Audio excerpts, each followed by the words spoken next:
What a glorious day it is here at Brands Hatch for the London Historic Trophy, my friends. We've had the most incredible weekend so far, and I have no doubt it will continue under these beautiful skies of Brands Hatch, this iconic circuit celebrating 100 years. If you haven't been watching the stream, why haven't you? But either way, take a look at these incredible highlights. Good morning everyone and welcome to Brands Hatch, where we are on day 2 of the London Historic Trophy.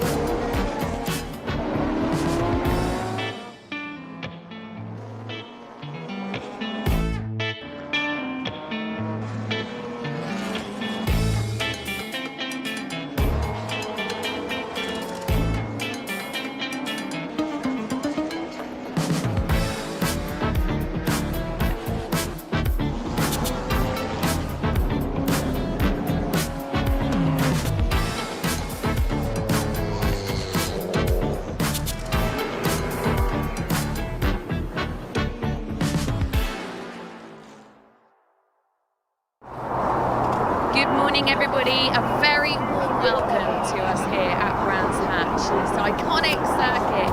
It's the London Historic Trophy for motor racing legends. And like I said, what a weekend it has been so far.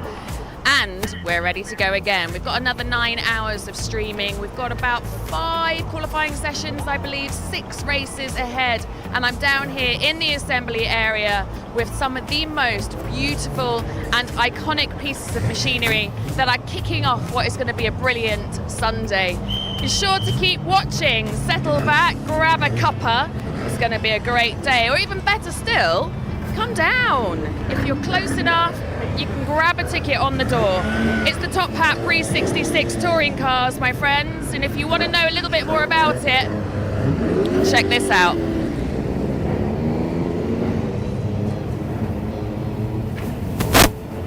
I'm now here with Julius. Julius, you're a big part of HRDC, which plays a big part over this weekend, but for someone out there who doesn't necessarily know what it is, can you tell us? Yes, I've been running the HRDC since 2010, and the platform that we've always majored on is accessibility, is being able to bring people into historic racing, maybe people who've never done it before. What is it that makes it work so well with motor racing legends? Well, compatibility, really. We have the top end of the market with MRL, and fabulous cars. Some of the rarest cars in the world, and so it's aspirational. So it really works because from the HRDC perspective, our clients or our competitors can look upwards, forwards, and so they know there's a pathway and they're not just stuck with us. So we have a turnover of clients and competitors. They usually stay with us 2 or 3 years. Some say have been with us since 2010 because they're happy with that environment. It's a more easygoing environment, but a lot of people are aspirational and it's a pathway. I imagine the stories shared amongst your clients who are here racing this weekend is pretty impressive. What sort of cars are on track and what should we be keeping our eyes open for? Well, certainly we've got unusual cars within our normal cars, Lotus Cortinas, Ford Mustangs and stuff like that, but we've got things like Studebaker Lark. You're very much unlikely to see one outside of America. Yeah. Incredible. Thank you very much. Can't wait to watch the racing. Likewise. Thank you. Well, it's always fantastic to hear from Julius Thurgood, a maker of many, many good things across the decades, and for historic racing he really has assembled some great grids of cars. My name's Bruce Jones, delighted to be back here on a stunning morning at Brands Hatch, and quite rightly promoted so beautifully there by Alex Legui. Alongside Alistair Douglas, we are chock-a-block. Actually, it was just there, 9 hours of racing up ahead of us. That is a lot of talking, but what a joy it is. And of course at Brands Hatch, you've got 2 circuits. You've got the Indy circuit, which we used on Friday, but the cars got to stretch their legs race yesterday around still what is one of the world's great circuits, the Brands Hatch Grand Prix circuit. We're going to be using that again today. And this grid of cars, it's David against Goliath, or as the Brazilian friend would have said to me at the time, David against Goliath. And what I'm talking about here is little Austin A40s and Minis taking on the Falcons and the Mustangs. As you can see, they're different in proportion, but also in terms of grunt and horsepower. Very much so, yes, and certainly saloon car racing, as it was known when these cars were current touring car racing these days, is one of my personal favourites. And Bruce, yesterday you missed out on some cracking races, and I'm sure today we'll get more absolute corkers, because we had 2 races yesterday, one of which was the last race of the day for the historic touring cars, and it was tremendous. And the grid for this is everything, as you say, from the little Minis. Don't count them out from being in the top few finishers, because Minis are very, very quick indeed. You've got the Ford Falcon, number 10 there on our live stream picture going through, which will also be, that's Tom Sharp, will also be right at the front with the Mustangs as well. Now those are the big Ford V8 engines, the 4.7 litres.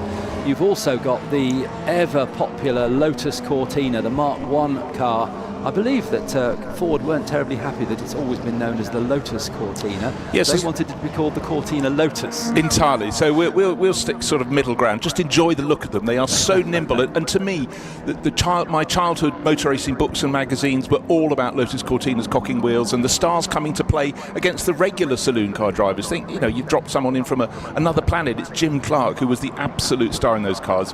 But looking at the cars going around the back part of the Grand Prix circuit, they're just bursting back into our sight in the bowl. Brands Hatch was made for touring car racing, and in recent years there have been some brilliant end of season shootouts, most memorably a few years ago when Tom Ingram had to weave magic to take the title, and then latterly with Jake Hill doing the same. But here at the time, you can imagine the Ford Mustang, created in 1965 in the States, an instant hit, all guided by the hands of the king of marketing, Lee Iacocca.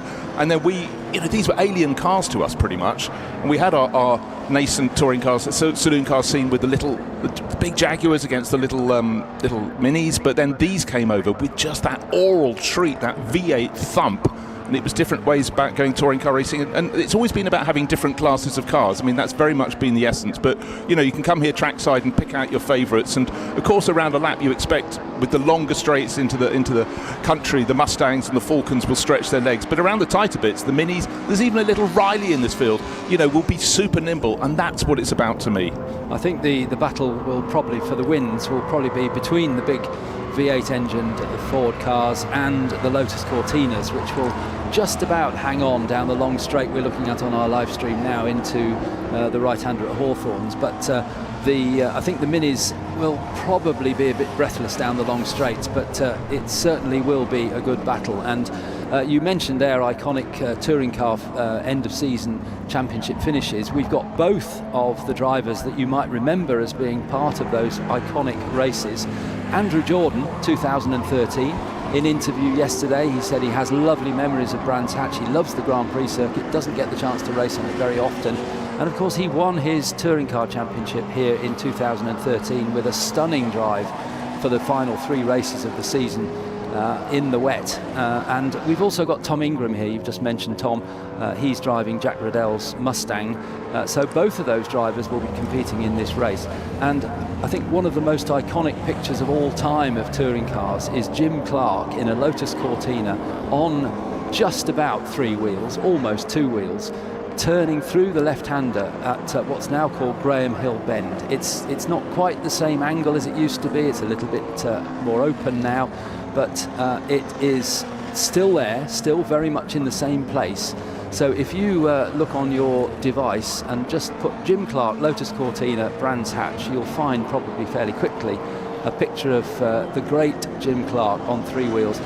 And then walk round to South Bank and have a look at that section of the circuit. Well, this is the very point. You can think of sometimes Brands Hatch in the driving rain and the mist at the end of the season for the Formula Ford Festival. If you want sunshine, it's a very different place today. It's bathed in sunshine. There is shade, but the point you just mentioned there, walk out around the circuit. There are so many brilliant vantage points. And if you're up at Druids up at the hairpin early in the lap, you can actually just walk over the bank in the back, and suddenly you're looking at that long straight where they go into Pilgrim's Drop and up towards Hawthorns, and see the cars really stretching their legs. Early pace, we think it's probably Tom Ingram in 119, which is setting the pace at the front of the sheets. That's the dark blue Ford Mustang he's sharing with Jack Riddell, so that would be likely. I mentioned the Riley early on. It's the little 1.5. It's car number 77, entered fittingly in the Leston class. We'll talk about the classes in a minute, but it's Nick, the father, and Ollie, one of his racing sons, will be sharing that. And of course, grandfather was Les Leston, who made many a fine race jacket, of which, as I said earlier, I'm still rather cross with my mother for throwing mine out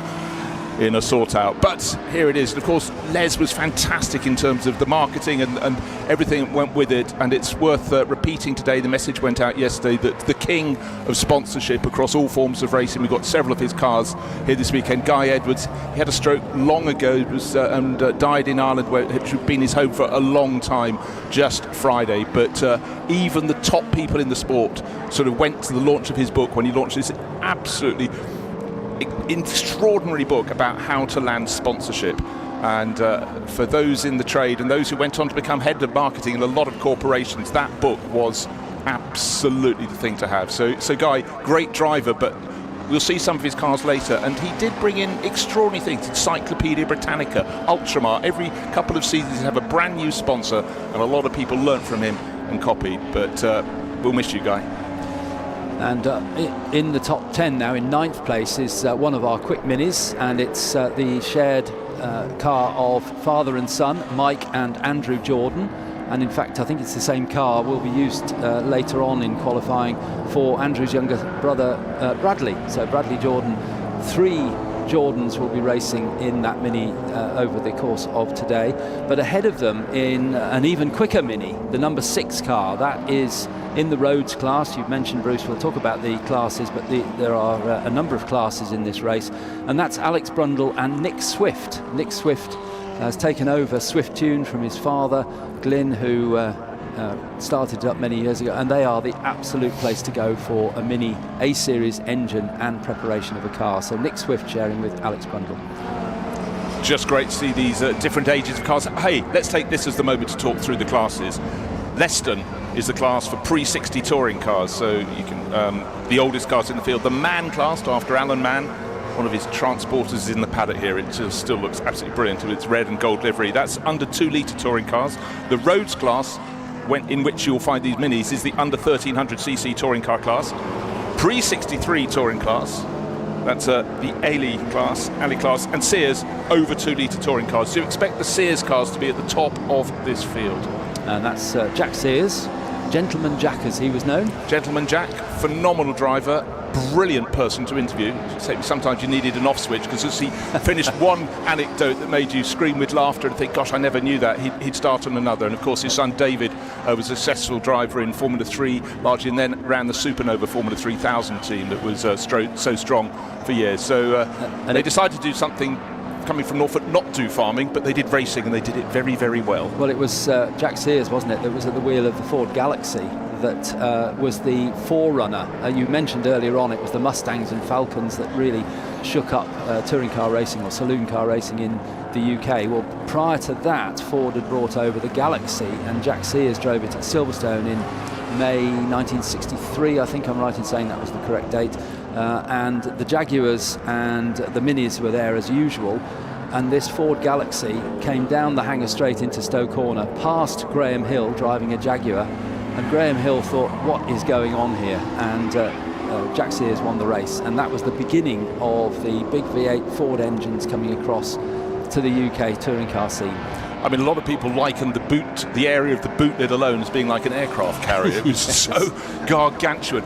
Right, looking for stars that are on the move. Car number 96 is top in the Man class, and that's Vic Cullen Irish racing driver, second generation son of Michael, and he has got right up among the cars with bigger engines. He's in a Lotus Cortina, driving it very, very nicely. But the Sears class, as I said, that is the one for over 2 litre touring cars. That is the Mustangs, that is the Falcons. And we just had a fantastic shot of Tom Sharp really getting his Falcon to lurch around. He's third fastest at the moment, but we've got 2 cars very, very close at the top of the field. A third of a second, not even that, under 0.3 of a second, covers Matt Johnson, who's top in car number 16, which is in the Sears class, of course. He's showing that with Robert Ross. It's a red Ford Mustang. He's 0.29 of a second clear of Tom Ingram in the number 119 Ford Mustang. That's a dark blue one that he is sharing with Jack Riddell. So those 2 are clear. A second further back is where Tom Sharp is.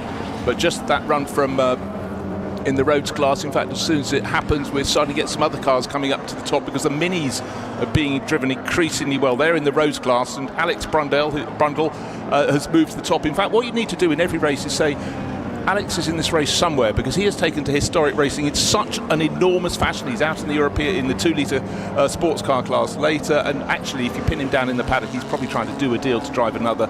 He's massively into his historic racing. He did that yesterday because we had an entry for, if I recall. Did he jump into an M3 yesterday? Yes, he did. Was it an M3? Ian's reminding me. Yeah, that was a last-minute thing. We didn't know when they were on the grid that Alex was going to be in the car. Then it came up on our timing screens that they were sharing with Brundle. Quite how late in the day that deal came together, but Alex jumped in and drove a really good race. Yeah, and he popped up some in-car footage on social media. I was thinking, I didn't know you were in that. But anyhow, why not? The fastest car at the moment, the Johnson and Ross Mustang number 16, is on our live stream. That's red with the gold roof. Just coming into the pit lane now. That's the colours of Alan Mann Racing, who were the top preparers of Ford racing cars right through to the prototype F3L, which was the most gorgeous car but not very successful. But Alan Mann cars, always red with the gold roof, and Alan's son Henry now runs the company, and they prepare and look after a lot of historic cars for their customers. So good to see that colour out on the track. It also looks great. The gold wheels they put on them, it just stands out. It's like Ferraris entered by Maranello concessionaires with those powder blue wheels that looked so brilliant. And the sort of Cambridge blue, of course, it was so famously for that concessionaire just over in Surrey. But it's still super close at the top. I'm looking to see who is making the moves early on. We've got one person who hasn't set a time at all. It's car number 9. That's Philippe Gandini in one of the little Mini Coopers, so I can't see them in the pit lane. But what we are having in this session, we're sort of pretty much halfway through, is a lot of bonnets up in the pit lane, because of course, don't forget this, about half the drivers in this field will be, half the cars in this field will be running as two driver entries, so it's driver change time, and while you're in, open the bonnet, get some of the heat out. It's already a hot day here at Brands Hatch, and it's going to be achingly hot through the day, but as I said, if you're here, you can find a place, and there's the little Les Leston, well, not Les Leston, Nick Leston, Riley 1.5, car number 77, and Ollie Leston alongside. Well, won't be alongside, he'll be getting in later on, but great to see. These were the cars that were racing in period, and of course the saloon car series changed remarkably quickly. Then you only had to jump forward a handful of years, and it was a Ford Capris against the Rover SD1s, and it kept on changing. But for years the championship was won by Bernard Unette in a Hillman Avenger, which at the time it sort of riled me. He was nowhere near the front of the field, but he was in the third of the 4 classes, if I recall rightly, and he kept on doing what he needed to do to take the overall British saloon car title.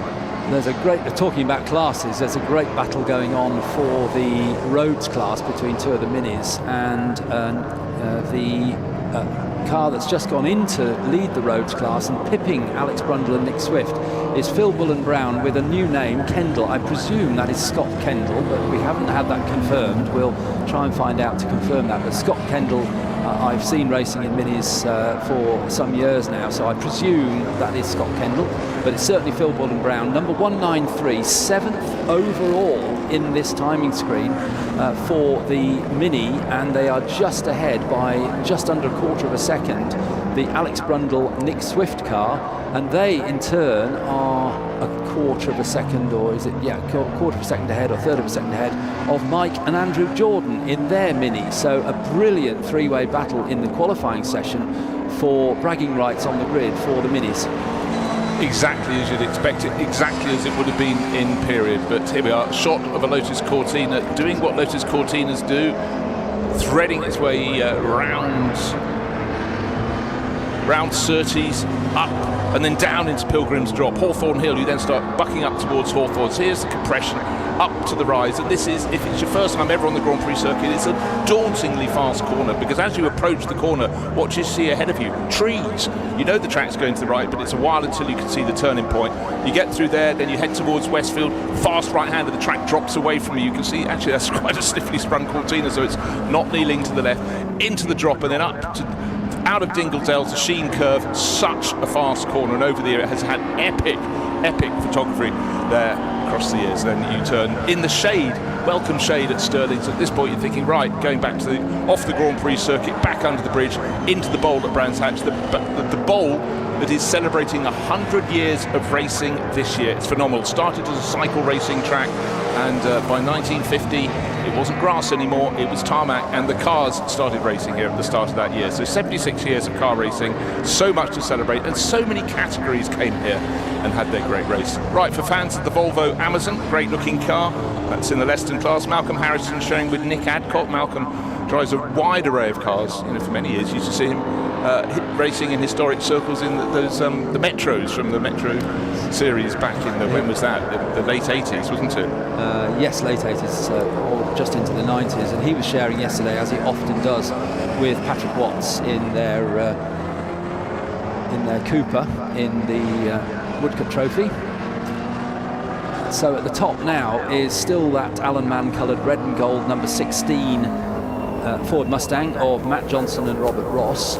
Second quickest is the Jack Riddell, Tom Ingram dark blue Ford Mustang in the pit lane at the moment, and we can see down there, is there work going on that car, the number 10, no, it's just going out again actually, the number 10 Tom Sharp solo driven Ford Falcon just going back out on track again with another 8 minutes remaining in this session. And they're all in the Sears class, as is Mike Whitaker, number 49. We saw him racing a couple of times yesterday. He's in his Mustang today. It's actually Michael Whitaker, so I would suggest that's Mike's son, Michael. He normally enters as Michael. So Michael Whitaker is in the Mustang number 49 in fourth place. Fifth place is number 47. That's the Shepherd father and son team. 49 being another of the Mustangs. Sorry, not 49. Shepherd's is 47. Bill Shepherd and his son Fred. And we saw Murray Shepherd racing yesterday, very, very quick in an Elan. That is Fred Shepherd's cousin, so Bill's nephew. Presumably he's been disowned for not having a big Ford Lumpin as his motive power, which is the sort of modus operandi of Bill and Fred Shepherd, and they race phenomenally well with it. And every year at Goodwood they come out with almost another derivation of something that's very fast and very Ford. And usually has an aircraft carrier boot on it. Entirely, not always in use. And then those 5 Sears cars, the big V8s, but they are then followed in 6th place by Vic Cullen in the first of the Cortinas in the man class. That's number 96, which we were just following on our live stream. And then it's another Sears car, 116 is the solo driven car of thank you, Ian. He was just trying to tell me this. It's new to our entry list. Thank you, Ian. 116 is a Ford Falcon in the Sears class, and it's a late entry, and it's for Mark Matheson, Mathieson, Matheson. So that's new to us. So that's Mark Matheson in 7th place. Then we've got the first of the minis in the roads class, and it is still Phil Bullen-Brown and Scott Kendall in number 193. Just behind, what's the gap now? 0.224 of a second behind is the number 6 Mini of Alex Brundle and Nick Swift. And then behind them at 0.367, so about a third of a second, is Mike and Andrew Jordan in 771. What's remarkable is how few times have actually improved of late, and that's because half the field came in to change over to the second driver. But those who are going to be racing solo, they've got more of an advantage because they can get more track time this morning. But I think you did well to pick out the best of the minis, and good to see Justin Law racing with son Ollie Law in there. They're second in the mini class, in the man class. In fact, I tell a fib because now they're third in that class because we've just had an improvement as if from nowhere. Car number 135 has suddenly vaulted up the numbers. Dan Quintero has just got in exactly. that car. That's why, yes. Dan was so quick yesterday in Peter Reynolds' Elan. And Ian was just saying to me, he's watching the pit lane, he said, Dan Quintero's just gone out, and you picked up that time. Well, again, we're sort of helped in the commentary box. I don't know which way to look. There's so much to see, and it's these wonderful mixes. The Volvo Amazon, the little Mini behind it, the similar-sized Lotus Cortina in front, and certainly it was such a visual sport in the 1960s. Every car had a different shape and put its performance differently. But to me, it's the sight of cars out around this stunning circuit. Every time the cars are on the Brands Hatch Grand Prix circuit, they just look magnificent. It's a circuit that drivers all around the world, very few international drivers get the chance to race here. You have the GT World Challenge coming each year. It's such a popular event, but still lots of drivers just hope their championship will have a run here. How could you not want to race around the back part of the circuit, around the Grand Prix loop, around the epic corners of Westfield, Dinglesdale? I still think Stirling's is fantastic. The last corner, it's the left-hander before you come back and enter the bowl at Clearways. And the shots we're seeing now just are quintessential Brands Hatch. Brilliant camera angle looking back at Dinglesdale. Back to a bit of admin for you for your entry list. We've just mentioned Peter Reynolds and Dan Quintero. They're on the timing screen as 135. We've just found them in the programme. They're listed as number 7. So if you'd like to mark your programme, number 7, Peter Reynolds, Dan Quintero in a Cortina in the man class. Are we correct? Yes, they are in the man class. So that's changed to 135. Oh dear, we have...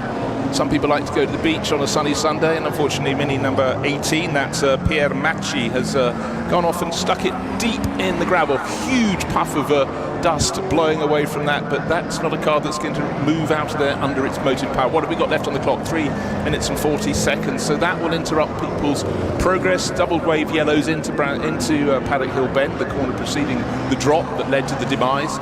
So those still on their lap may be picking up improvements. In fact, I just mentioned Justin Law, Ollie Law. They've just moved up to 9th overall on the entry list, and they're running very nicely in a Lotus Cortina. You always think Justin Law, you think big, powerful Jaguar Group C car, don't you? All his antics over the years, trying to set the hill record at the Goodwood Festival of Speed, for example. And the checkered flag has come out early. It's a sensible thing. Yes. It's probably cost people maybe 1 lap. So the drivers who might be aggrieved, if you can have such a thing, on a sunny Sunday at Brands Hatch, they probably lost 1 lap. It'd be the ones who had just been the secondary drivers going out to have their stint. But we always expected the Sears class cars to top the timesheets, and 5 of them did. Well, no, the top 5 were Sears class cars. And at the top of the pile, time set early on, Matt Johnson sharing with Robert Ross, red Ford Mustang, pole position for car number 16, and that really didn't change. So Matt Johnson did the time early on, Robert Ross took over. He would have been trimmed a lap because the checkered flag is brought out, but sensible thing to do, no need to hold up the programme. They've got plenty of racing later on, and then that Mini at the foot of the drop out of Paddock Hill Bend can be recovered from the gravel, and we continue on our way. But wonderful morning, even this early in the morning, drivers will be getting out of the car after just a handful of laps. It's a physical circuit, the Brands Hatch circuit, going, phew, that was a warm one. Wait till the race. And there is our pole qualified car, red Ford Mustang with the gold roof. So the Alan Mann colours looking magnificent as ever. And you mentioned the Justin and Ollie Law. I think it will be Ollie that set that time because he's proving to be quicker than his dad. And they are the son and grandson of Don Law, who, as you say, very much involved with Jaguars, particularly the 220, which I think he took on the servicing of those cars. And am I right in saying that Justin drove the super van up the Goodwood Hill? Oh yes, he did, and he insisted on having a rolled up newspaper on the dashboard to look as though he was just going about a job. Real character. And I think that's that delicate balance, isn't it, when the driver's bringing on some of their offspring, and you want them to be quick, you want them to be, I suppose quicker than you, just not yet, but it is a moment when they pass it, you all know when it's coming, and it's great to see that level of tuition. In the end, we had everybody doing laps, and no one driver still not setting a time at the end in the Rose class in one of the Minis, car number 9. That was Philippe Gandini. But just going through the classes, Johnson and Ross were fastest overall and therefore top the Sears class. Top in the man class was Irish racer Vic Cullen, who actually late on moved up into 5th place overall. So he picked off one of the cars in front of him. And moving on down to the Rhodes class, largely for the Minis, car number 193 was top of that chart. Well, I tell you what, let's head on down to find out what Alex Legui has got for all of us. Indeed, I've got boys here. Right, talk us through that session from your perspective. Were you expecting to be up there on the top step? hoping to be up there in the top step. Yeah, hoping. But we've had some problems with the car recently, so they seem to be fixed, and it went well. Oh, it was Matt that did the lap. No, we're the same, Rob, aren't we? Yeah, when I saw his time, though, I just did one lap myself and then came in, and that's it. Okay. What was it like out there? Like, what's the evolution? You weren't out yesterday, were you? So we did a few laps on Friday testing, but today's even hotter, isn't it? Yeah. So you're not going to do incredibly quick times. That confused me because we did the 47. I didn't think it was quick enough. Yeah. But it's getting hotter, and the more laps you do, the slower you get. Yeah. So I brought it in, let Rob have a little run round. So we're in pretty good shape, hopefully. For this afternoon. Yeah. So how difficult is it going to be to convert this to a win? Always difficult. The calibre of driver is top notch, isn't it?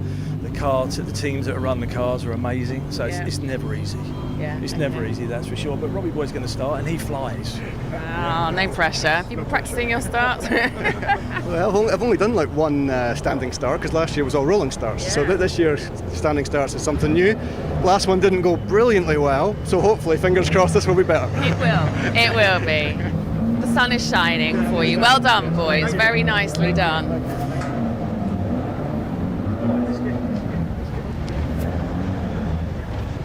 I need name.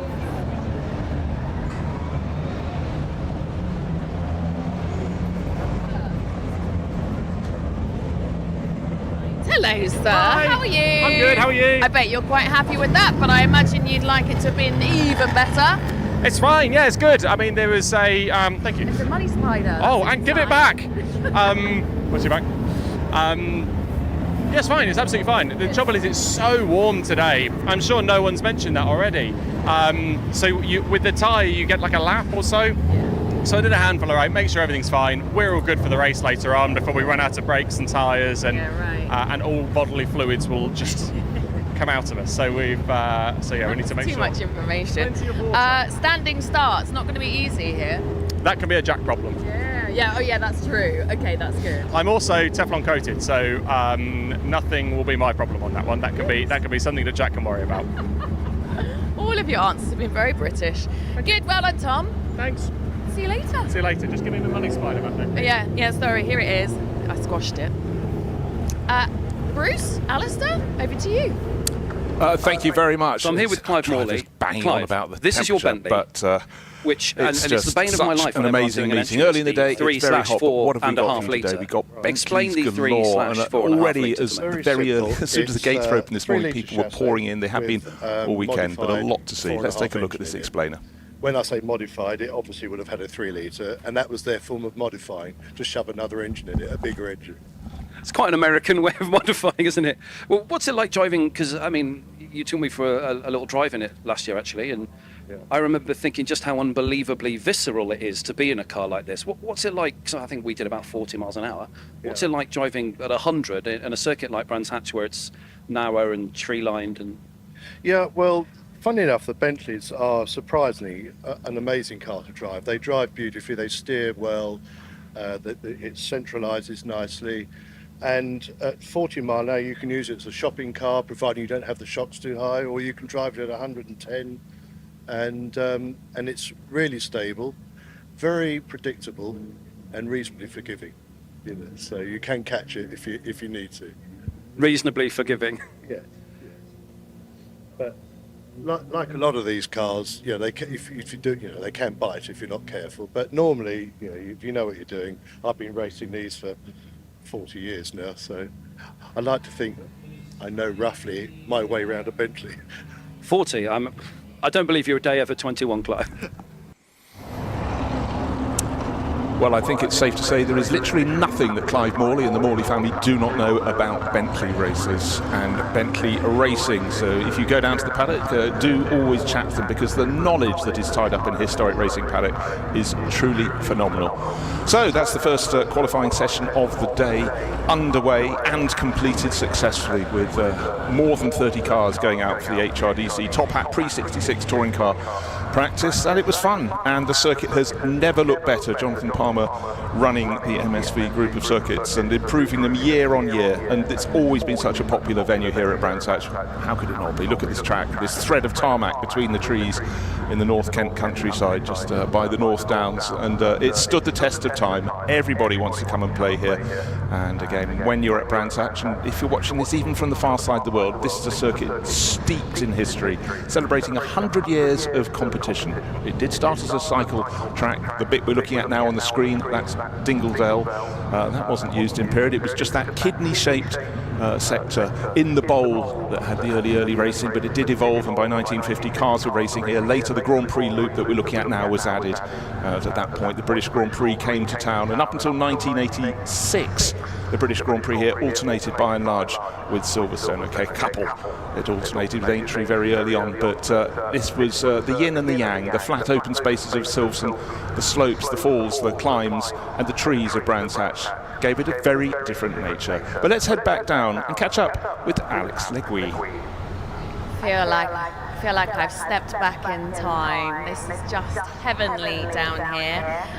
Clive, right, you're about to head out for qualifying in this incredible piece of kit, and I just wondered just how physical it is to get a good lap around here. In the Bentley, yes, it is reasonably physical. You'll see that the heavy steering, double clutch gear changes, no pedals. So yes, you're literally gears and a centre throttle. You've got to remember that. Brakes on the right. So yeah, but it comes naturally after a while. I've raced Bentleys for years, so it's my dad. Yeah. I imagine you're fairly confident ahead of this qualifying session. I expect you'll be at the sharp end, right? I'm hoping to be top 5. Would be nice. Yeah. So we shall see. Thank you very much. Look forward to seeing you up there on the top step. It's so amazing down here. If you want to know a little bit more about it, check this out. This is where it all began, pre-war sports cars from the 1920s and 30s. These are machines running in road-going trim, wings, lights, even pump fuel, as close to possible to how they originally raced. This grid celebrates a transformative era when racing cars evolved from road machines into purpose-built racers, with marques like Bentley, Alfa Romeo and Bugatti leading the charge. Aside from a few minor modifications in the name of safety, they're almost identical to their period spec. These cars may be nearly a century old, but they demand total respect, physically demanding, mechanically complex, and often unforgiving.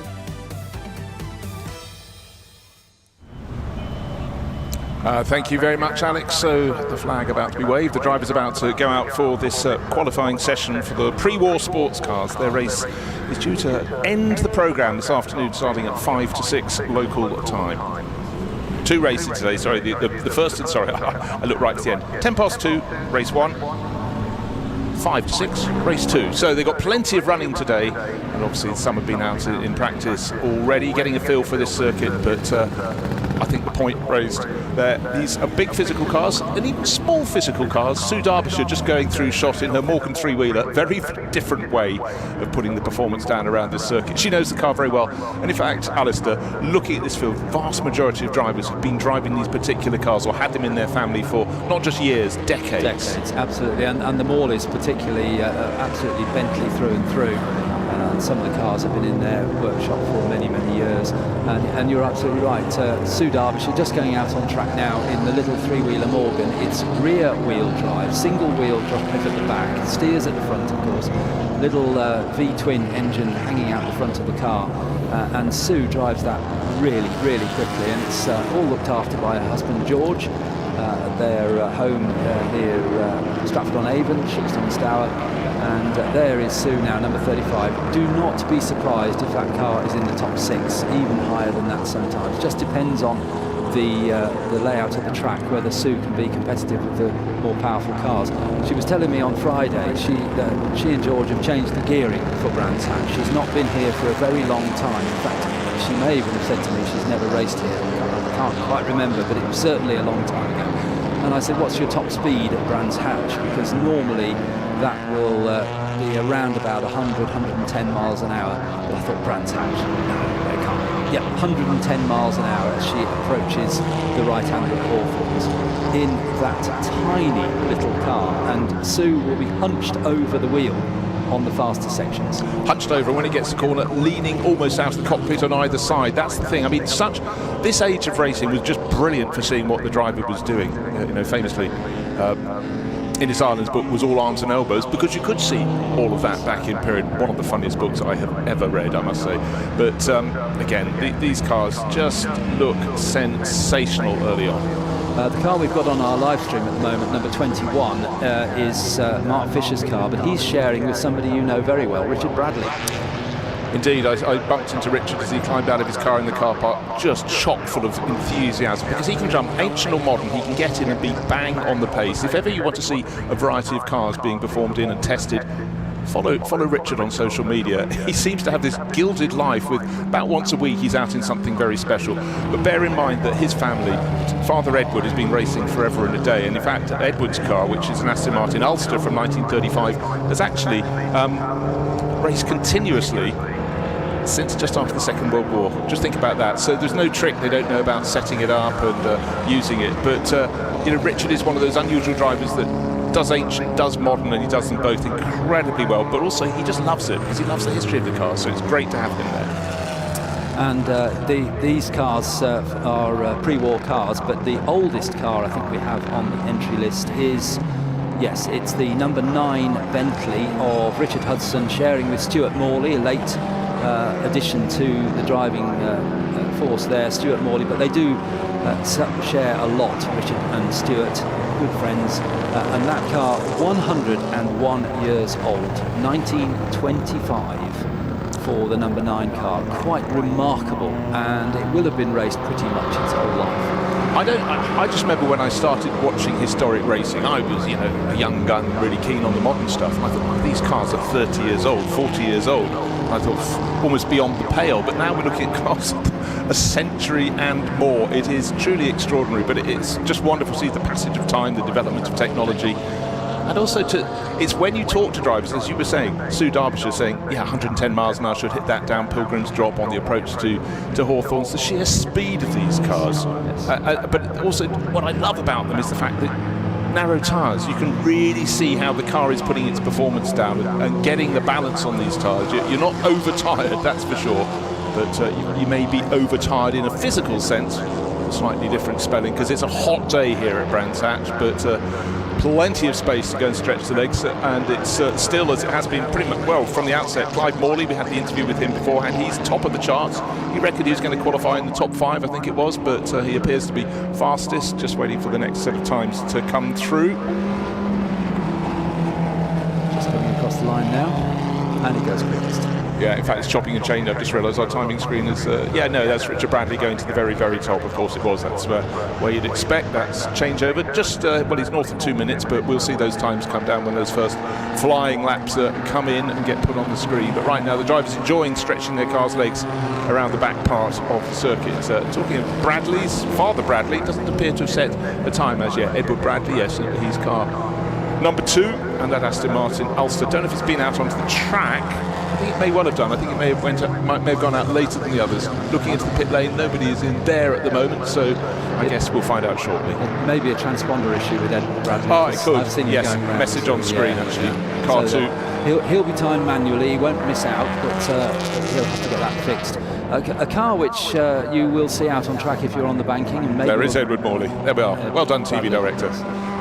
If we can pick up on our live stream as well, is a very strange looking car with twin rear wheels, and that is the Jaguar SS100 of John Burton and Nick Finberg, number 8, the 1936 car. It's entered as a Jaguar SS100, but pre-war Jaguar cars wasn't in existence. A Jaguar was a model of a car built by Swallow Sidecars, hence SS. But clearly during the Second War, SS became a name they didn't want to keep using, so they changed the name of the company to Jaguar. But that is a pre-war Jaguar SS100, and in order to try and get more rubber onto the road, these days we just make the tyres wider. In those days, they haven't got the technology to do that, so they just bolt in another set of wheels on the back. Very common in hill climb racing. Yeah, where you need the traction off the line. But not so in circuit racing. Did you ever read Touchwood, Duncan Hamilton's book? I didn't. It is, I said in this Ireland's book was funny, this is so much greater. in his Muse garage in London, he had, I think it was a Bugatti, and he had it ready for hill climbing, and he accelerated out of the garage with double rear wheels, forgetting that made it wider than the garage door, which led to certain, I don't know, logistical problems. But seriously, if you want to read a book that will tell you so much about motor racing, particularly in the 1950s, get Touchwood. It is pure gold. We've just seen Richard Bradley in what was the fastest car, just acknowledging to the pit wall that he's coming in next time around, so he'll be handing over. We think that was Richard Bradley in the car, I'm sure. It was. I recognise the helmet, blue with the sort of silver cross on its flanks. So he'll be handing over to Mark Fisher for the second part of the session. But quickest now has gone the Llewellyn team. And the Llewellyns in the Morleys are very much Bentley through and through, and it's the number 3 car that's gone quickest, which is Oliver and Tim. That's son and father, Oliver and Tim Llewellyn, in the 4.5 litre Bentley from 1927, so that's merely 99 years old. Looks so that might be slowing and pulling off. Just checking they're not acknowledging a flag. And red flag.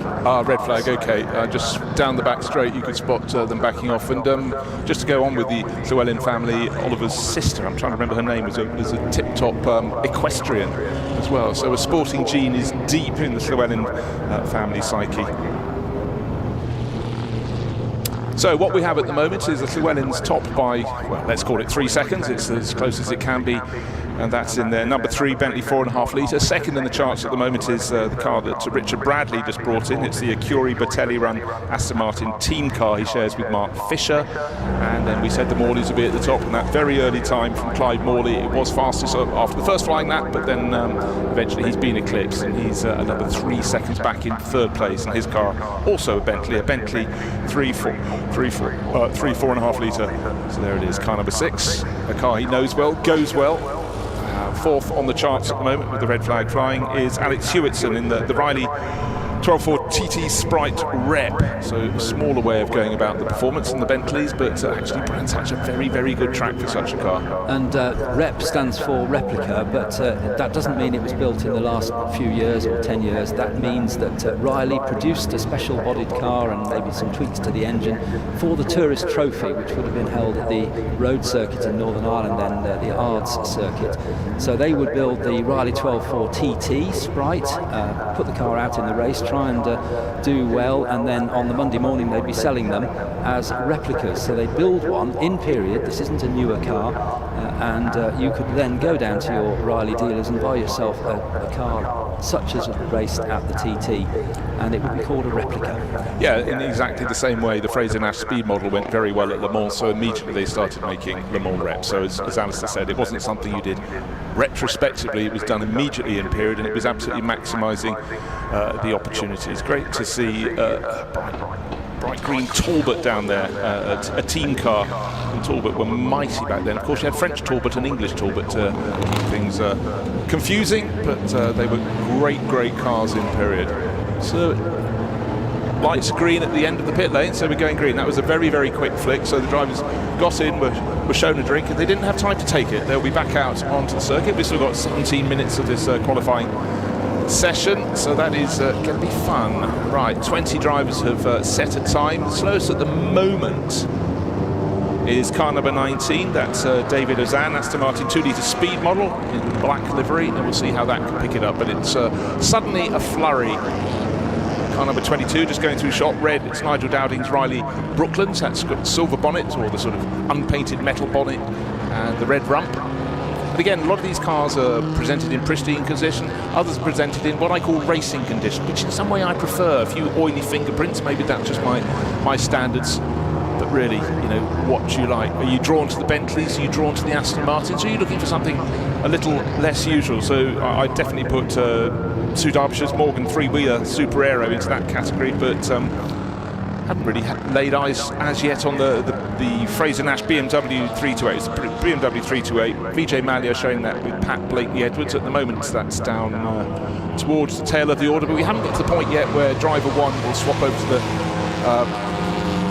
to driver 2. There, I was talking of the pea green Talbot 105 team car. Again, Alice, the driver sits up high in that. It's a big, tall car, much taller than some of its rivals, but quite aerodynamic. You can see it's got a tonneau cover to stop there being too much turbulence inside the cab. Yes, it's interesting that that's listed as a Talbot team car. We have another one of those out here, which is number 111, which is the entry for Chris Lunn. And you talking about Fraser Nash's at Le Mans buying a replica car and so on. Well, number 111 did race at Le Mans in period. It was third in 1931, driven by, you had to have a double barrel name in those days to race. It was Tim Rose Richards and Owen Saunders Davis, who drove that very car, number 111, that's on track, to third place at Le Mans in 1931. The race that year actually was won by two British drivers, Earl Howe and Sir Henry Birkin, in an Alfa Romeo 8C, which segues perfectly into, is he here, Martin Halusa's car, number 11, which is an Alfa Romeo 8C. This is the Zagato Spider body car, absolutely gorgeous car, which Martin and his family use for shopping trips. Nice. I would do exactly the same if I had such a car. These cars need to be seen. In my childhood, there used to be a lady, I reckon, probably north of 80 years old, who had a special body Bentley that she drove rain or shine to come into Seven Oaks to do her shopping. Just looked like something out of Chitty Chitty Bang Bang. Phenomenal. And that's what gets young fans interested in cars from another age. We need to see them. And I tell you what, the explosion of historic racing in the past 20 years has given a chance to put them in front of people. But in the UK in particular, we're very good at just using them as cars. They are cars. They should be seen. They should not be hidden away. I shall now get off my soapbox and continue commentating. But no, I think it's fantastic. Well, I can finish your little story with the story of the Duncan Wiltshire, Freddie Wiltshire Bentley, with number 46. It's the sort of light blue car. Duncan, obviously, as you may know, if you don't know, Duncan used to own Motor Racing Legends, but now works alongside the new owner, Sean Lynn, and Duncan has moved on to in charge of the RAC. But Duncan still races his Bentley 3 litre from 1928, so 98 years old, now sharing with son Freddie. And that car, after its original use as a car, became on a farm, it became a tractor to tow the plough. And I asked Duncan about this. I said, how could somebody do that? He said, well, they were just a machine. There was no value in it. It had a big, powerful engine. And torque is your friend in the field, isn't it? It had a big, strong chassis, because we know Bentley always built with big chassis. And they welded a frame on the back, put a plough onto it, used it for many years. I bought it, we had it rebuilt. Of course, the frame is no longer there, it's not a tractor anymore. But that's the sort of example of how historic cars and historic racing and historic road cars have just become much more part of the history of motoring than they were in the old days when they were just a machine.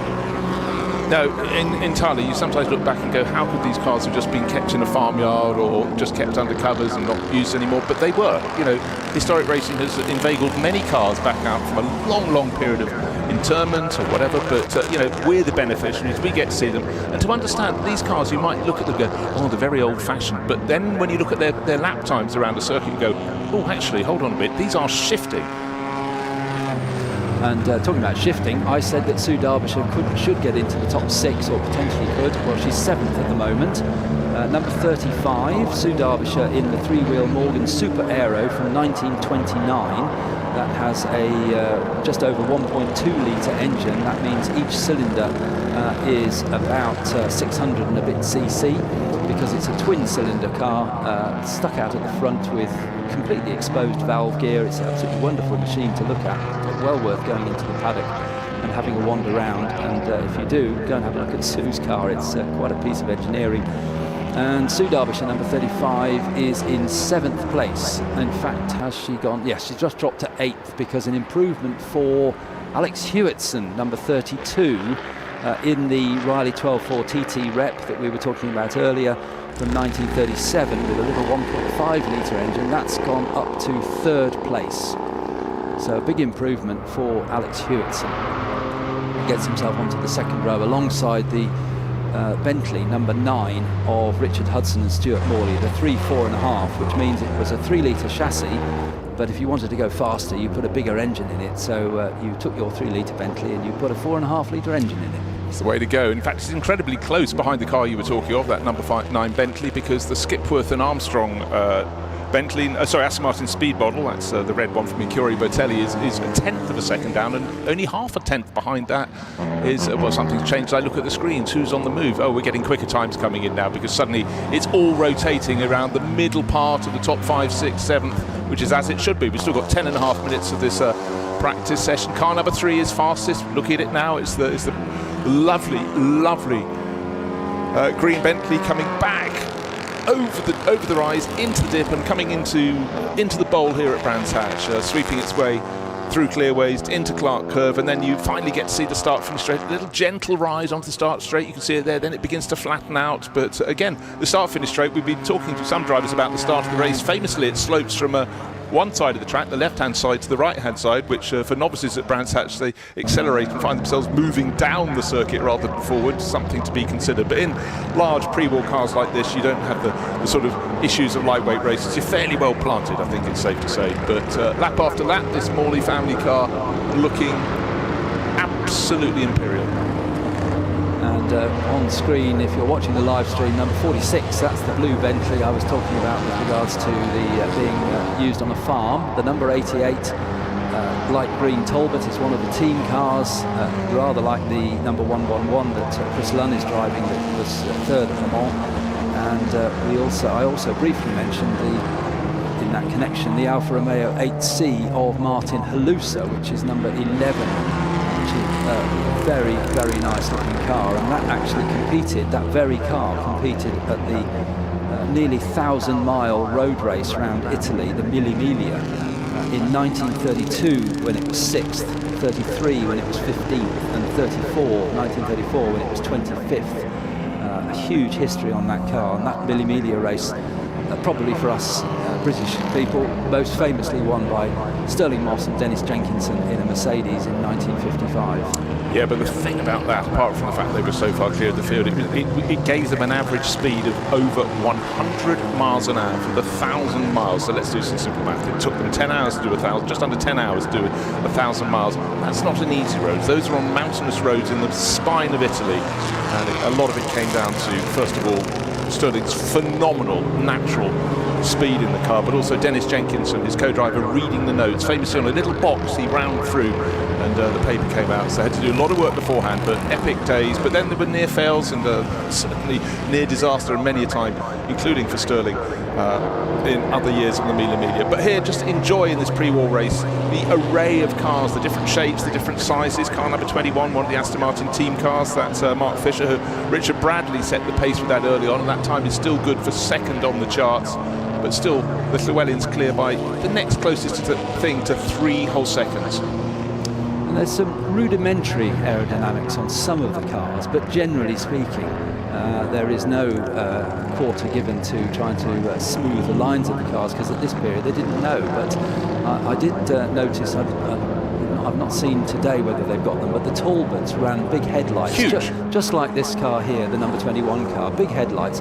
They used to turn them through 90 degrees, so they were slightly more slippery through the air when they didn't need to run the lights. So Le Mans, they'd obviously only have the lights on at night, and they would turn the big headlights.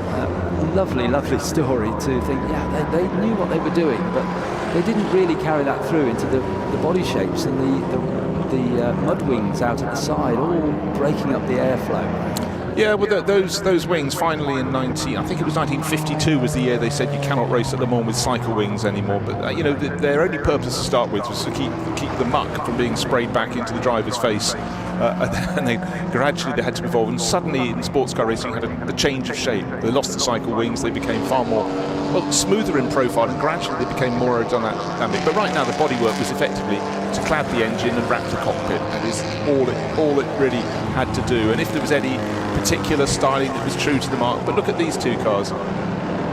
Low lead, drivers sitting as low as they possibly could get them, and again, drivers at that period tended to be, people at that period tended to be more Edwardian in stature, rather short. So you look in the cockpit of some of these cars, you're thinking, where does the second half of my legs go? They're not big environments to race. We've also got out on track, not troubling the top 10 times, 19th place, number 135, which is the very nice BMW 328 from 1939, just pre-war. And that's owned and raced by Vijay Mallya, who of course owned and ran the Force India Formula One team for many years. Vijay, a very, very competitive, historic driver, loves his racing, and he's sharing with the team that prepares the car, Blakeney Motorsport. He's sharing with Patrick Blakeney Edwards, who runs Blakeney Motorsport. And Patrick is a very quick driver, but the car is not really in the same class as some of these out-and-out race cars. It's not. Early 30s. Vijay, before he sort of got into Formula 1 ran stuff, did actually drive Formula 1 and Formula 2 cars of a certain vintage, older cars, in the Indian Grand Prix, which was always based around Madras. Used to be in a track, Shalavaram, I think, was an airfield circuit. Then they got Irangatu Kutai. I went to that about 30 years ago. The Indian organising clubs are absolutely fantastic. And I tell you what, when the World Championship is fishing around to look for other venues, I'd rather like them to go back to Buddha International. It was a great circuit. Our logistical problems were legendary getting their kit in and out of India. I mean, paperwork personified. But again, it was one of those tracks that had a fantastic flow. But that was in which things like, I think he raced an Ensign back in period, so a car from the late 1970s. He'd raced those, the Indian Grand Prix. Then, of course, he went bigger than that, got a bigger chess set. It was called a Formula 1 racing team, Force India. And of course, that has evolved since then. In fact, it's probably the spade that's had the most shafts of anything in the Formula 1 paddock. But as someone who does write about the history of Formula 1, you go, hold on a second, it's in its 5th iteration, is it now? That's really getting a bit silly.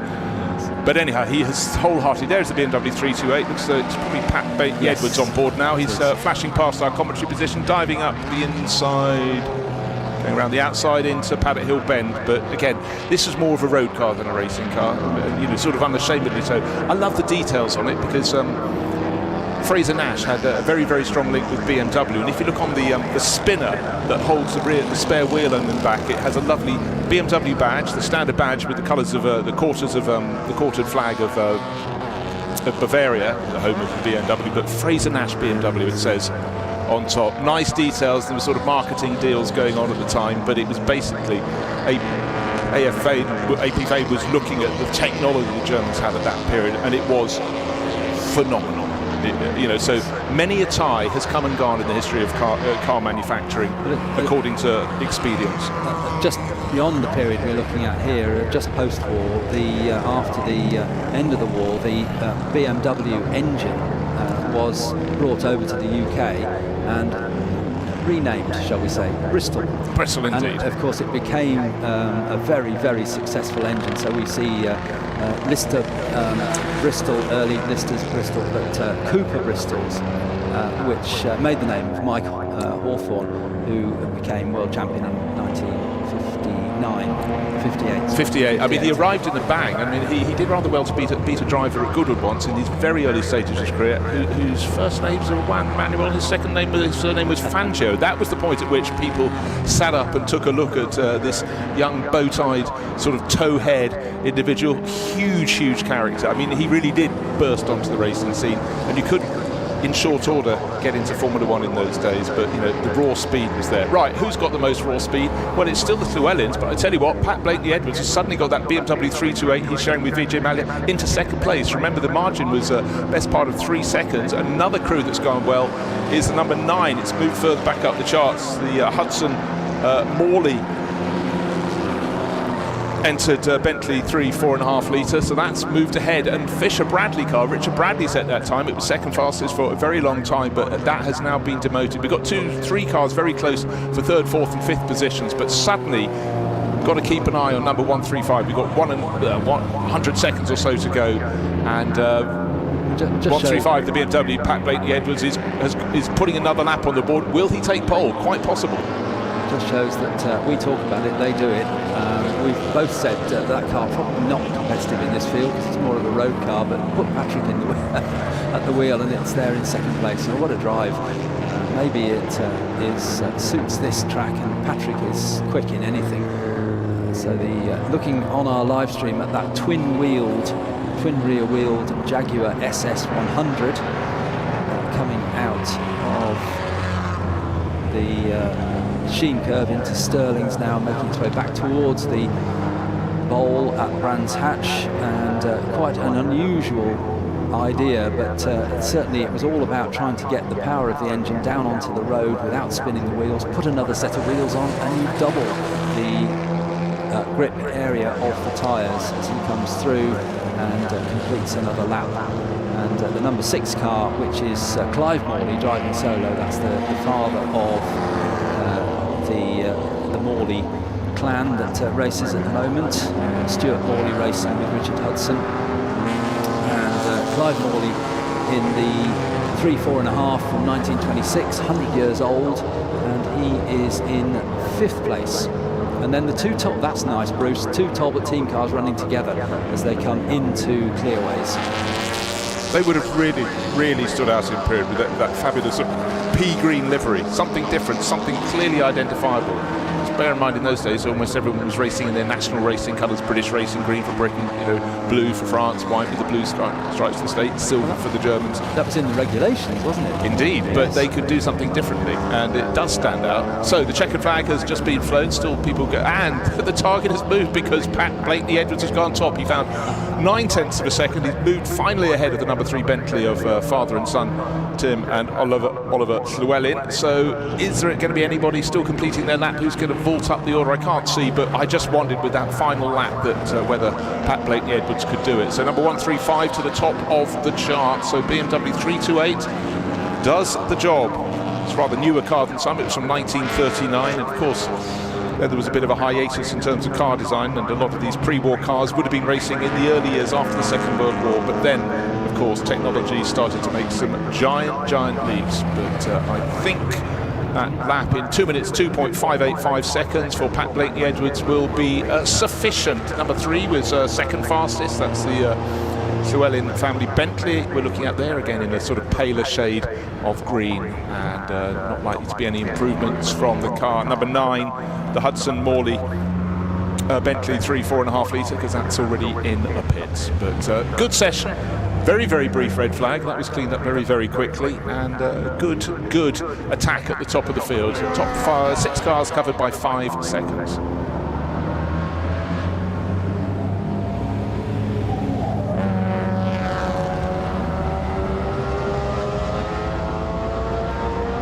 So pre-war sports cars, they get 2 races today. So what a day they're going to have here on this very hot Sunday at Brands Hatch.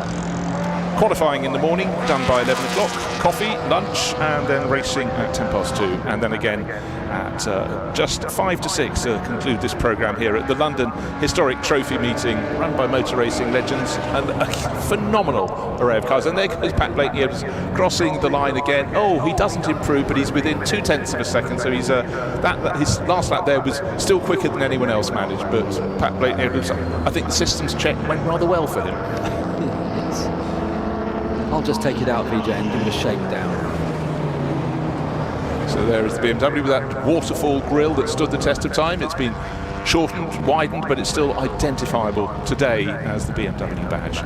Yes, I have to say, thank goodness they've dropped the, was it 2-3 years ago, where they went to a very deep shape to it. Didn't think it was very attractive at all, but they've slightly modified that now, gone back more towards the shape that you've just described there. I mean, it's always difficult when the aerodynamics change, but I still like cars to be identifiably from a make. Some days it might literally be down to the spinners, but the BMW badge, of course, quartered white and pale blue, that is the flag of Bavaria, the Bavarian Motor Works.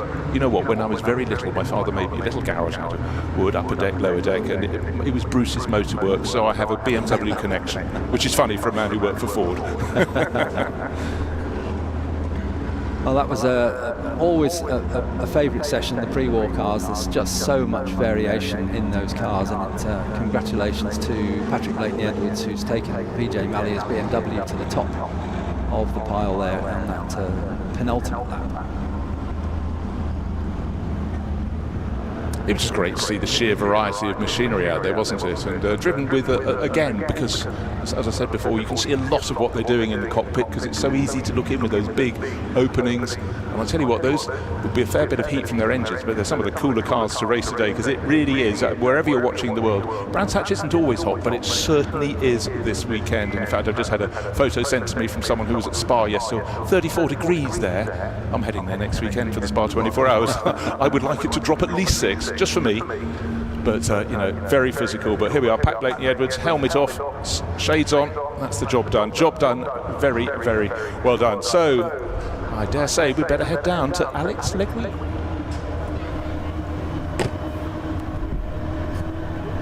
Pat, that was nicely done. You've set the benchmark now. Well done. How hard was it out there? Listen, it's a long time since I've been back at Brands, and particularly the Grand Prix circuit, which is, in my humble opinion, the best circuit in the UK. I just love being here. I was at Cadwell Park yesterday, which is another great circuit, but race back to get here. Where did we qualify? I don't know. I didn't see on the pit board. Pole. Okay, well, that's all right. That sort of works for us. So, no, it's brilliant. The car's really good. It's suited to this circuit because although it's only 1937, the Germans were so ahead of their time technologically that they sort of effectively produced an early 50s cars in the mid-20s. So aerodynamically it's pretty good, and traditional BMW, it's got a straight 6 2 litre, which makes, 150 odd horsepower. Rear-wheel drive, hydraulic brakes, independent front suspension. So it's more advanced than the Bentleys and the Talbots and whatnot, and a joy to drive for its owner, Vijay Mallya. Yeah, and you and Vijay have a great relationship. You're a great duo, aren't you? He's a delightful man, yeah. And we've raced together for a couple of years now, and he takes it really seriously and does quite a lot of training, and we've got a bit more to do. It's his first time here. And it's if it's your first time here, it's a very technical circuit, so there's a lot to know. So even though it's a pre-war car, we've got a V-box. Shh. So we're going to go back to the lorry and just have a look at the onboard and see whether we can reduce his lap time a little bit, so we can close up the gap. But no, looking forward to both races. As are we, Pat. Well done. Congratulations. We look forward to seeing how you get on in the race a little bit later on. Happy Father's Day, everybody, by the way. I realise I haven't said that yet. It is Father's Day. It's a true story. Happy Father's Day, Pat. Alistair Bruce. Let's take a look at some highlights.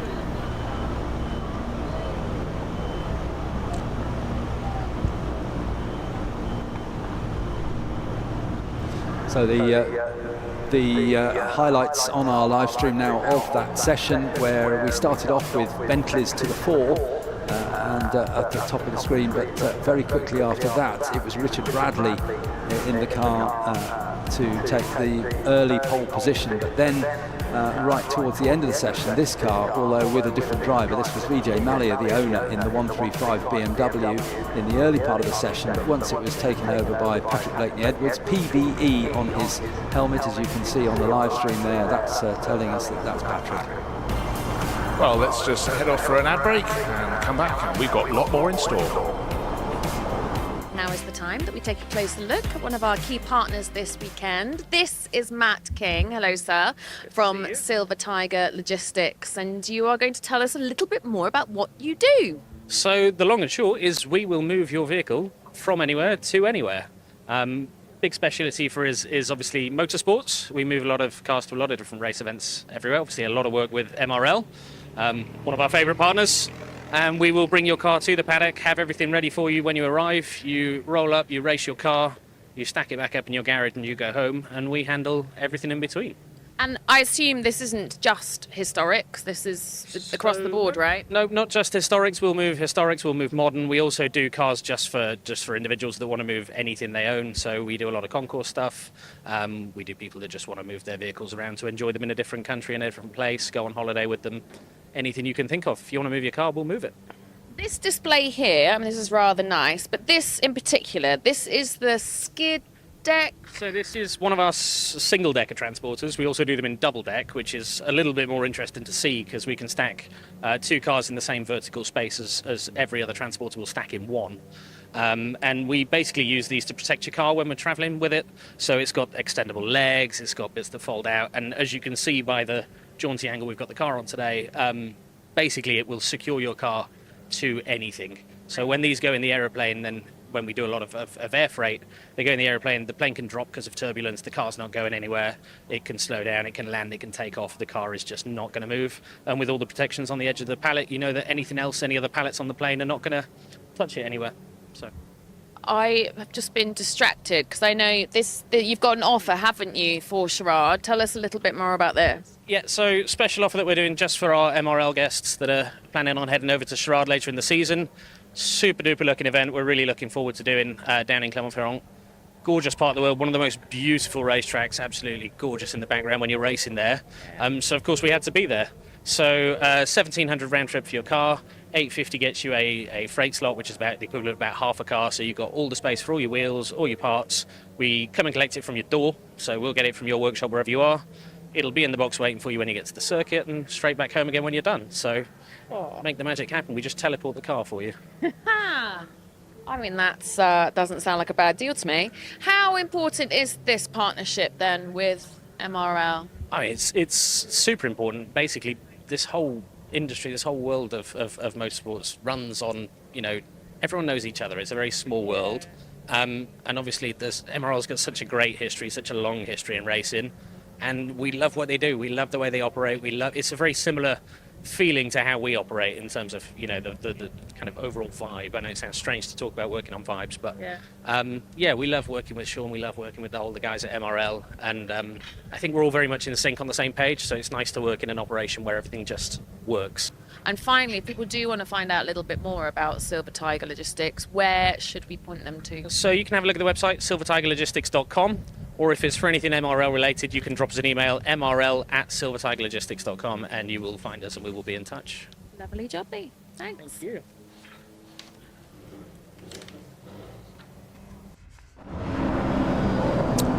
Cars already on track for the Jerry Marshall Trophy. This is for the cars that race in the British Saloon Car Championship from the mid-70s through to the very, very start of the 1980s, and a lot of these were the cars of my childhood when I used to come here to Brands Hatch. And things like the Triplex Capri that Jerry Marshall raced in 1978. A lot of people think of him only as racing Vauxhalls. Oh, far, far from it. And that's one of the Andrew Willis. Andrew Willis has entered that car, and that's a car that has great history. A lot of the cars in this field do. I talked to Rover SD1s, we can offer you those. In fact, we have two Jaguar XJSs, that's a little bit different. A Hughes of Beaconsfield Toyota Corolla. And I just love seeing these cars of the period. But it's the engine node that's so special. The 3.5 litre rumble of the Rovers against the much more raucous bark of the 3 litre engine in the Capris, and then some much, much smaller ones in the field as well. But of course, look at this, something a little bit different. 44 on the nose of the first of those two Jaguar XJSs, and of course that's in tribute to the Group 44 team, Bob Tullius' team. We've just lost Bob very, very recently, but his cars were always exquisite. The white and green Motul livery, of course, that was as raced in the European Touring Car Championship as well. So good mates of mine from school used to travel all around Europe to follow the XJSs, going all the way out to places like Brno, and then getting back to the office on Monday morning. That was the desire that people had to get involved with racing in the period. But for a lot of people, it was the Rover SD1s that really sort of drew their eye and drew their ear. So it's great we've got several of those here representing the Sanyo livery team. The Patrick Motorsport livery is on a couple of the SD1s as well, so that's great to see. Alistair, of course, this is your bread and butter.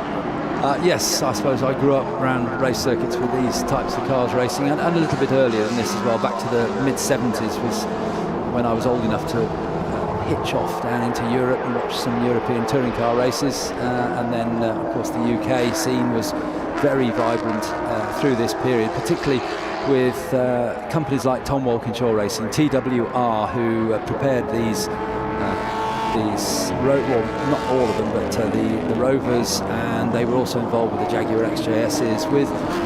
I never quite understood how an XJS was a touring car, and equally I could never quite understand another Tom Walkinshaw car. How does a Mazda RX-7 become a touring car? You've already said those two magic words, Tom and Walkinshaw. Yes, quite. He was a very, very persuasive man, very, very good driver, but his real strength, frankly, was making things happen, square pegs into round holes and making them very quick. And actually just mentioned, talking Jaguars, of course, looking at the Group 44 livery on one of the XJSs, of course we've got a Group 44 car in the Group C area as well. And there's a demo, there was one yesterday, some runs on Friday, a shakedown in which Lola Aston Martin was absolutely tonking along with Rob Huff at the wheel, but 12:40 to 20-minute demo from 12:40 today for the Group Cs, and for a lot of people they still have a very special place in their heart. But Jerry Marshall, his name's on the tin, and one of his old cars, running 1978 for him, is out on the track, that Triplex Capri. Here are the two XJSs, the Group 44 car number 44 suitably.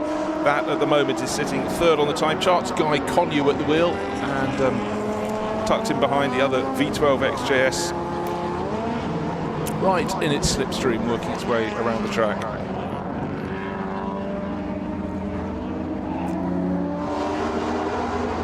Again, space to play, space to really stretch the legs, and just to get those engines revving the way they should. The Motor livery car, there it is, tucked in behind car number 2. That's fourth fastest, almost identical time to the Group 44 version it's got in front of it. But at the moment, top of the charts after 3 flying laps from just a couple of them.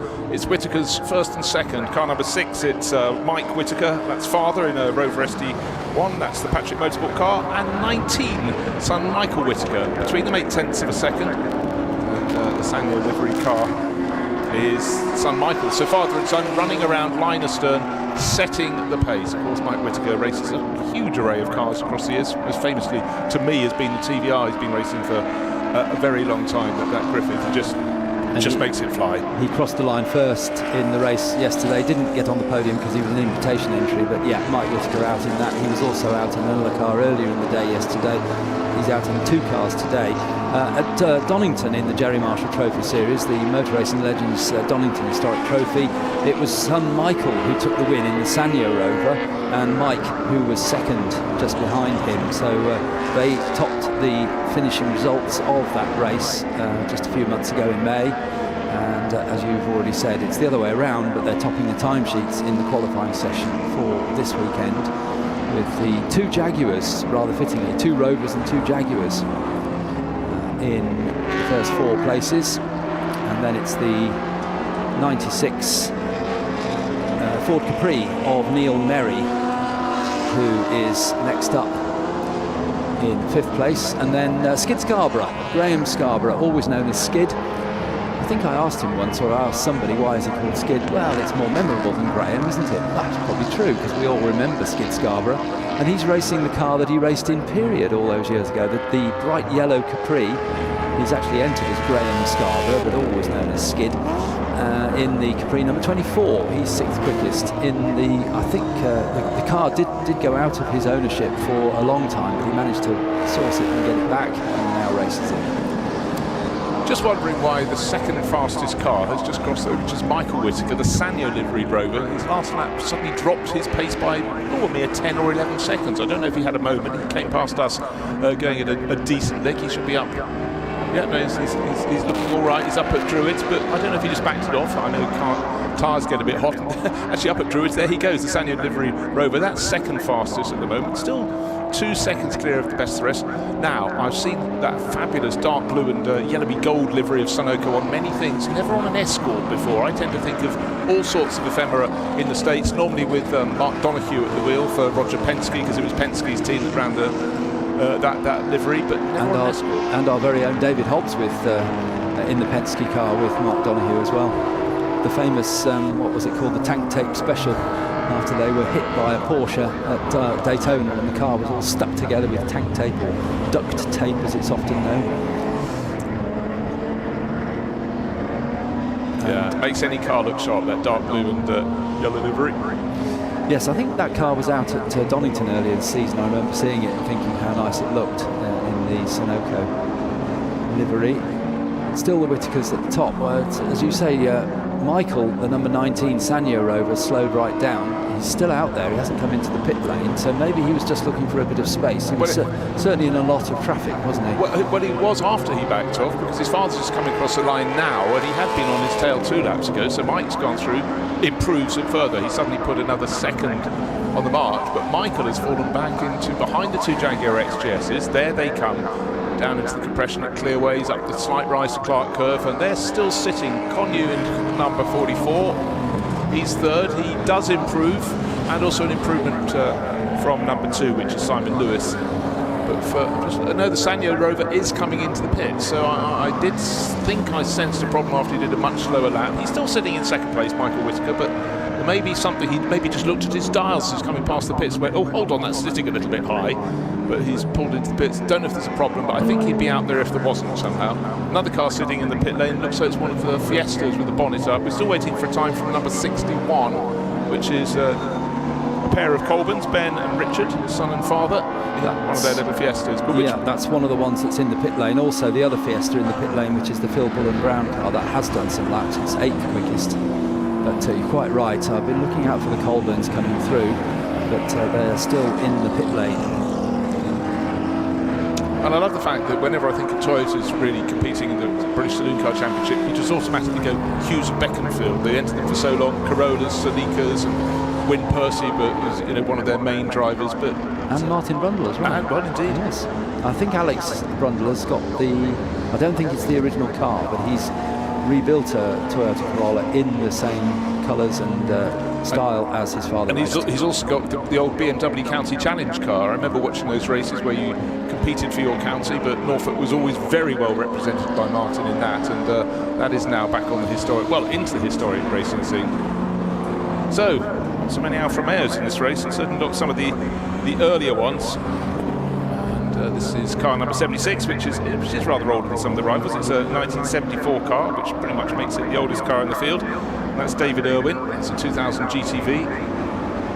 Again, that's sort of at the very end of this glorious shaped car. Most of them, of course, we've been looking at the very similar shape of the GT Ams from 1966. We were celebrating the Andrija Adamic Trophy from his days, winning the European Touring Car title in 1966 in one of these, but the engine was larger by the time it got towards its end. 2000 GTV. Right, black and orange flag for number 2. Race control message. There is car number 2, and it's running a little bit wide up at Druid, so I don't know if it's dropping fluid and ran wide because it was running over its own fluid, but that's the please come to the pits, we've spotted a mechanical malady with your car sort of flag. Yeah, it's not the obvious thing, which is the door slightly open. That's often the case. Door not quite closed. They will call them in for that, but you can't see anything. Is that a little smoke trail behind it, perhaps? I don't know. I just wondered why he ran wide at Druids. There wasn't an obvious reason for that, and if he's literally dropping liquids and then finding no traction on his own juices. So we'll just check that one comes in. Meanwhile, a couple of Capris roar past the commentary box with them making their inimitable engine note. When you had Gordon Spice et al. Duking it out, and as you say, Skid Scarborough, it was a real soundtrack of the late 70s. It was, and it was a Capri, actually like the one that's just come into the pit lane, the later Capri 3-litre, same body shape as the Kenwood sponsored car that's on our live stream at the moment, number 74. Which is driven by Paul Martin, but the red Capri with the Autocar and Motorcraft livery.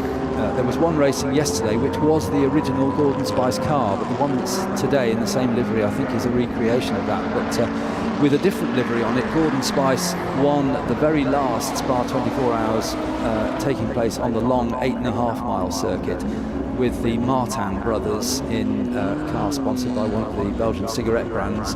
And in fact, Maxime Martin, who is a current GT3 driver,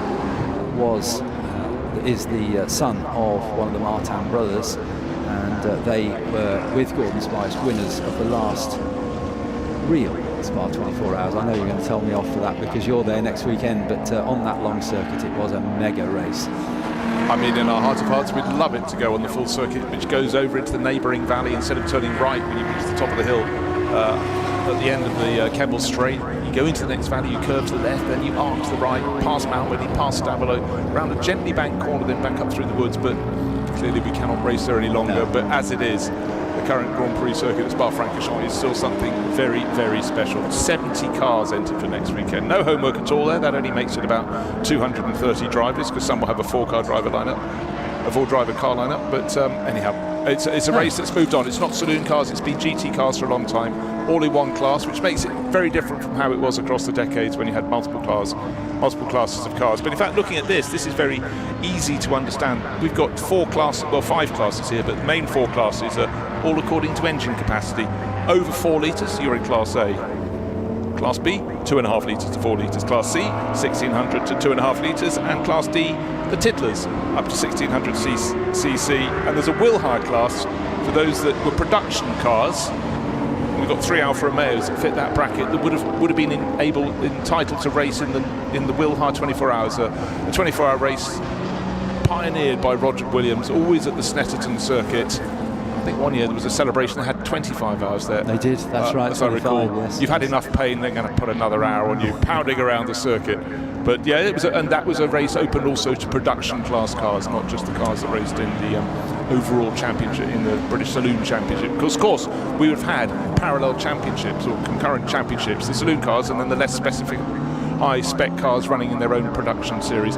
Good to see these Capris getting closer and closer, at least to each other, not yet to the times at the very top of the charts though. But the Skid Scarborough car, as in period, noses line into clearways. Track marshal livery down the side, just as it was in period when he drove this car, and passes the Marlborough liveried Capri just behind. Similar sort of car, that's the Gregor Marshall. Well, there we are, there's a link with Jerry Marshall. Jerry's son Gregor is racing the number 3 Ford Capri sharing with Mark Thomas. And Jerry Marshall, you said this right at the very beginning of this session, that we tend, instantly your brain says, yeah, Jerry Marshall, Vauxhall, but actually he raced very, very successfully in production in Capris, but he also raced in production touring cars in a Dolomite Sprint, and whatever he got in, he was quick and very spectacular. Yes, it's a bit like, it's not a wilderness year at all. You look at Richard Petty's career, you forget he raced for Ford for a couple of years in the middle. You tended to think Plymouth and very much allied to manufacturer, but he had a disagreement, he stepped out.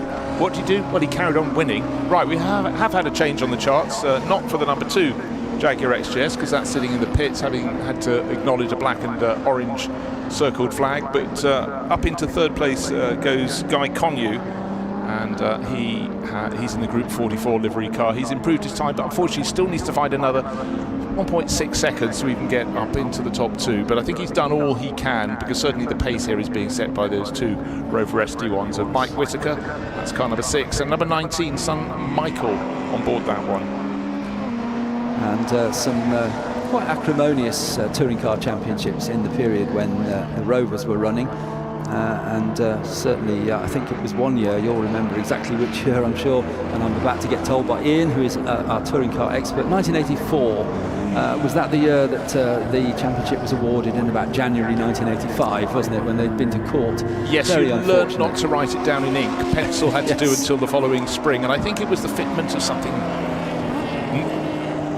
Nigerian spec mud flaps or something. Anyhow, that's enough from us talking in the booth. Let's go down and catch the very latest with Alex Legwey. Yeah, I just thought I'd take a moment to have a catch up with an old pal, Phil Pullen Brown, who's been out in the Fiesta, but it's not going so well. I mean, you're out, aren't you? Yeah, they've got some work to do to get us out in a race. Sadly, we were slipping a clutch in 3rd and 4th, and it just had no go. So, yeah, that was our qualifying done before it got going, really. So, a bit of a shame, but they assured me that's probably fixable. But we're going to get it back quick and try and get going with it. So, hopefully, out for the race. Yeah, okay, but positively, you have had a great morning, haven't you? Tell me, it's Pebbles, isn't it, your little Mini? It is Pebbles, yeah. She was my first race car, and she's the one that's most dear to us. Scott Kendall at the wheel, not me, got the fastest lap, put it on pole this morning ahead of some really talented guys, the Jordans and Nick Swift. So I think he's pretty stoked about that, as am I. Shame it wasn't my lap that got us there, but it was his, and hats off to him, he's done a great job. Right, you can share that glory. How's the track evolved from then to now over the last couple of hours? I think less of the track evolving. I think I've been evolving. I think just getting some time out in the seat and getting a feel for it again. The Grand Prix track is so fast and it's so great out the back. Sadly, I think the spectators at this end don't get to see us sort of going over the lumps and bumps out the back. But it's a really exciting track out there, and you know, in the Mini particularly, you're sideways going in and drifting it, and so it's fun. It's a lot of fun. Fiesta not so much, but it's still a lot of fun down there. So it's fun to watch as well. Shame about the Fiesta. That's it. But just before, Happy Father's Day. Thank you very much. And if I can say hello to my two little ones, Louis and Billy, they'll be watching at home. So love them both, and hello. All right. Thanks, well done, you. Well, the frustrations of racing, sometimes tiny little bits can cause problems, and you end up at the side. Right, a couple of cars, we talked about them running in the Will High class, production class cars. One of them is right in front of us. It's car number 126, Clive Golding. He's been very busy this weekend. He's had multiple races here at Brands Hatch. He's had one, and he's had two actually, and is waiting for another. Great shape, the Alfetta. Obviously, it ran in period in the Touring Car Championship as a GTV 6, and this was a production spec class from 1978. Purple in livery, deep metallic purple. Looks great actually, it sounds wonderful. Alfa Romeo have very seldom made an engine that didn't sound exquisite.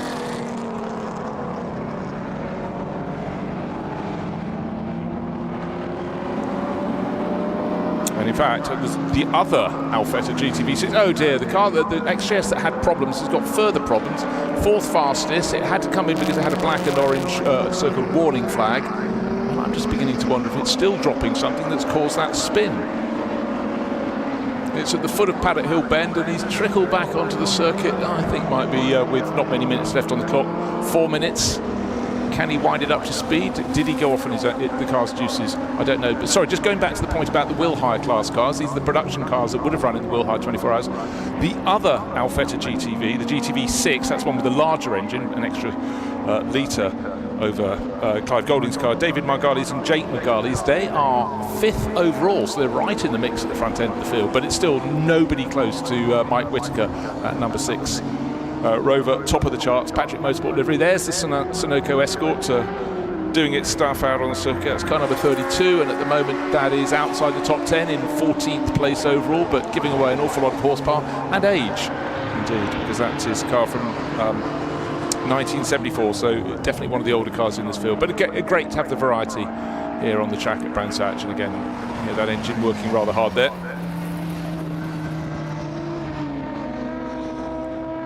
Mr. Coates takes it to the edge, nice line for him through Paddock Hill Bend, and Brands Hatch is a circuit that is it's never boring. You've always got the next corner coming up you very, very fast as well, but also just the change of gradient, the ups and downs just add something to the Brands Hatch circuit, particularly once you leave the stadium section and turn left at Surtees and then head out into the country, as we'd always describe it, and then up the rise, then down Pilgrim's Drop and on round the back of the circuit. So if you can get a good flow, if your car's feeling sweet, there's not too much around you, then you can really make things happen. Looking to see if many people have started, oh dear, the little Alfa 2000 GTV has pulled off as well. So suddenly the number 2 Jaguar having its own issues, and then again cars finding a problem as they go through Paddock Hill Bend and then trying to correct it and whatever. Right, here's the ex-Jerry Marshall Capri.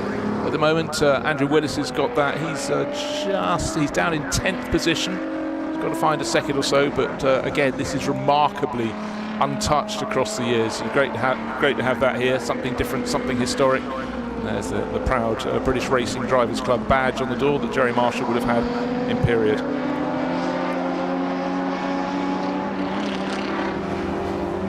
It's actually great, quite a few of these cars would have been revived a handful of years ago, particularly to compete at the Goodwood members meeting when they said let's have a race for cars of this particular period, but others are gradually coming out of the woodwork, so not all of them have been rubbed and polished and tweaked to the full spec. Others are remarkably original.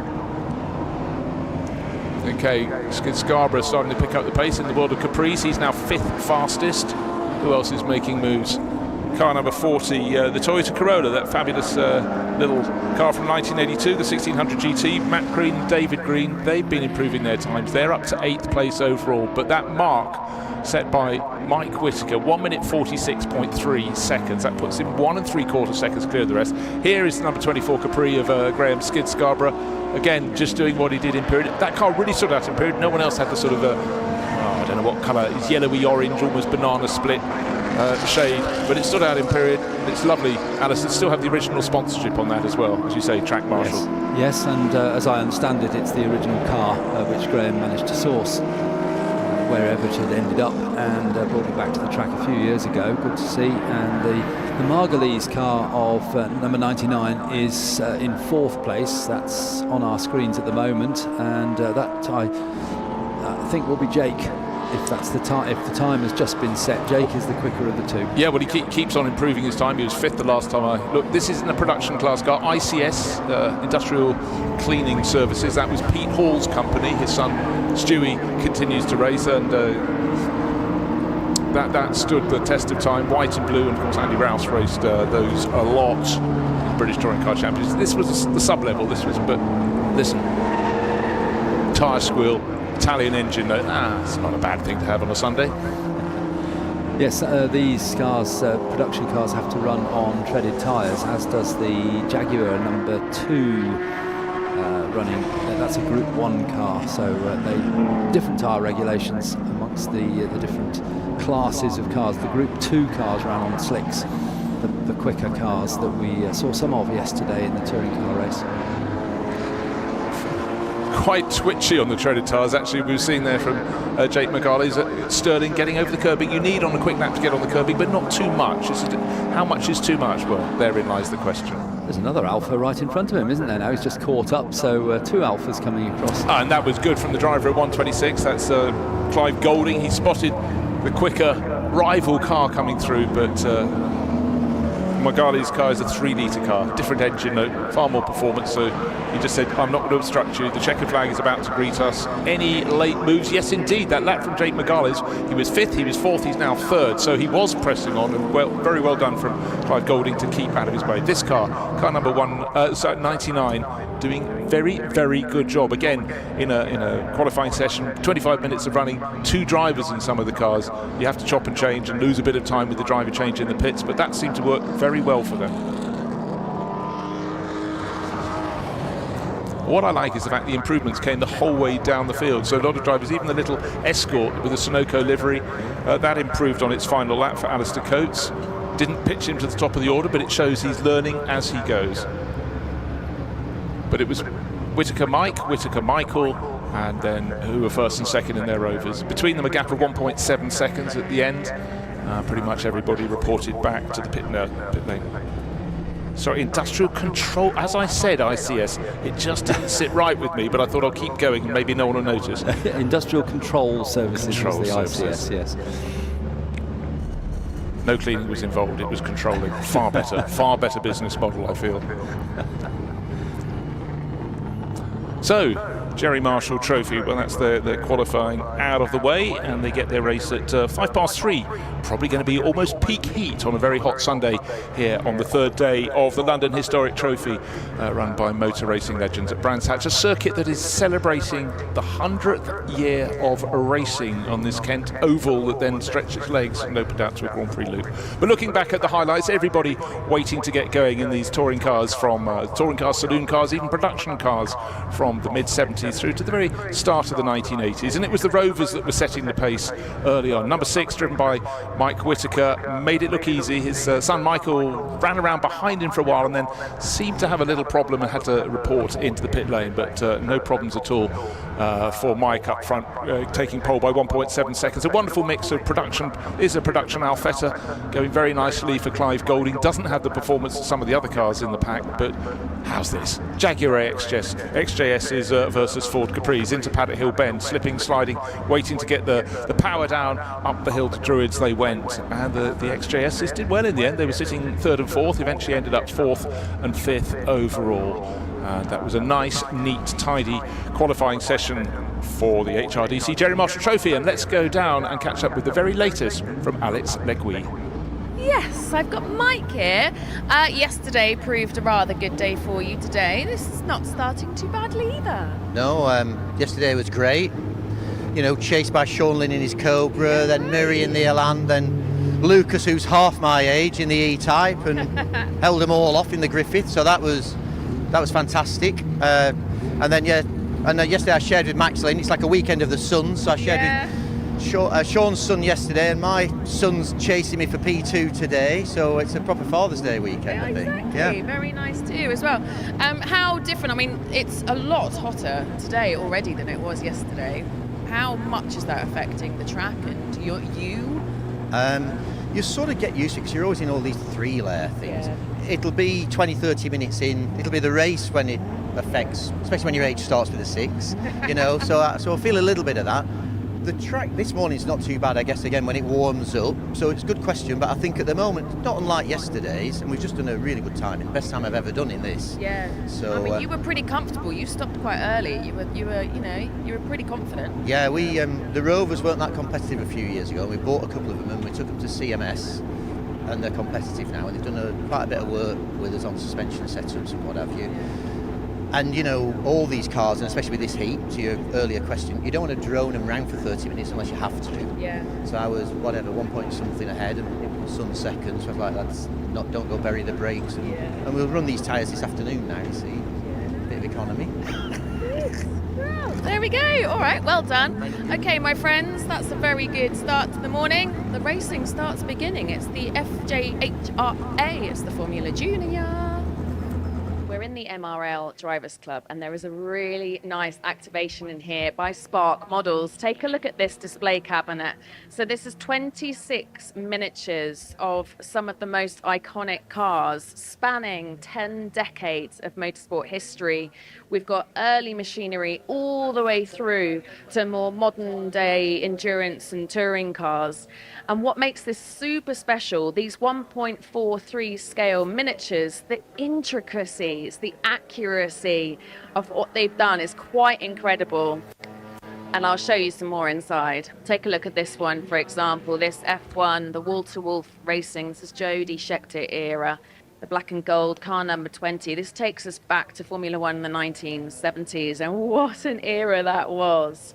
These cars were light, powerful, way less forgiving than modern F1 cars. Literally everything that was happening was in the driver's hands.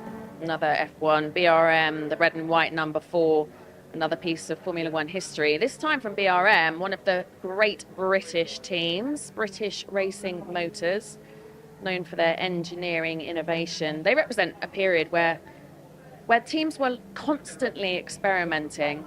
These cars were as much of engineering projects as they were racing machines. The DTM touring car, the BMW E30 M3, one of the most iconic touring cars ever built. These guys dominated touring car racing in the late 80s and 90s. It's very lightweight, balanced, so competitive, and was a real benchmark car in DTM and touring car history. This was the kind of car that really defined what touring car racing became. This red number 22, it's like a 1960s Ferrari prototype. This is where sports car racing really came alive. 60s Ferrari. It was built for endurance racing. It's your Le Mans era. Super lightweight, beautiful, but such a demanding car. It really focused on mechanical grip rather than aero. They were stunning to look at as they are challenging to drive. And if you think they're incredible, come in here and have a look at, we've got 1.8 scale models. We've got 2 models on offer here. Again, thanks to Spark. But look at this. This is a Le Mans prototype. This is a 1.8 scale model. This is complexity to a completely different level. These really are the kinds of pieces that are built to be displayed, collected, and really appreciated. Literally every detail is replicated, from the bodywork and aero right down to the interior and finishes. Spark are actually offering MRL competitors the opportunity to commission bespoke models of their cars. Look at this, the Porsche Again, an incredible piece of machinery. It's the small things that stand out as well. The finish of the paint, the precision of the decals, even the way the car sits. It all feels so authentic. It's not just a representation, it's a literal recreation. How special is that? And if you want to go about getting a commission for yourself, contact Spark Models Direct. What a great addition to the Drivers Club this weekend, though. Oh, luscious models, and then we're going to have a luscious race coming up. Look at this packed field of cars for the FJ HRA Silver Line Championship, chock full, and there are some exquisite, they're tiny little cars, and that was the beauty of this. Was the Formula 3 of their day, the forerunner of the sort of modern Formula 3, if you will. I tell you what, taller drivers need not apply. This is a race for jockeys, and I know as we look down the grid, really expect fireworks from Alex Ames on pole in his Brabham, and Callum Grant and the original Magic Merlin alongside. They were super fast yesterday. Lucas Alusa, quick in anything, he's in another Lotus, and Rufus Flan up at the very sharp end of the grid as well. Nathan Metcalf and long-time Alexis racer Stuart Roach, who's always a star in these little cars, Alistair, and they really are small, made-for-purpose racers, aren't they? They are indeed, yes. We've got a huge field. Philip Buhofer there in 7th place. We've got Adrian Russell in the Condor in 9th place. Duncan Ross in the Lynx. You've probably never heard of these cars. There were hundreds of manufacturers of Formula Juniors. Oscar Tripas in the Lotus 20. Stuart Monument in the 22, the slightly later model from Colin Chapman. Lucas Buhofer in the Brabham BT6 from the Brabham organisation, of course, Sir Jack Brabham. Keith Pickering in the Britannia, another name you may never have heard of. Andreas Halusa, Lucas's brother in the Lotus 22. Alan Schmidt in the Brabham BT6. Then it's Marco Zolin in the Cooper T56. John Timoney in the Orspa, another name you may not have heard of. That's all the way from Australia. Lucas Halusa in another of the Lotus 22s that was the wrong grid put up there. Lucas Halusa's at the front, but his father is further back, Martin Halusa, further back in another Lotus 22. Yeah, I mean, what we had at the time was, of course, Formula Junior started with the engine in the front, and it evolved, and it was the British constructors who really blossomed. The Italians still stuck a little longer with the front engine layout, but these are mini Formula 1 cars, because teams like Lotus and Brabham, they were just starting to produce their Formula 1 cars, and they didn't need to be a great deal different in terms of appearance, and on we will go. But so many other little manufacturers, as Alistair was reading the names there, tried to make their money, tried to make the cars. Not all of them succeeded. They did things differently, and sometimes you look from the outside and thought, well, that one's not going to work. But just bear in mind, the history of Formula Junior, it changed enormously and very quickly, from front engine to rear engine. The cars became smaller in dimension, but what they are all the time is dynamic, and they were huge fun to drive, and that's why the Formula Junior historic movement has been going so strong for so long, so popular, and they really do race at some fantastic circuits around Europe. And the driver that runs the Formula Junior along with his daughter is Duncan Rabaliati, who's driving one of the very early Alexis cars, car number 7, and Duncan's daughter Sarah Mitrich, she runs the championship now very, very effectively. Huge grids everywhere they go. They do world tours as well. Formula Junior started in 1958. It only ran for 5 years, but it was the way to get into Grand Prix racing. And drivers like Mike Hailwood, who moved across from a hugely successful career in motorcycle racing, like his friend John Surtees, and he wanted to get into Grand Prix racing, so he was put in a Formula Junior to learn the ropes and then move on into Formula 1, which he did. Well, it was entirely what this formula was made for. It was bringing up young drivers. It was remarkably cost effective in comparison to contemporary racing. You really could stick it on a trailer and tow it around. A good friend of mine, when he was racing Formula 3, said, we've moved to transporters, and I'd rather my car arrived on the back of towed behind a transit. He said the money would go a little bit further that way, and I could afford some tyres for qualifying. But we're all set for the first race of the Sunday here for the London Historic Trophy. 11:45, we are kicking off. It's the Silver Line Championship for historic Formula Junior cars, and what a field of cars. Let's just go to the front row again. Alex Ames on the pit wall side with the green helmet in his Brabham. Callum Grant, the red Merlin with the yellow stripe on second. Then Lucas Halusa, car number 54, He's in the first of the Lotuses, and alongside Rufus Flan. They come to a halt. The car's packed super tight on this 2x2 grid. Also look out the orange car that's always raced so well by Stuart Rhodes. His Alexis, he's on the outside of the third row. Nathan Metcalf alongside, and I think we are pretty much in position for blast-off. And one other car to watch way back on 22nd on the grid, Spencer Shinner in the blue Lola, number 128. Watch him. He took 8 places on the first lap yesterday after a troubled qualifying. I think he did a similar job up at Donington Park as well in the opening round this year. So let us take a look. It is packed. It looks like it's 4x4, but it's actually offset, staggered 2x2, waiting for the lights to go from red to green, and it is a very even, steep start. Some of the quickest. The Merlin gets into the lead, so it wasn't a brilliant getaway from Alex Ames, but certainly from the outside the front row, Callum Grant.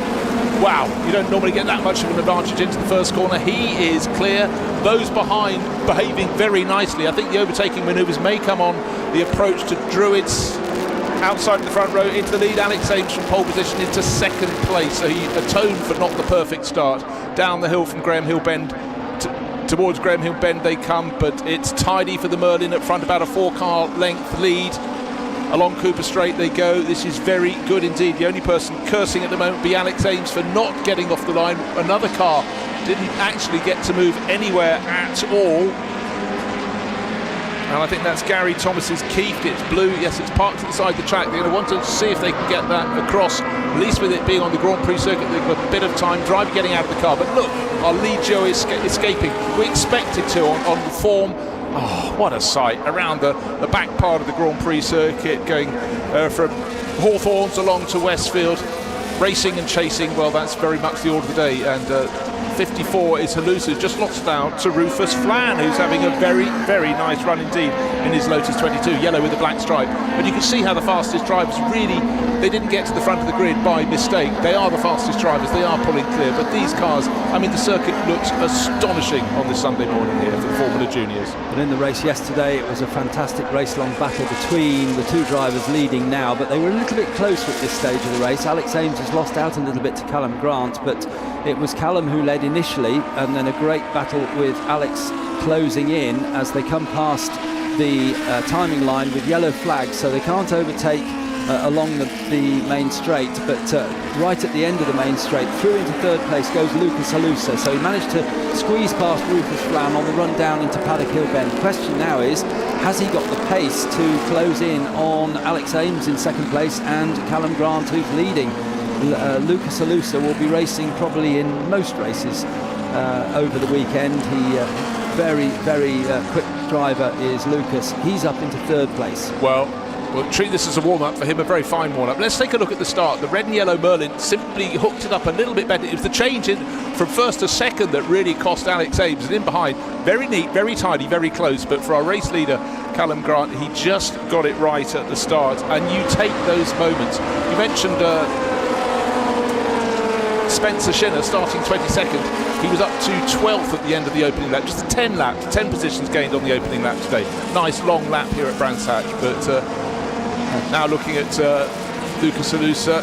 Another driver to watch that started at the back because they shared the car. So Michael Hibbard was driving yesterday. Andrew Hibbard is driving today. Car number 51 started absolutely last because he switched with his team in the car, and he was up to 18th on the first lap. So we'll check that when they come around again. But number 51, Andrew Hibbard, watch out for him as well. Yeah, well, I tell you what, that's the beauty of the Brands Hatch Grand Prix circuit, because these little cars, they really are very small. They make the track look large. First to second, what was it last time? It was 9/10 of a second. This time, 1.2, nearly 1.3 seconds. And equally, Lucas Halusa, having only just a lap ago swept into third position past Rufus Flan. He's put 2.5 seconds on Flan. As he does he set off after those in front? No, not yet. Losing ground still, Lucas Halusa. But then the pack comes through, sweeping, looking small, tiny, nimble, fast, past us. And making the moves, 128, Spencer Shinner up to 8th overall, and the Hibbard car is now up to 14th, so good progress. And it's hard to pick them out, these buzzing hornets around the track, but 128, definitely look out for Spencer Shinner, going very nicely. It's the blue Lola, and making up ground. Now it gets harder. You can pick off the easy pickings, the low-hanging fruit, not to describe anyone as low-hanging fruit, but You know what I mean? So 143 is a car on the move. That's the Monument car, which is Stuart Monument, one of the many, many Lotus 22s. No wonder that put money into Colin Chapman's coffers so he could afford to keep proceeding with his Formula One desires at the time, because you sell lots of these little Formula Juniors, and it really did help companies. And obviously Lola got in the mix as well in their very, very early days. And they went on to at one stage be the company that made the largest number of single-seat racing cars anywhere in the world. I think in the early 70s they passed 1,000 cars made. Just think about that for a second. And the same with Brabham as well, the very early stages of the Jack Brabham, Ron Toranak partnership. The BT of the Brabhams is Brabham Toranak. And the BT6 is the car that's in second place. That was one of their early designs for Formula Junior. As across the line comes Callum Grant to complete 3 laps, and the gap to Alex Ames is now 1.6 seconds.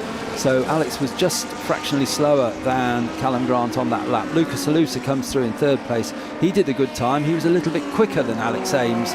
So the gap for second to third closed slightly. Then Rufus Flan comes through in the bright yellow car, number 90 in fourth place. We're looking for Spencer Shinner. He should be through next. There he is, number 128, still in 8th place. Didn't gain a position at all. So his target is Philip Buhofer, who's not going to be an easy nut to crack. But right now the drivers have to remember it's only a 20-minute race. So if Lucas Halusa is going to get set off after Alex Ames and try and get up into second place, he's got to keep moving, and he cannot afford a lap that's not anything other than fruitful.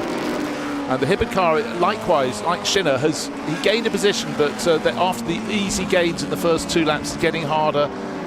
And the closer you get to the front of the grid, the more competitive it is. But the most competitive driver of all is Callum Grant, car number 57, the original Magic Merlin, as it's written on its nose underneath a picture of a witch on a broomstick. And he set the fastest lap of the race. Not last time around, it was his first flying lap, it was the goodie.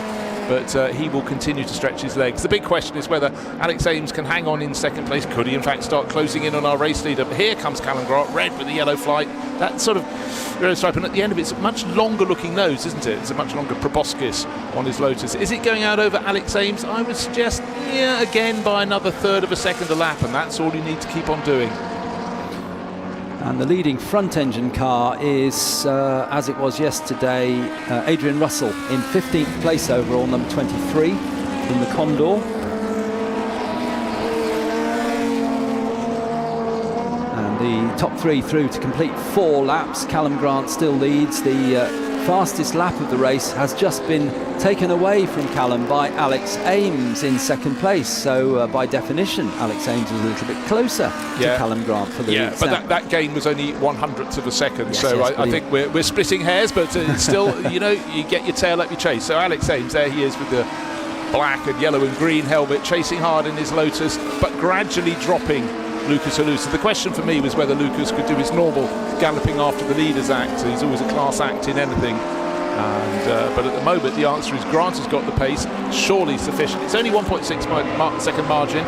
Hold on, let's have a look. There might be a time in which they can't catch the tail enders, and that could affect things very much indeed. In fact, I think there we are. The first of the tail enders has just been reached, and that was car number 24, which was the Adrian Stevens Hillwood, another make that you didn't get to hear too many of in period. So picking a few off. In fact, they'd already picked off Duncan Rabagliati just a few corners before. So among the traffic, it's where it falls. But again, Alistair, these cars are small, so there is generally space to find your way past on a track. Very much so, yes. There's plenty of space to run 2, even 3 abreast in these cars, and that's how it was in period as well. Very, very close racing. And I noticed that whilst Spencer Shinner has kind of found his level now at 8th place, still moving forward is Andrew Hibbard. He moved up another 3 places, so he's now into the top 10, number 51. His last lap time of 44.6, but he's in amongst traffic, so it's going to be tough to move forward from there. But we'll keep an eye on Andrew Hibbard, number 51, who started right at the back. Good to see some different makes there. We're just looking at number 33, which is Giuseppe Felletin in Elva, which was a wonderful bastardisation of French. Elva, she goes. And they certainly did go in period. Andrew Hibbard picking off, that's Robin Longdon is passed now, so he's gone up another place. Okay, good attacking drive there. You've got to be patient, got to keep picking off the places, and that's exactly what Michael Hibbard has been doing in his Lotus. Andrew Hibbard. Andrew, so we've swapped them over, did we? Yes, you did say that. So he's just come through again, and that confirms on our timing screen he did get past Robin Longdon on that lap, so he's up to 9th place now, number 51. In fact, his next target is Spencer Shinner, and his lap times are getting a little bit quicker as he's got through traffic. He's got a bit more space around him, a 43.8 that time, but nowhere near the times of the leaders down in the high 40s, low 41s. Alex Ames is 1.5 behind, so he is a little closer than he was a couple of laps ago. Yeah, he's safe. He's not going to be attacked from behind because Lucas Alusa is now 6 seconds further. But a bit of a loose moment at Stirling's there for Alex Ames giving chase. That won't have helped him. You want to get the power down as soon as possible, not have any sideward movement. But he's looking very twitchy in that Lotus. Why? Because it's right on the brink of adhesion. He is pushing it beautifully. Look at the line he takes through Clearways into Clark Curve onto the start-finish straight. Is this going to be another lap in which the driver in second closes in? Well, let's have a look. No, he's actually, I saw the moment up at Stirling's. It's cost him a good second. He just couldn't get the car balanced. Must have had a mistake somewhere else as well to suddenly drop back by 1.4 seconds. So pretty much all the margin he had before has almost been doubled on that lap. So another quality lap. And I tell you what, it's also the fact that our race leader, Callum Grant, improved the fastest lap of the race. I wondered if they get down into 1 minute 39s. I'm still wondering, because that was 1 minute 40.068 seconds for the Flying Merlin of Callum Grant. He's got, well, one of those visual advantages you can see with your eyes as he sweeps into Surtees, out into the country. Good battling all the way down the field. Unfortunately, a spinner, Stuart Monument, Lotus. He was just on the edge of the top 10. He's off at the side of the track on the exit of Stirling's, but he's gone to driver's left, which is probably the safer place to leave your car. Not you want to leave it anyway. And another car in the background was pulling off in front of him. Was the contact with 50, the Lotus of Philip Buhofer. Strange for two cars to suddenly go off at the same time, and maybe one had a moment and the other went off in avoidance, but well, these things can happen. But up front it's still Callum Grant from Alex Ames, from Lucas Alusa, from Rufus Flan, still the top 4 positions, and that margin, remember, went out to nearly 3 seconds. Of course, there has been traffic that could have interrupted as they are racing in duo. In fact, that's the most obvious reason, apart from a little twitch over the curbing at Stirling's, for the loss of the lengthening of the margin between Alex Ames in second and Callum Grant in the lead. And I mentioned in the build-up to the race that Mike Hailwood was put in Formula Junior racing to learn the ropes before he moved into Grand Prix racing, and he drove the very car that Alex Ames is driving. The Brabham BT6 was the car that Hailwood drove in his very first period of racing after he left the motorcycle scene and moved into open wheel racing in the Brabham. This very car? This very car. There you go. Yes. That is an amazing piece of history. And mysteriously, Mike Hailwood, he took 2 stabs. He came to racing, he went away again, and then came back and got into Formula 1 after a period with, I think it was Red Parnell Racing back in the early 60s. So a hand up from number 50. That's the car that went off. Oh, sorry, that's 54. Beg your pardon. That's Lucas Alusa. That's Lucas Alusa. And he's in 3rd place, so he's saying thank you for giving me a little bit of space, giving chase, but he needs to find another 7 seconds now to catch up with Alex Ames. But we've got 7 minutes and a little bit of small change left in this Formula Junior race, and it's all about Callum Grant. But for Callum and for Alex Ames giving chase, it's also now about working their way through traffic without losing any flow. But I'd say for Callum Grant in the lead, 2.5, 2.6, 2.7 seconds, that is a nice comfortable buffer for him to nurse through the next 7 minutes until the checkered flag comes out. And with these small engine cars, 1100cc cars, it's very much about keeping the speed up. It's about not losing time. So what you've just said about working their way through back markers, whereas in a more powerful car it might be fairly easy just to ease off a little bit, then just accelerate again. In these cars you need to keep the speed up, and we saw yesterday in the race and today that both Callum Grant and Alex Ames are extremely good at working their way through traffic. Well, an example of that is Callum Grant diving into Paddock Hill Bend. He picked off just the 4 cars on the start-finish straight, and I thought, did you need to do that with a 2.7 second margin? He could afford to have tucked in, but that's not the nature. But Alex Ames suddenly clawed back an entire second on that lap, so that is the role of both drivers working the traffic. And with that in mind, the red and yellow Merlin and Alex Ames, he's in number 21, he's in his Lotus. He's had to go through the same gaggle of cars that were confronting Callum Grant on the start-finish straight. Does it beautifully, but it's not just him driving beautifully, it's the other drivers around him aware of cars coming through, looking at the blue flags being waved by the marshal to indicate a quicker car is coming. So it takes two to tango, it also takes two to tangle, and that was the far better side of that equation. And a lot of these drivers know each other. They race regularly against each other, and they'll know the quick cars coming through. The marshals, of course, help with the blue flags as well. But still, you've got to know where you're going to put the car in order to lose the minimum amount of speed to keep the speed up in these little engine cars. And just great to see one of the drivers spotted him coming and pointed to the right, which obviously our race leader Callum Grant's thinking, I hope you mean go to the right, and he was also pointing it out to Alex Ames coming through, so the driver was just being passed, absolute feather in your cap for that. And the gap first to second has come down now to 1.6 seconds. So you were talking about 3 seconds, only 2 laps to go, Bruce. So Alex Ames is definitely closing up, and he's made his way through that traffic now. So we'll see at the timing line whether Alex Ames has managed to stay with Callum Grant for this full lap as they were working their way through that quite big bunch of traffic. Yeah, really was. Again, a little bit of respite. Callum crosses side. Oh no, it's definitely coming down. Let's see, 1.6 became 1.3 seconds. Alex Ames on the gain. Luckily, they have a bit of clear space to the next couple of cars. They'll come up on Duncan Rabagliati next, who's at the top of the hill at Druids. He's in his Alexis. He's been racing forever and a day, but he'll be wise to them coming through. But then there's one other car in front of Duncan, then there's pretty much clear track, and I think maybe for the rest of the race we may well get away without them having to have too much traffic.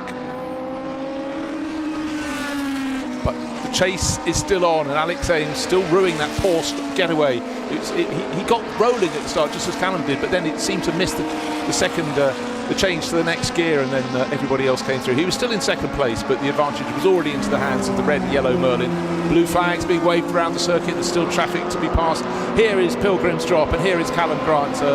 Red with a yellow stripe. His Merlin up. Again, it looks though Alex Ames may have just edged a little bit closer. Maybe towards the end of the race it's all a bit sweeter, but surely just under 4 minutes to go. This driver, Callum Grant, the original Manchik Merlin, can take it through to the finish, or can he? Will there be more traffic in front of him? Actually, the answer to that is it's fairly clear in front of him, because car 57, his car is now in Sheen Curve, and the next car he can catch is just about to turn into Clearways. So there's a big margin. Could get to the end of the race without any further traffic to affect the pair that are chasing and leading this race. We saw this yesterday. Alex Ames just leaving a trail of smoke occasionally, and this happened in the race yesterday. He got to the finish okay, won the race by 3/4 of a second ahead of Callum Grant, but there was slight worry up here in the commentary box that car would not get to the finish. But there's a little bit of smoke again coming out of the car at the back of the circuit. Not quite sure what's causing that, but Alex is an excellent engineer. He will know if there's a problem with the car, he will pull over, but he's not at the moment. And same as yesterday, he kept going. He's up to Druids now. Now Callum Grant has caught another car just coming out of Druids. Will he get by before they go into Graham Hill Bend? I don't think he will. So this probably is advantage to Alex Ames. Oh, in fact, that driver pulls out of the way for Callum Grant, so he didn't lose much time. But I think probably Alex Ames did close up a little bit there just as Callum was making his way through. Now he gets past the same slower car without any delay at all, so that will have closed them up somewhat. We've got, 2.5 minutes to go now. Exactly so, Alistair, but in fact on the previous lap the gap went out a little bit to 1.5 seconds, so it's ebbing and flowing. But if you have them clear of traffic, I actually think Alex at this late stage in the race, almost a swapper there. That was number 56, that's Jeremy Dealey in his Cooper. Well, he'll remember that for a moment, so nice save there. The wake-up call. You don't need a wake-up call when you're racing Formula Junior around here. You're certainly going to be fully wired, fully awake, and it's definitely a title you can give to Callum Grant and the chasing Alex Ames. Everyone else down the order still having a great deal of fun. Another Cooper that's looking in good form. Let's have a look at the replay there. Well, it was going for a gap that wasn't entirely there, but Jeremy Dealey sorted it out. But Crispian Besley just in front in his Cooper kept out of the way there. But again, the point is that years gone by it was a much wider run down through Graham Hill Bend, much tighter over the past 20 years or so, and a change of lead. Alex Ames has he come out? Yes, he has come out first out of Clark Curve and across the line. So Alex Ames somewhere out at the back of the circuit. We didn't see that as they go on to their last lap. Alex Ames leads. But as they dived into Paddock Hill Bend, I thought they were going to come together, because deciding to go back up the inside, not quite making it, was Callum Grant. Where did that change come about? As I was just saying, I thought Alex Ames was slightly faster towards the end of the race, but I thought 1.5 second margin was enough for the man in the red and yellow Merlin who was in front, is now behind. Oh, and a big moment at Graham Hill Bend. Alex Ames getting very, very loose indeed. This should be advantage too as they go along Cooper Straight, but it's Alex Ames and his Lotus is still in front, and they're both getting rather sideways. They go into Surtees carrying as much speed as they possibly can. Carrying too much speed, you can't get the pyre down. Oh, a wheel into the dust on the outside. That is how hard they're pushing, and that surely, we've talked about momentum. Will that cost Alex Ames? We can't see the cars. Will coming up the Brands Hatch Bridge. The Lotus is still in front. Callum Grant is running out of opportunities. He's carrying a little bit more speed. You don't dive up the inside into Hawthorn, do you? No, he hasn't. And they come out of Hawthorns. Now they'll run down through into Westfield, then Dingledale. Still Callum Grant tries on the inside as they go in through Westfield, now down the dip through Dingledale into the very, very fast Sheen curve. They've only, and more and more smoke coming out of Alex Ames's car. This doesn't look good, but he's still going. I wonder whether there's a little bit of oil going onto the rear tyres there. Callum Grant will be aware of that. Obviously he can see it as well, but he's doing his best to stay with Alex Ames. But Alex is still leading as they come under the bridge into the bowl for the last time. The checkered flag will be waved when they come across the line. Will it be Ames or will it be Callum Grant who takes the win? It's going to be Alex Ames who takes second win of the weekend in the Brabham, but there was more smoke today than yesterday, Bruce. Well, half a second was the margin at the end of the race. Checkered flag being waved there, and very, very close indeed. Can't tell you where the lead change occurred, but Alex Ames is giving chase. I think traffic really had a role to play at several points, but sometimes it giveth and it can taketh away. But what great racing. Lucas Halusa has come home in third place, but eventually he was nearly 17 seconds down. But I tell you what, if that was fluid going onto the back tyres of the car, I commented early in the race about how it looked loose for Alex Ames, but I tell you what, it was a masterful drive, and he so nearly dropped it at Graham Hill Bend on the final lap. You know what, winning a race is great. He'll put down in his diary, he'll say pole to victory. It was far more than that. That was the fight back, and they both worked the traffic really, really very well indeed. So 2 wins in 2 days. Well, that's quite a haul here in the historic Formula Junior. Lotus beating Merlin, and that was a special race, something that will take them into a happy, bubbling lunchtime. Sorry, Brabham. I've been seeing so many Lotuses, I've just completely flipped. It's the heat that we don't have in the commentary box. But really, really good job at the front in a field full of so many mates. Cooper's in the mix as well. And Alexis's, Elvers, Volpini's, De Tomaso's, Keefe's, I could go on. A Deep Sanderson as well. You don't get too many of those to the pound. So let's take a look at the highlights of a fantastic Formula Junior race. He looked level at the front. Alex Ames on pole position. He didn't get his Brabham off the line as well as he'd have liked from the outside of the front row. Callum Grant took the lead in his Merlin, and behind that everybody was trying to gain position but without having contact. Oh, there was a tiny bit of contact over the battle for 5th place as they went through the first corner. One driver didn't get very far at all, and poor old Gary Thomas being wheeled off on the start-finish straight. But up front it was all tight, but there was people coming up through the field, and from the very back Andrew Hibbard was on the charge, and Spencer Shinner as well, and they were gaining respectively 10 and 14 positions on the opening lap of the race. But Callum Grant pulling clear at the front, in behind some little twitchy moments and some smooth running, but it was about how the front 2 cars had pulled clear. Callum Grant and Alex Ames. Here's Alex in his Brabham, number 21, and they were fighting for position, and it was tight the whole way to the finish, with a late charge on the penultimate lap from Alex Ames, just getting his Brabham to the front of the race. So let's take a look at the results. There we are. Half a second was the margin from Alex Ames to Callum Grant. Lucas Halusa tried to give chase but didn't have the pace. Rufus Flan made a good show today, and Stuart Roach, as ever, going well in his Alexis. He came through in 5th place overall, with Nathan Metcalf and Andrew Hibbard almost swapping positions on the run to the line. Very close indeed. Spencer Shinner right in the mix. Bear in mind, Andrew Hibbard came up from far beyond the back. He was in 35th and last position at the start, so a real charge from him. And also Spencer Shinner started down in 22nd position. To get in the top 10 is grace, with Lucas Buchhofer and Andreas Halusa completing the top 10 positions. What a cracking race. 2 races, 2 days here at Brands Hatch. Wonderful entertaining, and today it's Father's Day, so it's great that some fathers can congratulate their sons and vice versa. So many multi-generational family crews out here enjoying life in the sunshine at Brands Hatch.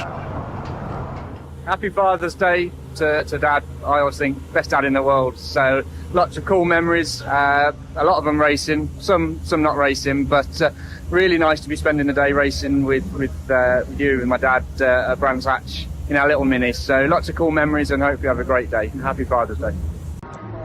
Dad, as you stand behind me fixing our car, I just want to say thank you so much for getting me into racing. A few years ago, we thought we'd do one Citroen C1 race just to have the experience. It'll be a fun thing to do. And because of that, we've now had years together where we've had weekends away, going through data, and just sitting in the motorhome, having a beer with you, discussing things, discussing the track, comparing notes. It's been everything. I love racing. I love that you've introduced me to this, and this has become my life. But also just the time that it's given me with you is everything. Happy Father's Day. Hi Dad, happy Father's Day. Thanks for getting me into motor racing. We've gone from the rather drab Microprose Spring Trophy at Silverstone in 1998 to absolutely sunny Brands Hatch, the Costa del Brands. What a day. Thanks for everything. Happy Father's Day. See you soon. Happy Father's Day. Thanks for being my race partner since day one and having amazing taste in cars.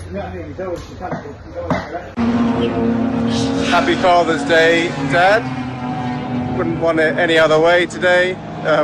Been following around the racetrack too long. Anyway. Hi Dad, just wanted to say happy Father's Day and a big thank you for getting me into motorsport. Had a brilliant time at the London Historic Festival at Brands Hatch this weekend, and all of the times I've been dragged to the track is finally worth it. Happy Father's Day.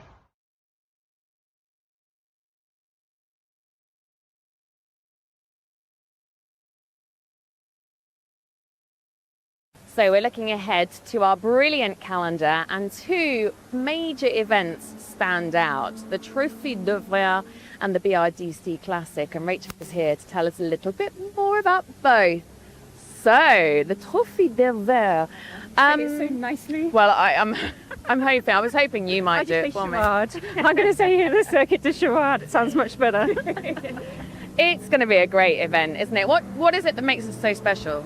I think it's going to be, well, it's our first event in France this year, and it's a fantastic little circuit that I think most of our drivers won't have got to see. It's the original French Grand Prix circuit, and it's absolutely beautiful in the mountains, you know, with the volcano behind you, the Puy de Dôme. It's a unique setting. They're going to have a great time there. And a very different setting to where we are right now, which is Brands Hatch. Can you tell us a little bit more, give us an overview, I guess, over the weekend? For this weekend or for Charade? For Charade. So a similar sort of setup. We've got testing before we go into the race timetable as we do here, but we've got a drivers club there. We've got a cinema on that people can watch the Grand Prix film in the evening. We've got a party, same sort of thing. So the MRL vibe, but in France basically. And what sort of cars and races are we expecting now? So we've got similar. So we've got the 366 cars there, GT and Touring, the pre-war cars, and the earlier 50s sports cars as well. So they've all got a chance to come and savour the great Charade circuit. So basically another typical MRL amazing event. Okay. The idea, bring as many of our cars to each event, and then it's consistent as well, isn't it? So they know what they're going to get.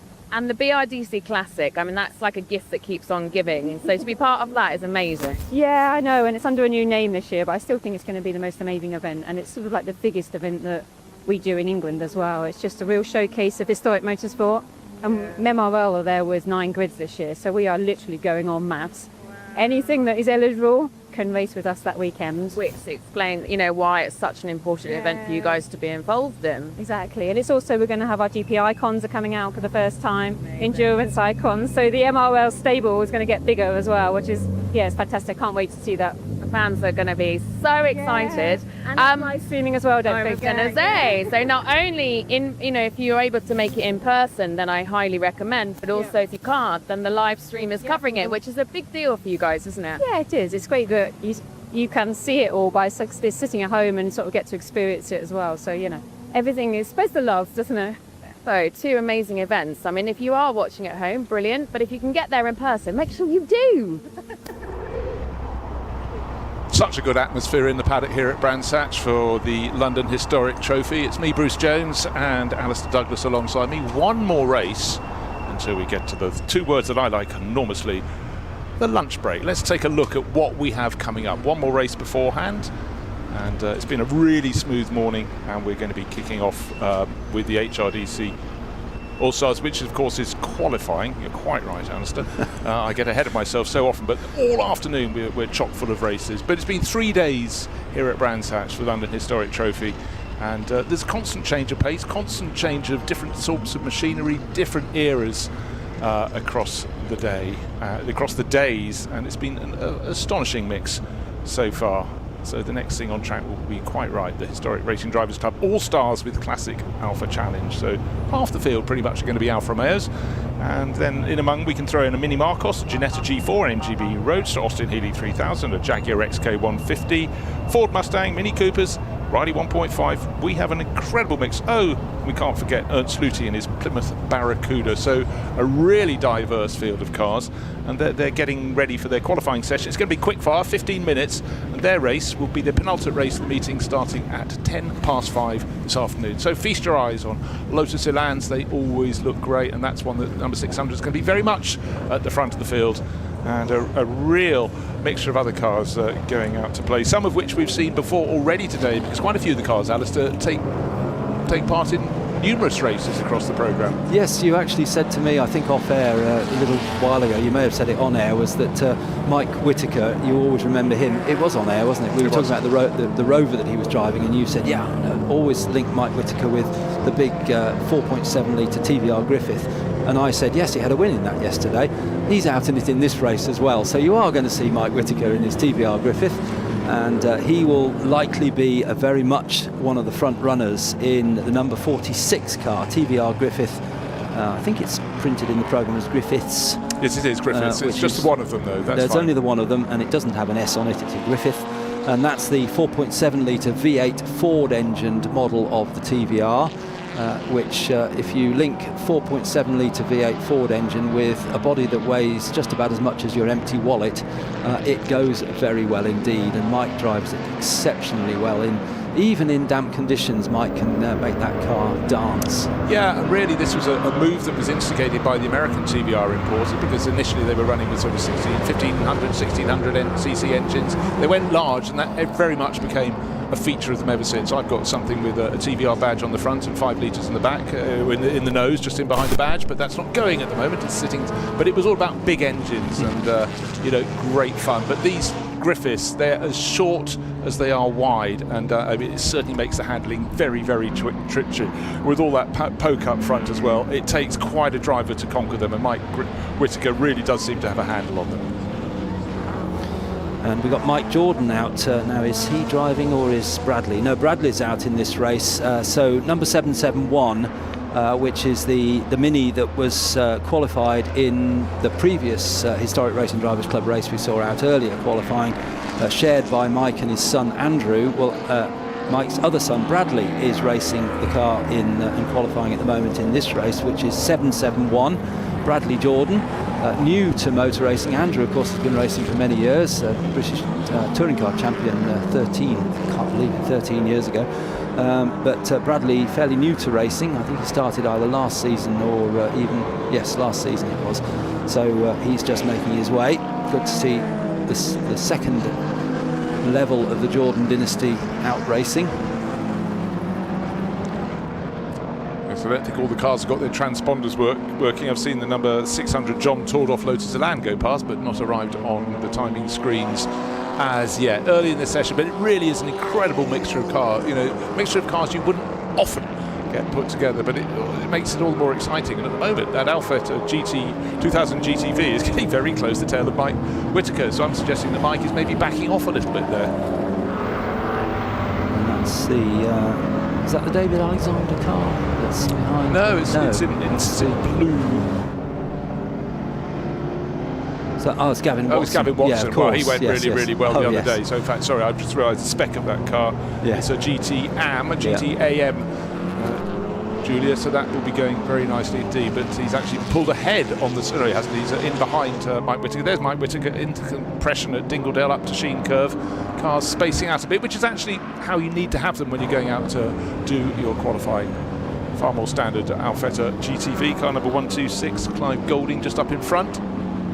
And I think both of those cars, quick cars, their strategy is get out early. In fact, Mike Whittaker was the very first car out of the pit lane for qualifying, because there's less likelihood of bunches of traffic which will slow him down. Get a good lap time in, as the Healy, there was a Healy pulled straight into the pit lane as they went out from qualifying. I'm not sure whether it was that one still in strife. Well, I think it was Matthew Moore, if I'm just seeing rightly. It was blue, it was an Austin Healy, is an Austin Healy, but was off at the edge of the circuit. So, waiting for the flying laps to come in. 1 minute 53.6 for Mike Whittaker, but been beaten. John Tordoff has gone to the very top, but Mike Whittaker's dropped down to third place, because car number 49 is Michael Whittaker, his son, who's driving Ford Mustang. He's in second place, but it's a Lotus Elan number 600. John Tordoff at the wheel. And that has set the pace. 1 minute 50, almost 1 minute 50 flat, but only 0.4 of a second quicker than the Mustang of Michael Whittaker. And then Ben Colburn vaults up to third place overall, so that's constantly changing run. And he's in a car called the Pandora. We'll look out for that. What do you know of the Pandora? Well, you're about to tell me. I can tell. I had that on my notes to go and talk to Ben and his dad Richard about what that was in the paddock on Friday, and I never got a chance. So the answer is I don't know. Okay, we'll have a look for it. Well, looking for it, it's white. It's a fairly sort of rounded-nosed, open-top sports car. So take a look for that. We did see it coming out onto the circuit, and it set the third fastest time. So very handy indeed. And the Pandora, built in 1963, only a small engine, 1300cc. Presumably an A-series engine, probably out of a Mini, something like that, and the car we just had briefly on screen, here it is again, the light blue Leon number 600, which is driven by its owner John Tordoff, which is currently quickest. John is Sam Tordoff's father. Sam Tordoff, if you don't know, was regular in British touring cars and British GT a few years ago, and he started racing before his father. He managed to convince his father to come racing about 5 years ago, and John's pace has gone up and up. He's coached by his son Sam and by Andrew Jordan, who he was sharing this car with yesterday, and I was really, really impressed with the way that John has really got on with learning how to be quick. And you might wonder what the 600, why he runs 600, and if you do know, the Tordoff family run the JCT 600, which is the largest new car dealership in the country, up in the northeast. And the reason is John's father was Jack Tordoff. He bought a Mercedes 600 many years ago and got the private plate JCT, which is his initials, and the 600 for the Mercedes. And he kept it on all of his cars after that. Then sometime later he set up the car dealership and called it JCT 600. Simple story. Yeah, well, there you have it. That'll keep the auto numerologist very happy indeed, but thanks for that. Right, while that was happening, Mike Whittaker toppled John Tordoff. John had just improved on that by 1.3 seconds. But Mike Whittaker went, nah, I'm not having that. He improved by over 4 seconds to go top. 1 minute 46.317 seconds for the TVR Griffith race. John Tordoff in second, and then Ben Colburn improves his time, pops back into third in that little 1300cc Pandora. Well, we have Ian in the commentary box with us. He was commentating yesterday. He's doing our admin and research today. Very good job he does, because he's found us, telling us what the Pandora is. I didn't manage to find this on my research last week. Well, yeah. Do you want to know? Yeah. It's named after the lock-up garage in Chichester, where the car was built by Tony Cowell, Michael Homer, and Roger Phillips. Who used to meet in a pub down there, didn't they? And you know part of the story, do you? Well, I do. I've just remembered it because I've realised I've looked it up before for an event. I think maybe a good one. But carry on, because other people don't know the outcome. That's it. That's all we've got. So you make... I think they were university students, and I think a friend of theirs, was called Pandora, owned the garage, and they built the car up in the lock-up garage. There, I've probably melded 3 stories together. It's unusual. It's 1300cc. It's white, and in the hands of Ben Colburn, it's very quick. 4th on the charts at the moment. Thanks very much, Ian. There we are. Those of you around the world watching on the live stream, you can see what you can find to add to that story. But I'm fairly sure 3 guys fresh out of university having a conversation. Do you think we could? And they did. The father, Mike Whittaker, is back to the top of the timing screen, ahead of John Tordoff. Michael, son in the Mustang number 49, is now third. So Mike is fastest in this light blue TVR Griffith, a very, very frequent racer, and races at Goodwood, doesn't he, as well, where he's very, very quick there as well. And Mike has got that car back onto pole, provisional pole, with a 1:45.428. John Tordoff 3.3 seconds behind in the Elan number 600, and then Mike's son in the Mustang. And then it's this intriguing Pandora, which I can't say I've ever seen racing before. So if you've seen it before and researched it before, it's obviously the Colburns have brought it out, but not one I've seen. Well, I might have researched it and not seen it then. And the car we need to look for is car number 15, and there it is. There is the Pandora, white with it's a green stripe up it, going past an E-Type. How many races would you have those two on the same piece of tarmac? But this is one of the beauties of this, well, clues in the name, the HRDC All-Stars. There's a little Pandora sweeping through, and again, made for purpose. Small, light, nimble, well, it needs to be with the 1300cc engine, but again, cost effective in the period. That's why this group of former students could get it together. And you can see on the side it does say it has an Austin engine, and looking very neat and nimble. And it's great to have things that probably had a very short shelf life, because maybe that category of racing was superseded in fairly short order. Cars do fall by the wayside, but just lovely to have that history out on the track. And one would assume from the stories that we've put together here that that's a unique car. I do believe you're correct. Because what do you do when you build a racing car? Well, you spend more money on beer. I think that works in the world of studenting. Powered by Austin, as you say, so that's running the, if it's 1300, more than likely the A-Series engine as fitted to the Mini and the Midgets and Sprites and so on. And in fact, went on for a long time in the Austin range until it was replaced some years later by the K-Series. And there's the Patrick Motors Group. Well, there's an engine that went on forever and a day, because the famous Rover 3.5 litre V8, of course, everyone just thinks it was a Rover. Well, it was more than that. It was actually an engine that was sourced in the States. It was a Buick block originally, and that went on, and why wouldn't it? It gave good horsepower, but loads of torque. And in road car trim, particularly in the Rover Vitesse of the period, it was a very, very quick car. Magical, smooth engine note for them as well. Right, looking for moves on the board. What we keep getting is car number 49 is improving all the time. That's Michael Whittaker. So we've got father Mike and son Michael first and second. 46 is top, which is Mike's TVR Griffith. Second now is the Ford Mustang of Michael Whittaker. 2.3 seconds between them, and then another almost a second back to John Tordoff's Lotus Elan. There it is, car number 600. Looks great in that pale blue livery, doesn't it? Really, really crisp. In fact, it looks pretty good in any livery. A lot of people would have an echo of let's make it a bit like the silk cut cars. Put the gold bumper on the front. I don't mean silk cut. But anyhow, we have just looking for movers. In fact, an improvement last time around from Ben Colburn in his Pandora. The Margali's car, the Alfetta GTV6, that's going very nicely to lead its particular class in 5th place overall, with Gavin Watson tucked in behind in his Alfa Romeo in 6th. The car we were looking out for very early on was 771. We'll see how Mike Jordan could get on in the little Mini. Well, he's doing very nicely indeed. 7th in that. Now, this is small. I mentioned Mini. Well, this is a Mini Marcos. This is something very, very different. And again, you talk about the short wheelbase, the square format of the wheelbase of the TVR Griffith, and it's not entirely dissimilar on this little Mini Marcos. Took the original Mini body, and quite a lot of special bodies got put on board. And another car similar to that I've seen racing this year is the Deep Sanderson, very much a similar iteration. Yes, it's something which was very prevalent in this period, where you could take a basic chassis or a base of a Mini with the engine and gearbox at the front wheel drive, and then put a different body shape onto it. As we look at another of our Alfa Romeos, it's another GT Am, John Symes' car. The GT Am, one of the more modified versions of the 105 shape of Alfa, and very, very successful in period.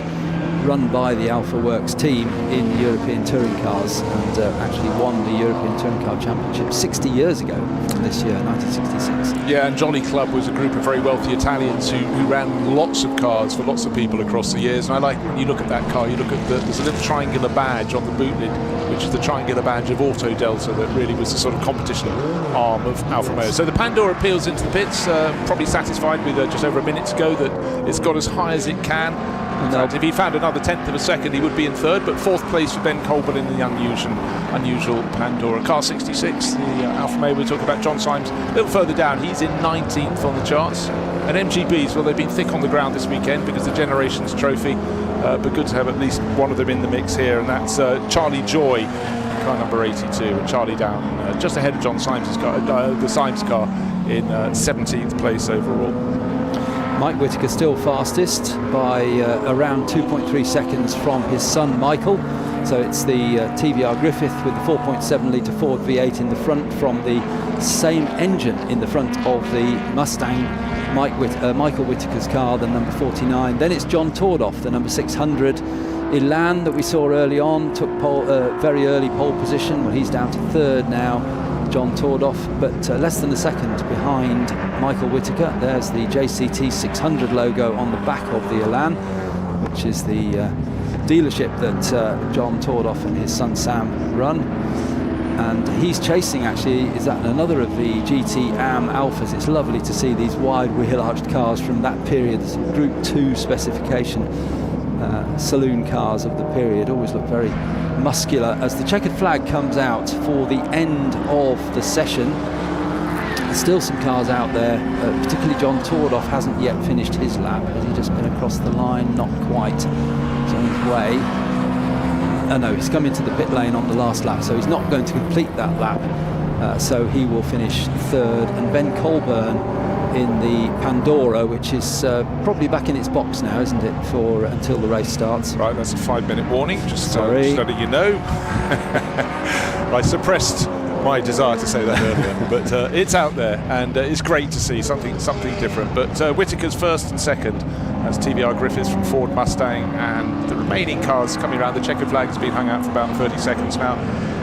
But a real mix of cars, and we're going to have the blast off from the big Ford-powered Griffith and Mustang from the front row, and trying to lead the attack, even though it's almost a second down on the Mustang, is Sam Tordoff when we get to the race this afternoon in his Lotus Elan. And Ben Colburn, totally different sort of car, an engine only a third of the size of that, or under a third of the size of that in the front two qualifiers in his Pandora. So he'll be nimble, but won't be as quick. But around the faster parts of the circuit, you know, that nimbleness may just pay off a little bit. But I'd say for the Whittakers, they've got the job done. In fact, both peeled in early, confident they've done what they needed to do to take the front row of the grid. And in the end, Mike Whittaker, in his TVR Griffith, as expected, took pole. Did he expect to be on top by 2.3 seconds? I don't know. He had that slow lap. Remember, he was being overtaken by Gavin Watson's Alfa Romeo. I thought, has he got a problem? He should be faster. Next time out, conditions perfect, bam. And he went for it, and that was pole position. And there it is, car number 46, job done, being wheeled back probably to try and put it in the shade. I must say, actually, in the last few minutes, it's still a bright day here at Brands Hatch, but the full sunshine of earlier does appear to have gone away, and hopefully the temperature's falling down a little bit as well, because it has been very hot the last 2 days here. Oh. And an improvement right at the end of the session there for Brett Sindercombe, number 116. He came up to 8th place in his Alpha. And the highlights of the session there, particularly involving Mike Whittaker's number 46 TVR. There he is going across the line, but also involved in the mix for the top of the tree was John Tordoff in his Elan, the little mini Marcos. Where did that finish? Down in 13th place. Michael Whittaker in the Mustang, number 49, managed to follow his father through and second on the grid, so they'll be on the front row together. And Ben Colburn in the little Pandora with the Austin engine, as it says on the side, got himself up to 4th place. John Tordoff finished 3rd, but it was Mike Whittaker in the big rumbly TVR Griffith that took pole position. Well, good session, a busy session, and as expected, we have Mike Whittaker on pole position. Won't have to wait too long until there's more stuff out on track, and it's not just any old stuff, it's very special machinery, because we've got a pit lane with a wonderful array of Group C cars. The cars that would have raced at Le Mans, would have raced in the Nürburgring 1,000 kilometres. But let's go down first to Alex Legui. Thank you very much, Bruce. Nice to hear your dulcet tones. I am down here with Mike and Michael, father, son. Mike, you are taking up a lot of our live stream. You're pedaling far too well today. Congratulations, that was a lovely pole lap. Yeah, thank you. I love the All-Stars. It's a really varying grid. There's everything from like a 50s Austin to the big V8 TVR, and I should be dialed in by now, shouldn't I? Like you say, I've been here all weekend, so yeah, it's going well. Fair play, and not bad for you either. Well done. Yes, thank you. Yeah, it's hot out there. I've had a few other sessions as well, so I was sort of glad to put hot time in and then just come straight in. Yeah. Talk me through the race start, right? Is there a father-son gentleman's handshake? Which one of you is better off the line? Who's going to get to the first corner first? I think we're both pretty bad off the line with these standing starts. So Tornoff is going to get to the yeah, someone behind us, yeah. Yeah, brilliant. And happy Father's Day. Has he got you some nice chocolates or anything?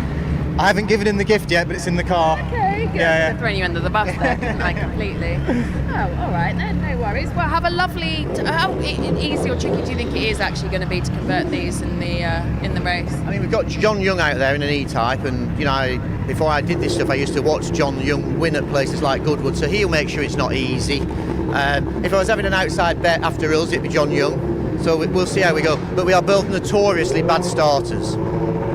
Okay, very nice too. All right, well done, boys. Look forward to seeing how you get on. So up next is the Group C cars who are heading out on track imminently. And I had a little catch up with Mark Constanduras yesterday regarding the Nigel Mansell car. Check this out. Look at this. Look at the difference in how much it's changed. I know, and I think the key bit to it is like the steering wheel. Modern steering wheels now are just full of dials and buttons and digital displays and all sorts of things. Here, it's just very simple. You've got a simple steering wheel. You've got the odd dial on the dashboard. I suppose you liken it, this is analog. Yeah. The cars now are digital. And that, I think, is what this car is all about.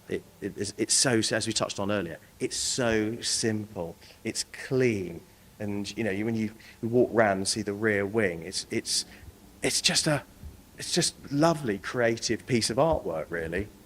And yeah, you can actually touch the sides of it. That's mad. And when you look at it from here, you can see those clean lines of Formula One. But also it shows how aerodynamics has developed from those days to now. Yeah, what we've learned. So when or are we going to see this running again? I hope we will. The plan is, so the owner is currently restoring it. So to bring it here this weekend, they've made it up so that we can have it. Okay. It's been undergoing a big restoration program since the car was found.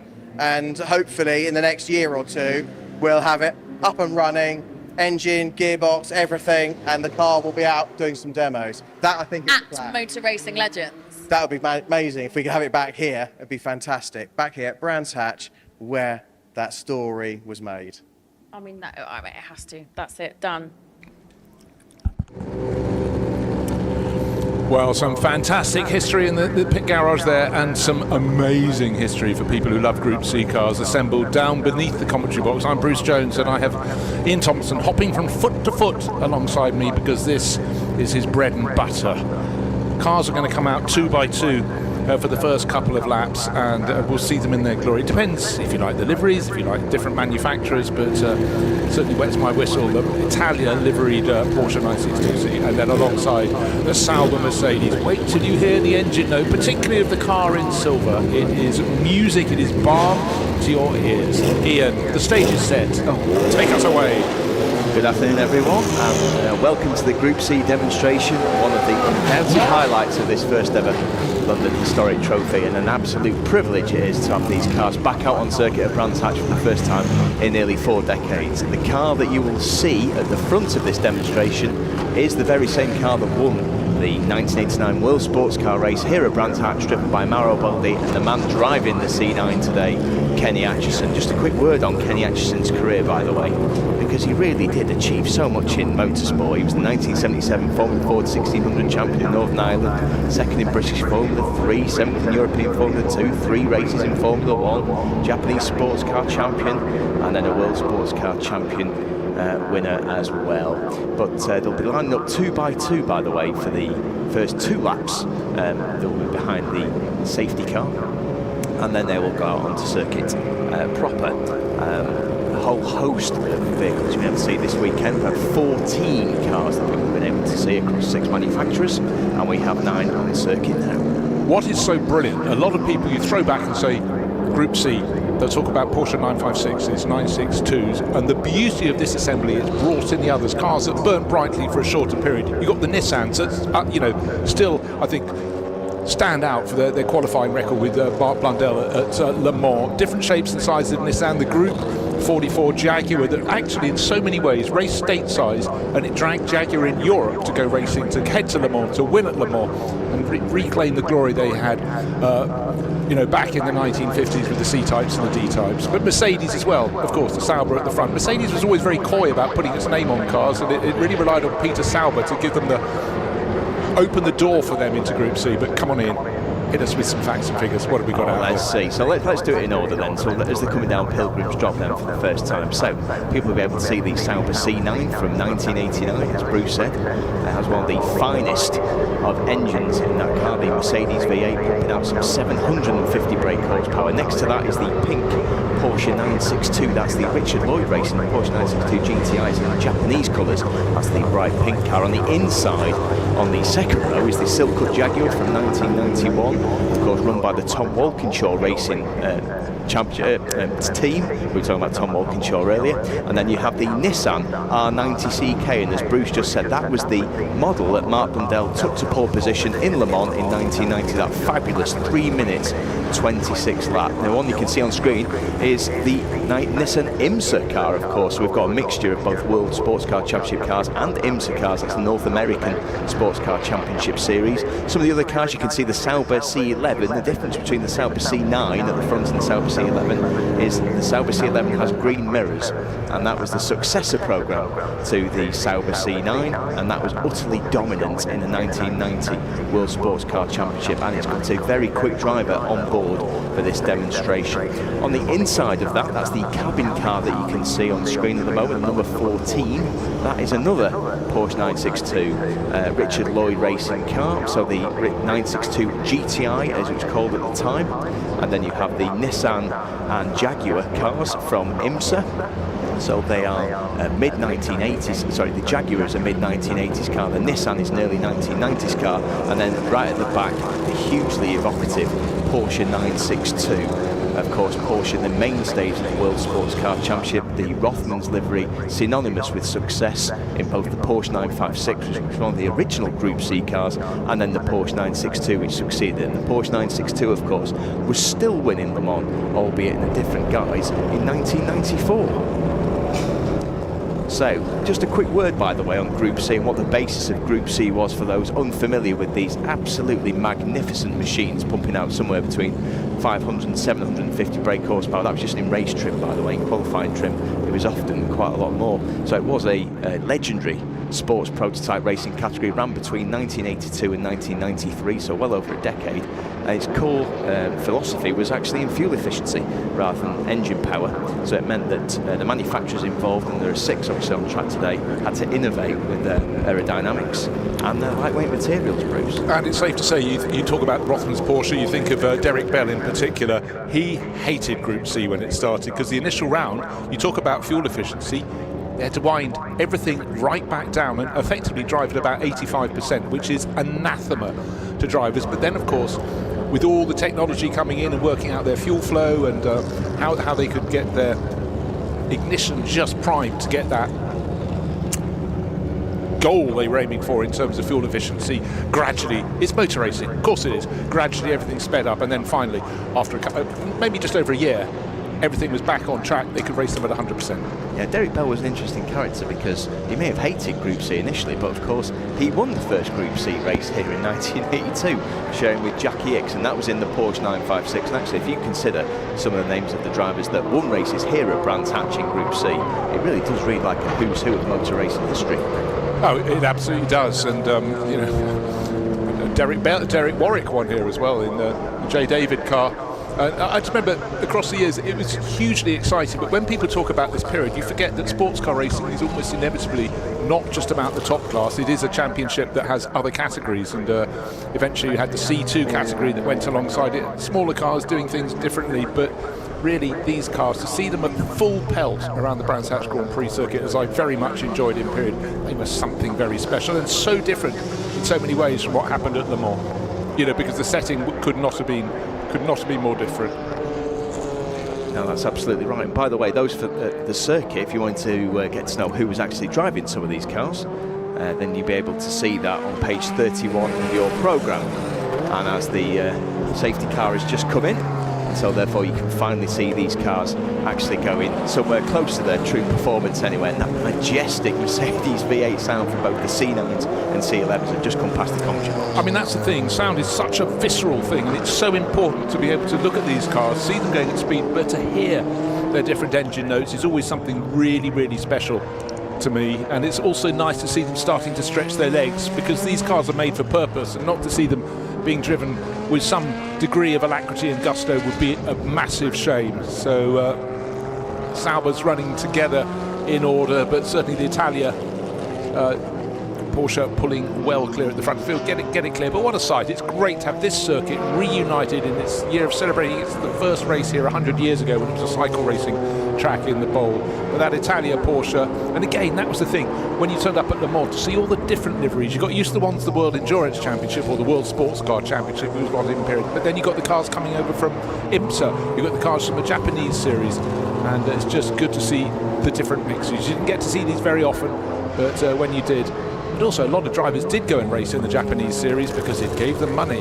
Oh, completely. It was ridiculously well sponsored and supported category. If we just go to the 962, the pink car at the front, that is actually the only Group C car that Damon Hill drove. Damon Hill, of course, the 1996 Formula 1 world champion, and he shared that at Le Mans with Stephen Ansgar and David Hobbs. So that's a Le Mans car. It didn't do particularly well in the race, though. Unfortunately, it retired halfway through. In case you're wondering what the difference is between the standard Porsche 962 and the Richard Lloyd Porsche 962, it's actually in the chassis. So it's Richard Lloyd Racing had a different chassis, of course, and it was an aluminium honeycomb. It did quite well, actually, in the World Sports Car Championship. Richard Lloyd obviously was a race winner in the mid-1980s, but that particular car had a few top 10 finishes. Anyway, now currently seeing the Sauber C11, which is out on track. It's Alfie Briggs that's driving it. Alfie Briggs, of course, has driven that car at Goodwood Festival of Speed. Now he's got Kenny Atchison behind him. So as you turn around Druids and then going down towards Graham Hill Bend, you are seeing the successor to the Sauber C9 programme being followed by Kenny Atchison, which you can see on screen in his 1989 Mercedes Sauber C9. So as we mentioned earlier, he did win this race, the World Sports Car race, in 1989. Of course, Jean-Louis Schlesser was absolutely dominant that season. In 1989, the World Sports Car Championship, and that, of course, Bruce, it continued in 1990. Didn't he just? And of course, in the next year or so, Mercedes always been very good at promoting young drivers. They decided they were going to knit ancient with modern. Sorry, Jean-Louis, not ancient, but you'd have mature drivers with the young bunch: Carl Wendlinger, Michael Schumacher, Heinz-Harald Frentzen, Fritz Kreutzbrunner, all given a go. And it really set them up. It transformed them from being single-seater drivers in Formula 3, where you raced yourself, to learning to race under the aegis of a Jean-Louis Schlesser, a Jochen Mass, and learn how to share. And it showed them how to be a professional. It's far more important than a lot of people give it credit for. I completely agree. A lot of people talk about Michael Schumacher's breakout win being his Macau Formula 3 race win in 1990. I disagree. I think it was his Mexico City World Sports Car win at the end of the 1990 World Sports Car Championship. But you have the two Sauber Mercedes just rounding clearways now and coming on to their next lap. Let me just stop talking so you can hear the fantastic sound that's coming from both those Saubers. The car behind it, again, that's another Richard Lloyd 962, by the way. That is the cabin sponsored car, the red and gold one, just coming up to Druids now, as we're looking at the Nissan R90CK on screen. That wasn't driven by Mark Blundell at the time, but Mark Blundell did set one of the all-time great laps at Le Mans in a car very, very similar to that, where it had, I think there was a problem with the turbo wastegate, wasn't it, which meant it had over 1,000 horsepower. And then afterwards, when you were deputy editor of Autosport, he spoke to Autosport afterwards and said, I would like to do many more laps like that. Yes, but as the years gone by, he becomes more and more fond in his memory of that occasion. And he said basically he got a radio message from his engineer saying, switch off, back it off. And he said afterwards, I just ripped the radio lead out. I was on it. Was it going to last to the end of that? He didn't know, but I think the figures for the horsepower, well, sort of off the clock is a kind way of describing it, but it was legendary at the time. I remember the reaction in the pit lane when people saw that time on the board and went, we thought we were going a bit. We're in a different planet. I mean, it was extraordinary, but accolade to Mark Blundell. The fact that all these years on, it still stands out, it still comes up in conversation. Although, interestingly, it never won a World Sports Car race. Nissan did much better in America, of course, with Jeff Brabham winning the IMSA series on a number of occasions with a car very similar to the one that's just round in Druids now. But Nissan, with Mark Blundell, did take pole position at Le Mans, unfortunately retired early on, as we have the Alfie Briggs C11 just blasting past the Nissan, which quite similar to what would have happened, of course, in period. It would in period, and Alfie Briggs, a protege of Bob Berridge, and he's a young racer who does really good jobs on the historic racing scene. But the thing about him, he's often not really that conversant with what the car is he's racing, particularly its history. He might know it, but not really know what it's against. But he gets in, and he's very, very quick indeed. He will learn as he goes, but his driving is doing the talking at the moment. So he'll have heard about this car. He's now getting to run it, and I think he's probably going to appreciate that this was almost peak sports car, certainly for the next maybe 10, 15 years. Yeah, I'm intrigued as to how quickly Alfie Briggs actually goes down Pilgrim's Drop this time around. Let's see. He's blasted already past the Nissan. Let's see the Mercedes C11 doing its thing around the back of the circuit. And the Jaguar, the Group 44, Bob Tullius Jaguars, we just lost him recently, but he was a man, he started his racing, effectively in triumphs. On the American scene, the American Triumphs importer backed him a little bit, but his level of presentation, sponsorship, not so much, on these cars, but those crisp green bands on the white flanks, it stood out, it looked good on any car he did, but really he was far more of a springboard for Jaguar to come and play in the World Sports Car Championship with their Silk Cut cars than people ever understand. There's still, of course, a V12 engine in the back of that Jaguar, but it's fair to say that without that Jaguar, the later TWR programme would never have existed. So obviously which the high point was clearly the Le Mans race win in 1988, which was Andy Wallace, Jan Lammers and... It's Johnny Dumfries. Of course it's Johnny Dumfries, yes. I tend to think of Johnny far more for when he moved on to race for Saubers, because I remember I saw him come through the Mulsanne kink, when there was a kink there, on a damp track, flat on his first lap. And I went to speak to him later. I said, you were flat on your first lap? And he said, wasn't everyone else? I said, no one else was until the track was dry, Johnny. He went, oh, right you are. The Marquess of Butte. Yeah, Marquess of Butte. Very, very quick indeed. In his early years in racing, pretended he was a South London painter and decorator, so he didn't reveal his background, but that wasn't something that people could really have trouble seeing through, it must be said, but super quick and much missed, a very charismatic man. Just so good to see these cars back on the circuit at Brands Hatch. When you get that long shot, looking at Pilgrim's Drop, just imagine the opening lap of the World Championship round here with, the top dozen cars, almost identical, coming down 2 by 2. They're just outstanding. Just a couple of the other manufacturers that people have been able to see as part of the static display this weekend. We do have one of the Spice cars, the Gordon Spice constructor, from the late 1980s, early 1990s with a Pontiac engine that raced in IMSA. That's the purple number 10 car you can see at the pit garages behind us. But also we had the Ford C100 running yesterday, the Ford C100, which looked $1 million, didn't race like $1 million unfortunately, but that finished here in fourth in 1982 in the first World Sports Car race here at Brands Hatch. That's from the Martin Birrain collection at Mondello Park. So we've got these fantastic cars continuing to do their thing. I'll just actually, do you know what, Bruce, I'm going to stop commenting for a bit, and we'll hear the back of the Mercedes V8 in the Sauber C11 as it comes down towards Graham Hill Bend.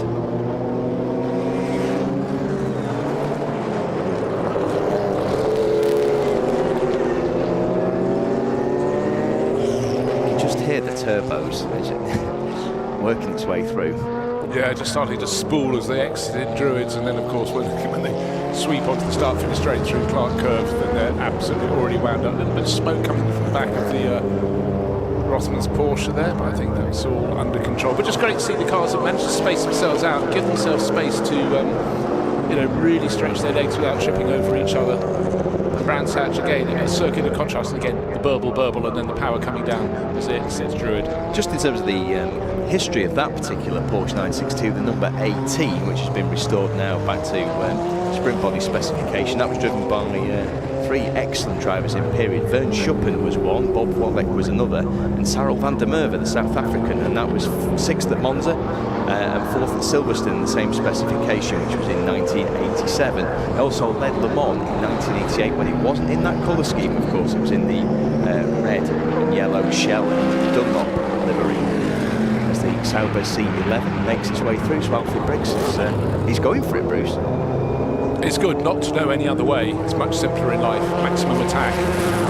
But again, I just love hearing these engine notes as they would have been in period, not pootling around, but absolutely starting to go for it. The fans are around the circuit here at Brands Hatch, just enjoying them. But I tell you what, we'll go back to listening to the cars because they really do have a very diverse and wonderful range of sounds.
Checkered flag out as that ends the Group C demonstration.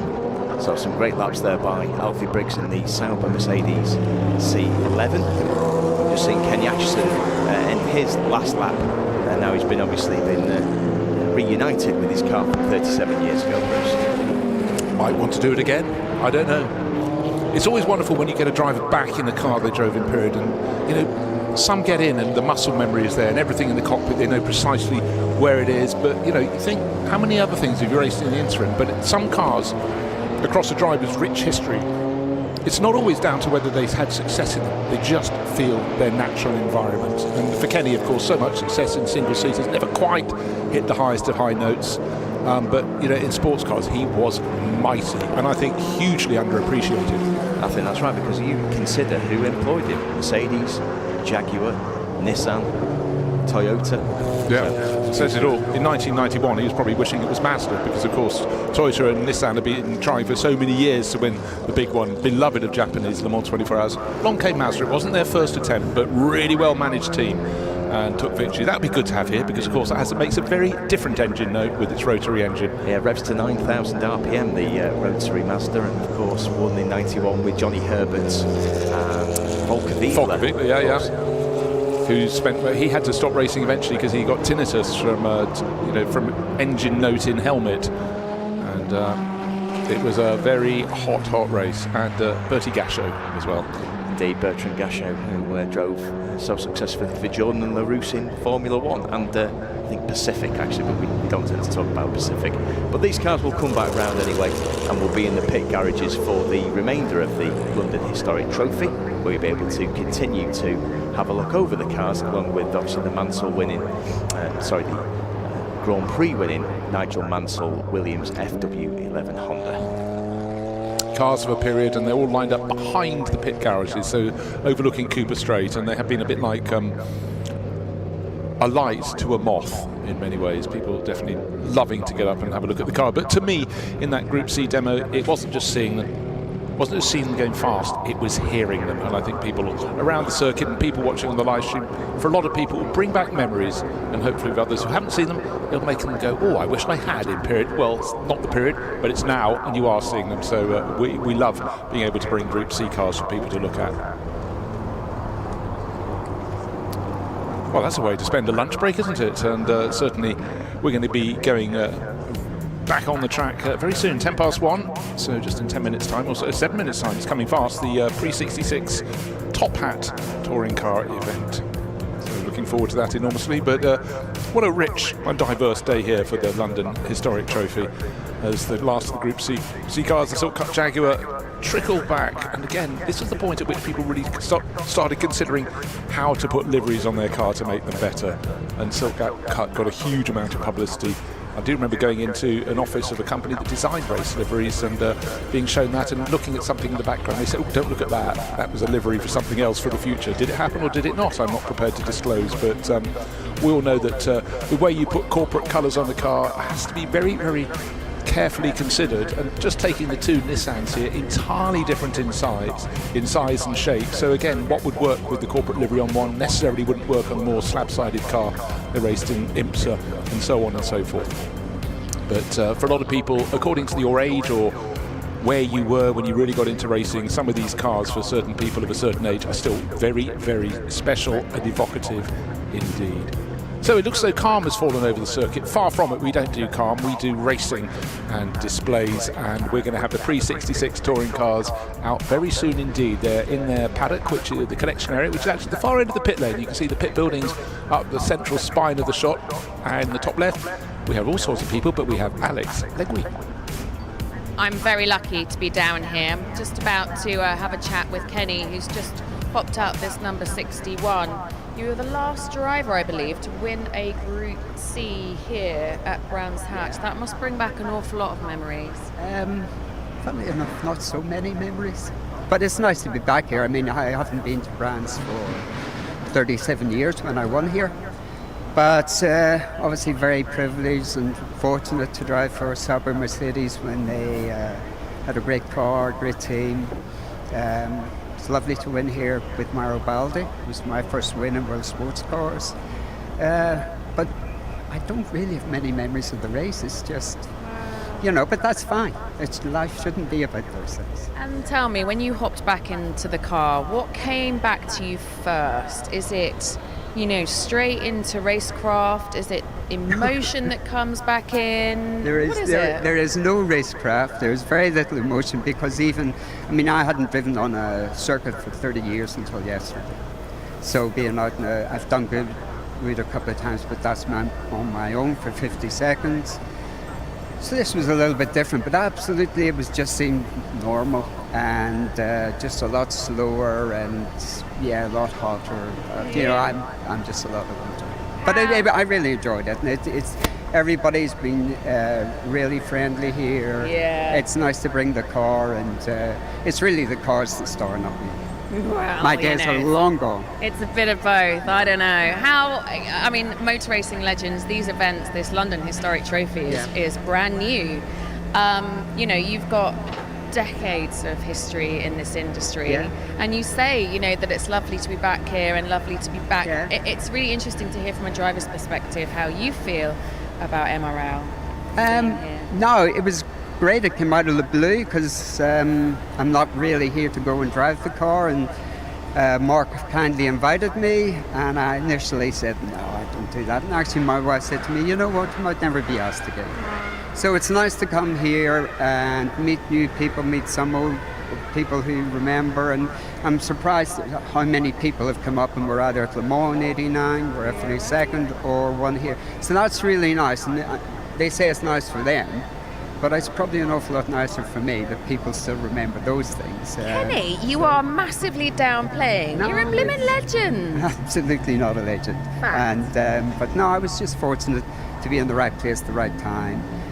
Drove for some good teams with some good drivers and mostly good memories, but actually probably 90% of it was failure, but the 10% totally outweighs the failure. So it was great and nice to be here, and I'll enjoy a cold beer this evening. Oh, I'm very pleased to hear. Well, from our perspective, it's been a real privilege to have you here. Thank you very much, and everybody has just been friendly and helpful and supportive, and the two guys running my car have no motor racing experience. They used to work for me up to about 10 years ago, but they're both good engineers. They prepare the car beautifully. Everybody's been helping them with advice on different things, and so well done to the community here at MRL. Well, thank you so much. Privileged to have you here. Thank you, Kenny. All right, my friends, that's it. How special is that, the Group C demo? I feel very lucky and very privileged to be here up close, as I'm sure you guys do too. So up next is another different era. We saw them out earlier. It's the pre-66 touring cars. It's going to be a good one.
Welcome to our factory in Zhongshan, China.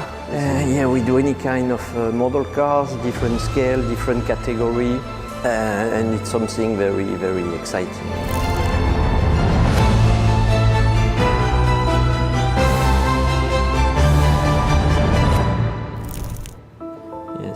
Spark is a racing brand, and this factory is our racing factory.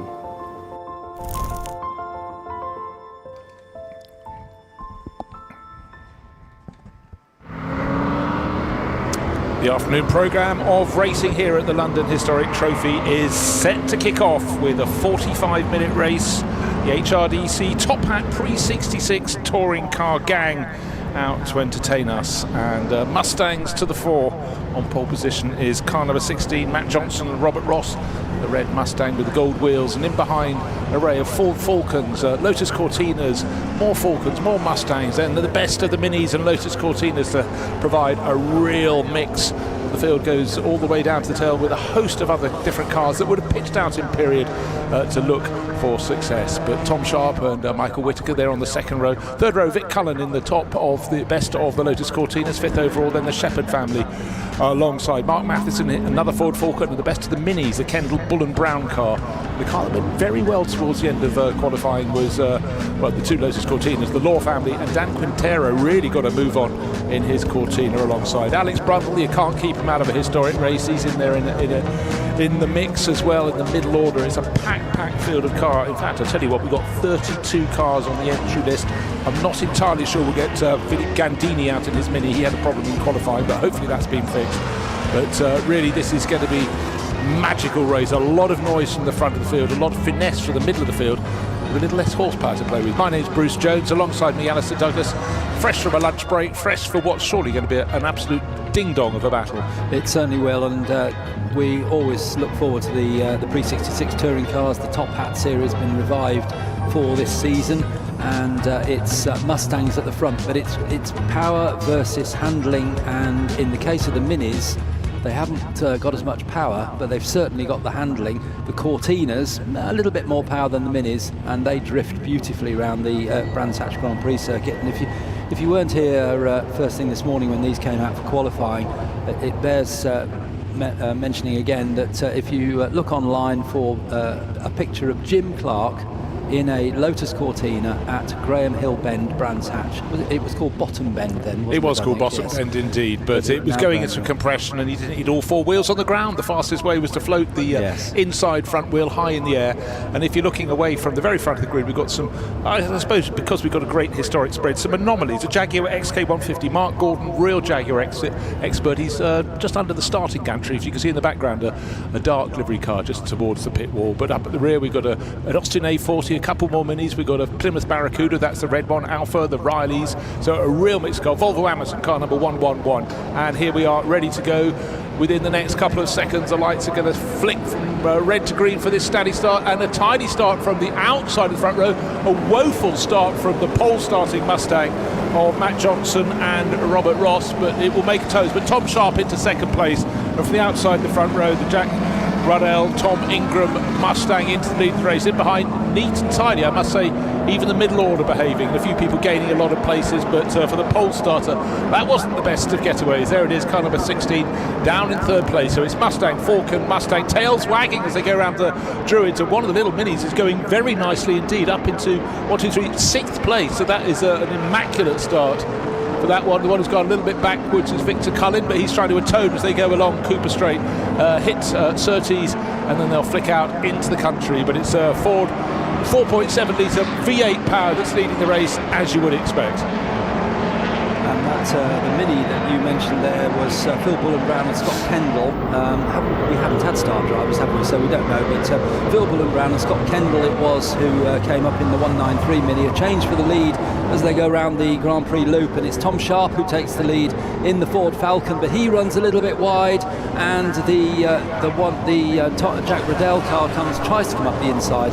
You can't fit too many of these across the track, unlike our Formula Juniors we saw earlier. Coming through in third place, a poor start from Matt Johnson and Robert Ross. In interview with Alex Le Guy after the qualifying session, I remember Matt Johnson and Robert Ross saying they weren't used to standing starts because they normally do rolling starts, and I think that showed because it wasn't a great start, but it is now up into second place. Michael Whitaker comes through into third place, getting past the early leading Mustang, which drops down to fourth. So as they come round to complete the first lap, it will be Tom Sharp in the Ford Falcon. Similar engine, different body shape for the gold and red of the second place car of Matt Johnson and Robert Ross. Third place is the Michael Whitaker Mustang, and fourth is the Jack Riddell Tom Ingram Mustang.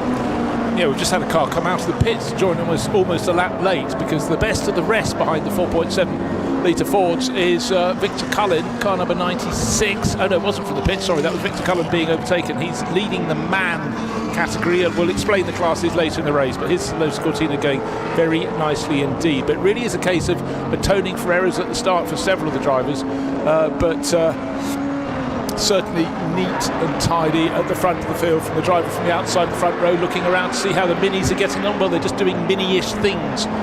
Car 47 is a Shepherd family Mustang, that's white with the black hood. In behind is Victor Cullen in his pale green Lotus Cortina, but up front it's Tom Sharp being chased now by the car that started from pole and challenged into Hawthorns.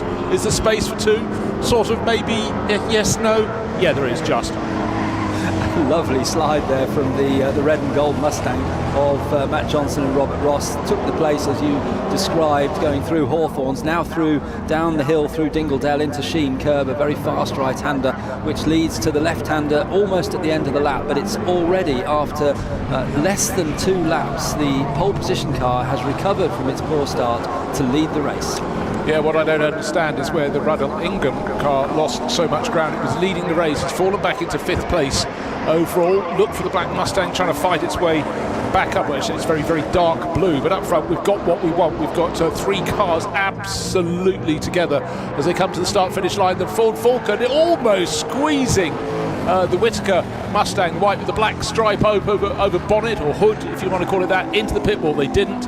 And the car that started, the Riddell Ingram car, is starting to fight back in 4th place. It's the black Mustang. 5th place is another Mustang, and now the best of the Lotus Cortinas. It's still in the background of the shot, just coming into the compression. That is Victor Cullen. And in behind, the best of the minis, car number 70.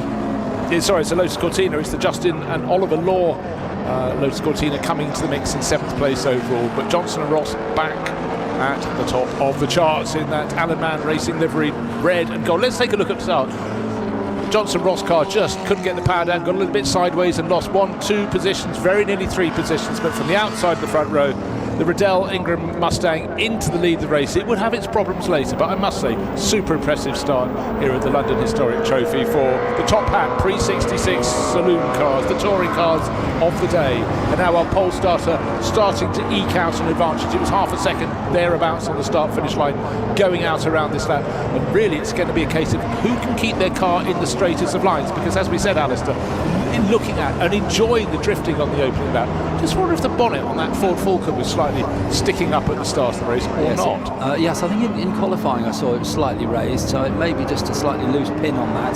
The lead car almost lost it there, way too sideways, coming through the final right-hander at Sheen Curve, and off into the gravel goes Tom Sharp and also Jack Riddell, Tom Ingram car as well. Classic case, one follows another, and I think the Falcon has stopped just short. The gravel bed has done its job, just short of the tyre wall, but unfortunately in the background, the car from the outside the front row, the Riddell Ingram car, looks like it's embedded in the gravel trap there as well, and that was the case. You simply follow off the car in front because it puts up a wall of smoke. And to think, about 5 seconds, if that, earlier than that, we were commenting on how sideways the car that leading the race had got, and that managed to get through Sterling's nicely, but the cars in 3rd and 4th did not. So we've now got a 2-horse race at the front of the field, and then really quite a sizable gap. The next car through is 8 and a bit seconds further back, which is the Shepherd family Mustang.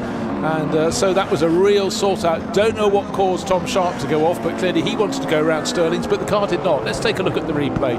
Through Sterling's they go, and it suddenly snapped to the right. That's what I thought at the time. And then in behind, nowhere else to go. Or you're trying to guess at that point if you're Riddell in the Riddell Ingram Mustang, and off you go. There it is, short of the barriers. Driver can't see his face yet, but Tom Sharp is out of that, and a shame to lose that Falcon from the front of the field.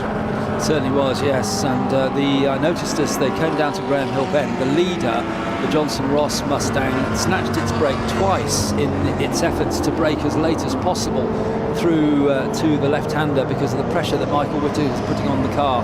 And certainly these cars do respond to being driven slightly sideways, to say the least, whereas in some formulas of racing you don't really want to get sideways, but that's not the case with the big V8 engine Mustangs. That's the way you drive them, on the throttle. But you mentioned the gap second to third. Well, the Shepherd family car, the Mustang number 47, is 8.5 seconds behind, but closely followed by Vic Cullen in the first of the Cortinas, and he'll be battling with the Law family Cortina for that man class, the Lotus Cortinas. The leading Mini is in 6th place overall, heading just by less than a mini length the Kendall, Bull and Brown, and it's the Brundle Swift Mini that leads the Minis through in 6th place. It's Alex Brundle and Nick Swift, the ace engine tuner that runs the Swift Tune company that builds a lot of the engines for these racing Minis, and he's in 6th place, number 6, and they've swapped around again. Yes, so in fact Kendall and Bull and Brown have taken the lead in the Minis now, so on that last lap they swapped around, and it's the 193 in 7th place now, leading the Rhodes class. Yeah, well, the Lotus Cortina's looking slightly sub-showroom spec. It's kind of a, just trying to work out which of the ones it is there. Coming down, it's number 70, it's the Law car, so it's a bit of contact. Well, if we got this far into a race as tight as this without any contact, you'd say it was fairly unusual, but can't tell you which of the Laws it is going on board, but certainly this is living up to the billing. And the Minis are just doing what Minis do. They're chopping and changing their position all the time. Still in the front is the Johnson Ross Mustang, and still being drifted in beautiful but uniform fashion. That's the key. How far out do you hang the tail? Because ironically in cars you think with that much grunt they'd want to have grip, but actually they want to lose the grip in so many ways just to keep the dynamics of the cars working around the corner. But just think about these cars, these Mustangs from the mid-1960s, when they were launched, what preceded them in the States? Cars that didn't handle. I mean, famously, that's why so many Americans brought British sports cars, because they had all the handling, but gradually with the Mustang and the others they developed their craft. They learnt, because before they were very, very good in straight line. Safety car, doubled wave yellows, I notice in front of our race leading duo. They come onto the tail of an Alfa Romeo, and they heeded the signals very nicely indeed and quickly backed it off, did not do any overtaking. They certainly couldn't pass that Alfa Romeo at the back of the field, which is the Goddard family car number 1 at 44. We're not given the start drivers in these cars, but I just saw Alex Brundle in the pit lane, so the number 6 Mini is being driven by his co-driver Nick Swift for the start of the race, and Alex will take over after the pit stop. Well, unfortunately there is a Mini parked in the pit lane and something else a little further up, so we have had a couple of cars dropping out. I don't know if it was not the Gandini Mini, because that's blue. The one I'm looking at is green with white, sort of Cooper, as in Mini Cooper works colours, and the Harrison Adcock car, which is 111. The Volvo Amazon is also out of the race. That's Malcolm Harrison, Nick Adcock, and that could be the other one in the pit lane, yes, because it's red with white, so I think that's probably that one as well. But up front, Johnson and Ross leading this race, and safety car is on the Cooper straight. It's let the Alfa Romeo go through. It's now picked up our race leader, turning into Surtees. We've got the run of cars. There's Tom Sharp's car off in the gravel, but well done for the driver of the safety car, the Hyundai, and it's picked up the leader. And for the Goddard family Alfa Romeo, that would give them a chance to sort of go on around and try and catch the tail of the field, because it could be a couple of laps until the Ford Falcon, a big heavy car, gets pulled out of the gravel up at Stirling's. But don't forget there were 2 cars in the gravel up there, but they're more deeply bedded. It was the car that slid off out of 3rd place overall, which is Tom Sharp in his grey and green Ford Falcon Sprint. And the pit window will open in just over 4 minutes, and it will be open for 15 minutes. And the rule is there's no minimum pit stop time in this one. You must stick to the maximum speed, of course, that's allowed, the speed limit through the pit lane. But other than that, you can do your pit stop as quickly as you like. If you're changing drivers, one driver will jump out, the other will jump in. if you're a solo driver, you still have to get out of the car and jump out, wave your arms around to show that you're out of the car and get back in. So very quick pit stops for this one. Well, we've got a pit visitor right now, but that's before the pit window. It's the Leston family Riley 1.5, so this isn't exactly what the doctor ordered that one. Outside the pit window, clearly got some mechanical malady. Driver 1 is getting out, but is anybody going to get in? He might be getting out. He's waving his arms, but not to say I'm making a pit stop. I think it's more in the sort of, how do you say, the gesticulation of something's gone wrong under the hood. So our pack of cars being led around by the safety car, and the car in the lead of the race is tucked in behind it. That's car number 16. It's the Ford Mustang, the red one with the gold roof, of Matt Johnson and Robert Ross. They are running at the abated pace dictated by the safety car, and there is the tow vehicle trying to get the two Fords of the different shapes. The one closer to us is the Ford Falcon Sprint, to remove that from the gravel, and then another car that started at the very front, outside the front row, our initial leader, the Riddell Ingram Ford Mustang, that got caught up, no blame attached to anybody in that particular circumstance. But Alistair, it was a really weird one. You're turning left at Stirling's, and sometimes you get cars going over the curbing and getting a bit loose, but I think already started to go around, and maybe, just maybe, our driver Tom Sharp tried to sort it out, but it seemed much more of a sharp move to the right, almost as though something failed on it. Yeah, but the car that went off behind him, the Riddell car, did exactly the same thing. It started to slide to the left and then snatched back to the right.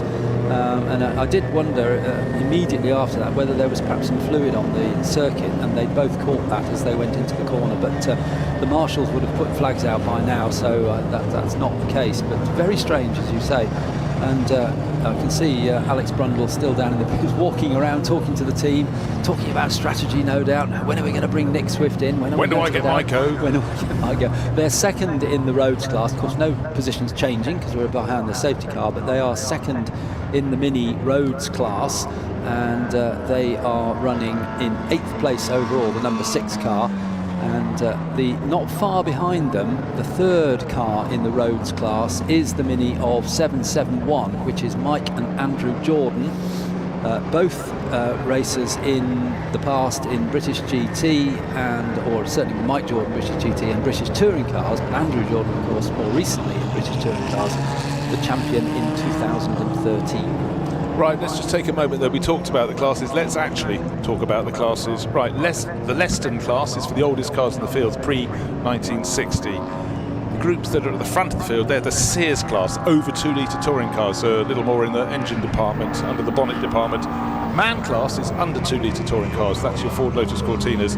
And roads, as you were pointing out, is largely for the minis, things with engines of 1299cc or fewer. So that's why we have this, as it was in period. You'd have had these various classes in the British Saloon Car Championship, and we have the mix of cars accordingly, and that mix does still include a Riley because it has gone back into the race from its little foray into the pits. In fact, if you did have a problem, you're losing less time when the safety car's out, so you should be able to slot back in. But at the moment, our field of cars behind the safety cars is halfway between Stirling's and coming down to appear back into our sight in the bowl at Brands Hatch in its 100th year of competition just now, and they should be hoving into view. Still with the number 16 Ford Mustang, red with the gold roof and the gold wheels, of Johnson and Ross at the head of the queue. Mike Whittaker will be tucked in behind. And here is our field of cars. In fact, I think the little graphic has got ahead of itself on our moving map.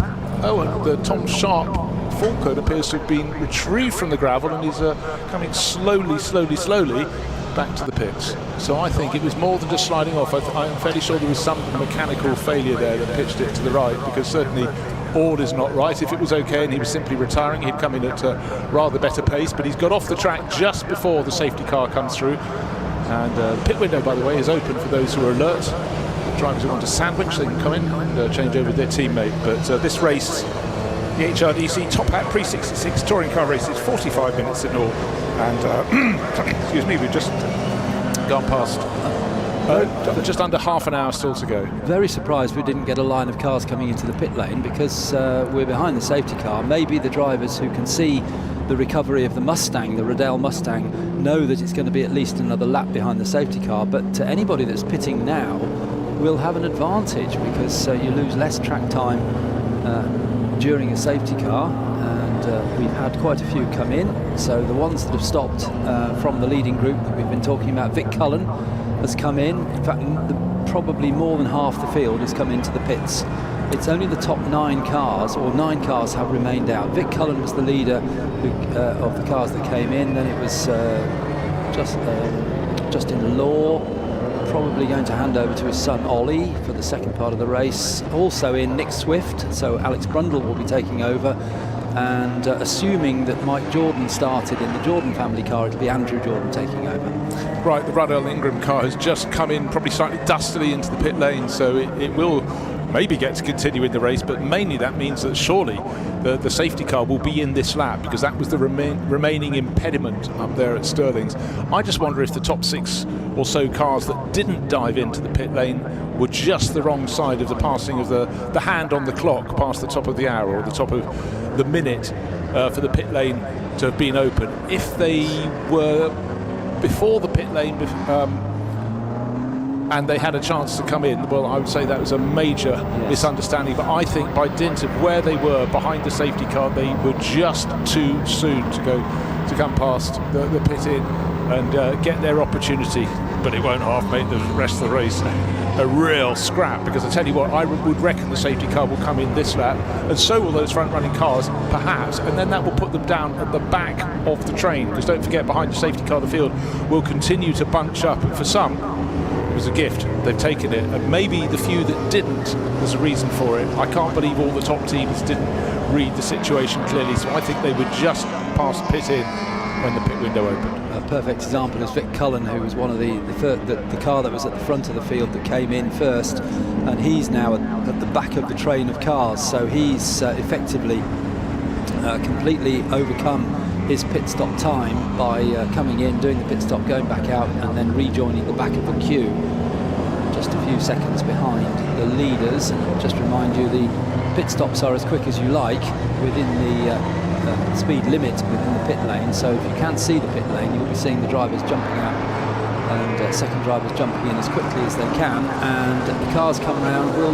Safety car comes in, but in fact the lead car carries on, so the Johnson Ross car decides to carry on and will come into the pit lane later. There's also other cars, so the 992 Stevenson car carries on as well, as does one of the minis, but the next group of cars have already done their pit stop, so the leading Cortinas are not far behind the overall leader. Right, what that's done is taken a phalanx of Lotus Cortinas and minis, and they will be at the head of the field. So what are we going to have for the rest of the race? We're going to have the big power trying to fight its way back, but I think for a lot of people they have really blown their race from their point of view. But from our point of view, from your point of view as fans watching on live stream and on the banking around the circuit, I think this has been a fantastic gift. Look at the shot of the Lotus Cortinas and the minis getting in and among and sort of almost using all the track and a little bit more. No, definitely. Oh dear, a big off at the end of the Cooper Straight. One mini, the yellow one, has got into contact. That's the Law family car. No, they're in a Lotus Cortina. 2 cars off at Surtees. One. Alex Brundle. Oh, it's Brundle's car. It slid along the barriers there. It was a little bit of contact just as the cars were trying to dive as deep into the corner as they could before they turned into Surtees. Bit of contact, sliding across the grass, and that could change the nature of this race. Wave yellow flags, no overtaking into that corner. The yellow mini has pulled off around the corner, so we can't see that, but the green and white one, which was Alex Brundle's car, which he was sharing, had just taken over from Nick Swift.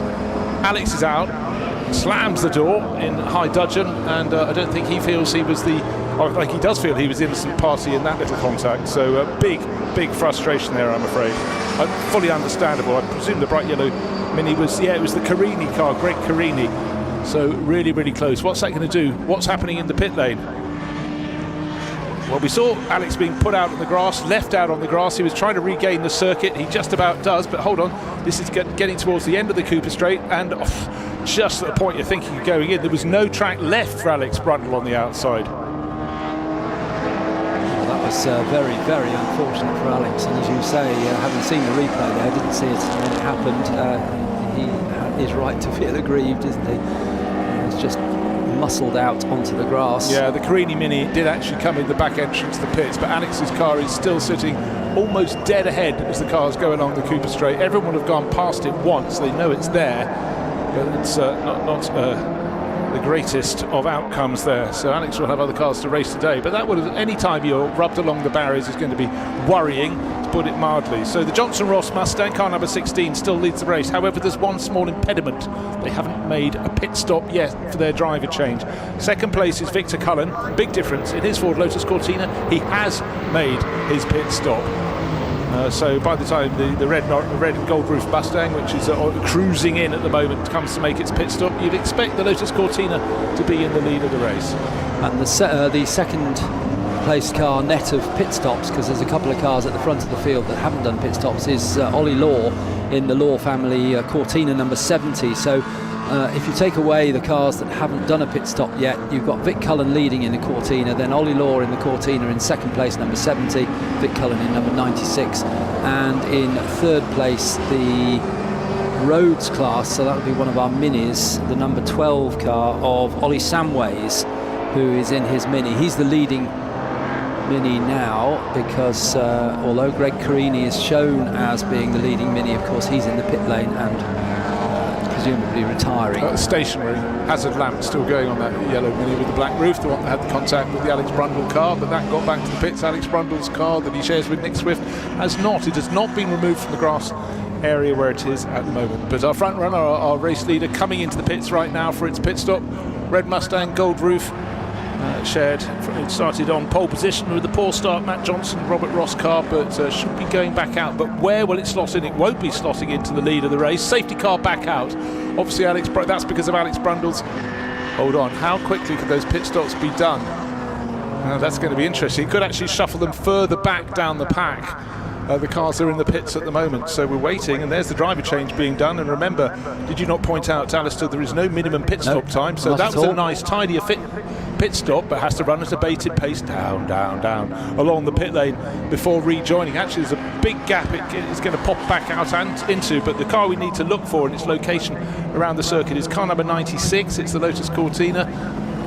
But don't forget, it got to do its pit stop when others were at the bated pace, and that's just going past the stricken Mini, just turning out into the country as the Ford Mustang that started from pole is only going down the drop from Paddock Hill Bend. So you're talking about, what's their best lap time? You're talking 25 to 30 second gap between the pair of them. But it will close up because they're all behind the safety car. So, well, it's the number of cars that are between them. It really is what came to count. It's part two of a safety car restart that we're watching. We'll watch shortly, and it'll be part two of the battle of the quicker cars that have been disadvantaged by the way the pit stops and the safety cars have fallen. But in the meantime, it's Cortinas first and second, Mini third, Mini fourth, or not Mini fourth, it's a Cortina in fourth place as well. So they are the ones that have actually made best use of this situation. But won't it be interesting to see the likes of Johnson and Ross and Whittaker and the Shepherds trying to come through in the Mustangs? I can't imagine any appeal of that, not at all. It would be absolutely fantastic. Anyone writing the script for this race had an overlay, just as they think it's settled down. Let's give it another twist. And certainly the second safety car period wasn't something anyone could have predicted. Now the little Mini, they're all the same size, I know, is just being towed up onto the flatbed there, being winched up. So Alex Brundle's car down at Surtees, dead ahead, right at the end of the Cooper Straight. Where it didn't quite reach the end of the Cooper Straight on the track. It was off on the grass on the right-hand side, glissading along the barriers, and that is being rescued, but it'll be at least another nap behind the safety car. Ian's just pointing out he's been watching what's been going on in the pit lane. I think we may have misidentified the Mini that was involved in that incident. It's just come behind us, and it's the Jordan car, 771. Yes. Ah, okay. Yellow with a black Greg roof. Carini's car was one in the mix, and that, okay, maybe it just didn't. Maybe that's parked up around the corner. I saw it drive out of our sight. That's the Jordan car going back to the paddock. Yeah, but I think the Carini one just went around the corner at the front of the pits and pulled off after its clash with. Because I'm sure the Carini car was the one right in the mix. It's still been listed in the fourth place, though, but I thought that's because we had the car in the pits. So maybe we have entirely misidentified our Minis. It was the Jordan car that was in the pits, that's what I'm saying. It was, I think we misidentified that from the quick clip we saw of the incident. And in fact, looking on the live stream now, we can see the the Cortina of Ollie Law with quite a bit of damage on the front near side wing when that happened right at the beginning of the race, but we don't know where or how that happened. But he's obviously in close battle, has unfortunately just run at the back of somebody. Okay, and damaged that wing. We did misidentify. I apologise to parties concerned. One yellow Mini at speed might look like another, but also they were in very close location in the race order at that time. Because just remember, we'd had that suddenly by dint of the Mustangs and the Falcons at the front not diving in just as the pit window opened. I think they'd passed pit in before the window was thrown open for them to pit. Suddenly we had the race lead handed to the Lotus Cortinas and the harrying Minis that were nipping around in their slipstream. We had 6 of them going into Paddock Hill Bend all together, with all the Mustangs still going around and needing to come in the pits. But sadly for the Mustangs, when it was at full green flag racing, of course the lot that came in to start with, it was during a safety car, it was after a safety car period, everything was bunched up. Right, how's this one going to settle down? The clock continues to count down. 18 minutes still to go, respectable length. It's a decent length of race, 45 minutes of fun, and we've certainly packed a lot in. Good news is the flatbed with the Brundle Mini on it is now driving to a point of safety. Just needs to curl around and get out of sight, so it's not dead ahead when the drivers go along the Cooper Straight. And perfect timing, because I think we will be able to put the lights out on the safety car this time, so we'll be racing when we get back to the timing line. The lights on the safety car normally go out before, just around Sterling's area, which we can't see, so hopefully it will appear without the lights flashing. And the lights have gone out, so yeah, that's confirmed that we will be going racing at the end of this lap. Now remember, nobody can overtake until they get to the green flag, which is at the timing line. So you'll see, if you can see the pit straight, the green flag will be waving there. That's where they can start to overtake, but to that point they must remain in the same order. So they're coming round now. The safety car peels off into the pit lane. The first car through will be a Mini, but these, of course, the cars are all mixed up on different laps now, so we'll... Yeah, it's the Davis family Mini, red with a black roof, big lead, and then the Plymouth Barracuda, and the car you need to look for is 4th in the train. It's the Aquamarine Lotus Cortina with plenty of company. That is Vic Cullen tucked in behind is the Law family Lotus Cortina. The Barracuda, well, it's got much more grunt, but they're attacking it through Paddock Hill Bend into the compression up the hill. A Mini tucked in, so we've got 3 Lotus Cortinas with a Mini in 3rd in that quartet. Nose to tail, the white Cortina with the orange roof getting in the action as well, but Victor Cullen's got this one covered. Now he's got clear track, but they will in time catch the little Davis family Mini, red with the black roof. It's about 4 or 5 seconds up the track. Now 1, 2, 3, you have to count your numbers. Back in about 8th place in the overall pattern is where we get our previous race leader, which is the Johnson and Ross Mustang.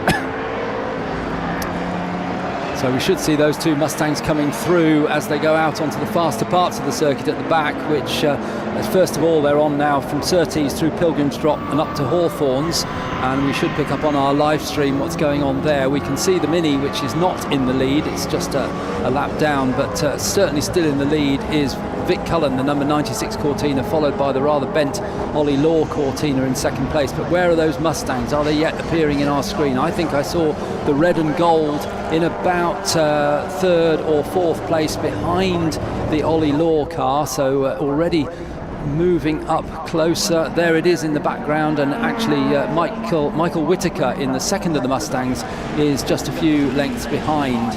And that Law Cortina really does look a mess, doesn't it? Yeah, the next target for the 3rd of those to be passed by our erstwhile race leader is the James Claridge Lotus Cortina, white with the orange roof, just in front of the red and gold Mustang of Johnson as Ross, working their way up the order, but this is a time for precision as well.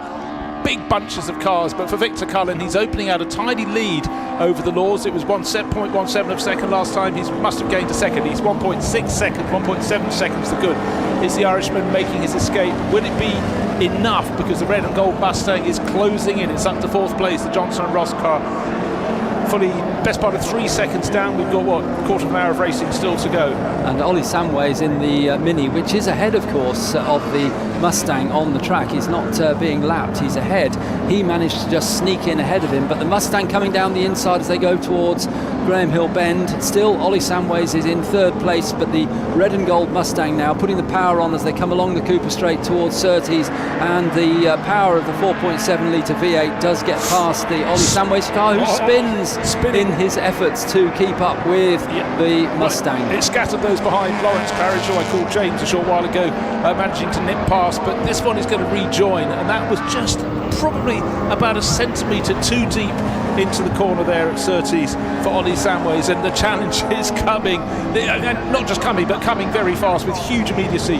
Third place, will it become second? Well, it will, it's a question of when, but the Law family Lotus Cortina with the slightly how should we say, slightly reshaped front end is hanging on for now. But while this is happening, for race leader Victor Cullen, this is great. He's got his chance to just keep his head down and build his escape. The clock continues to count down, 13.5 minutes remains, but you feel as soon as the cork is out of the bottle, as soon as the Law Cortina can be passed, the power of that Mustang is surely going to pay off, and he'll chase off after the race leader. Well, we've got one of those classic battles now, haven't we, where more power in the Mustang, more handling in the Cortina, the perfect mix for a motor race. And around this Brands Hatch circuit, through the tighter sections, it'll be the Cortina that's a little bit quicker. Right, remember the number as the Mustang goes from third into second with all its power on the start-finish straight, but the gap from first to second, 2.879 seconds, so 1.1 seconds gain on that lap by Victor Cullen. He gets a look in his mirrors and go, oh no, here it comes, it's red, it's gold, it's very loud, it's very quick, it's the Johnson and Ross Mustang. Up to Druids they go, more precision from the Lotus Cortina, but he doesn't have the grunt. This is going to be a real scrap. Drive-through penalty, however, for car number 38. Oh, it was the Austin A40 of Jack Bond and Hamish Cameron Everly, because they didn't quite get well, the pit window's closed. I think their drive-through penalty is for maybe pitting outside that time, but either way, they're not at the front end of the field. It's not affecting this lead battle. What will? Traffic might. They'll be catching it, but because of the safety car, it does mean the leaders in our pack have got the best part of half a lap until they catch the last of the train, which at the moment appears to be Greg Carini's yellow Mini. So the gap across the timing line was 2.8 seconds first to second, with the Johnson and Ross Mustang powering past the Law Cortina along the main straight, and is still now chasing after Vic Cullen, the Irishman, in the Cortina, in number 96 Cortina, in the lead as they go through the back part of the circuit, through Dingledale into Sheen Curve. That's another fast right-hander. Then it's on the brakes for Sterling's, the left-hander, which is where we had the incident earlier with those two cars spinning off.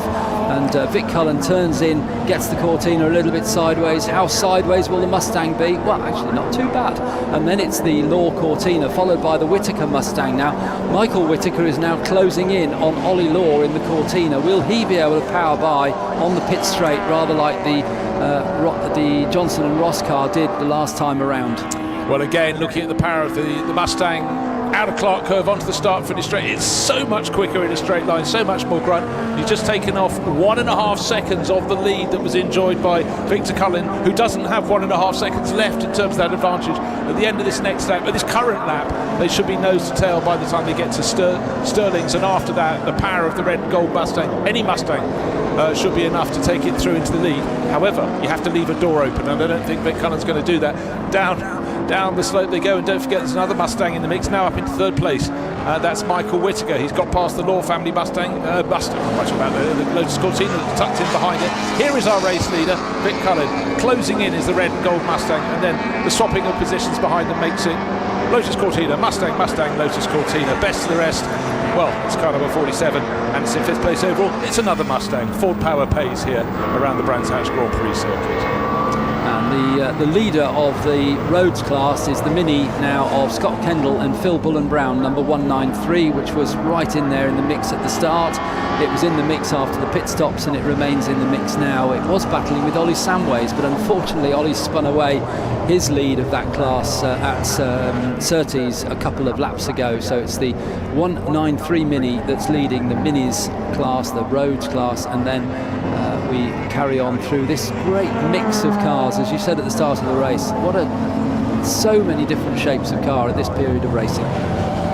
Well, the clock continues to count down. It was a 45 minutes extravaganza. We've only got 10 minutes left. It feels a massive change. But look at this scene. A Ford Falcon, enormous, alongside over, under, round, minis galore. Lotus Cortina's up ahead. Again, diversity, but it's just the sheer way they push out. Right, the gap between first and second, it was 1.2 seconds. Last time it must have been out to about a third of a second, 0.5 of a second there. So it's coming down. I thought the pass might take place going to Paddock Hill Bend this time, but the Mustang of Johnson Ross not quite close enough. Up the hill to Druids they go, and also don't rule out Michael Whitaker. He's starting to close in third place, his white Mustang with the black stripe. And then the power of those cars means they're pulling ever further clear of the Law Lotus Cortina, which may have to watch its tail. The Shepherd family Mustang is starting to close in. Fourth and fifth could be contested before long.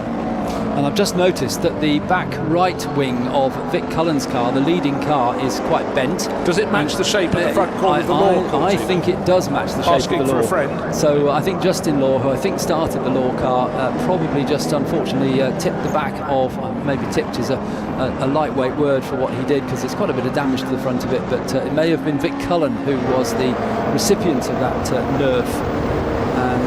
And the place has changed. It was coming. I was surprised it came that quickly, but you know, through Pilgrim's Drop, that long run down to the back side of the circuit, and the power of the Mustang just showed enormously. And we will see what shapes up. Black and orange, that's a technical warning flag for car number 14. I can't find 14. Oh, yes, I can. Simon it's the Horrobin. Simon Horrobin. And he is going to have to report to the pits because something has been deemed unsafe. And as they come to Stirling's, Vic Cullen hasn't given up, as you suggested he wouldn't, and he's now coming up alongside the Mustang as they go down under the bridge towards Clearways, but the Mustang pulls ahead on power as it comes into the corner, and Michael Whitaker now is closing in on Vic Cullen. They're pretty equidistantly spaced, but Vic Cullen is quicker through Clearways into Clark Curve. We know he's not as quick down the pit straight because that's where he was overtaken. Michael Whitaker goes for it straight away, but Vic Cullen says no you don't, and stays on the inside, defends his line through, almost gets up to the back of the leading car as he does that. He should close in as they go up to Druids, because the Cortina will be able to brake later as it turns into the right-hander, and he does. He closes in on the red and gold car, but look at Michael Whitaker now, comes up alongside, squirts the power of the Mustang down the hill into Graham Hill Bend, but once again Vic Cullen, very, very quick driver, defends his line into Graham Hill, but I think, Bruce, it's going to be a change of place as they go along the straight towards, in fact it's going to happen now, it's in Surtees, yes. Michael Whitaker goes through into second place. Well, it's very difficult when you've got a faster, more powerful car behind you. You're having to drive defensively, and what does that do? It makes you on a line that's not optimal. And that certainly has been the case with Vic Cullen. He's now got to accept that third place might be the best. But you know what? The pace of Michael Whitaker now up into second place. Look at him, car number 49. Yeah, he's second, but he just banged in the fastest lap of the race by, well, you know what? Best lap of the race by over half a second. So we've got 6.5 minutes remaining in this race. He could yet catch our race leader, the Johnson and Ross Mustang, the red one with the gold roof. Yes, he's certainly closing in. And I tell you what, very spectacular on television, as you can see in these moving shots. The flame out from the second place Mustang as he brakes. Just a dab of the brakes as they approach Paddock Hill Bend. We'll look for that next time around. Vic Cullen trying to hang on in his pale aquamarine and white Lotus Cortina. Makes a nice change from seeing white with that sort of green dart, the olive green dart down the side. Do things differently, it can pay off, but a little mini in the way. I couldn't call them little mini, it's only in the point of comparison. He has to go to sub-size one, it's a normal size. And in the start-finish straight, I tell you what, Mike Whitaker's car looks like it's got a bit more get up and go down the start straight and crosses in second place.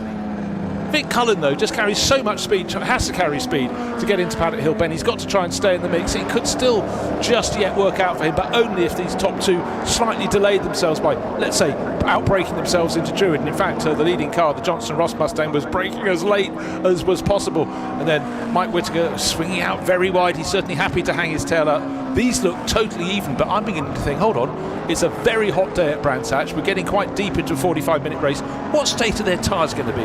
Not as fresh as they might like, and that could give hope to the Lotus Cortina that's leading the best of the rest class in third place for Vic Cullen. There was a change on that last lap as well for fourth place while we were concentrating on the leaders.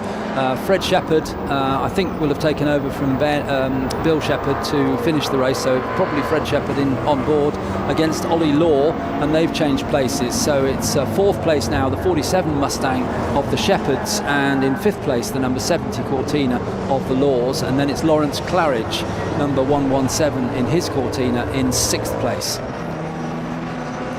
We expected entertainment. Entertainment we most definitely have here. And any time you mix little against large, powerful against handling, you get this combination. At certain points around the circuit, some cars are sweeter than others, and vice versa. And that's why we're having so many positions chopping and changing. But always the cars with the biggest Ford engines were going to be the ones that came to the front, because 4.7 litres, it's not really that fair, is it, if racing cars with 1600 cc's, whether twin cam or not. And then of course the minis under 1300 cc. So all playing the game very differently, but they've entertained us so far. We've still got 4 minutes to go in this race. Johnson Ross leading by 0.46 of a second across the line. This time around it's going to come down, surely a little bit less, 0.34 of a second. And still Vic Cullen hangs on. He's only about 1.5 seconds further back in third place. And just trying to see if he's going to be caught by the Mustangs. No, he's got a suitable advantage surely to carry through to the finish. So up to Druids they go, and it's absolutely nose to tail now, about half a Mustang length, which is about 4 mini lengths, down to the left-hander at Graham Hill Bend. And it's a question now of whether Michael Whittaker will choose to go through on this lap, or whether he's actually at his fastest pace, because he's closed right up on the Johnson Ross Mustang, but closing is one thing, getting past is another. I think we'll find out now as they go on to the long straight down towards the right-hander at Hawthorns, and a good line there through for the second place car of Michael Whittaker, very experienced driver in this car, and he closes up, he pulls out to the side, thinks about a line down, but I don't think you can really overtake on the inside down into Hawthorn, so he drops in behind, but then closes up and tries to get alongside as they go down through Dingledale into Sheen Curve, through Westfield, then down into Dingledale. And will he try and get through on the drop down the hill? He's certainly almost alongside, but Vic Cullen's there as well. He's still in it, isn't he? He's still in the mix. They're slightly compromising each other. They both had to pass the Plymouth Barracuda at the start of Pilgrim's Drop. Maybe it narrowed the track for them, but just all Vic Cullen can do, he can't overtake them in a straight battle. But if they get sideways, then he can start to come through. But he's hanging in there, living more in hope than anything else. So we'll have this lap, but we'll have one further lap beyond.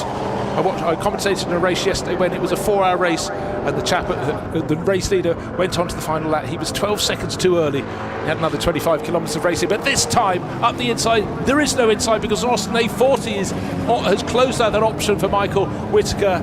Into and around the A40 they go. Beautiful Pininfarina design. They've got no chance to look at that right now as they head through. In the background, Vic Cullen lost out in the traffic there, but this is surely the penultimate lap, and trying to place the cars in the right location.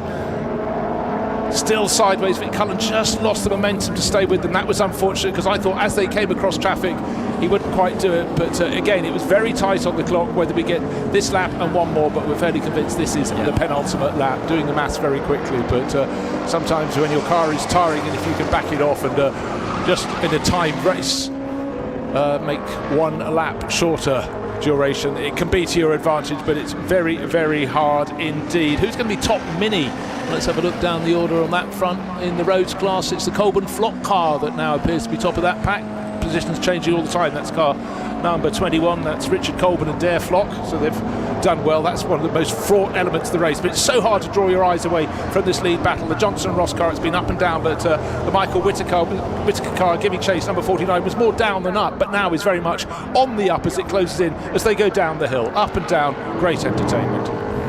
Yes, unfortunately, going back to the roads class, the Kendall and Bullen Brown car retired to the pits on the last lap. That was the leading car in that class. But the leaders overall and for the Sears class come through. Lovely sideways driving from the leader, but we think perhaps a little bit too sideways for Michael Whittaker. We wonder perhaps now whether his rear tyres are saying, Michael, look, you've really been pasting me for nearly 45 minutes. Give me a break, will you? So he's, because he seems to, the back of the car seems less planted than the lead car, and as they go across the line into Paddock Hill Bend for the last time, so one further lap they will do, and this is it for Michael Whittaker. He has to close in. Oh, and the Ross and Johnson car goes onto the gravel at the exit of Paddock Hill Bend, so he's struggling with his tyres as well. He managed to keep just two wheels onto the tarmac, so was able to take the corner, but definitely lost some time there.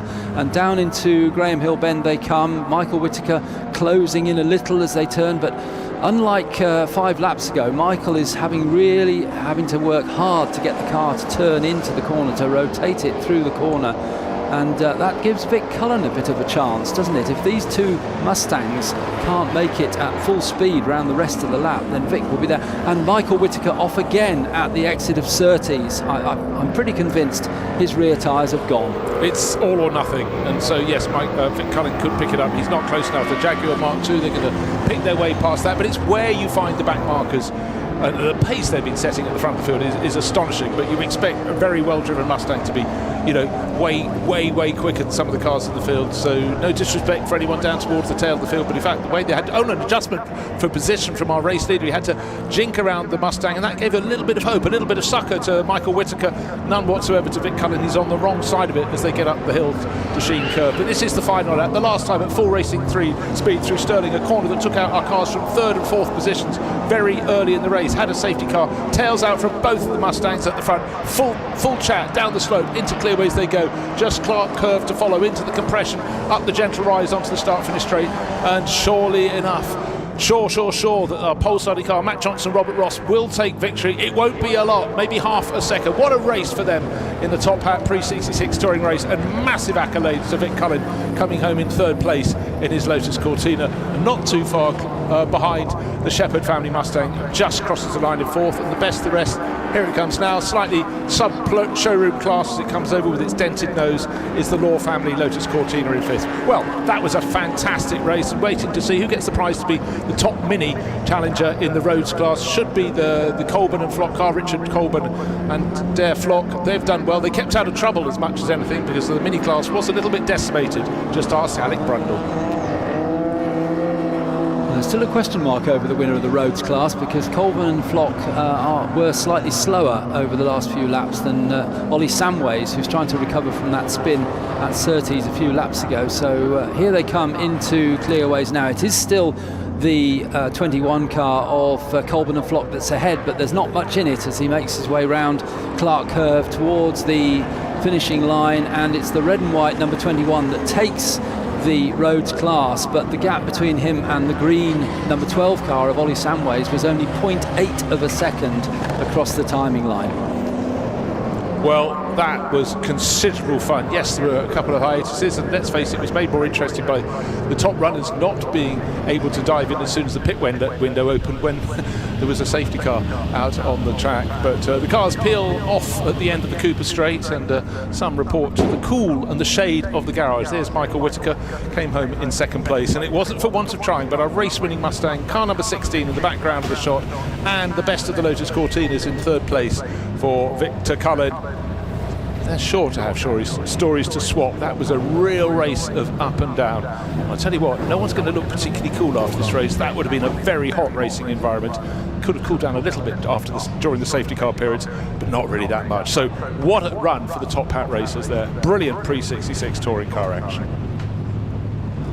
It would have been fun to park Ollie Law's car just behind Vic Cullen's car to see if the dents matched, wouldn't it? Fitting together a jigsaw puzzle. Yeah, that's it. Well, just waiting for the drivers to hove into view to get out of the cockpits. I'm sure they've got stories to tell, and we will catch them as soon as we can. But yeah, the many gesticulations and a lot of weary drivers there. The moment the adrenaline stops, you get out of the car, just removing your hands device can be hard enough. But for the winning crew, there is that extra delight of getting to have a quick interview with Alex Legui, and we will go down as soon as the signal is buzzed into our ears, but certainly some happy stories. So let's go down, with no further ado, to Alex Legui. Matt, that was brilliant. Michael didn't make it easy for you. Those last few laps, they were great to watch. Yeah, no, it might be okay to watch. I'd have swapped with you. It was a lovely race, wasn't it? The cars were, Mike was really quick, and we just sort of held on. It wasn't easy though. Rob did brilliant. Obviously didn't get the best start, but picked them off and got us out front. Yeah. So we're delighted. How were those tyres for those last few laps? Yeah, well, mine were worse than Mike's, that's for sure. Yeah, I thought but I thanks everybody and Stevie, who did, just amazing team effort, and it's great, isn't it? Yeah, win's really a win, isn't it? It really is. A win's a win. Let's head over here and quickly grab Michael if we can. Feel like you're just biding your time, hoping that there'd either be a mistake or those tyres would have officially gone. Yeah, that's exactly what I was doing. I think also if I was a bit more fit, would have had more fight in me. I was really, really knackered by the end of that. Good. We enjoyed watching that. I'm hoping that we can just grab Victor. You were waiting. You're just waiting for the fun to happen, weren't you, between these two? Talk us through from your perspective. It was tough. It was a tough race, you know. With the incident in the first couple of laps, it was really good. We ended up kind of roughly P3, and then we led the race because the first safety car we managed to get in, get out, and then second safety car, 2 Mustangs were in and out. And that meant we track position.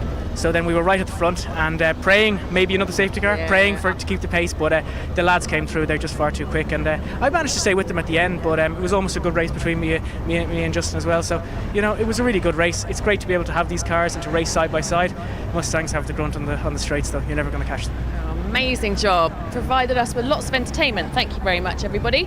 All right, next up, something very, very different. It's our pre-war sports cars are about to head out. Check this out. So I'm here with Clive Morley. Clive, this is your Bentley, which, and it's the bane of my life whenever I'm doing an entry list, the 3/4.5 litre. Right. Explain the 3/4.5 litre to me. Very simple. It's a 3 litre chassis with modified 4.5 engine in it. When I say modified, it obviously would have had a 3 litre, and that was their form of modifying, to shove another engine in it, a bigger engine. It's quite an American way of modifying, isn't it?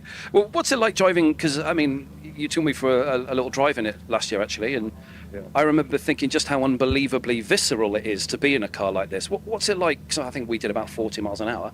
What's it like driving at 100 in a circuit like Brands Hatch, where it's narrow and tree-lined? And Yeah, well, funny enough, the Bentleys are surprisingly an amazing car to drive. They drive beautifully, they steer well, it centralises nicely. And at 40 mile an hour, you can use it as a shopping car, providing you don't have the shocks too high, or you can drive it at 110, and it's really stable, very predictable, and reasonably forgiving. You know, so you can catch it if you need to. reasonably forgiving. Yeah. But like a lot of these cars, you know, if you do, you know, they can bite if you're not careful. But normally, you know, you know what you're doing. I've been racing these for 40 years now, so I like to think I know roughly my way around a Bentley. 40? I don't believe you're a day over 21, Clive. This is where it all began, pre-war sports cars from the 1920s and 30s. These are machines running in road-going trim, wings, lights, even pump fuel, as close to possible to how they originally raced. This grid celebrates a transformative era when racing cars evolved from road machines into purpose-built racers, with marques like Bentley, Alfa Romeo and Bugatti leading the charge. Aside from a few minor modifications in the name of safety, they're almost identical to their period spec. These cars may be nearly a century old, but they demand total respect, physically demanding, mechanically complex, and often unforgiving.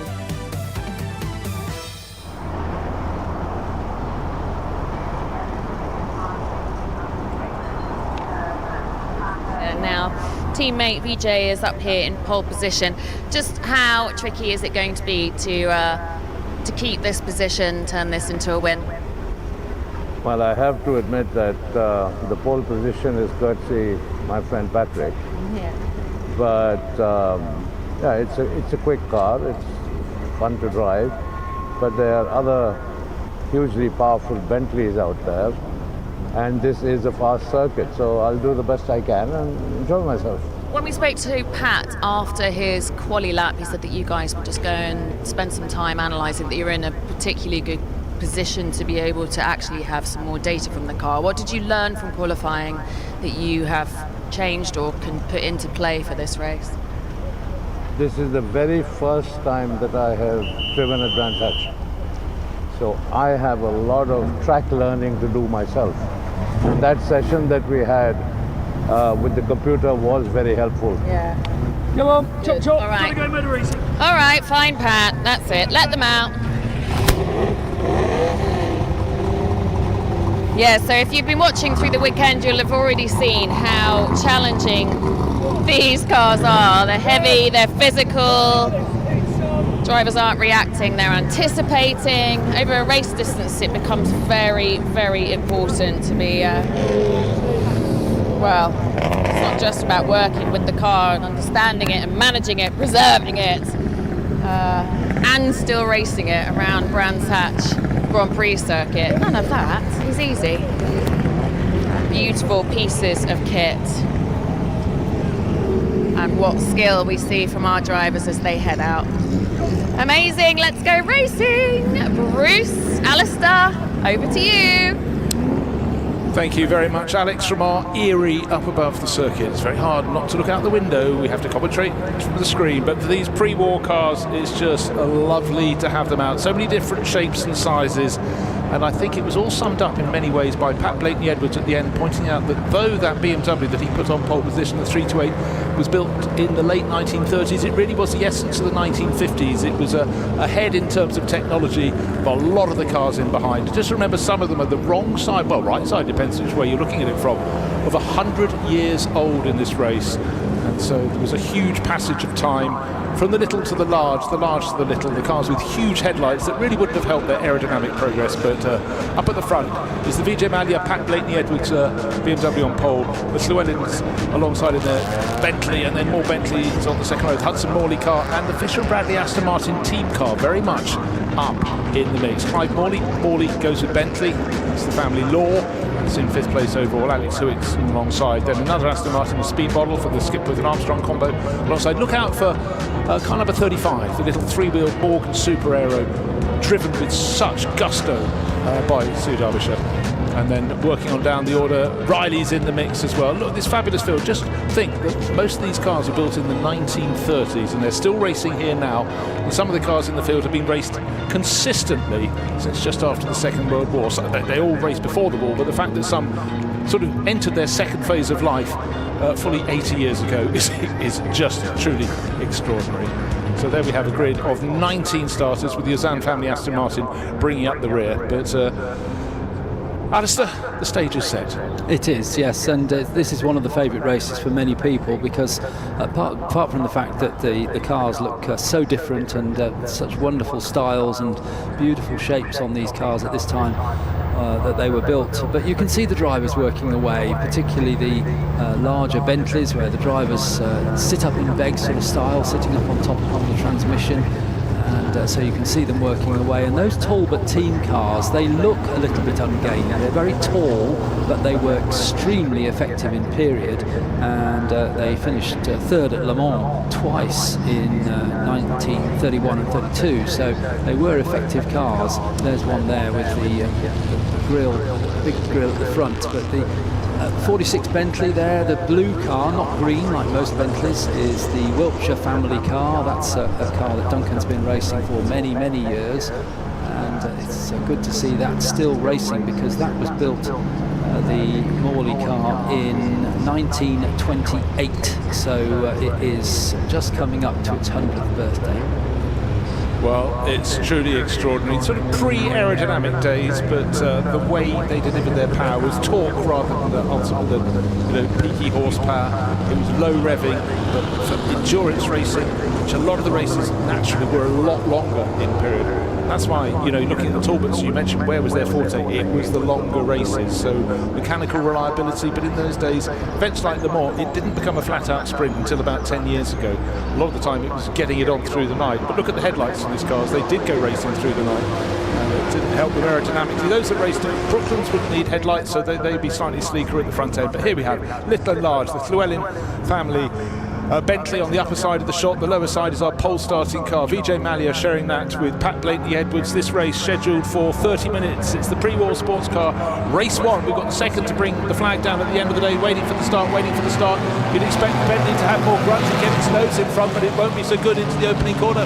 Well, the Llewellyns know this car so well, and they do indeed dive in, and Vijay Mallya actually being pushed really quite hard from behind. Will second become third? And the answer to that is yes, he'll be hanging on. But for the Llewellyns, thank you very much. Up into Druids they go, and it arrived in the lead, exit in the lead, about a second clear already.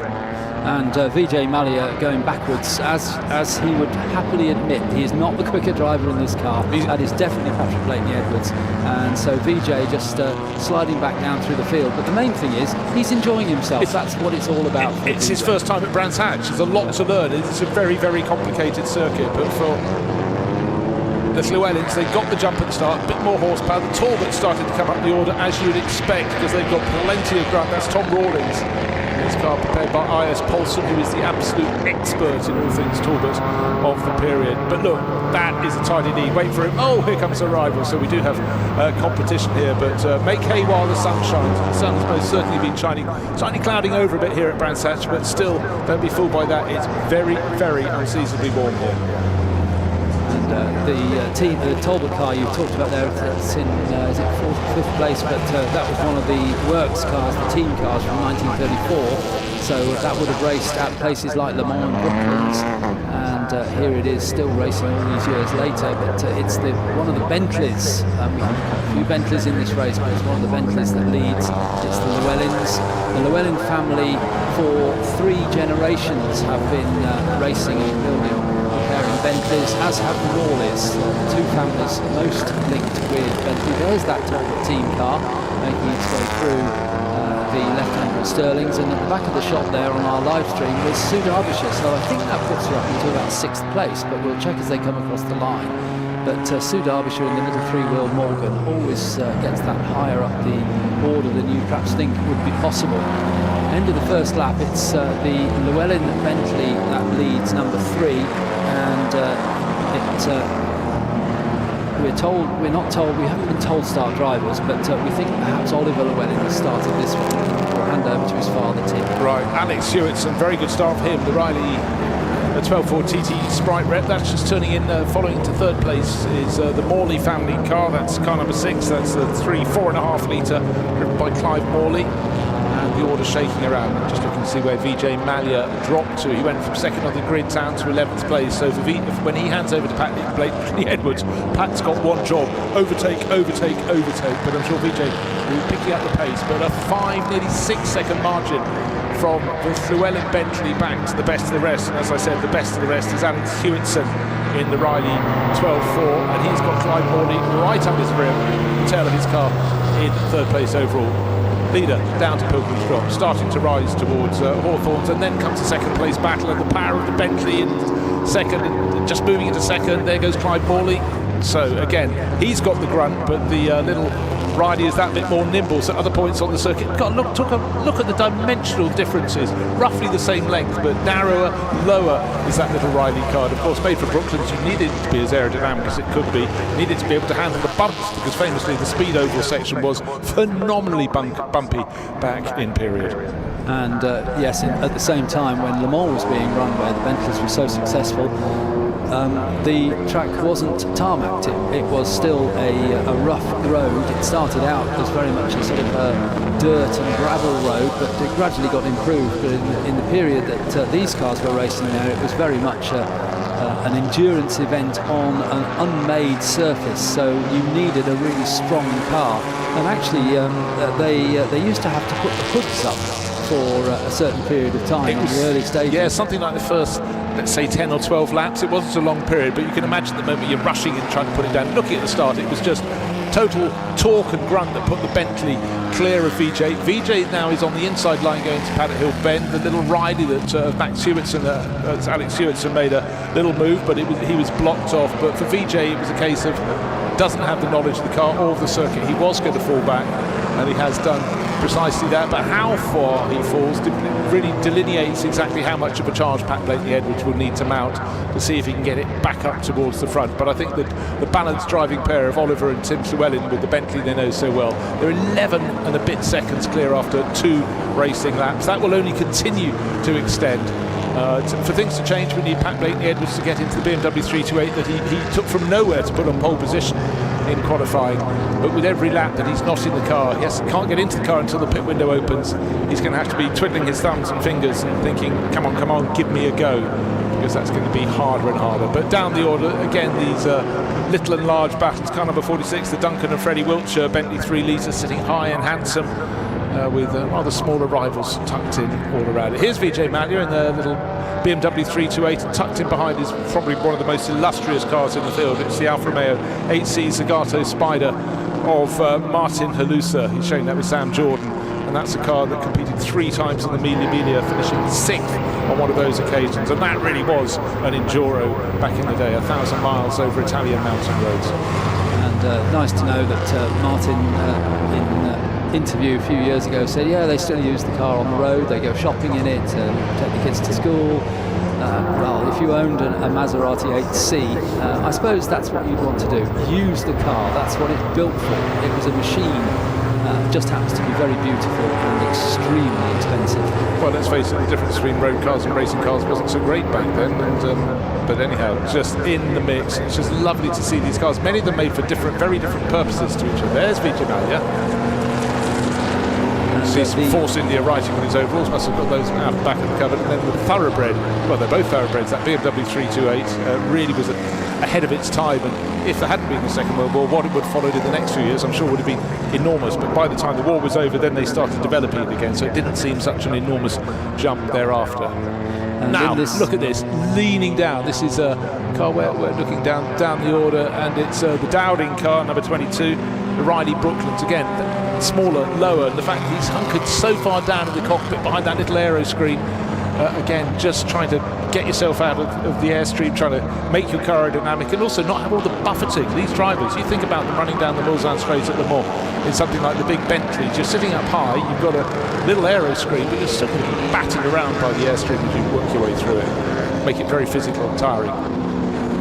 And in this short 30-minute race, but with a mandatory pit stop, the pit stop takes place between the 10th and 20th minutes. So we've already had nearly 8 minutes. So the pit stop window will open shortly. So in terms of Vijay Mallya, if he wants to get his car higher up in the race finishing order, as opposed to driving for as long as he can in the car, and he'll happily admit he's not the quicker driver, so the best strategy would be for Vijay to come in as soon as he can after 10 minutes, hand over to Patrick Blakeney-Edwards, which gives Patrick 2/3 of the race to try and recover that car to a higher position, because we know he's the quickest car out there. He put the car on pole position, but Vijay may say, no, I want to carry on driving my car and enjoying myself, which is fine.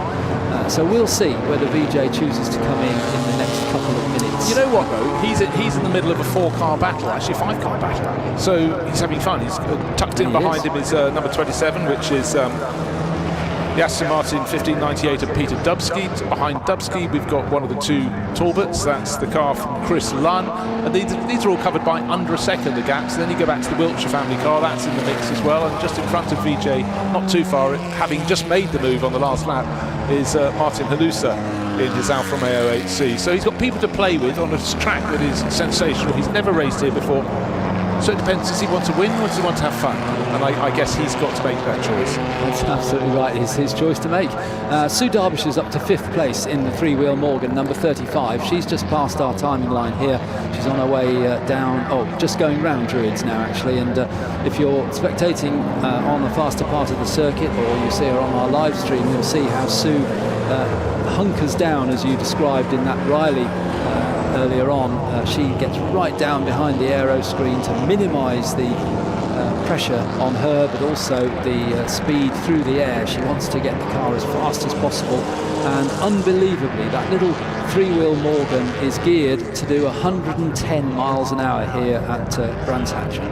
Yeah, rather her than me in many ways, but now one of the most beautiful cars in the race is this 8C Alfa Romeo. Just think about this, going around the passes in middle Italy, and a lot of the roads there, you take them in modern days and you think they're just Italian mountain roads, not realising the likes of that unbelievable Mercedes 300 SLR with Dennis Jenkinson reading the notes on this little rotating box, and Sterling Moss weaving his magic.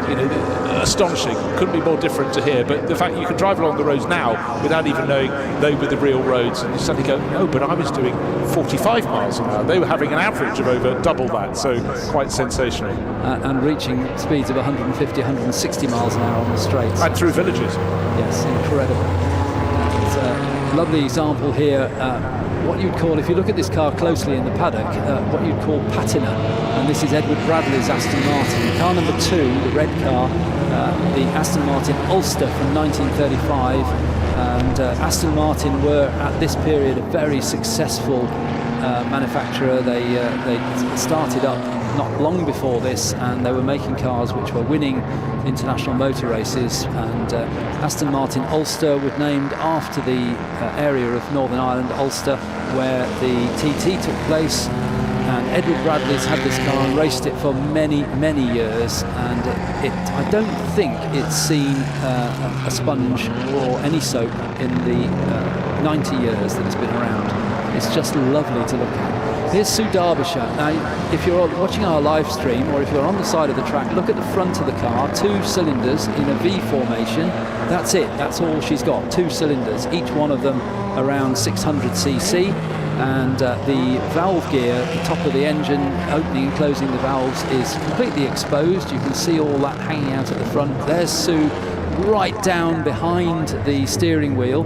It's chain driven, this car, so she has 2 cogs, 2 gears, that's it, and she moves an external lever to transfer the drive from one chain to another, and that changes the gears. She changed the cogs for this meeting, and she said she geared it for 110 miles an hour. There she is, hunched down. Could she behind the get wheel. any closer to that steering wheel? That gives her all the purchase, but you know that's the closest thing to a single-seater we have in this race. Her height relative to the track surface. Compare it to our race leader Llewellyn sitting high on their fantastic Bentley. That's from 1927, whereas Sue's car is only a couple of years later, but some good racing down the field, and it's a really great bunches just coming through just outside the top 10. We've got 5 cars again covered by approximately 5 seconds, so a slip here or whatever and things could all change. But you know what, they're being caught by our race leader. The Llewellyn Bentley is turning into Paddock Hill Bend and is going to catch the tail of this long field of cars. Last time round he was about 20 seconds clear. And oh dear, into the pits goes the... No. Mandatory stop. Oh, mandatory stop, it's already started. His pit window open, well done. So Vijay Mallya has decided he's had enough fun and he's handed over to Blaney Edwards. So I think he's had that barometer, fun or victory. So he's decided to opt for victory, and the only hope is to put Pat Blaney Edwards in as soon as possible. Absolutely, yeah. So now you can watch the number 135 BMW 328 of Vijay Mallya handed over now to the car's preparer, Patrick Blaney Edwards, Blaney Motorsport, and he will now take the car to the finish, but he will be significantly quicker than Vijay, so we should see him start to move up the order. And also in a couple of other cars have come in for their mandatory stops. From 3rd place we've had in number 6, that's Clive Morley in the Bentley 3.4.5. That car was running 2nd early on in the race, and then it's the Skipworth Armstrong car, number 75, the Aston Martin Speed model of Stephen Skipworth, who's handed over to his co-driver Nigel Armstrong now. Yeah, and also Alex Hewitson popped in as well. So Sue Derbyshire up into 2nd place. She was 5th, and for Oliver Llewellyn handing over to Tim shortly, he's built a gap of, well, the gap was 19 and just going to around 20 seconds, but by the fact that the cars in 2nd, 3rd and 4th all dived into the pits, it's listed as 40 seconds. That was the gap that had been 1st to 5th, which is Sue Derbyshire. Sue's now up into 2nd place, but for a lot of the cars into the pits, out of the pits, on they go. But for Llewellyns, with that tidy margin, you feel that they can choose the timing of their pit stop and may continue for yet another lap. In fact, they do precisely that. The green Bentley sweeping off the start-finish straight. There's Sue Derbyshire down low. I mean, there's not much you can't see about how that car works, the way it's sitting out front. Great explanation of the 2 chains that she opts between, but again, it's just when that burst on the scene, you must be going, what exactly is this you brought along to our race circuit? And then to see it driving, and then the penny drops. That was the sort of determination of much smaller cars made for handling, whereas that wasn't the original requirement for most cars in competition. It was speed and endurance that counted in the early days. Also, I think it counted as a motorcycle, so the road tax was less as well, which makes it more attractive. But quite how you fitted 2 people and their luggage in that when you went on holiday, nobody knows. Another car to watch, it's just come into the pit lane, number 21, which has been started by its owner, Mark Fisher, but it's been handed over to international racing driver, tester, coach, does about everything, Richard Bradley, who is Edward's son. Richard Bradley has had success at Le Mans, hasn't he, Bruce? And he's now taken over number 21. Yeah, did a lot of his racing in the Far East. And if you want to get him really excited, talk to him about trains. Trains is his specialist subject, but the fact is he has probably driven and tested more racing cars than almost anyone else on the planet. He's obviously a very good development driver too, and he gets a huge amount of experience. As I've said before, get him on social media. Right, our race leader, car number 3, just galloping at consistently the fastest lap of the race around. In fact, the fastest lap of the race he has set is over 6 seconds, well, it's roughly 6 seconds quicker than anyone else has managed. So the Llewellyn family, they know their Bentleys, as you pointed out, Alistair, third generation getting to go out and play. It's also third generation to race the same car. I mean, that is truly extraordinary. Yes, when you people like the Llewellyns and the Morleys, they may have a Bentley, it doesn't go anywhere. It races, it's maybe driven on the road, it goes into their workshop, into the barn. Is it like a Patek Philippe ad saying, Patek Philippe is not a watch, it's a timepiece, it's to be handed down through the generations. This is far better than a watch. Exactly. Far better than a watch. Yeah, they don't come up for sale. No, quite right, and I love that. I absolutely love that concept. But again, hand signals very, very clear as Oliver Llewellyn brings it in. Tim about to take over, so driver out, driver in, and again, it's going fine. Going as usual? Yeah, fine, good. That's all you need to know, of course, with the knowledge of just how these cars work. Actually, big car, but you see it's still quite a squeeze to fit in with the tonneau cover fitted. It's you climb in, over, slide your legs down.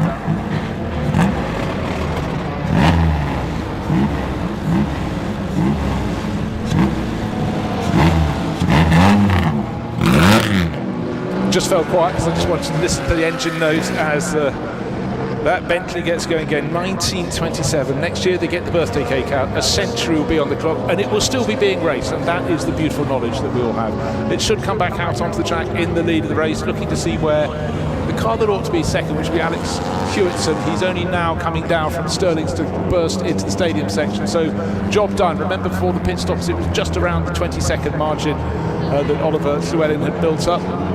Father Tim now at the wheel, and we'll see how that gap goes out or in. We don't know yet, do we? We don't, and we need to, when they come across the line for the first time, we'll get the first. There it goes across now, 25 seconds. So there's been no gain during the pit stop particularly, maybe 2 or 3 seconds.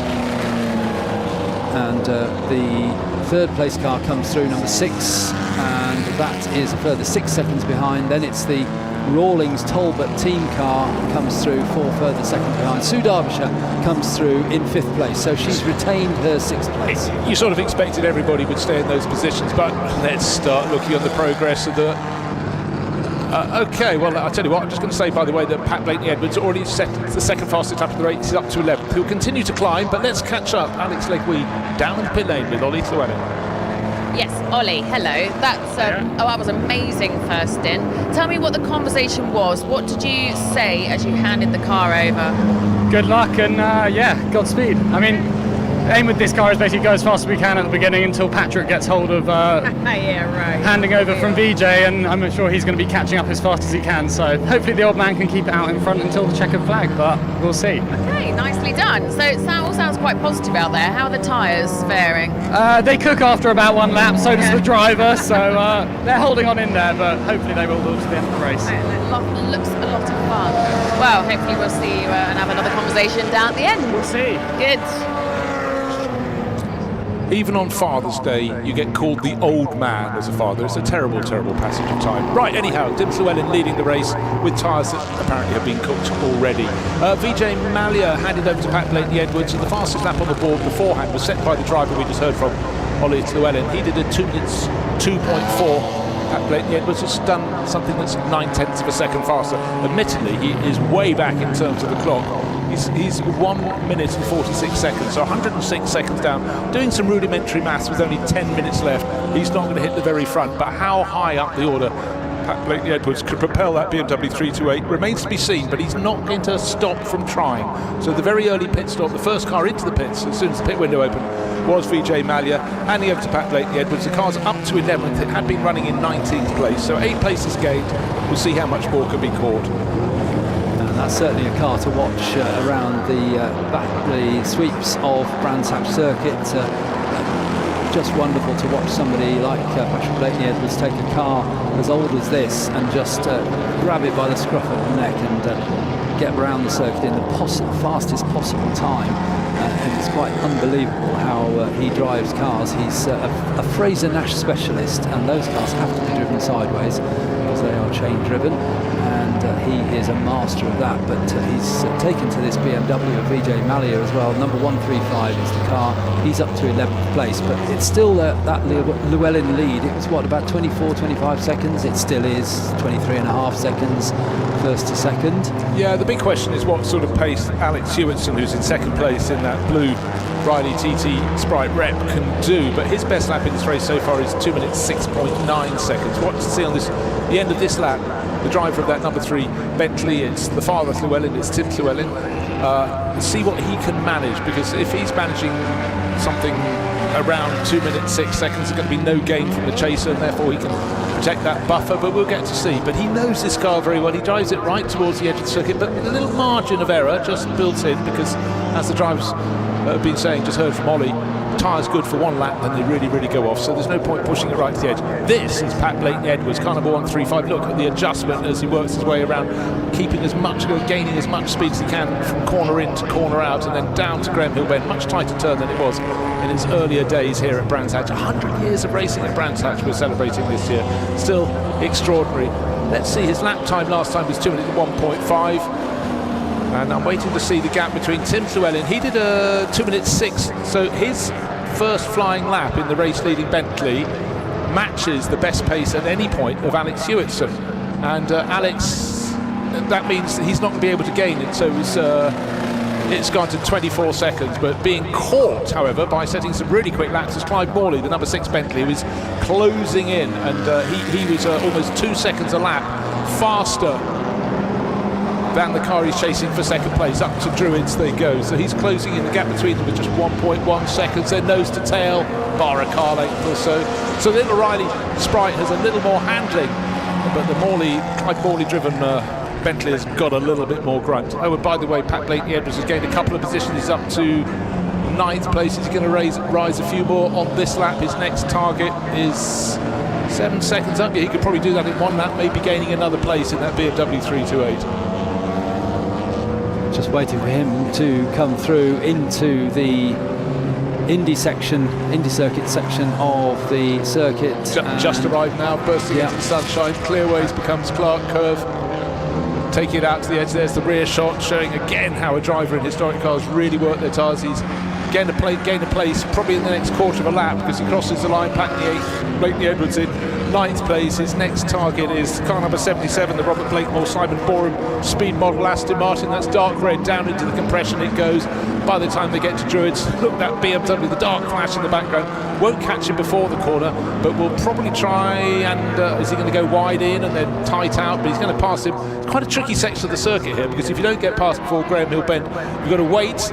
No, waiting isn't Pat Blayton-Edwards' middle name, is it? So he's gone down the inside and he's got past before the Cooper Straight. So lost a little bit of time with that, but he had to make the move, and the move he has made. Another lap on the board for our race leader, Tim Llewellyn, by the way, and he was slightly slower that lap, but just remember the buffer was 25 seconds, so he can afford to back off with just 6 minutes remaining on the clock. Nurse the car through to the finish. The hard yards were done early on. As we heard from Ollie Llewellyn, he said, get out, build a lead, tick that box. He did that very, very impressively. And the battle for second and third, it's still actually Hewitson ahead of Morley, Riley ahead of Big Bentley, but for how much longer? The Bentley dives up the inside into Paddock Hill Bend and starts the move and finishes the move. But has he gone wide enough for the Riley to come back? Oh, you can write these scripts, can't you? Again, the very essence of racing across the years. Large against small, powerful against nimble. Again, they're working their tyres quite hard, and from our air-conditioned commentary box, doesn't seem too hot, but you open the door and you realise just the heat these drivers are getting. Their bodies are up in the airflow, but their tyres are certainly running at sub-optimal conditions. The Richard Bradley car is also making progress as well. That's the number 21. He's in 12th place now, just crossed the line. Richard Bradley taken over from the owner of the car, Mark Fisher. Change for second. Looking across, that's a great shot. Clive Morley looking across and then down to the Riley in second place with Alex Hewitson. Very different driving heights. Let's have a look as they come under the bridge, waiting for them to come onto the long dip down to the drop. But here's that glorious Alfa Romeo HC. closing in. Well, Clive Morley has made that move stick, but let's see around this part of the circuit. From here towards the end of the lap, there is nice driving, just looking for the signalling there. That is the experience in the Halusa family, all their historic racing. They understand that often you're not in the fastest car in the field, so you have to have impeccable manners, because these cars are worth a lot of money. No point having a clash because you haven't made your signalling very clear. Alex Hewitson hanging on to Clive Morley in the Bentley as they come into Stirling's now.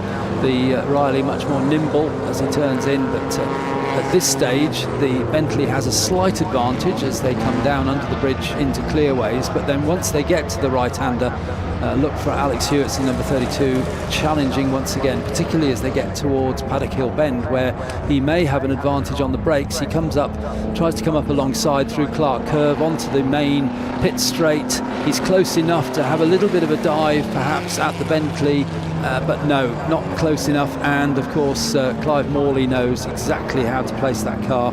It's still close though as they go down the dip and then up towards Druidge. Hewitson looking for the inside. He'll have to go for the inside, but will it be offered? It is, but no, again the grunt of the Bentley up the hill. But you've got to just try these different routes around the circuit and see if you can make one stick. Oh, by the way, our race leader Tim Llewellyn is 21.5 seconds clear.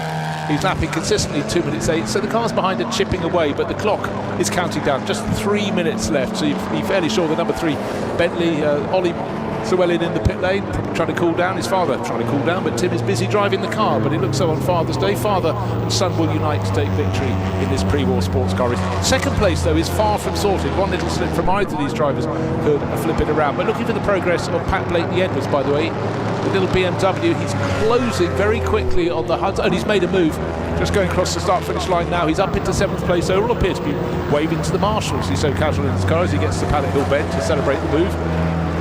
And so that place has changed. Also looking to see how much more progress Richard Bradley could make a little bit further down in the Aston Martin team car he shares with Mark Fisher, but just out of shot at the moment. But the clock continues to count down, and the number 3 Bentley, well, it's peerless, isn't it? It certainly is, yeah. Well, Richard Bradley is doing 2:05s. The cars in front of him 2:15 and 2:18, so he will make up significant amounts of time over the next couple of laps. He could move up a couple of places and maybe even get ahead of his father, Edward. I'm just referring to the Father's Day element. Maybe he could have a formation finish across the line, for the photographers. But that's it. Father Edward holding down 10th place. He's driving that Aston Martin Ulster. It's been raced getting this continually for the past 80 years. He would have had a prior life in racing before the First World War, but continuously since. It's astonishing. And it's unlikely Patrick Blakeney-Edwards will make any further time places up, because he's 28 seconds behind the next car as they came over the line. He is around 6-7 seconds a lap quicker, but I don't think he's got time to close in. Right, who are closing in are the cars in 2nd and 3rd positions. Clive Morley, who's just moved recently ahead of Alex Hewitson. They're separated by a quarter of a second on the start-finish line, so Hewitson is far from finished. And really continuing to fight all the way to the end in his Riley TT rep, and it's very, very busy push and shove. Oh, Clive Morley must be going, I've raced this car for a long time, but haven't wagged its tail as much as that for a huge number of years. So the pressure is absolutely on. They're hauling in Tim Llewellyn, but 1 minute remaining on the clock, and he's got a 15-second advantage. They've taken loads of second out, 5 seconds out of him last time. He's pacing it at the front of the race, and it's how the traffic is being managed. Clive Morley gaining advantage, going through Surtees, and that has separated him from Alex Hewitson when it was looking so close. Pat Blakeney-Edwards goes on to another lap, but he doesn't gain a position. He stays in 7th overall. You're quite right. He just banged in the fastest lap of the race. 2 minutes, 0.9 seconds. The best of the rest is 2 minutes, 2.48. So 1.5 seconds quicker. But however, he's only in 7th, and he will go no higher in that BMW he shares with Vijay Mallya. But not for want of trying, and certainly has been very, very entertaining indeed. As has this battle for 2nd place, which Alex Hewitson has certainly not given up an idea of getting 2nd place, but he is currently running behind Clive Morley in the lead. But we've got the leader coming round to take the checkered flag shortly. He's just gone through Stirling, so he'll be appearing in the bowl very shortly, and it's been a pretty dominant performance from father and son Llewellyns on Father's Day as he comes into clearways and then a short run to Clark Curve, and he should see the checkered flag ready. Yes, checkered flag is being readied, and it goes out to the number 3 Bentley of Tim Llewellyn, started by his son Ollie. Yeah, very neat and tidy, but the battle for second place is super, super tight. Here they come, the tall Bentley and the lower Riley. They're going to finish in that order with Clive Morley just ahead of Alex Hewitson. They will have enjoyed that, separated by a whisker under a quarter of a second. Looking through to see the car coming through in fourth place. It ought to be Tom Rawlings, and there it is right now, the bright green Talbot in fourth place overall. But applause rippling out. The fans congregated up at Druids there for the number 3 winning crew, Ollie Llewellyn in the pit lane at the moment. Tim Llewellyn will be wafting back in his big, lovely Bentley from 1927. Another win, another trophy for the family cabinet down in Kent. And across the line just now has gone the 5th and 6th place cars, and fan favourite Sue Derbyshire actually lost a place almost on the line to the number 75 Aston Martin Speed model. Stephen Skipworth and Nigel Armstrong, congratulations to them. They moved up to 5th on the very last. 7th place, the fastest lap of the race set by Pat Blaney Edwards. I wondered, could he get below 2 minutes? 2 minutes, 0 seconds, 0.15. Not quite, but finally had clear track ahead of him. But what fun that was for the pre-war sports cars. And you know what? They're going to do it all over again to close the agenda here this afternoon, the programme, with the last race of the day. Another 30 minutes for them, and that will be starting at 5 to 6. So that was good. And of course, we keep on having a change of pace, and the next cars out will be touring cars and saloon cars from the 60s through to the 70s in the Jerry Marshall Trophy race. In fact, really 70s through to the very early 80s. That's my decade there, and that'll be starting at 5 to 3. So we're rattling through the London Historic Trophy, and it's really brought an amazing array of cars here as our finishers move into the pit garages. The top 3. You can see the cars for the Jerry Marshall Trophy in the background with the Triple X Capri, an ex-Marshall car itself from 1978 in the background. But for our drivers right now, probably rather welcoming, Alistair, the chance to be in the shade, out of the sunshine here on a very, very hot meeting at Brands Hatch. Yes, as one of the drivers said, it was Oliver Llewellyn, wasn't it? Said we're out in the open air, but it's not very warm, not very cold air that's passing over us, and the heat of the engine, great big engine at the front, and all that heat being thrown back into the face of the drivers. So the winning car of Tim Llewellyn gets out, Oliver Llewellyn started. Well, let's go down and catch the very latest thoughts from our top trio with Alex Legui. Boys, look at you 3. Last night, I think all 3 of these boys, particularly Clive, was dancing like an absolute lunatic to Rick Parfitt Jr. Do you remember? I was right beside you. I had 1 glass of wine, that's all. What? Yes. And you dance like that? I'd like to see what you do after 3. Yeah, okay. Good job. Hang on, wait. Well done, that's good. We spoke to your boy at I can't remember what it's called. Yeah, thanks. Half time. You did all the hard work, I just got the easy bit at the end. Well, you know, but he said, now we just have to hope he can get out and keep ahead of Pat. Well, you smashed that one, didn't you? Well, I hope so. After practice, he gave me a few tips. There was a number of things I was getting wrong, and I was way off his time in practice. I just hope I've improved a little bit. How was it managing those tyres? They apparently dropped off after about a lap. They're getting quite hot. They're getting quite hot, but it is still absolute delight for drive that. It just does what it's told. It's brilliant fun. Absolutely brilliant fun. Oh, it looks so much fun. Don't run away, Clive. You can't get away from me, I'm afraid. How are you feeling this morning? I'm absolutely fine, 100%. I think all that stretching did me the power of good. I agree. The jumping, it was the jumping, wasn't it? Yeah. I love Rick Parfitt. He's just awesome. And but stuck in that thing for half an hour, it's a long time. How much of it is about, you know, like how physical is it to do a race like that? Well, it's pretty physical, but with these slightly more powerful cars, you can steer them on the back wheels a bit, so that helps. But the brakes are all manual rod brakes. Yeah. You've got to push them, you've got to work out how much brakes you have because you get brake fade. And it's normal steering, it's not rack and pinion, so it's all heavy. Oh, it's fabulous to watch, and well done. Well deserved, Alex. Oh no, where's he gone? Oh, there you are. Sorry. All right. Right, that was good. I feel like those last few laps, there was pace being gained, wasn't it? But these guys weren't going to allow you to get up there, I'm afraid. No. The power of these Bentleys, particularly on the straights, is just unbelievable. I've got the legs around the corners, but as soon as they get to the straights, that's it. But Clive and I have had a few battles previously on track. Last year at Spa, and I just got the better of him. But yeah, worthy adversaries and very fair driving. And thanks to Ian that prepares the car, brought it all the way down from Scotland for today. And what fun! I mean, what better way to spend your Sunday? I agree. Right, you boys go and hot-foot it down to the podium. I'll be there very shortly. Meanwhile, folks, just over my shoulder in this assembly area here, we have some more beautiful racing coming up. Another very popular one, it's the Jerry Marshall, and they're up next.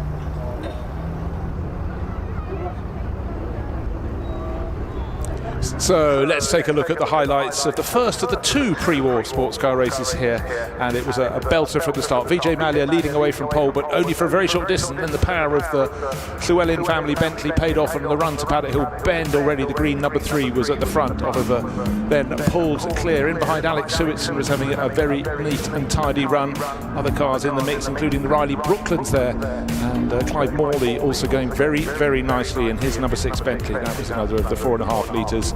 Sue Derbyshire doing things in her own way in the Morgan 3-wheeler, again just taking it to the bigger, much more powerful cars. She was 1 wheel short, don't forget that's a 3-wheeler. Then it came to pit stop time, and any driver getting out was probably quite relieved. That was Ollie Llewellyn handing over to Father Tim, and he handed over a lead of just north of 20 seconds. Everyone else was making their attack, and then eventually when the stopwatch was pulled out of the way, off went Tim Llewellyn. He had to nurse the tyres to the end. A driver who was not nursing his tyres to the end was Pat Blakeney-Edwards. He'd taken over from Vijay Mallya. The car rose from 19th, and at the end, setting the fastest lap of the race on the final lap, Pat got up to 7th place overall in that BMW 328. But the race belonged to Ollie Llewellyn and Father Tim here on Father's Day at Brands Hatch.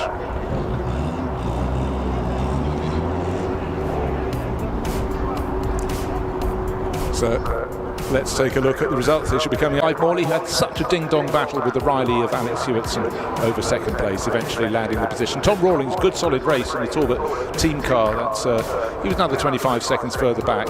And then eventually a good charge from the Aston Martin speed model of Skipworth and Armstrong to come in behind Rawlings, and they were just a whisker. I think they changed place on the final lap, moving ahead of the Morgan Super Aero of Sue Derbyshire. And with the fastest lap of the race closing in but running out of laps was Pat Blakeney-Edwards, taking 7th place, shared with Vijay Mallya. And in behind, everyone else was nursing their tyres and feeling rather hot, but getting to the finish. They know they have to do it all over again, so they'll have some data to go and consider. But first and foremost, a cool glass of water, I think, for everybody concerned, and certainly get those tyres cooled right down. So that was the first of two pre-war sports car races, and we're looking forward to the last one, closing the agenda here today, starting at 5 to 6. I'm here with Jonas of GT Parts, and I'm very intrigued because you have quite an interesting story, don't you? Hello Alex, nice to meet you. So I'm definitely have an interesting story. So we basically started out a few years ago just with the love of cars, supporting old race cars, and my own passion to find spare parts for race cars which are not maybe nowadays racing anymore, but a couple of years ago.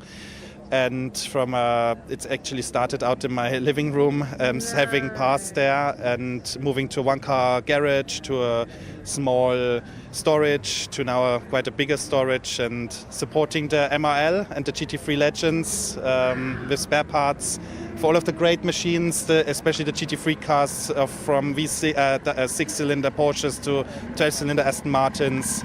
Whenever you need parts, we're here to help, and yeah. My word, that is quite a journey, isn't it? Congratulations. And yeah, like you say, here you are supporting MRL and the GT Legends. Yes. How important is that relationship to you? What are you gaining from that?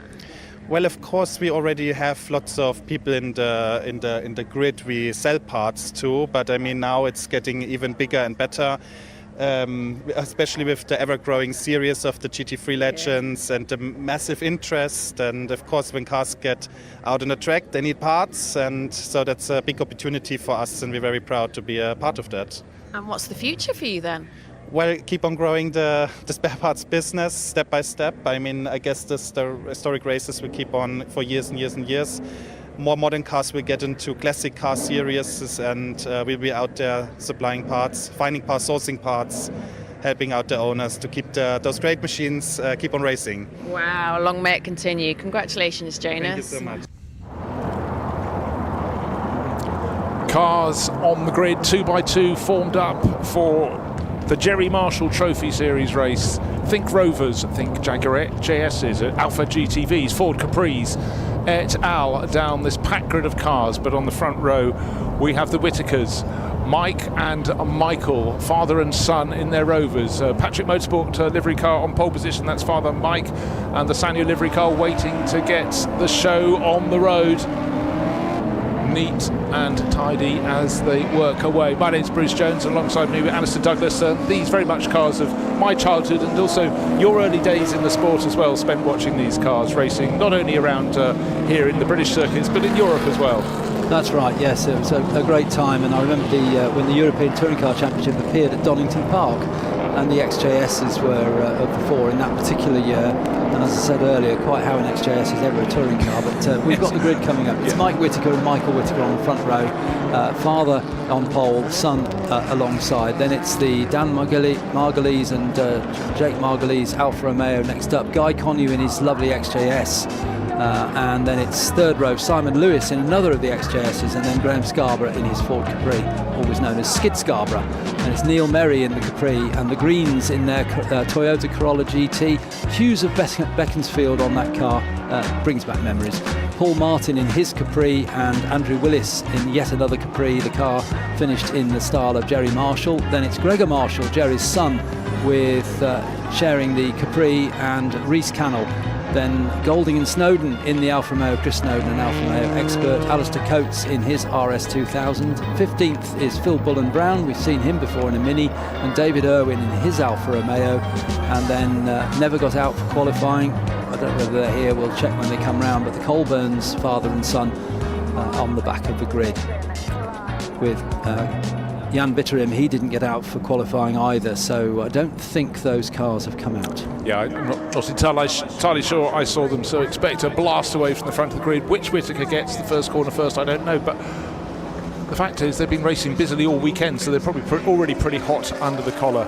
We'll see how they go. And some of the cars in the field are running in the will hire class. That means they basically were production class cars, including the car in third place over. Oh, okay, good.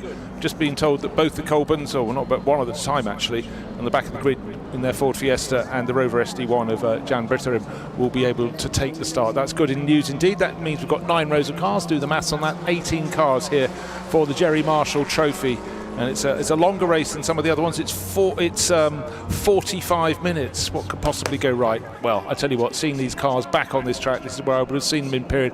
And some of them are incredibly original, including the car that Jerry Marshall, the man who put his name to this race, the man who could almost do no wrong in a car with a roof on it, that he raced that in 1978. It's the XXX Ford Capri. Andrew Willis driving that. He's starting down in 10th place on the grid.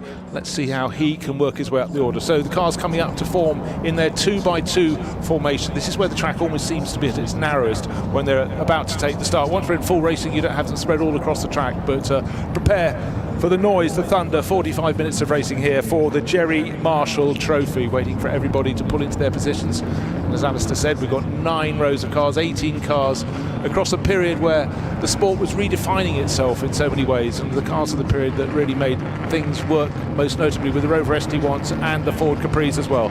The little lower class cars from the lower classes, including the little Ford Fiesta at the very back of the grid for the Colburns. Engine notes rise, the distinctive Rover rumble, the bark of the Capris, and the V12 engine note of the Jaguar. Was a brilliant start from the outside of the front row. The Sanyo livery Rover of Michael Whitaker. Son Whitaker goes through. Father has dropped from pole down to about 8th place. They get into, well, there's a story for the rest of the race, seeing how he can fight back Mike Whitaker. But a big lead for Michael Whitaker into the dip, and Skid Scarborough up into 2nd place overall. Well, that's probably the best start he's made in his entire career in 404 years. It's only 44 years, I joke. But the actually loses out in that 2nd place as they turn through Druids to Jake it could be Dan Margulies, who started David Margulies. I haven't seen a start list for this one, so David Margulies perhaps in the car. But Skid Scarborough, what a start for the yellow Capri. Well, then it's the Guy Connew Jaguar next up. Yeah, but the fight back from Mike Whittaker's already started. As he came out of Graham Hill Bend, he picked off the Triple X Capri of Andrew Willis, so he's up to 7th and gaining. But there we are, there was a story knitted in. And but really, the start of the race, Skid Scarborough, absolutely fantastic. His Ford Capri lined up 6th on the grid, divided that by 3, got up to 2nd. And he's now in 3rd place. And what can he do about setting after Alpha GTV? Oh, I tell you what, lots of power down the Pilgrim's Drop. Oh, well, that'll be the Jaguar XJS, so they're on the move as well. Connew ahead of Lewis. And just the one Alpha in amongst all these sort of British cars. We've got the Rovers, the Capri, the Jaguars, and another Rover behind that, which of course is the pole position car coming through, Mike Whittaker. Well, Scarborough made his move, and then the Margali's Alfa Romeo got really very close to the edge of the track, kicking up the dust into Stirling's Day sweep, and then, oh, who's on the move? It's Mike Whittaker. He is gaining places. And don't forget, he started on pole position, probably, whereas Skid Scarborough might have made the best start of his career. I think for Mike Whittaker, it was probably the worst, and he ended up down in about 8th place at the first time of asking. But our race leader, his son Michael Whittaker, bam, across the line he goes now. Wait for it, Skid Scarborough will be next. Then it's 3 cars fighting over 3rd place, but the gap between 1st and 2nd is, well, it's huge. 5 seconds is the advantage that Mike Whittaker has in his bag. Wow. And Michael Whittaker in the lead, Mike Whittaker, his father, in 4th place, looking for a way past the first of the 2 Jaguars, and that's Simon Lewis, the number 2 Jaguar. And Mike Whittaker looking as they went up the hill. He's looking again as they come down towards Graham Hill Bend. Skid Scarborough, of course, is very happy with this situation because he's able to open out a little bit of a gap over the Jaguar.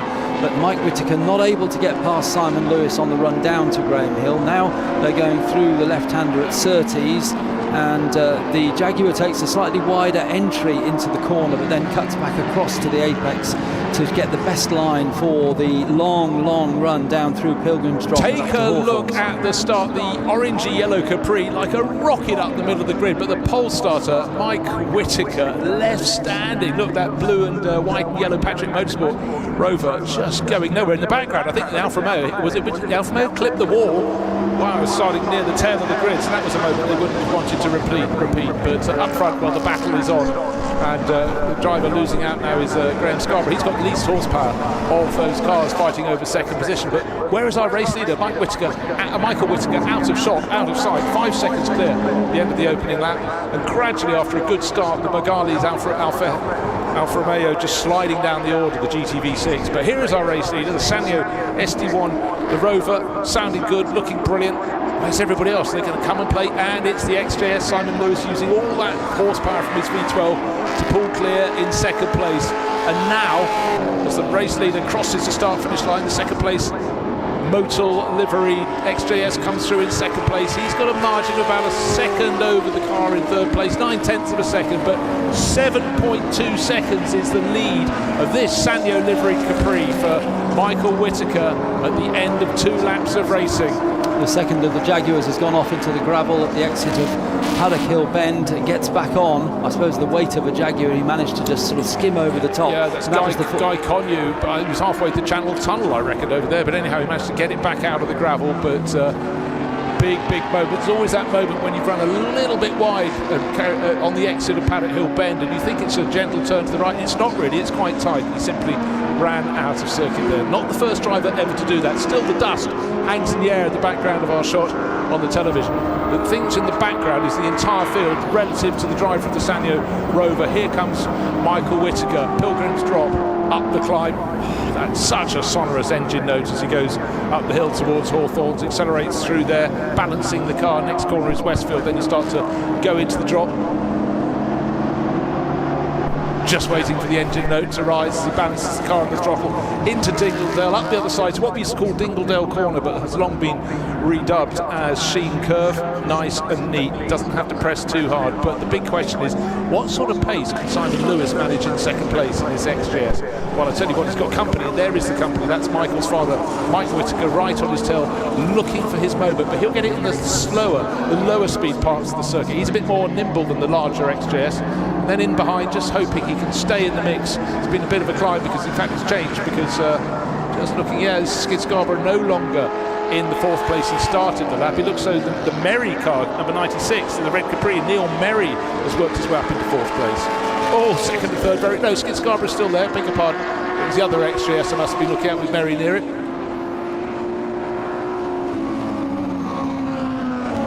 Change of place there over the timing line as the Alfa Romeo drops behind the Merry Capri that you just mentioned, the number 96 car, which the Margulies car started on the 2nd row. Very good start, but it's gradually dropped back, and now up into 5th place has come Neil Merry in the red Ford Capri, the one liveried like the Gordon Spice car of a few years ago, the Motorcraft and Autocar red livery. Unfortunately, we've got a pit visitor, and it's Marshall's son. We've got Gregor Marshall's reported into the pits, and the Guy Connew Group 44 liveried XJS, the one that went deep in the gravel, possibly picked up a puncture at the time, continued and had worked his way back to 9th place after his big moment, and he's pulled off in the gravel at Druids. That's a little unfortunate. That might, well, it's waved yellow flags, driver out of car, but that might lead to a safety car, and that he seemed to catch out Mike Whittaker. There he is, weaving around. He's seen what's lying up ahead, but well, some cars car transponder's not working, which doesn't help things too much. That's including, hold on, let's just wave the flag for that. I'm going to check when it comes past. Has the Colburn family Fiesta really got up to 8th place overall from the tail of the grid? If so, that is a triumph for driving a car with far less horsepower, keeping out of trouble, picking off the big boys when you possibly can. Here's the battle for 2nd place. This is going to range for a while, because the big problem for Mike Whittaker, he's got a fair degree of horsepower, but the Jaguar's got even more from its 12 cylinders. Race leader Michael Whittaker, son of Mike, goes across the line. He was 6.3 seconds clear last time. Don't see any reason for that to have really gone a great deal in either direction. Let's see as 2nd and 3rd comes through. Simon Lewis has gone out by 2 seconds, very nearly 8.3 seconds, the margin back to 2nd place. 2nd to 3rd, just half a second, so it's super tight.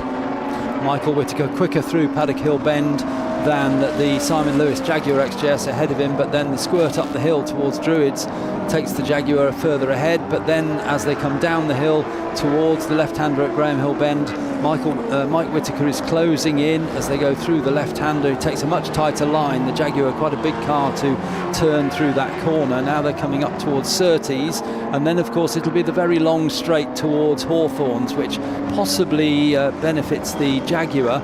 But all the time, Mike Whittaker nipping at the heels.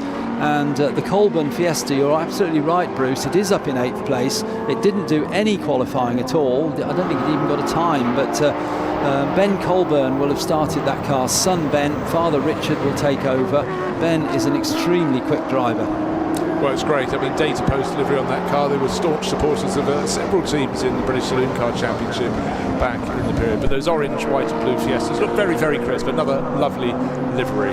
Right, the Motul livery, I must say, looks remarkably simple on the XJS. Hold on, is that a driver's hand out of the window? I thought I sponsored. Safety car, yeah, well spotted by the driver there in 2nd place. Simon Lewis just wanted to make sure that Mike Whittaker behind him had seen that. And that's all because they've got to withdraw the Jaguar XJS, the other Jaguar XJS, from the gravel, or just at the top of the hill at Druids.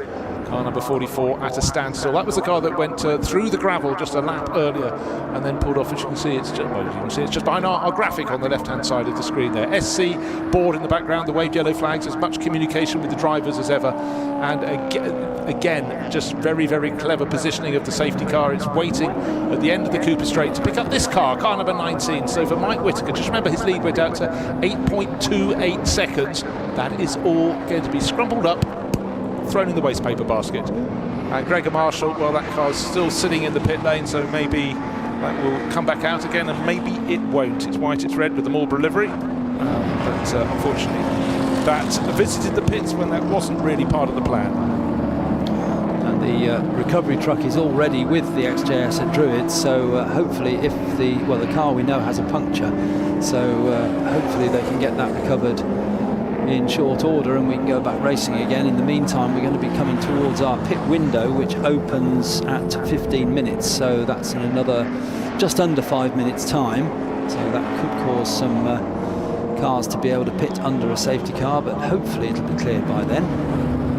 And the pit stop is no minimum time, so it's as fast as you like, but you have to stay within the pit lane speed limit, of course, and it's the middle 15 minutes of the race when the pit window is open.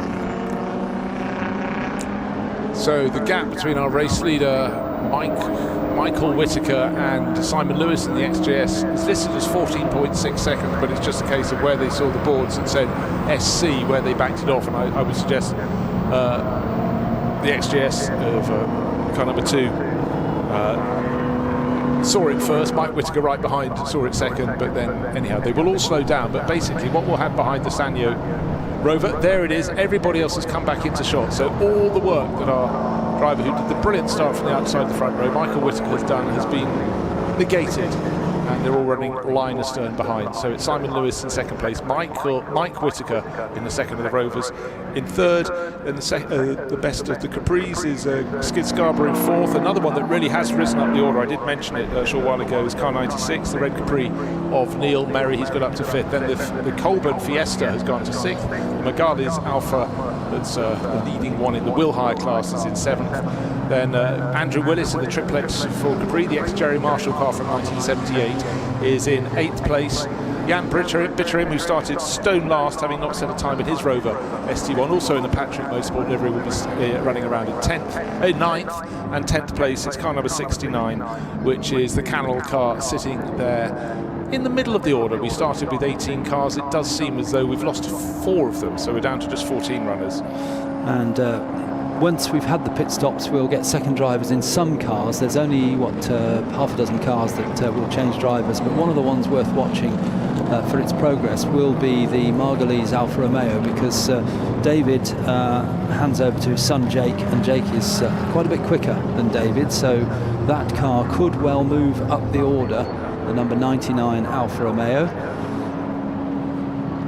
And that's in 7th place at the moment, just been passed just before the safety car by the Colburn Fiesta, which we think would have been Ben Colburn starting that, the son of Richard, who will take over,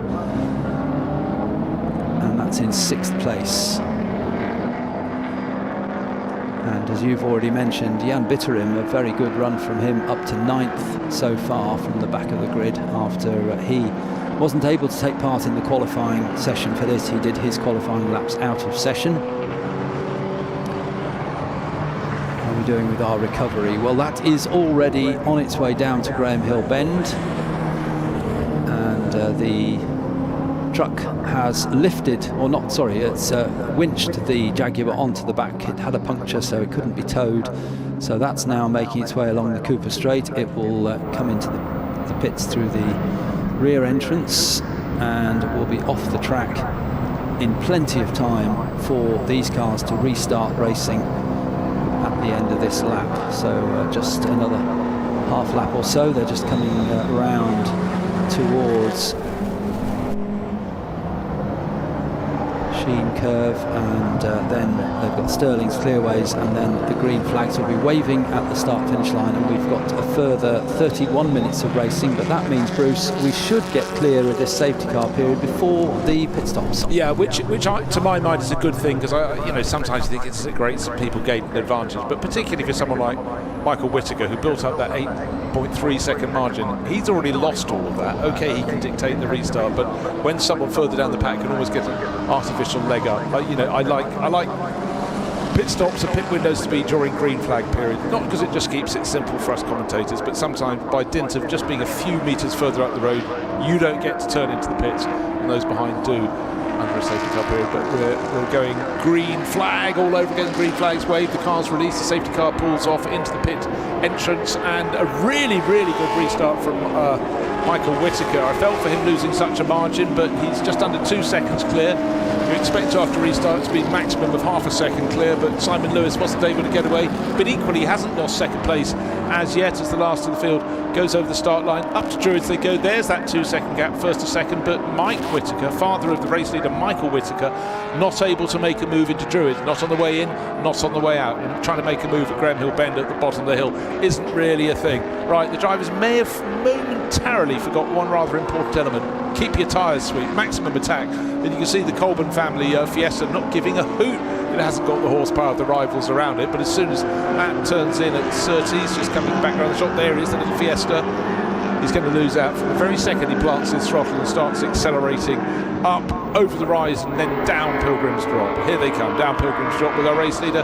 Well, that does look like a 2-second margin, doesn't it? It looked as though the Jerry Marshall Capri was going to get a place from the Margulies Alfa Romeo in the background of our live stream shot there as they disappeared off round onto the Grand Prix loop, so there might be a change there when we see them again. But Mike Whittaker going left and going right, trying to get past the Jaguar of Simon Lewis, and he just cannot find a way past. In all the places where he might have room, the Jaguar's got a little bit more power and it can just ease away. Just a length is enough.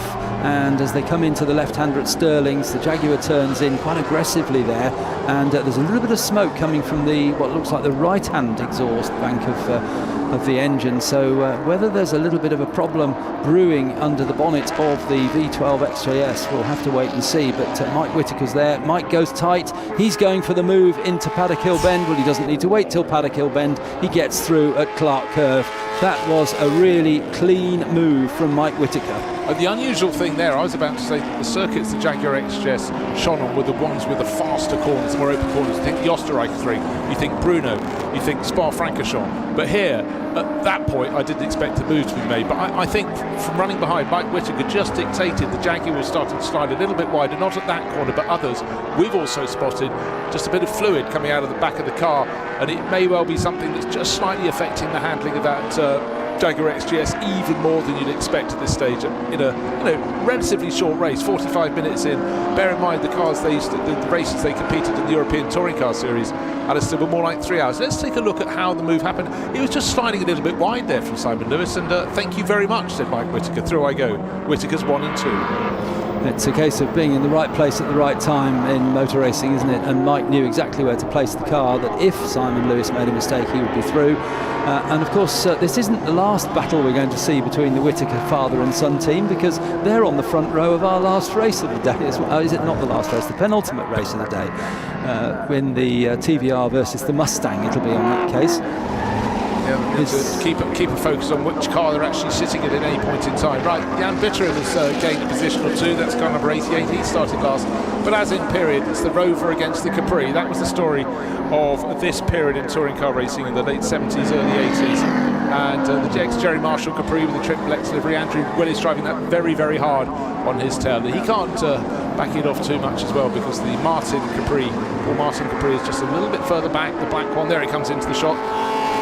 Kenwood livery. In fact, a little bit of mistake from Jan Bitterim there at Stirling's, which might have shuffled their order. No shuffling at the front. I tell you what, that was a very impressive lap from Whittaker's son, which is Michael. He actually gained nearly a second. He's just set the fastest lap of the race. 5 seconds clear now of father Mike. So it's Rover from Rover, father from son, or son from father, Sanyo from Patrick Motorsport. There's first and second.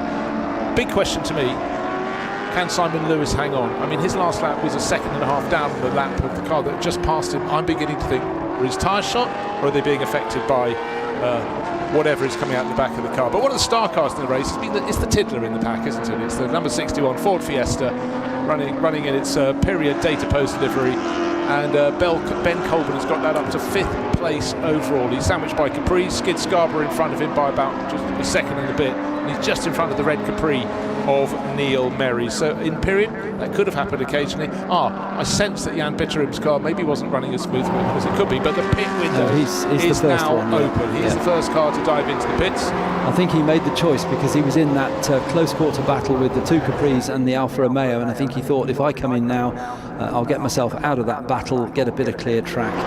So he's the first pit caller, and then the Golding and Snowden Alfa Romeo number 126 has come in as well. Clive Golding handing over to Chris Snowden. Still Michael Whittaker leads now by 4.9. We need to keep an eye on his lap times compared to his father's, Mike Whittaker's times. Well, we know that Michael did the fastest lap of the race last time around, 46.970, so he is the faster of the two. But this great battle going on, 3 cars from the Ford factory there. The Fiesta leading the two Capris, and what a drive from young Ben. Yeah, but he had only just passed to get up into 4th place. Then the power of the Capri put Skid Scarborough ahead when they crossed the start-finish line. But around the twisty parts, including Stirling's, where the move was made, just so much more handling from the smaller, more nimble Fiesta. And again, almost propelling Skid up the hill to Druids. And there'll be a late break here. Now, what's Skid Scarborough going to do? Let him through. You'll regain your position when you get on the longer parts of the circuit. But right now, Ben Colburn will be laughing his head off. Going, this is the essence of fun. He's certainly experienced in front-wheel drive and in some rear-wheel drive, but he cut his teeth in the Renault Clio Championship in the UK, but has been racing in historic cars for a long time, many of which are rear-wheel drive. But this Fiesta is front-wheel drive, so it's back to his roots, really, but he's really pedaling that well. He'll be handing over when he comes in at the pit stop to his father Richard, who run a company called Westbourne Motorsport, which prepares a lot of cars for this type of racing. And the leader, meantime, the Sanyo Rover. I was thinking earlier when we had a nice front shot of the Sanyo Rover, there's a comma in the wind strip, the sun strip, in that Sanyo car, and I wonder how many promotional phrases used by companies have a comma in them. Not many. It's not something I ponder very often on a Sunday or a Saturday either, but we'll put our minds to it in the gaps between the races, of which there are very few, because here at the London Historic Trophy the racing really does come thick and fast. Clear one lot off the track and the next lots are coming out to play. And right, here we are, Simon Lewis just picking off the Alfa Romeo, but not everybody has pitted. That's why the Alfa Romeo 126, which is the one we felt might have grazed the pit wall at the start of the race. It's certainly in the head-on shot when our replay was very close indeed. Went to driver's right and might have thought, oh dearie me. But there it is, going very nicely, the 126, Golding and Snowden driven car. That's from the Will High class. It's a 2-litre Alfetta, not the GTV6 model, but going nicely, but a lap down on Simon Lewis in 2nd place. Now, with people pitting, that means the Fiesta is up to 3rd place, because what we've had, of course, is Mike Whittaker coming in to serve his pit stop, and various others, but not Michael. Michael continues at the front of the race in that Sanyo livery Road SD1, going very nicely. He does have the fastest lap of the race to his name, and I'm trying to see, I think, relative to the rest, the only other car that's been close to him has been Father Mike, who's been 7/8 tenths per second down in terms of his fastest lap pace, so looking very good for Michael Whittaker.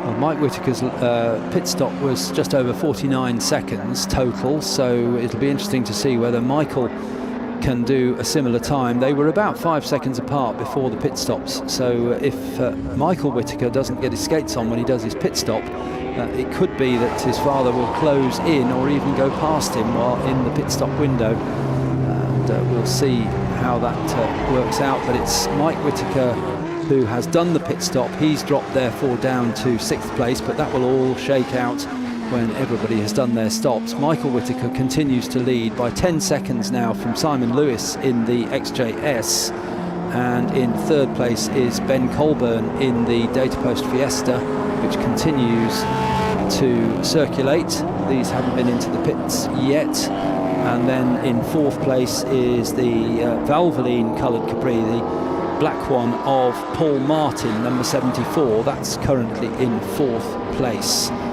And we think that there might be trouble with the Skid Scarborough Capri, I'm afraid. The car is in the pit lane, which is fine because it's in the pit window, but he's taken his helmet off. So sadly, the Skid Scarborough Capri, the Marshall car, the yellow car, is a retirement from the race, and he was running in the top 3 or 4, wasn't he, before the pit stops. That's a shame. Look, he went from 6th on the grid to 2nd. I think that start was so good he's had to come into the pits to tell people how good it was. I jest. Real shame to have him out. But I tell you what, that section of the race, the charge to the first corner, Skid will just, that will be, absolutely put into his memory, seared in. Really brilliant start. Shame he hasn't managed to make it through. So that means the likes of the Colburn family Fiesta will necessarily finish that little bit higher, but you can only race those that are still out around there. But great to see Skid in his original car doing original Skid things. But right now, this race today is all about Michael Whittaker. He's leading this race comfortably, hasn't served his pit stop, but his margin, remember his margin was hauled right in by the safety car period, and he's opened it out again, and right now he's obviously feeling he's got a sweet spot and he's out there and he's doing it. His father Mike, we're just looking at his car, it's running around in 5th place, but that has served its pit stop. So we'll see all of this unwind. I'd be immensely surprised if Michael Whittaker, son of Mike, does not emerge in the lead in that number 19 Rover, the one with the Sanyo race livery. And still the top 4 cars have not completed their pit stops, as Chris Snowden in the 126 Alfa Romeo just kicks up the dust on the exit of Sheen Curve on his way towards Stirling's. Just rear wheel just dropped onto the dust, kicked up a cloud there, but all okay. And still we've now got the Simon Lewis XJS has come into the pits, so that's down at the very far end of the pit lane from where we are, but we can see the car come in. The driver has to get out and shut the door and get back in again. That's going on at the moment, but other than that, the pit stop can be as fast as you like. So we've got a benchmark from the Mike Whittaker pit stop of a 49.6 second pit stop. That's been the fastest pit stop we've had. All the others are well over a minute, so that's the benchmark time. And the Jaguar, the driver, now being strapped back in by the team. There's no rule that says that he can't be helped with his belts, because of course racing seat belts are quite tight to put on, so he's being helped. But all the time that he's in the pit lane, of course, Mike Whittaker is closing in. He is, and Mike's had a number of clear laps. He's able to really get him to stretch any margin he possibly can, not interrupted by back markers. Sometimes pit windows don't work for you, sometimes they do quite the reverse. And it's going to be interesting to see if he moves up into 2nd place overall. But surely son Michael will still be in the lead when he comes in. Hasn't bothered coming in as yet, but the pit window is still open. Oh dear, black and white warning flag. Track limits at Druids of all places for car number 74, which is the Valvoline livery Capri, and in the Kenwood colouring as well. Black Capri of Paul Martin. So there's a warning. Track limits very much a thing, a modern thing. Or a thing in modern racing, but still in historic racing they count as well. In period they weren't so much of an issue. And the Simon Lewis Jaguar XJS, his pit stop time 1 minute 10 seconds, so he lost the best part of 20 seconds to Mike Whittaker, which I think will probably, when all this shakes out, will probably put Mike Whittaker up into 2nd place. We've still got Michael Whittaker and Ben Colburn to stop. Just about everybody else, yes, everybody that's running has now stopped, apart from those 2 cars. And they've really pretty much got to do it at the end of this lap, or I'm afraid they will be picking up a penalty for being outside the window. Little Alpha in the pits at the moment, but pretty much everybody else has whittled through their pit stops. Of course, we lost a few runners early on. One of the saddest ones to lose was car number 51, the Fiesta of Phil Bullen Brown. That was looking set for a really good race, and it would be just interesting to see how that stacked up against the Colburns in the Fiesta battle. The Colburns were starting from an penultimate position, so there was a race on anyhow for the Colburns to catch up, but they are waiting for the pit stop. Ben running as deep into the pit window as he can before the pit window closes, before handing over to Father Richard. And the squealing of tyres almost all around the circuit. I love the noises that get picked up by the cameras, and also if you're standing trackside you can hear them for yourself. Super Brew, it is about afternoon tea time. Quick Brew at the back. What's the difference between Super Brew and Quick Brew? I'm not sure I ever knew. I'm not sure I ever noticed actually, but good to see these Capris back in their period liveries. Leader in, he had to come in this lap, as will Ben Colburn, otherwise they'd go past the pit stop window. So leader in, Michael Whittaker in the Sanyo Rover. See Sanyo, then Decide comp in between. And then Ben Colburn on his way round through Stirling's. He will make it back to the pit lane with about 35 seconds to spare, so he has to come in this time around. He'll hand over to Father Richard, and they will see if they can keep that Fiesta from the back of the grid well within the top 5. And in comes Ben Colburn, uses every inch of track. There's a touring car driver for you. And as I say, he cut his teeth in Clio racing, where you needed to have every possible inch of the track used. And the Sanyo Rover is away again, so Michael Whittaker has restarted the car, has to turn the engine off in the pit stop, so that's a bit of a worry, because hot engines don't always restart. And he'll be back out on track, and there he goes, rumbles away from our commentary box towards Paddock Hill Bend, and his father comes through now to cross the timing line, so the gap between them is going to be somewhere in the region of 10 seconds. Yeah, probably slightly more because obviously the car coming out of the pits, the pit window was closed. They did that absolutely perfectly. Still waiting. That means for pit entry, for pit exit, you can still come out, which is rather good news to the Colburn family because their Fiesta now with Richard on board is still trickling down the pit lane at the glacial speed of progress that you're permitted in pit lanes, overtaken by the T-trolley. Right. Whittaker from Whittaker, Michael from Mike. Hold on, that's the front row, but swap the other way around. And just remember that Mike Whittaker made a truly awful getaway and fell from first on the grid to about 8th place by the first corner of the race. Right, this is almost a little bit out of place. This is a much earlier, it's 1974 Ford Escort. Don't get so many of those. Don't get so many in a Sunoco race livery. You tend to think of Camaros in the States, Lola T70s, like the one that won the very first Daytona 24 Hours for Roger Penske's team, always with that Sunoco sponsorship. That was Chuck Parsons and Mark Donoghue, if I recall correctly. The biggest success ever for a Lola T70, and that's a car that's just been relaunched, if you will, the T70S for track, and if you so chose to drive into the middle of London as well for those purposes. A modern iteration of a fabulous, beautiful old design. But what we have is the Whittakers. What I want to see is the gap, Alistair. What would it be when they come around at the end of this lap? Michael Whittaker will still be leading, but would it be 10 seconds? There he is in the Sanyo liveried Rover coming in, picking off the Martin, off the Alfetta, picks it off nicely, but is Father Mike, who's more in the swing in the second part of this, close in. So let us take a look. Wait for the Patrick Motorsport Rover. Through it comes now, and is the gap going to go up or down? Let's see. It was 10 point whatever. It's 9:05. But as I said, that was not necessarily a second gain per se by the performance out on the track. It's the fact that the gap, the previous lap, was measured by a car that was still travelling within the pit lane, and therefore not at full racing speed. Well, Michael Whittaker lost 2 seconds in the pit stops because his pit stop was 2 seconds slower than his father's. But I suspect there was no great rush in that pit stop. He knew he had a 10-ish second margin, so just keep everything steady, drive through at the regulation speed limit. So that's the Whittakers 1 and 2. Yeah, now Simon Lewis moving up into 3rd place overall in his Jaguar XJS, and waiting to see where the Escort, that was fleeting Liston's third by dint of being the last to make its pit stop. 4th place from 17th on the grid in a small engined Ford Fiesta. That is a car that's being driven very, very well indeed. And 1600cc against the largest engine in the field. Well, it would be the Rover, actually. The Jaguar. The Jaguar, I beg your pardon, then 3.5 to 5.3. We have a car in the pit lane, which isn't a good thing. Is it coming for a penalty of some sort? Which number one is that? 88, is that Jan Bitterum? That's Jan Bitterum's car, that's a problem, isn't it? Yeah. Okay.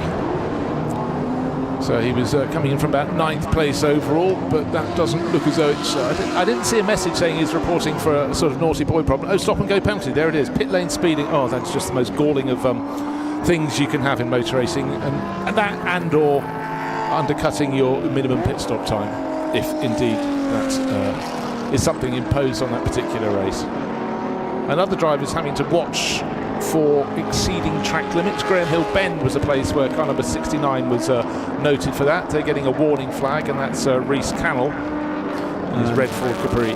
Michael Whittaker has upped his pace considerably, and there may be a bit of traffic involved in this, but he's increased the gap between himself and his father, first and second, to 11.8, so around 2 seconds faster on that last lap, and has extended the lead. What we also have to remember is that in the sort of fluidity of this battle is that the fastest lap is still by a large margin to our race leader Michael Whittaker. His best lap about 0.7 of a second faster than that managed by Father Mike. So the fact they're in first and second in that order probably is indicative of their form, come what may. But what have we got left on the clock? 10.5 minutes remaining in this race. It was a 45-minute race, so plenty of time in this Jerry Marshall Trophy Series race for them to stretch their legs. Always the slight potential hiccup of a pit stop, but as you pointed out, Alistair, the element where they have to turn the engine off and just hope and pray that it would kick back in and fire back up. Oh, many's been a time, particularly at places like the Bourne when you're coming in for your late race pit stops. Will the engine, you have to switch it off, but will it fire up again? Will all your work come to naught? Now the Colburns have settled into 4th place in the Fiesta. car number 61, and they are 8 seconds ahead of the Merry Capri, but that is being caught at some rate. In fact, just going through Graham Hill Bend, it's about 3 car lengths between them. The Margulies Alfa Romeo, as I suggested, once son Jake got on board, he is a quicker driver. He is pulling that car back up, and he's now into the top 6 and closing in on Neil Merry in 5th place, the number 96 car. How far ahead? It's 8.5 seconds. He can do that. He can do that, yes. He could catch, potentially, the 99 Alfa Romeo, could catch the 61 Fiesta, and if he did that, he'd be up to 4th place. We'll see whether Richard Colburn can hold him off in the last 9 minutes of the race. Well, these Rovers at the front for the Whittaker family being driven brilliantly. It's a shame we haven't got any Capris up with them, because in the period they very much would have been in that mix. The Capris giving away horsepower but delivering their power in a different way. Jaguar XJS, again, touring car, saloon car, question mark. Anyhow, they were put in that category and they shone for quite some while, and made a big impact everywhere they went. I remember them going down to Mount Panorama, to Bathurst, and people going, what are these? This isn't a Ford, this isn't a Holden. That's supposed to be an Australian action. We'll just slide over that. But they drew the eye. And, you know, it's always great when you get cars that don't normally race together being put together, having to see how it goes. In 1985, it was, I was going to say the mid-80s, but thank you very much, Ian Thompson, who was a man of numbers, an incredible recall. I hope it's accurate.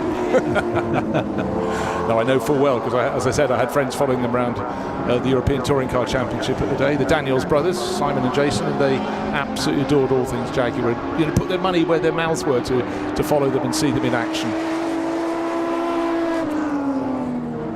We have 8 minutes remaining, and the gap first to second is continuing to extend. So Michael Whittaker comprehensively beating his father at the moment by nearly 15 seconds, and then Simon Lewis in 3rd place in the Jaguar XJS, and then we've got the Colburn Merry Margulies group, which all closing up, and they are due into this side of the track very shortly.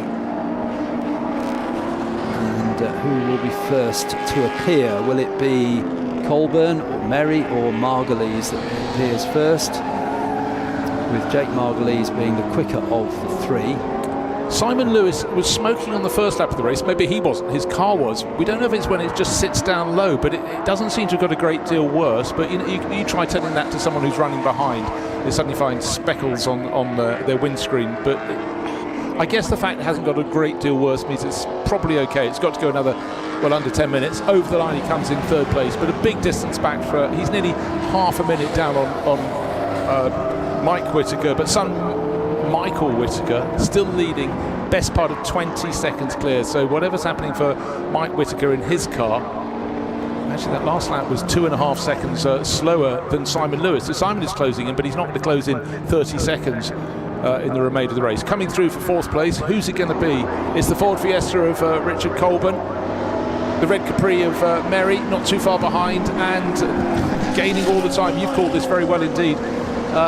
Jake Margulies goes through. Must be a transponder problem. Yes, there is. The Colburns on our screen went from 4th to 6th and then back to 4th in their Fiesta. But we saw it with our eyes on the track. And here come 4th, 5th and 6th. Fiesta, Capri, Alfetta GTV6, all different engine notes, all different engine capacities, playing together on a track that is so suited to touring car racing, saloon car racing, here at the Brands Hatch Grand Prix circuit in particular.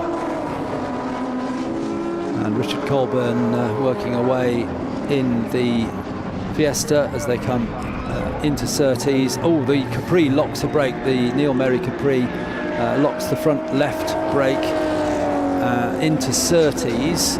We've lost sight of them directly from here in the commentary box, but we'll pick that up perhaps on the live stream and tell you what happened there, because it looked as though Margulies Alfa was going to go through around the outside of Surtees, and that would lead them onto the long straight down towards the right-hander at Hawthorns. But it's the Jerry Marshall Capri, the triplex car, number 14.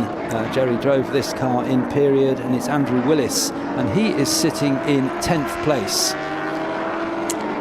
Right, the gap between 1st and 2nd is going to continue to stretch to the end of this race, because over the last 3 laps, the pace of our front-running Whittaker, which is Michael Whittaker. He's nearly 4 seconds a lap faster than Father Mike. This battle is chopping and changing for 4th place, and the Fiesta's gone from 4th to 6th in 1 lap, but has only dropped about a second. That's how tight it is. The Alfetta with Jake McGarlis, he's looking one way, looking another. Into clearways it dives, from the shade into the sunshine. That blue and white Industrial Control Services Alfetta GTV going through very, very nicely indeed. But the Motorcraft liveried Gordon Spice Capri holding on in now from 5th to 4th, and for the Fiestas they were losing the horsepower battle, but no one tell that to the Colburns. They're just racers through and through, and go past an Alfa down the bottom of the dip goes the trio for 4th, 5th and 6th positions. The little Fiesta hanging on in the background doesn't deserve to be in this company in terms of the format of the car, the power of the car, but in terms of handling and sheer get up and go from the Colburns as the Capri in front kicks its tail out on the exit of Druids. That's Merry making merry. And great to have these original names on the car. Motorcraft and Autocar entered 2 cars in period today. Rex Greenslade, and who was in the other car? I'm trying to remember now. Back in period, those Autocar Capris, because I think Rex used to write a column in the magazine back in the day. When, of course, you had the fierce battle between the 2 motoring weeklies, Motor Magazine and Autocar, that went about the battle like that. And a good way of putting yourself out there in front of the fans.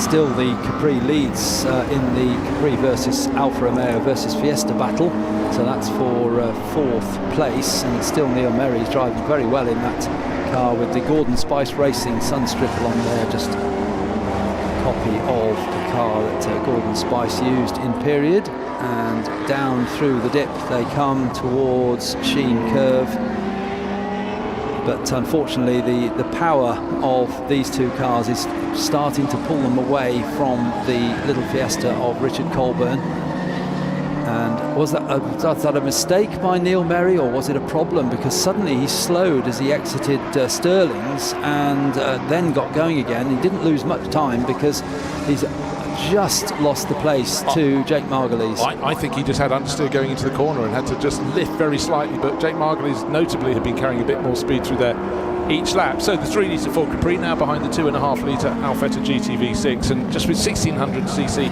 it's incredible that the Colburn family Fiesta is sort of hanging in there within a second or 2 of this grouping. But really it's a case of, have Merry's tyres gone off, because he just made that little error up at Stirling's and was very fortunate not to slide off into the gravel beyond, but he certainly wouldn't be the first car there this weekend, but it didn't go off. That's the important element. So Mike Whittaker, 22 laps on the board, waiting for Michael Whittaker leads Father Mike by, wait for the confirmation, be about 20-something seconds, I think now, as waiting for Mike to come through. Because the other car that came through with a similar livery for Patrick Motorsport is a lap or so down after an extra visit to the pits for Jan Bitter. And now comes Mike Whittaker over the start-finish line. He's been losing time with each lap. He lost another 3.5 seconds on that lap, so he's over half a minute down. Still smoking, but still circulating. 3rd place to Simon Lewis in his Jaguar XJ6, XJ12, I beg your pardon, XJS with the 12, I'm just getting confused. XJ4, 5, 6 and 7. The sister car, if you will, that's what I was looking at the screen at the time. No further progress from the Guy Connew car. That was number 44 we saw have its problem earlier in the race and had to be flat-bedded away or hoisted away from when it went off up at Druids, or just parked at Druids, or it didn't slide off, it just stopped up there.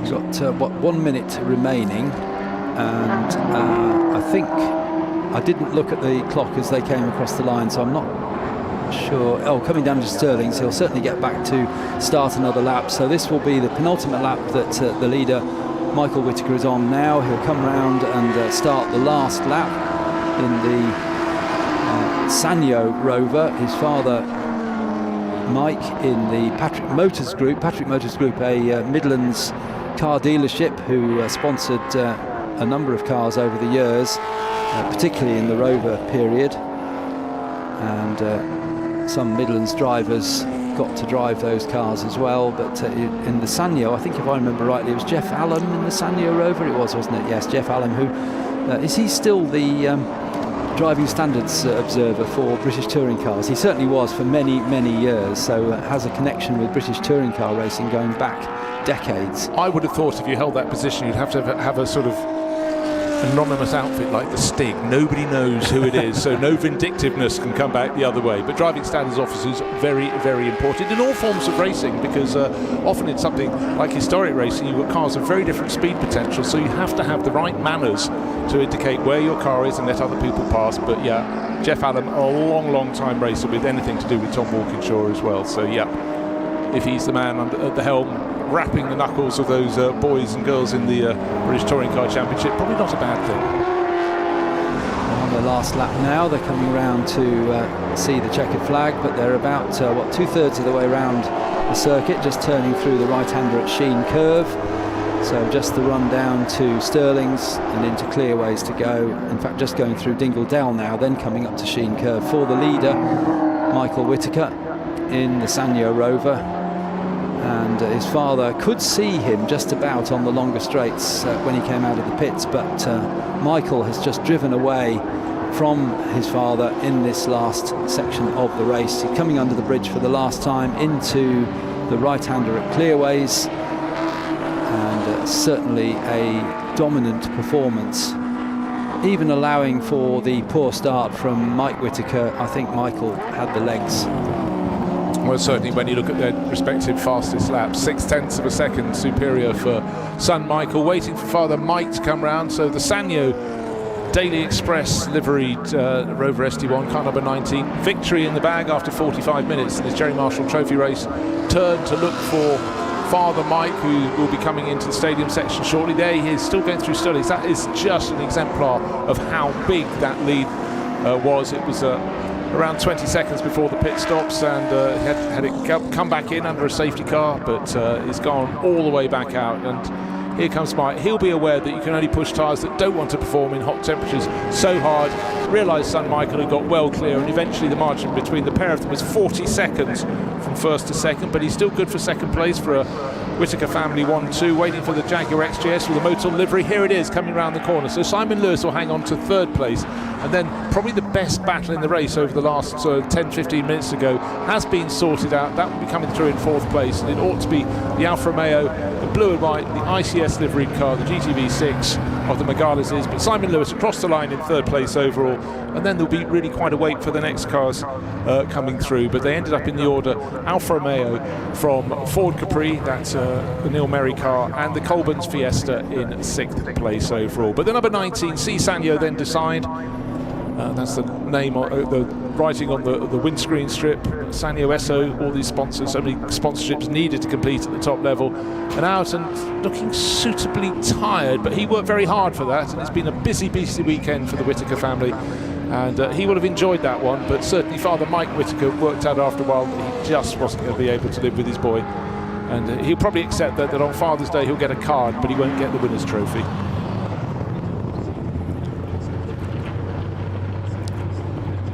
Congratulations from a team member there, just giving Michael a drink, and I'm sure that is well deserved.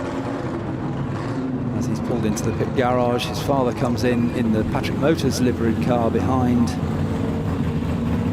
and pulls up. And as you say, plenty of sponsors on these cars in period. These cars are copies of the originals. Duckham's in there as well. The Patrick Motors Group we've already mentioned. Patrick Motorsport was their name they used for their team. ICI on there as well. Some names that don't exist anymore.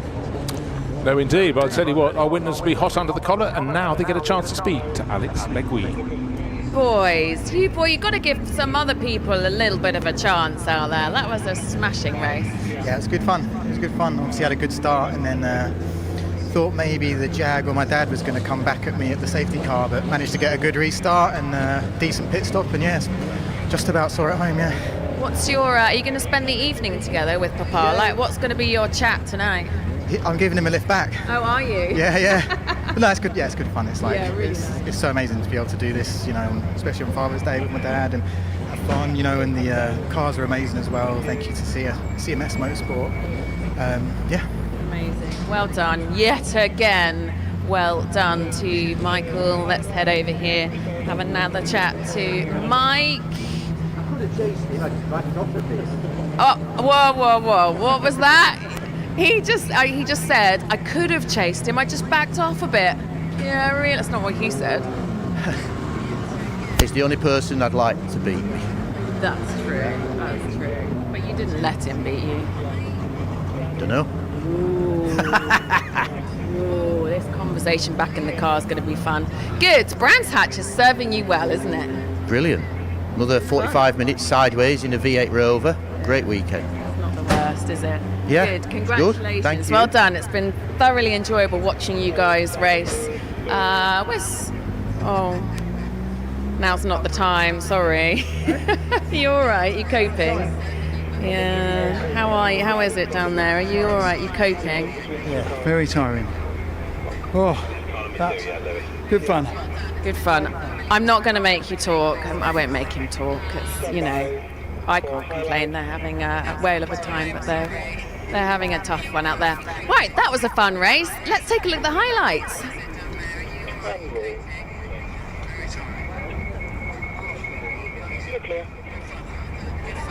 Yeah, I'm sorry about that race, Morgan. I had absolutely no idea what was going on or who you were following or anything.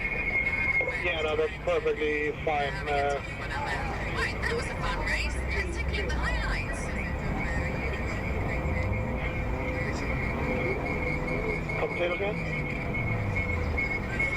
So the highlights, absolutely remarkable race there as the Alphas were taking on the Ford Capris, but it was the Rovers up front, the little Toyota Celica Corolla GT having something in the mix as well. Unfortunately, one of the two Jaguar XJSs moved to the side of the circuit and pulled off. That caused a safety car period and bunched up the field, but as soon as they could, the field was released. It was a great battle for second place. Simon Lewis in his XJS being harried by Mike Whittaker, but Michael Whittaker in the Sanyo liveried Rover was out front. He got an amazing start to the race. Positions changed behind, but it didn't affect our race leader, and the Alfa Romeo had a really good run for the Megales.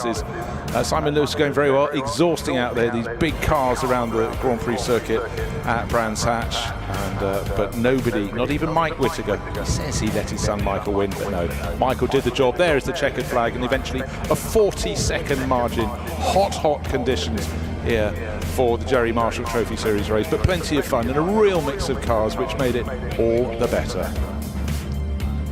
So let's take a look at the lights. Whittaker from Whittaker, son Michael from father Mike. 40 seconds, both in Rover SD1s, one for Sanyo and one for Patrick Motorsport. Simon Lewis driving his 12-cylinder Jaguar XJS to third place overall. He had plenty of battling, but the best battle towards the end, as I said, was the Alfa Romeo of the Megales, Neil Merry in his Ford Capri, and the car right from the back of the grid, the little Ford Fiesta, only 1600cc, taking 6th place overall. Paul Martin in the Capri.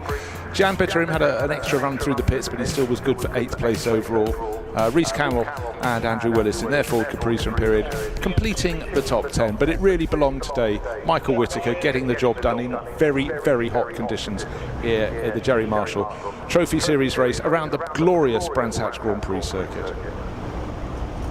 This grid brings the spirit of 1970s prototype racing roaring back to life.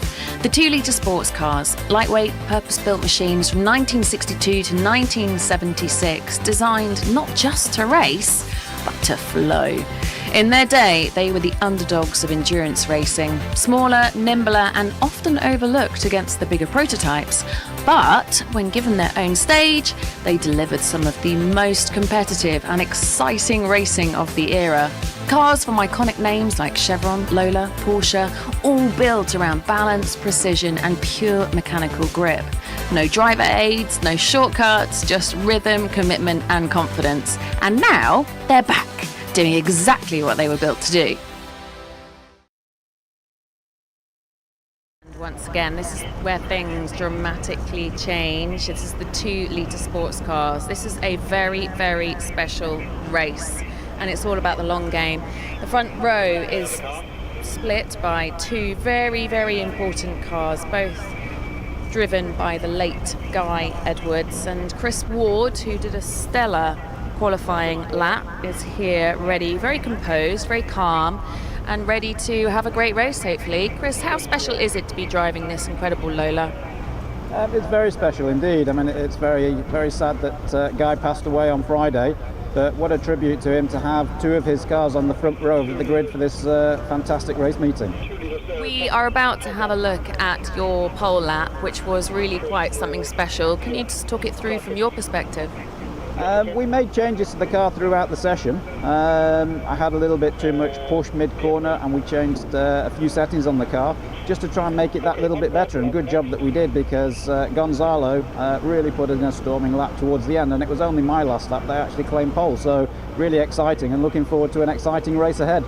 Before we see it, how tricky will it... Actually, no, I'll leave you to it. I know you guys have got to start the engines. Well, you heard it from Chris himself. Let's take a look at his pole lap and see what this circuit is like from their perspective. Have a look at this.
Absolutely brilliant on car fortune. Find me a racing driver worth their salt who doesn't want to race on the Brands Hatch Grand Prix circuit. And if anyone can attack it with the sheer level of precision and accuracy you get from a top historic racer like Chris Ward, well, why would you not want to do this? It is phenomenal. The ebb and flow of this circuit and going right to the edge, not beyond, that is the absolute key. But the sheer speed, just remember, there's a lot of up and down here. It gets flattened by the camera, but a brilliant, brilliant lap from Chris Ward, and hardly surprising he took pole. But we heard from Chris just to mention that Guy Edwards, who died on Friday after a long battle for his health, was the master of bringing in sponsorship. And just look, 2 cars on the front row, 2 deals, totally different backgrounds. One Barclays International, that's the car that the 292 on pole position that Chris Ward drove. Then Gomez alongside Ultramar, an oil company, but he brought in other people like Encyclopedia Britannica. But look at this mix of cars: Alex Brundle and Chris Harris in another Lola starting third, Ollie Bryant in a Chevron, a B19 starting from 4th on the grid, then Beat Egerman in an unusual Swiss car, the Cheetah, designed by Chuck Graminger, and Dan Balfour, yet another Lola. This is starting from 6th on the grid. The Buhoff of Willis car that's earlier 2-on-2 alongside Gary First, a similar car. The cars kept on changing little by little. The European 2-litre championship was mighty for that. Earlier car, this is the Chevron B8. A lot of people love those. That's Ben Mitchell, Joel Hopwood alongside in a similar car. More Chevron B8s further back, including the Robert Shaw car and a topless family car in a Lola T290. And this grid is being brought up at the end by the Dulon, the unusual Dulon from Keith Martin. But at the time, it really was very much a battle between the Lolas and the Chevrons, and then Alpine came in and spoiled it by basically bringing a full works outfit that cleaned up entirely in 1974 and 1975. Championship was supposed to happen, and it didn't because they'd effectively killed it. But these were brilliant days. These cars so delightful to drive, and you can understand why a lot of people turn up to race them. And the car that we see on pole position, the Barclays International car, is shared on the European scene by this driver Chris Ward, but also Jan Magnussen, ex-Grand Prix driver. He gets into it, he loves it, he gets out, he's popping and banging and fizzing. But how this one's going to go away from the start remains to be seen. But certainly Gonzalo Gomez is a very quick driver. He's in the Ultramar car on the outside of the front row, and in behind it's the Alex Brundle, Chris Harris. Lowlands looking to get in on the action, light, nimble, but a brilliant start by Chris Ward. And look at his line through Paddock Hill Bend, really quick to the apex. Down into the compression he goes, and it looks as though it's grid order from the first few positions. The Brundle Harris car holds on. There's another car with a similar Joe Bonnier racing livery, that's yellow with the white stripe and the red central stripe, holding down 5th place, but very much grid order as this pack of 2-litre sports cars goes down to Graham Hill Bend, and then you get the ones with roofs, the cars that Alistair likes the most, and these are the Chevron B8s. Change of second position, just as we look down though, the Brundle Harris Lola car goes up into second place ahead of the Gomez example, 6 head 17, but 70 Chris Ward off into the distance. There he is. And we think that, well, I know James Claridge has started the blue and yellow Ultramar car, and we think it's Chris Harris who is in the Brundle car. We'll check that when they come past us with Chris Harris. If it's a multicoloured helmet, that ought to be Chris Harris. Well, mind you, Alex Brundle's is very similar to his father, so it's red, white and blue. But if there are more colours, I think there's a Tamiya model helmet, model with Tamiya writing on the side. If it is there, I think it is possibly Chris Harris. But he's got up ahead of James Claridge. But look at the lead that Chris Ward has. He's off into the distance, out of our shot. He's already in the see him in the background, through clearways, into Clark Curve. The best of the rest coming on through. Need a clearer shot. Get your bins out to check out who's in that second place loader. But what an advantage from Chris Ward. Absolutely streaking into the lead. I think it's actually Alex Brundle in that second place Lola. Either way, you know they're going to be enjoying. There was a lot of social media footage from both Chris Harris and Alex Brundle about driving this car, and again it's something new for the pair of them, but great little battle between the two Lolas in second and third position, but they can do nothing about this Lola in the lead of the race. Ex-Guy Edwards car, as is the Ultramar livery car that started alongside it. Take a look at the start. It was very neat and tidy, but the car on pole position, holding position, but just how brave Chris Ward was to get into the first corner ahead. Not just because he kept his position, he gained another car length or two. He just took more speed into the first corner, got himself clear of the rest, and now look how far he is clear of the rest. It was 4 seconds after one flying lap. He's halfway around the second flying lap, and the rest are history. Must be said, Chris knows this car very well. He races it in the Le Mans Classic Series around Europe at some great circuits, Spa-Francorchamps, Dijon-Prenois just a few weeks ago to kick off the season. They were at Barcelona, but here they are at Brands Hatch, equally a great circuit. In fact, way better than some of the others already mentioned, it must be said. The Buhofer Willis car was having a good little battle with Ben Mitchell around the middle order. Just took a look at that. Now, one little fact, just checking everyone got going. Well, we didn't get the topless car around the opening lap. That's car number 69, Nicholas and James Topless sharing that. It's the Shell livery dark blue Lola T290. That raced in Japan actually, but that didn't get to come through. Second and third is still a very nice little battle, and Ollie Bryant isn't exactly hanging around in fourth place. Second, third, fourth, sweep down through Paddock Hill Bend, up to the top of the hill they go. But if they're looking for Chris Ward, they're going to stop seeing him soon. He's 7.7 seconds the good. So as Chris sweeps towards Surtees, the second place battle, second, third and fourth are only now getting to Graham Hill Bend. They can't see him. He's already gone around Surtees. Whoa. And the earlier car with much less aero on it of Ollie Bryant in fourth place, hanging on to the Claridge later T296 Lola. So Ollie Bryant in the Chevron B19, a car that actually he and his father have only just bought.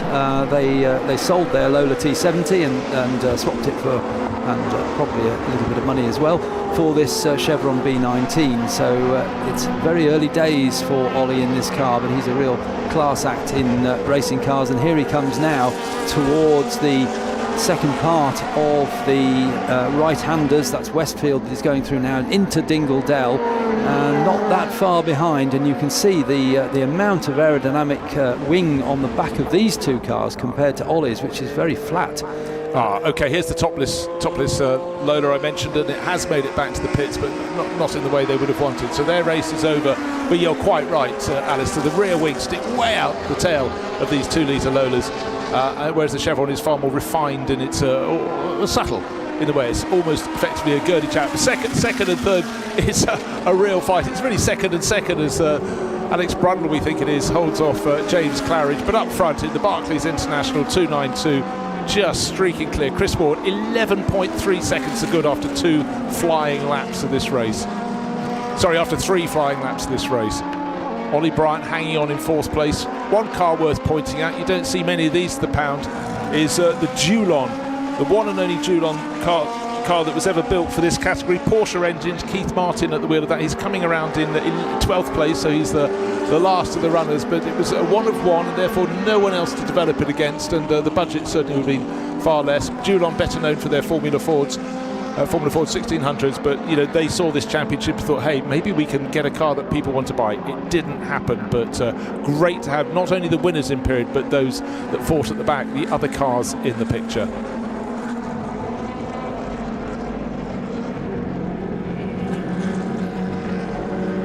So huge margin between Chris Ward at the front of the field and the best of the rest, but a brilliant battle for second place. Right, Keith Martin has just completed the same number of laps as the others, but he's 40 odd seconds behind anyone else in his Porsche engine Dulon. But this battle for second, well, it's just exactly how as it would have been in period. Small, nimble cars, and I tell you what, when you sit in these, you do get an awful lot of stuff coming into the cockpit. I was talking to Jan Magnussen at Spa a few weeks ago, and he showed me a cracked thumbnail, a great big lump of rubber. You know, you get the rubber balls that come off the side of tyres, fired into the cockpit when he was going up the Kemmel Straight, and so you are sitting quite exposed. The shorter drivers have a rather more comfortable drive in these 2-litre sports cars, but they were small, they were dynamic, they were pretty, and no wonder the racing was popular. But like with so many forms of racing, you have an upturn and you have a downfall, and their downfall came when Alpine came in and took a very large hammer to crack, well, a fairly reasonably sized nut. And we've been trying to absolutely be certain that it is Chris Harris in that second place car, and it is. And I know it's James Claridge in the third place car because he's got the black helmet. I know that from previous races. But Chris Harris, it should be I've done it now. Alex Brundle, because the owner should start the car, but it would appear that Chris Harris has got on board. They probably drew straws. You can imagine two drivers who could not be more enthusiastic about getting in to drive this. There's the Dulon. Great to see that, because again it completes the whole picture. Already been lapped by this car going out of the bottom right hand side of your image, which is Chris Ward. He knows this car very well. It's run beautifully for him by Legacy Outlaws that have quite an interesting of stables of cars. It's an overarching ownership because they give their cars to several preparation companies to run and run all sorts of different things. A Lola T70 is in the remit as well, but Chris and Jan Magnussen do a lot of racing together, and you never have to look to the bottom end of a timesheet to find them. I think we can put it that way. Very, very quick duo indeed. And the T292 from Lola, T292 was the number of the type of car. 27 of them built in 1973 and hugely successful. They took 32 significant sports car wins between 73 and 76. And Chris Craft was the champion in 1973 in the European 2-litre sports car series, which is what this is really reminding us of. And that car's still racing in the hands of Tony Sinclair, not here this weekend. It was the one sponsored by Crown Wallpapers, Crown Racing, that's Crown with an E. And there's Alex Brundle on the pit wall, so that does, we think that's what we're seeing. I'm being told that's Alex Brundle, so I'll believe. And it was very interesting trying to spot the helmet. It's funny from a commentary position, you realise these cars on the start-finish straight go by quite fast, don't they? Really, a bit of a design flaw, that, I'd say. Right, Chevron B8s, I could throw this straight over to you, Alistair, but these cars did surprisingly well against more powerful opposition, particularly on some of the European races. The Nürburgring 1000K was a race they always went in very well in as well. Meanwhile, back just before you get a chance even to mention that, we're back to the car that's running in third place, James Claridge, you say, but he's not that far behind Chris Harris, so if that's Chris starting the race, I'm sure we'll see some social media posts later this week, and I doubt he's going to say he was having a bad time. Well, that does set up an interesting dynamic for this race, because Chris Harris and James Claridge are the two slower drivers in these cars. I'm sure they won't mind me saying that, because that's what it is. And they will switch to Goncalo Gomez in number 17 and Alex Brundle in number 8, who are the two quicker drivers. So we should see these two cars stay together for the whole of the race, depending on which driver's on board, but it won't change the gap between them once they get through their pit stops, assuming they don't have any problems. That really does set up a very interesting race. And the slightly earlier number 6 car of Chris Harris, which is the 292 Lola, was superseded via the 294 to the 296, which is the car behind, the blue car with the broad yellow stripe down it. And when you see that side on, you can see how they started to push the rear wing further and further back to get more aerodynamic downforce at the back of the car. Yeah, the wing is the biggest clue, but actually when you look at them at the front, even with bodywork off, just the way the little air ducts at the front, they became larger or moved a bit further to the side. They kept on chopping and changing, and that's actually almost a dream. Certainly in Formula 4 days, some manufacturers from Yeti would just do a tiny tweak and convince everybody that this is the new car. Yeah. Not quite Emperor's clothes, but you understand, it was a competitive market, and sales were king. You need to buy one of these now. Exactly. Well, I tell you, it was this championship was competitive in series, in period, and now look at it, it's just as good. There are going to be more and more cars coming out to play in this because the fields were big. in the day, because you just gave the numbers, for example, of the loads that were produced for this. So even if we get half of those coming out racing, and some are racing in other series at the moment, I'm sure they're going to want to come and play in this as well. But Chris Ward putting on a masterclass.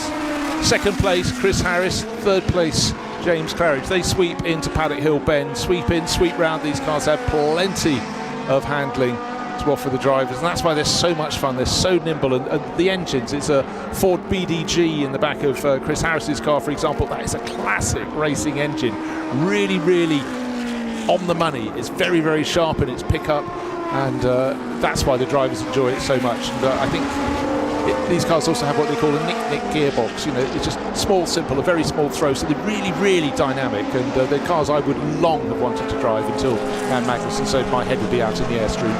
So cruel.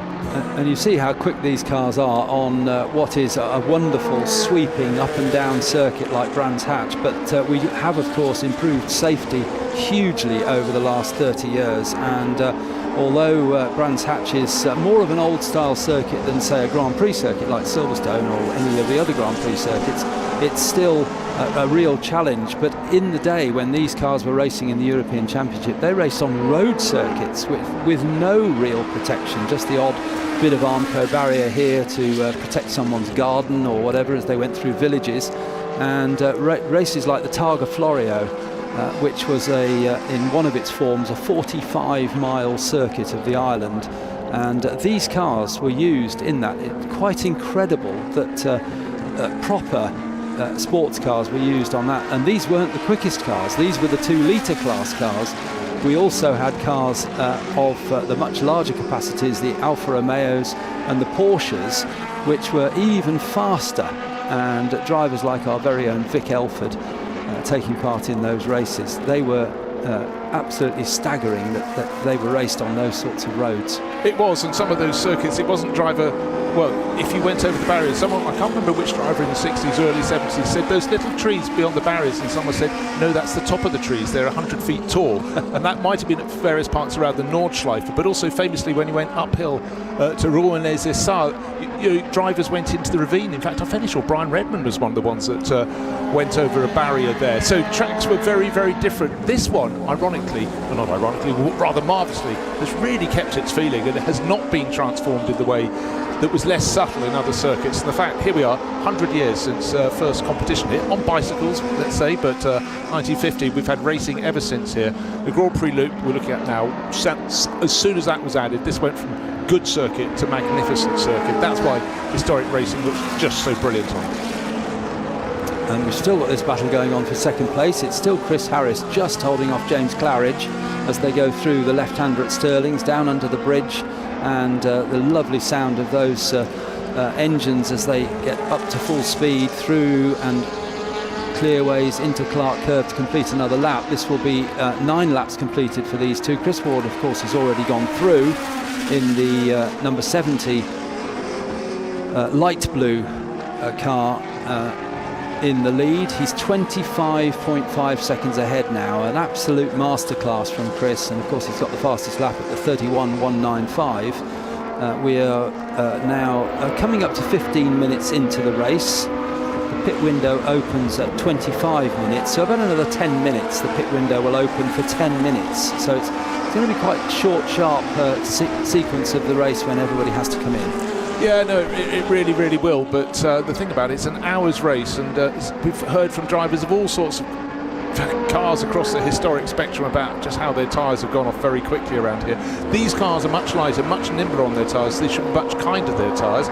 But the way it's being raced by Chris Harris and the chasing James Claridge in particular, they're not leaving a great deal out there. Chris Ward, every lap he's pulling another 2 seconds clear, so he's certainly taking the most out of his tyres, but he isn't in a battle with someone, so he's able to pick his line at all times. But at the moment, Chris Harris will be going, this is hot work. It's one that it's much easier to be the hunter than the hunted. He's having to be the hunted at the moment. They're going past the Dulon, and Keith Martin keeps out of their way, nearly runs out of road at Stirling's to let them pass, but let them past he does. Robert Shaw pressing on very nicely in his blue chevron there. That's run by Era Motorsport. That's the outfit that Carl Tilley heads up.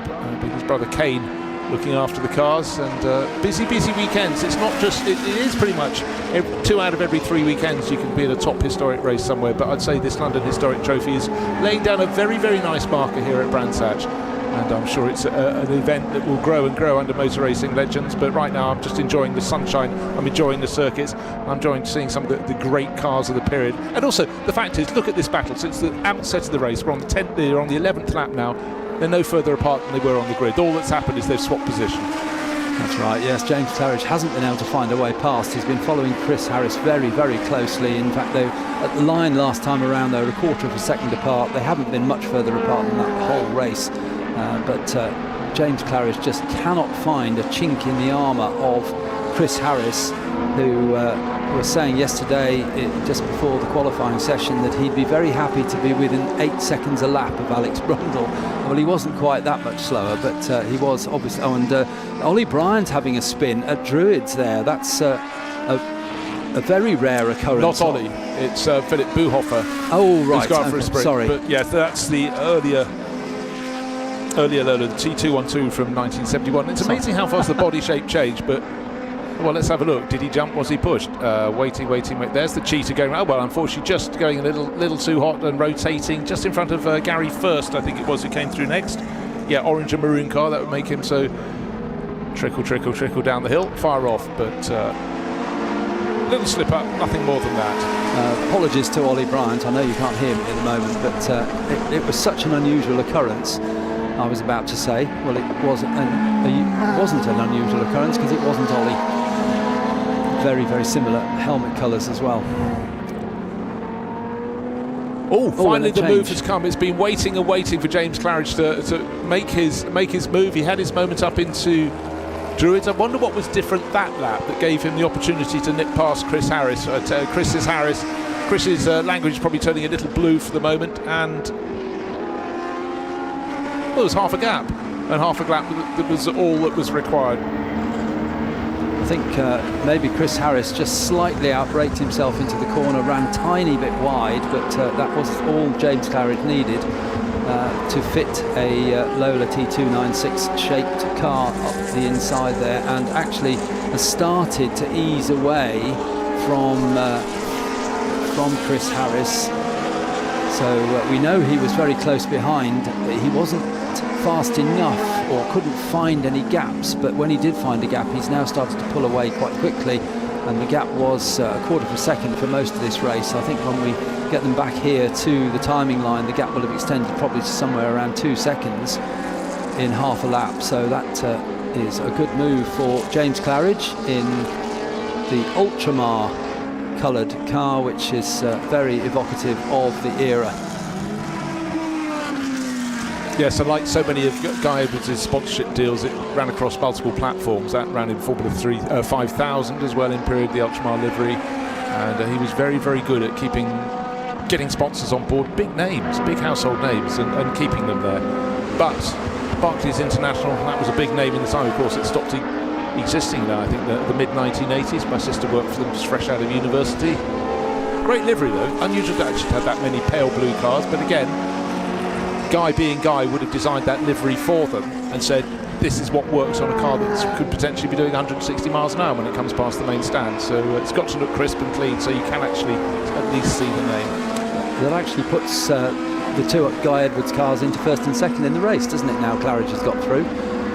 I think Claridge was really being bottled up by Chris Harris. Yes. He's doing a fantastic defensive job, and Chris is a very quick driver, but again, he'll have learned what it takes to defend in one of these cars. You know, every car is different in the amount you can see out. These cars give you very good visibility. A lot of racing cars have far more metal around you, make it harder to see. Yes, you've got that big rear wing, but as long as you can see under it or over it, you've got some form of visibility to behind. So I want to see what sort of pace that James Claridge can get up to. Thus far, his best is 1 minute 33.2 seconds, which is 2 seconds slower, nearly 2.1 seconds slower than the fastest lap set by Chris Ward early in this race. But now he's been uncorked. Now he's got ahead of Chris Harris's number 6 Lola, the ex-Joe Bonnier racing car. Let's see, driver comes through. Not his best lap, but in fact I think a lot of these cars will not be setting their best laps just because they're further into the race. Their fuel load's going down, but their tyres are getting a wee bit corked, and actually a much slower lap from Chris Harris. He did 1 minute 39.5. Does he have a problem that led to him going a little bit wide or deep into Druids, or has he outpsyched himself perhaps? But I think possibly he's canned his tyres a little bit early on. But there could have been liquid on the track. Remember, we'd had a car running wide there just a lap before, and maybe it put a bit of gravel up there. And the pit window should be opening shortly, and just to mention that 3 drivers or 3 cars will have to stop for slightly longer because they are deemed to be professional or well experienced drivers. Chris Ward, who's leading, he's solo, but he will have to stop for an additional 15 seconds, but he's 33 seconds in the lead, so if all goes to plan he should come out and be still in the lead. Alex Brundle attracts a 15-second penalty as well. Now that's very relevant for the battle that we've just been watching with Chris Harris at the wheel of his car and the James Claridge Goncalo Gomez car, because that number 6 car will have to stop for an additional 15 seconds, so that will extend the gap even further. We know that Gonzalo is a quicker driver than James Claridge, so that number 17 car will speed up, but he doesn't have a penalty. And the final penalty goes to Ollie Bryant, who is in an earlier car, so is not as quick as these front 4, but he has to stop for an additional 10 seconds. Otherwise, it's just standard pit stops. Yeah, and for Chris Ward, he'll think 15 extra seconds is nothing in the European series that he's competing in, the Le Mans Classic Series. He and Jan Magnussen, I mean, what a pairing. They sometimes have 40, 45 seconds put on their shoulders, so a lot of those, if they're going to take success, it'll only be on the final lap as they're on a charge and coming through. But for Chris Ward, he's done the hard work. Well, 15 seconds extra, so what? He'll be thinking he's 34 seconds clear. But he will want to be, being Chris Ward, as competitive as he can be and just keep on running away. But behind Ward and Claridge, Chris Harris had started to fall back into the clutches of Ollie Bryant, who has got closer.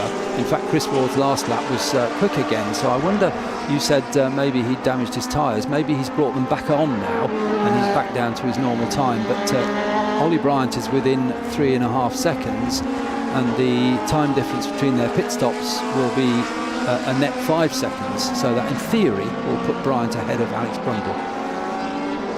Yeah, still very, very much in the ballpark. So when talking about these days of racing the European 2-litre series, it didn't last long, but it burnt very, very brightly. Just running you through the champions: Joe Bonnier, 1970, in a Lola T10, and that car we've just seen in this race, it's number 86, driven by Dan Balfour. Second year, certain Helmut Marko, you may have seen him lurking in the Formula 1 pit lane, of course, tied up with Red Bull for many, many years. A great racer whose racing career came to an end when he was blinded in one eye by a stone thrown up through his visor. But he was champion for Lola in 1971, 1972. Shame we don't have one of those here. And a Acela for Abarth engined Acela, Arturo Merzario, just ahead of John Burton. Oh, and Guy Edwards in 3rd place. The following year, Guy Edwards again finished 3rd. This is 1973. Chris Craft winning in that Crown Racing Lola. John Burton, who was always in the mix, he was 2nd that year in a Chevron. Then the final year that it was competitive, Alan Sapaggi, Gerard Larousse and Jean-Pierre Jabouille, all in Alpines, steamrolled the championship. But we got the car from the first year here, doing a very good job, 1970, and at the moment up into 4th place for Dan Balfour. And it'll be up to 3rd soon. Well, no, he's up to 4th now because it's already, the car started dropping down. The number 6 car, I'm afraid, Chris Harris has brought in. Thought it was for the mandatory stop, but it was too early. But the team now looking at the car, that is a retirement, I'm afraid. So whatever was ailing in that car when Chris Harris got passed by James Claridge has brought it into the pits now. Number 6 looks to be a retirement, unfortunately.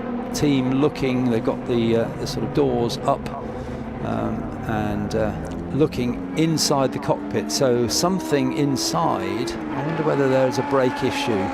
I think that's a very good guess, because it was just out of character for him after so many laps of pressure from James Claridge to just slide that little bit wide up to Druid. Sometimes you scratch your head, and we were wondering, was there a bit of fluid on the track he might have caught, but it was very much out of keeping because he had a fantastic line up at Druids for lap after lap. And for Alex Brundle, who's been so looking forward to racing this car, this will be gutting as well. But I'm sure they'll be back to have another go on another day. But it's great to see that out there and being so competitive. Unsurprisingly, the number 17 car has come in at the earliest opportunity to the pits, because James Claridge is the slower of the two drivers, so they'll get Gonzalo Gomez on board for the remainder of the race. That's the yellow and blue Ultramar sponsored car, the T296 Lola, and that's in to do its mandatory stop. The time that car has to stop has not been extended for the driver's experience, so that's just a standard stop for them, which is stationary for 60 seconds, and it's already underway again. So 60 seconds plus the time it takes to drive through the pit lane is the minimum. And the gold helmet of Gonzalo Gomez now on board the number 17 car, that set the was it the second fastest? Yes, it was second fastest time in qualifying, so we know Gonzalo is quick, and his stop time was 1 minute 27 seconds. Just getting some gen that perhaps car 36, which is a Dulon. Dulon has got a flat tyre. That's Keith Martin's car. I saw his hand go up as he entered Druids a couple of laps ago, and he was going quite slowly down the slope. That's back in the pit lane. And there it is, sitting there, driver not on board. So that's the one-off car from Dulon. Keith Martin, the driver of that LD DHLMP. That's the one with the Porsche engine. But so over and out. But it's just good to see that out there, and I'm sure it'll become more competitive as it gets more sorted. That car's probably been away, like so many of these, for many decades between now and the early 1970s, when they were in their pomp in this European 2-litre series. So Dan Balfour, looking at him, I mentioned, tail out from him. This is the car that Joe Bonnier took to 5 wins in 1970s. He secured the first of the European 2-litre series titles, and being driven with a great deal of gusto, I must say. Certainly that was the way the tail was going out on the exit of Druid, so certainly pressing on. And, good to see.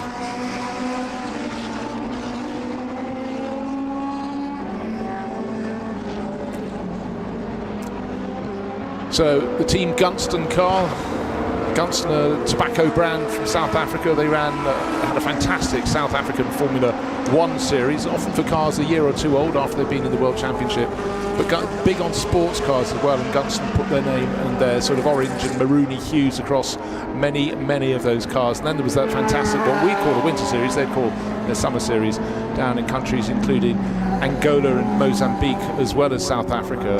And the Springbok series was always very popular. These are the sort of cars that would have been out there racing in them. So for a lot of the European drivers, it was a chance to race somewhere else, do something a little bit different as well. And to collect some prize money. And have a bit of a holiday and a safari alongside as well. No wonder it worked so well. I think it should be brought back, Alistair. I'm voting for it right now. Definitely, yes. And talking about money, there was start money then, and a lot of the teams were privateers. They weren't all.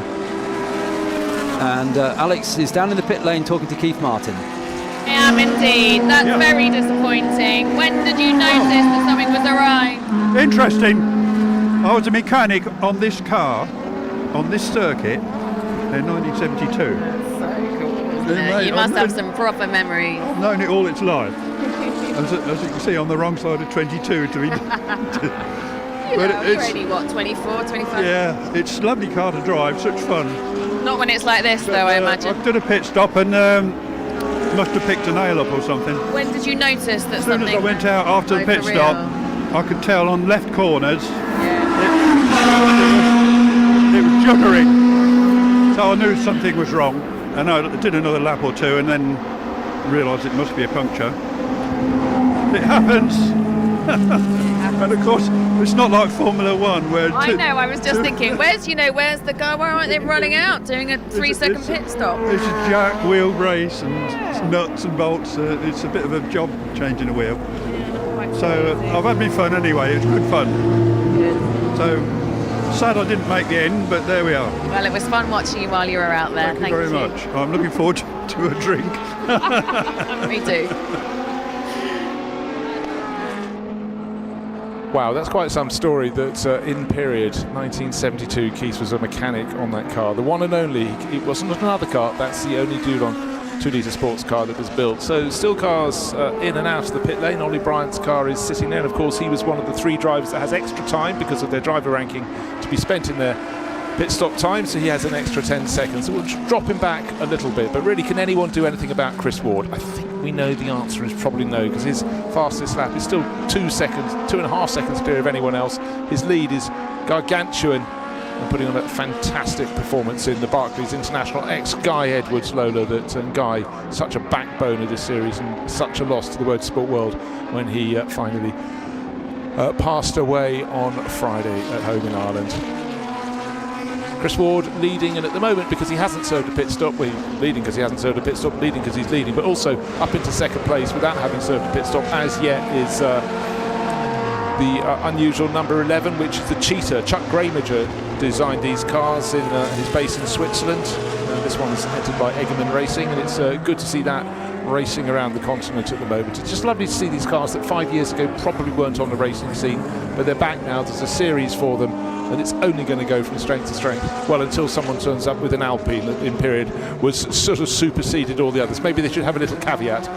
Only come out at 2 races a year or something, but that was a steamroller. But in these days, it was about privateer teams. So for Joe Bonnier, looking at 2 cars in this race, or 2 cars that started this race in his livery, yellow with the white and red stripe up the middle, those cars, Joe Bonnier effectively was their sales agent in Europe, and then in the States, other people sort of stepped into the breach, but he entered an awful lot of the cars. And if you look through the Lola history books, you think, how many cars did you race? But often he raced it for one race, then it got passed on to someone else, so he got the next newest car with the latest developments. But a great man who did wonderful things. Right, Chris Ward has come into the pit lane and trying to keep that car as cool as possible with little leaf blowers blowing down into those air vents. One of the Chevron B8s pulls up into the pits behind it, which is probably Joel Hopwood's car, entered by Tom Smith Racing. If it's 19, yes, so it is, with the checkered flag. So the pit stop looks slow. It's not slow, but just remember Chris Ward has an extra 15 seconds to be served during its pit stop, but I don't really think that's going to be much of a difficulty for Chris to claw that back. And the Chevron B8, as you can see out on track there and in the pit lane, with a closed roof. That's the design of the car originally, but there was actually start money for a lot of these drivers, and a lot of them were privateers in the European 2-litre Championship. So when 1 or 2 drivers realised that you got more start money if you had an open car rather than And Alex is in the pit lane with Alex Brundle. Indeed, this is not where you're meant to be standing. What happened? We have had a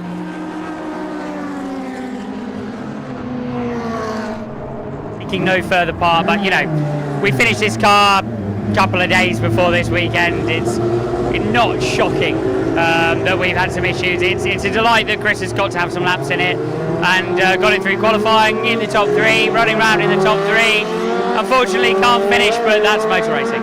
At what point did you realise that it was game over? So Chris was in the car and he said, you know, it's such a lovely little gearbox normally that basically as soon as the gear doesn't go in, you know, and then the clutch stops clearing, so you can't move the stick. So it's pretty clear from there onwards, but we'll look at it, develop it, aim to sort it, and be back for Silverstone. Good. Look forward to it. Thank you, Alex. Bad luck.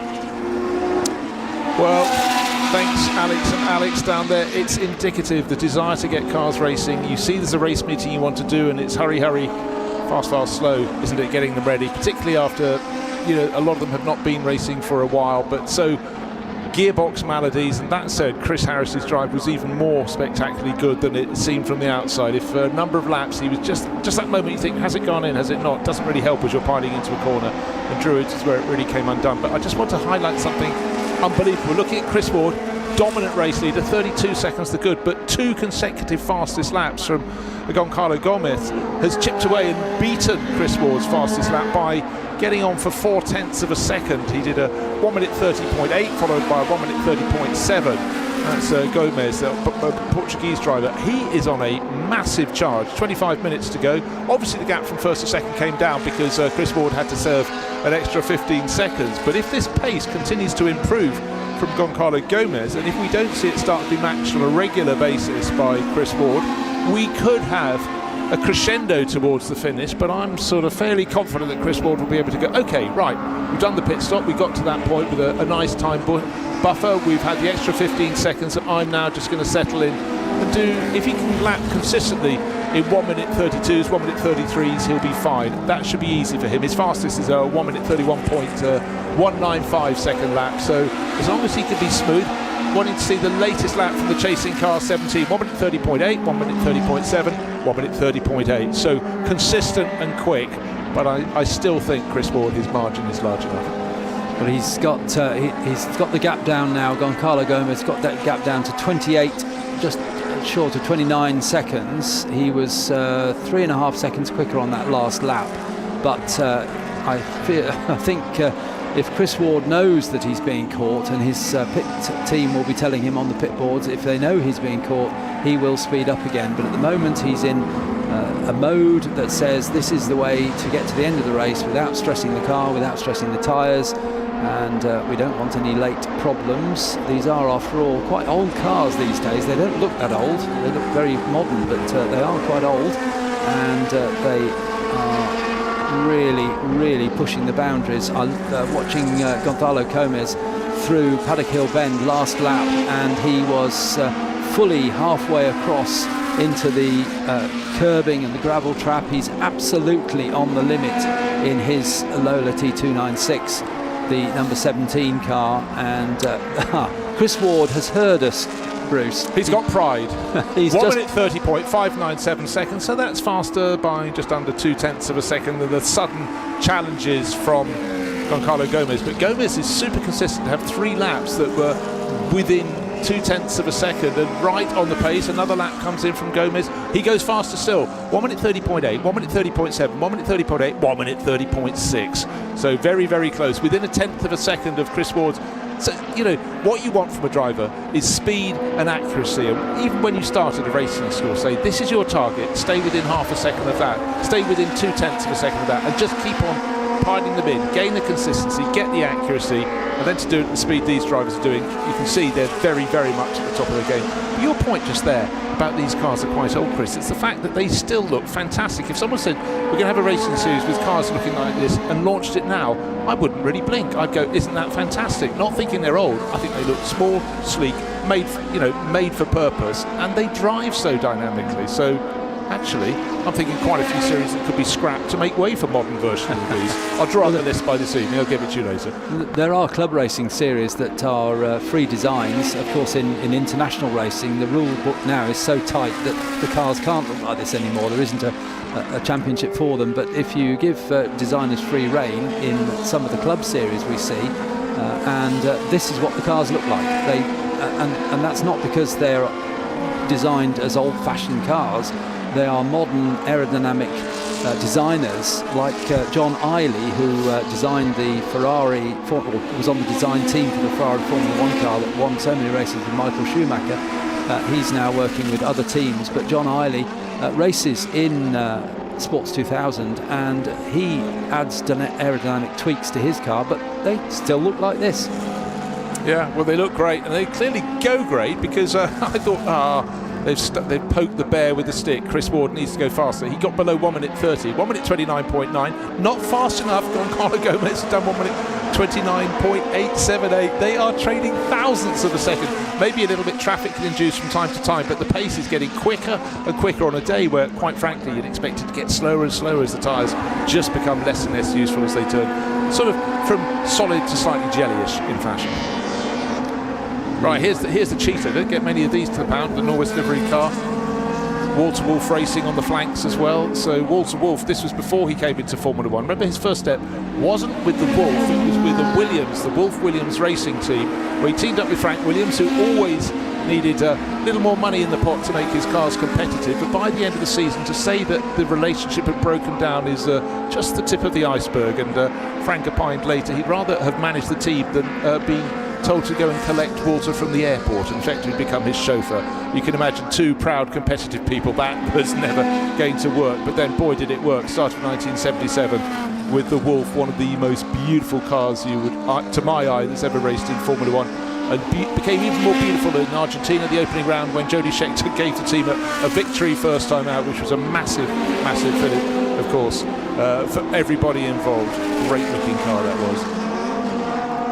But a lot of people forget that Walter Wolf Racing was involved in Formula 3 before, and in sports car racing as well, with the lovely looking but not always very competitive Cheetah model.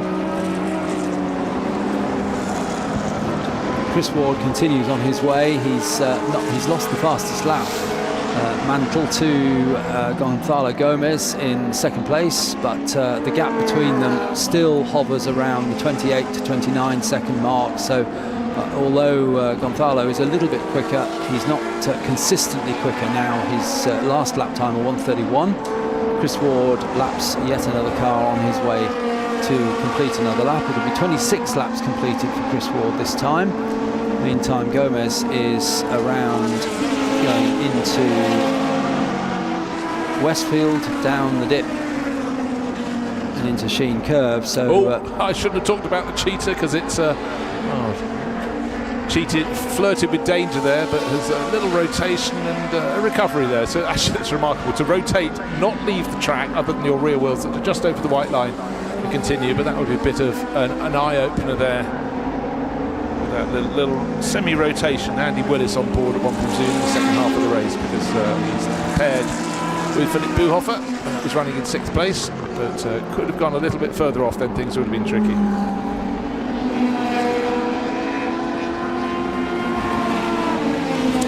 Sorry, I've just looked at the wrong car. I've been looking at 155 instead of, quite simple, 11. I used to be quite good at maths, but we seem to have overshot by 144. Never mind. As you were, it wasn't Andy Willis. It was Beat Egeman. Beat Egeman, all on his own. Egeman Racing.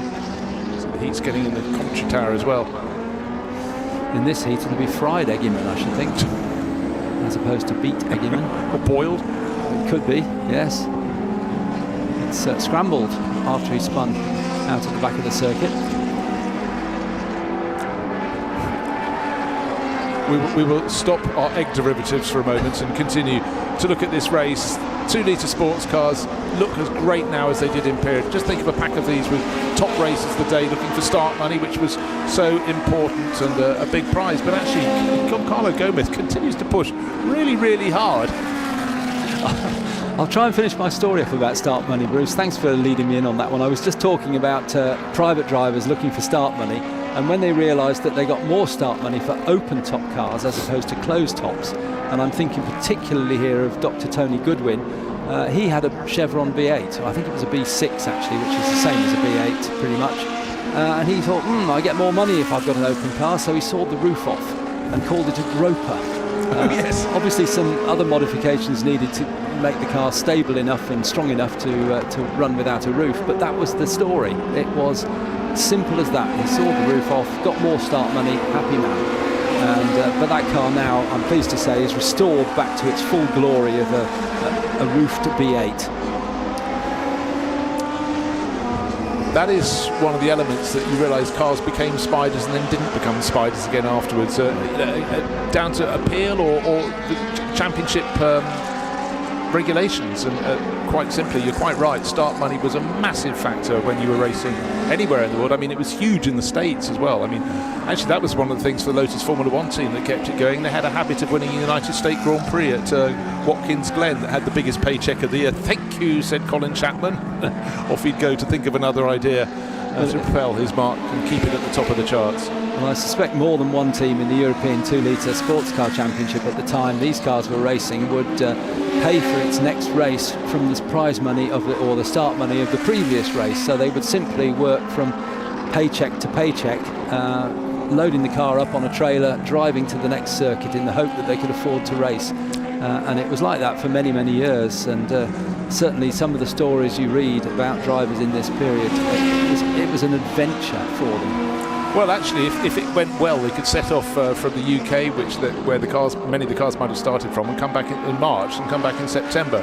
Famously, Ian Young, who was an autocar columnist for many years, came across with Jack Bradman, well, notably with Bruce McLaren, when they won the Drivers to Europe scholarship, and he drove a Ford Zodiac around Europe with their Formula Junior cars on a trailer, and they would go, they'd be at Karlskoga in Sweden, then go Linköping, they'd be racing at Jyllandsring and working their way around Europe. And for young men with not much continental travel, in the 50s turning into the 60s, it was a massive adventure for them, and many a thrill and spill would have been had.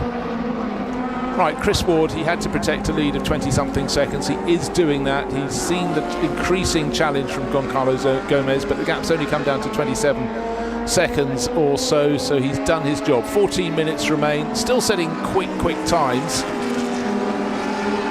But it looks though Chris is doing everything he needs to stay in the lead of the race. This Barclays International ex-Guy Edwards, RIP Guy, this Lola exquisite in period, being driven brilliantly here, and Chris is knowing this car increasingly well, races a lot for Legacy Outlaws, and it's really impressive to see the pace that Goncalo Gomez is achieving. And the big shame, of course, is we lost the third car in this pack, which was started by Chris Harris, and was hoping to hand it to Alex Brundle, but a gearbox that increasingly didn't want to do that thing called engage led to their retirement. But good to hear Alex saying they'll be out at Silverstone later in the season. You can be sure all efforts will be redoubled from them. And we have 3 cars running close together, 5th, 6th and 7th places, which is the Beat Egemann car that we saw spin actually just a couple of laps ago. Lost a bit of time in the Cheetah, but still in 5th place, but not far behind. Under 2 seconds behind is the Andy Willis 155, which is the Lola T212. And behind Andy Willis is Gary First. That's yes. the Team Gunston Lola. They're going up the hill to Druids. Yes, it's really coming down. The blue Cheetah with the white periscope, the air intake above the driver's head. Oh, he's getting quite taily as he goes through the Graham Hill bend, but because it tightens so much, everybody looks a little bit loose there. But certainly Andy Willis is closing in. I apologise for suggesting it was him having spun. It was the car ahead of him at the time, but you can pick Andy really getting his ears pinned back and setting off afterwards. Very similar lap times though, but it ebbs and flows a little bit. 10th here, 10th there, but Gary First in that mix as well, car number 31, which is the Lola T212. That's the one that would have been racing down in South Africa in the series down there. So again, when you can create, there's there's Gary First. He actually on that lap, this lap, he appears to be catching Andy Willis, who in turn I would suggest is catching Beat Egemann. So 5th, 6th and 7th. That's a good little battle to take us through the final 12 minutes or so of this 1 hour race. The 2 litre sports car series, I think this is going to grow and grow. The cars look great, they're nimble, they look wonderful, and also just bring back a period that's probably been forgotten in sports car racing, a period that shone very brightly for a while, and certainly for the manufacturers, the constructors, if you will, like Lola, like Chevron. It was their bread and butter in the period, and you always need the money for the next great idea. That's the very nature of the beast. Right, just looking at the gaps between 5th, 6th and 7th. Beat Egemann, he's 3.5 seconds clear of Andy Willis, who's sharing with Philip Buhofer, and 1.8 seconds back to Gary First in 7th overall. So yeah, that's looking as though that could squeak closer over the laps. In fact, Beat Egemann, look at him now in that Cheetah. The first part of his lap wasn't so good, but the second part was very good indeed. So in fact, he actually stretched his margin a little bit over Andy Willis.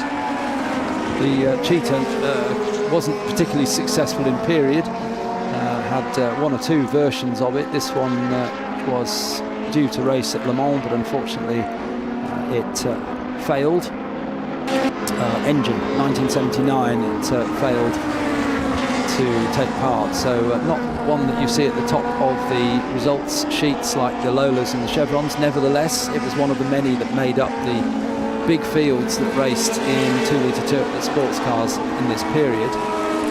Lots of them were built. Yeah, it's worth pointing out that the Cheetah was somewhat later than a lot of these cars in this race are sort of 1970, 71, 72, 73, and that was built in 76, but to the same format, and the rules kept on changing. But again, the fact it has that great big air scoop, you think about Formula 1 in the day, those air scoops by end of 1975 were so high, then they were lopped off before the Spanish Grand Prix in 1976, but it shows at that stage, that sort of forced induction was something that the designers go, yeah, we'll stick something up high above the driver's head, we'll suck the air down over the engine, over the intakes, and unusual actually the way it's offset in the Cheetah. Take a look, you'd expect that to be bang in the middle, but obviously they ducked it in from one side. They've probably worked out, being behind the driver's head, it might have actually improved straight line stability, because remember the Jaguar D-Type, they wanted that dorsal fin, which they very cleverly calculated. If you canted it a bit of an angle, it was more effective for helping the driver and helping the car's efficiency, but a lot of it was for driver comfort. Races like Le Mans 24 Hours, it's an awful lot of time to be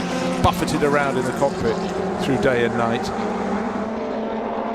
Oh, new fastest lap of the race. Let's not bother with 1 minute 29. 1 minute 28.995. Chris Ward, he's probably hot in the cockpit, needing to do something to keep his attention well and truly focused. He was last time around about 28, 29 seconds clear, but that lap, I tell you what, was a much slower lap from Goncalo Gomez as well, so the gap's really going to go out. Was there a reason for Goncalo going around 7 seconds slower than Chris Ward? Suddenly the gap's out at just under 40 seconds. Not trying to create drama suggests there's a problem for the car in second place, but at this point in the race, with the field quite strung out, I can't imagine he'd have lost so much time going around a back marker. Could you, Alistair? No, I don't think so. No, I was just watching him through Druids coming down Graham Hill, whether he'd actually eased his pace with some issue that he needs to manage, and it's definitely slower. Yeah, absolutely slower. He's almost stopping on the Cooper straight. Oh, that's so sad, Goncalo. Good job by James Claridge to start. So the car's in second and third at the start of this race. He's not taken the option to go into the pit lane. Not. So maybe it's an intermittent problem, but it means mechanical problems for the cars in second and third place. The car, Goncalo Gomez and James Claridge, looking at them having some form of demise, and suddenly that makes our race leader, Chris Ward, off into the wild blue yonder on his own. He has actually responded in his own way by putting in 2 really quick laps in a row in the Barclays International Lola, but suddenly Goncalo Gomez is going again. But just remember the previous lap I said he dropped the pace by 7 seconds. And this lap, clearly his lack of pace out of Graham Hill Bend. Around the back of the circuit he looks as fast-ish as he needs to be, but what is the problem? I fear, what have we got left? 7.5 minutes in this race. Is it something that can be nursed from there? Can he hang on to take second place? Okay, the gap between him and Ollie Bryant last time around. Ollie's down in third place in the number 2 Chevron B19, that's the red one. That was over a minute. It was 1 minute and 3 seconds. Oh no, number 17 peeling off into the pits, looking at the Chevron B19, the B8 there of Joel Hopwood, but into the pit comes the Ultramar liveried Lola. What a shame. That was very much one of the stars in the race. That's the T296 from 1976, but 7 seconds slower on one lap, followed by a lap of a similar lack of pace, and that was a car that was so fast. Remember, it did 3 consecutive fastest laps of the race until Chris Ward, after his late pit stop, recovered, came out onto the circuit, and then suddenly thought, hey ho, banged in some really quick laps. But Chris is still going past on another lap, probably doing another lap underneath 1 minute. Oh gosh, he is accurate. We're talking about consistency. Chris Ward did a lap in 1 minute 29.314 and then was 6 thousandths faster next time around. That is consistency, but suddenly he's got no one to play with. Ian Thompson leaves the commentary box and the car in second place retires. I don't know if those things are related, but a problem as Ian comes back. Yeah, Ollie Bryant goes up into second place overall, and unfortunately for the Goncalo Gomez, James Claridge Lola, that is parked in pit lane, and that is very sad indeed. It shows phenomenal form. Here's Ollie in the Chevron. As we said, comparing the Chevron with just a gurney flap on its very short tail, it's nothing like the huge rear wings that you had sprouting over the later Lolas as they sort of evolved across the years. But oh well, that is a big shame. And suddenly Dan Balfour, here's Dan in the ex-Joe Bonnier 1970 championship winning car for Bonnier. Well, he's coming through as well, and in fact the tail on his Lola is very similar to the one on the Chevron. Short and just the gurney flaps on either side of the rear wing. Yes, the 2 manufacturers, Chevron and Lola, were in direct competition, and it's remarkable when you look at these cars how the answers that the aerodynamicists in those teams came up with was very similar at that time. But you can see Ollie Bryant's car here, number 2 on our live stream, with very flat back to the car, as Bruce says, just a little gurney flap at the back. But once they got to the next year and the year after that, they'd started to add these big long tails and rear wings on them. But to my mind, the number 2 car is the prettier of them because it doesn't have all these appendages sticking out at the back, and it may not be quite as effective, but it was at the time. It's just that development took them in a different direction at the back of the car with bigger wings. Yeah, but that also existed in Formula 1 and Formula 2 in the period. In fact, the Formula 2 cars, I'm thinking of the Alpines, 74, 75, their rear wings were almost in another county. They were out so far behind, and then clearly there was a ruling, a jurisdiction, and that said that your rear wings must be much, much closer to the tail end of the car. Right, all sorts of battles closing up, and Gary first in 6th place is now, or 7th is 6th, as the Gomez Claridge car is parked up, now right on the tail of Andy Willis, and under a second between them. Remember that battle also included Beat Egerman, who's now up into 4th place in his Cheetah, but he's only 3 seconds, nearly 4 seconds up from them. But I think first and Willis, that's going to be a battle all the way to the finish, into the final 4 minutes. Car we're looking at now is in 3rd place overall, Joe Bonnier's title-winning car from 1970. Dan Balfour at the wheel of that. That's car number 86, the Lola T210.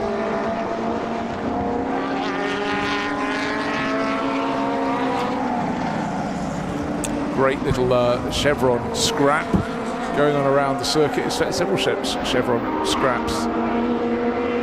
That's the white chevron number 95 going through the right-hander at Druids at the moment, driven by Ben Mitchell, and that's unique in the sense that it's the only left-hand drive chevron V8 that was built by the factory. It was built for a German buyer, and it's been in the Mitchell family for a few years now.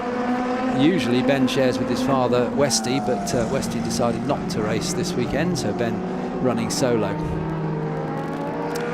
Westy probably worked out, he looked at the weather map and thought, do I really want to race in such high temperatures? Because it certainly is quite a workout, because the Brands Hatch Grand Prix circuit, it leaves you very few moments in which you can actually just sort of back off, not back off the power, but just back off the focus, because it's a very, very busy track as it rises up and down and runs through the woods. Right, deep into the final 3 minutes, and what is happening? Chris Ward is suddenly backing off, but he's still running at way more competitive pace than anyone else. He can afford to stroke it home. Let's hope he hasn't got problems, otherwise that would be the top 3 cars hitting trouble, because we lost Goncalo Gomez and James Claridge, lost their car number 17, their Lola T296, but already we lost the Chris Harris, Alex Brundle T292 from 1975. That parked up, developing gearbox problems. Here's the battle for 4th, 5th and 6th, and it's still Gary first in 6th, still giving chase to the similar red Lola of Andy Willis, started by Philip Buhofer, and Beat Egerman is probably benefiting from this little scrap behind. He's in their sight, but not within their grasp, not within their reach in the final 2 minutes or so of this race.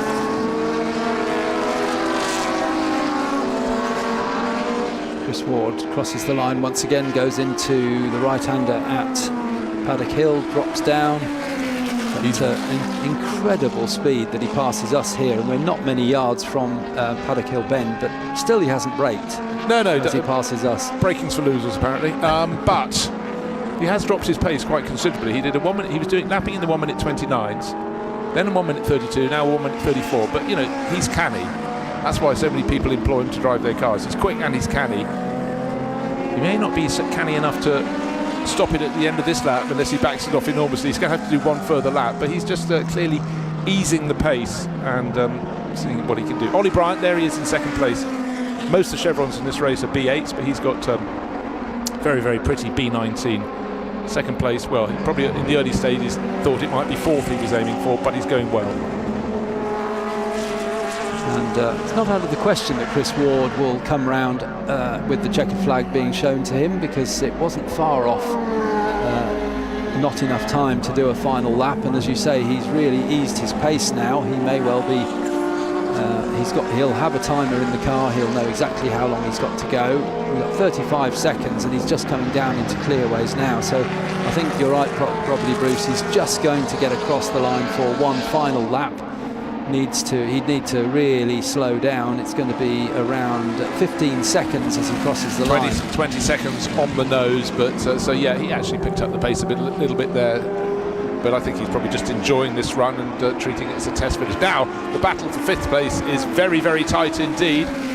Across the start-finish line they go. Andy Willis, he's come just under a quarter of a second clear of the chasing Gary first. Gary's in the yellow and maroon and brown Team Gunston car. He's always taking wide lines into all the corners, trying to do something to unseat Andy Willis, but you've got to be cannier than that.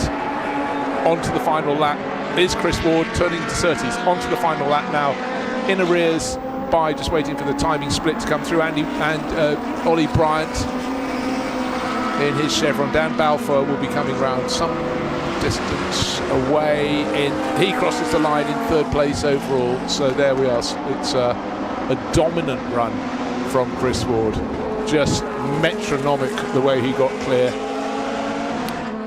He's a lap to the good, a full lap over Ollie Bryant. That's something I've never said before. I don't think Ollie Bryant a lap down, but such is the pace that's been displayed the whole way through this race. Oh dear, rather slow moving Chevron B8. It's the Robert Shaw car.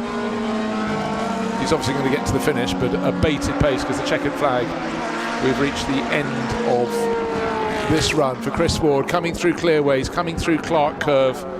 Well, I expected him to take victory, but he has done it at a romp. And unfortunately for him, two cars that were likely to get close to him haven't ended up being anything of the sort, because they both ended up in retirement. But at the end, victory for the number 70 Lola, and driven very well all race. Loaded C292. Oh, and that battle for 5th place has been resolved. Andy Willis just hung on to that position ahead of Gary first. So, well, what a race. Waiting for Ollie Bryant to come round. He's sweeping into the final corner now. A full lap and a bit down on the race leader, but 2nd place Lola from Chevron, and 3rd place car also a Lola. So a bit of variety there, but a big shame we lost 2 of the front running cars, and one of them, particularly Don Carlo Gomez driven Lola, that showed pace enough to worry our race leader Chris Ward. It was matching him, beating him, but already was over half a minute down, so was never going to claw it back. And into 3rd place Dan Balfour, there he goes.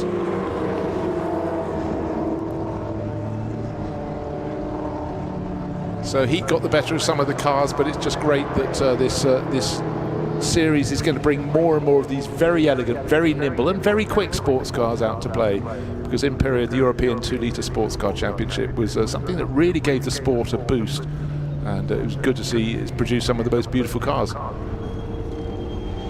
So Chris Ward, another race for the driver of the yellow, red and red helmet, and another win. The Legacy Outlaws crew gets up there to congratulate him. Background, the shot Gary First has driven in. He finished in sixth place, but he's driven into the background. Maybe they're just driving through into the pit lane beyond. But Chris Ward had that one in the bag, and finally Robert Shaw finishes. He was the Lola, the Chevron going very slowly around the last couple of laps, lapping about 20 seconds off the pace he'd been managing earlier. But at least a finish here on the Brands Hatch Grand Prix circuit. So let's head down to hear some words from our winners and 2nd and 3rd place finishers with Alex. Endurance racing at its finest. Chris, that was an incredible race. To what extent over those last few laps was it a case of managing the car whilst maintaining the gap? On the last few laps it was definitely a case of that, but halfway through the race I saw a push, so I thought, must be a problem here, but now I understand that they were trying to get me to get the fastest lap. So interesting. And did you? I think so, yeah. Okay, so because I was just taking it nice and steady and sort of managing my time at the front initially, because I knew that when I had a slightly longer pit stop than some of the others, that Gonzalo, I thought he would be on the money, and also Alex. So I sort of pushed hard, and then they've gone out, have they? Yeah, both. Okay, that's a shame. But what a great result for Guy Edwards, and for his car to win this race on such a perfect track and a great weekend. Really meaningful, thank you, and well done, adding to the amazing heritage and accolades of that stunning Lola. Ollie, you moved up as others hit trouble, capitalised on other people's misfortune. Did you feel anything in the car yourself? Like, I imagine there's a degree of when others are hitting trouble, being aware of potential troubles yourself, right? Yeah, towards the end, the last couple of laps, I think I run over something on the track and it got caught in the brake disc. So for a couple of laps, I thought I had a big problem. So I backed right off, and then it stopped. The noise stopped. So fortunately, managed to bring it home to the flag. It's the first race in the car, so it was good. test for it in this heat for an hour. Yeah, so, right. Yeah, the car was great, and it was good to win the class first time out with it. So you can tell how much racing you do in these sorts of conditions, because you're about, you've got to get out and it's like you haven't just done a brutal hour's race. It was pretty hot today, but I think being open top obviously takes a lot of the heat out of the cockpit. So I think it's better to be in this than it is in a B8 or something with a roof. But no, it was great, really good. Great new series, and hopefully they get some more cars on the grid next time out. I'm sure they will. Well done, Ollie. Dan, see if we can grab a quick word with... Just a quick one. Well done. Again, as I said to Ollie, sort of capitalising on other people's mistakes. How did she run? She ran faultlessly. Yeah, no, it was really well prepared. It was good fun. It was just the heat was pretty punchy. Just a tad. Yeah. All right, let's take a look at the highlights of what was an epic race.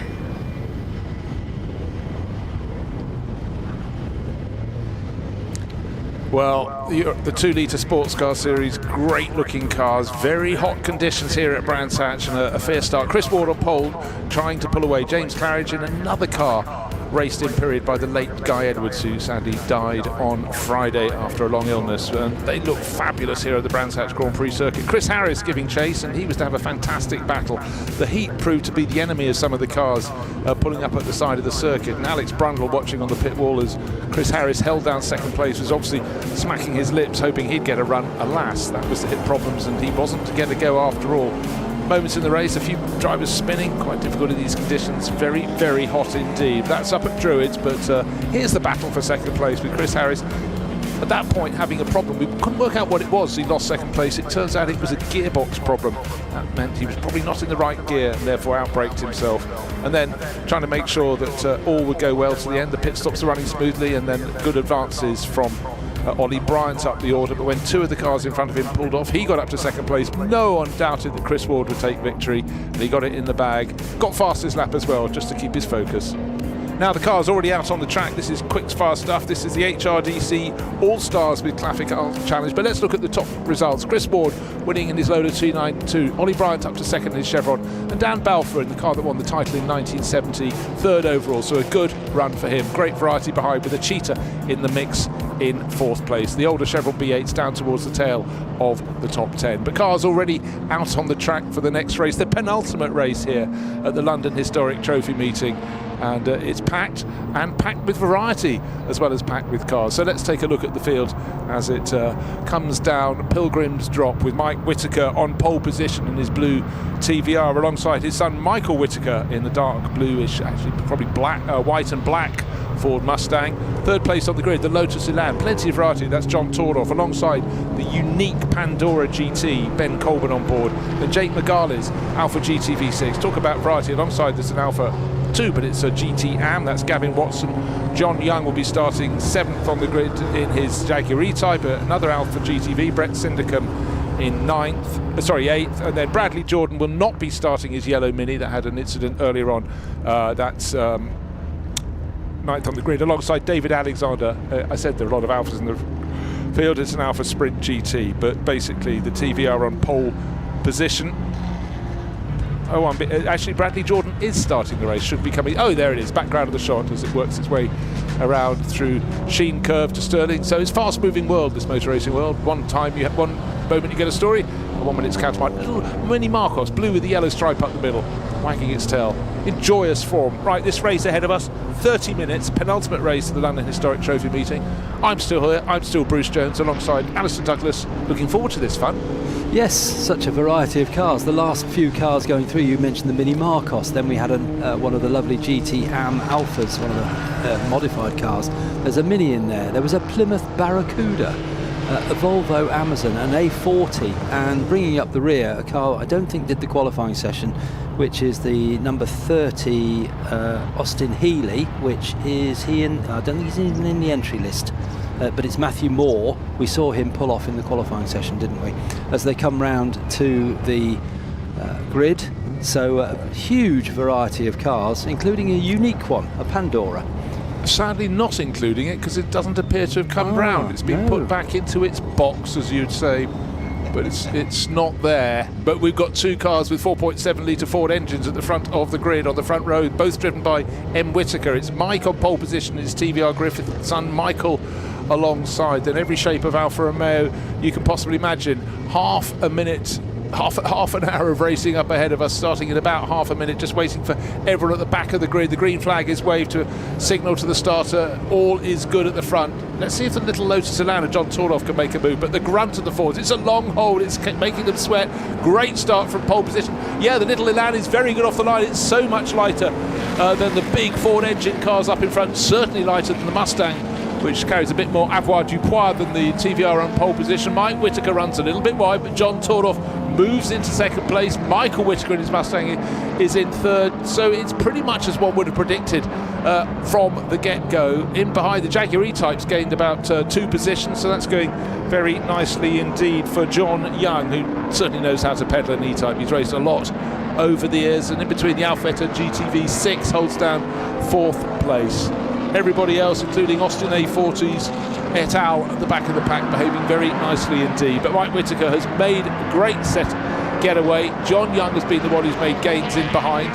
And then the Minis and the other Alphas, the Mini Marcos, and everybody else, including the much more angular Austin A40s. There's one of them, car number 199, worked their way through the corner out into the country. And Matthew Moore from the back of the grid actually made good progress on the first part of that lap, not even first half lap, because he was just going into Surtees, probably about 6 or 7 places up on where he started, so worth watching out for the Austin Healey. And meantime, bouncing across the curbs is Michael Whittaker in the Mustang, trying to chase after, having got past John Tordoff on the long run down through Pilgrim's Drop and Hawthorne Hill.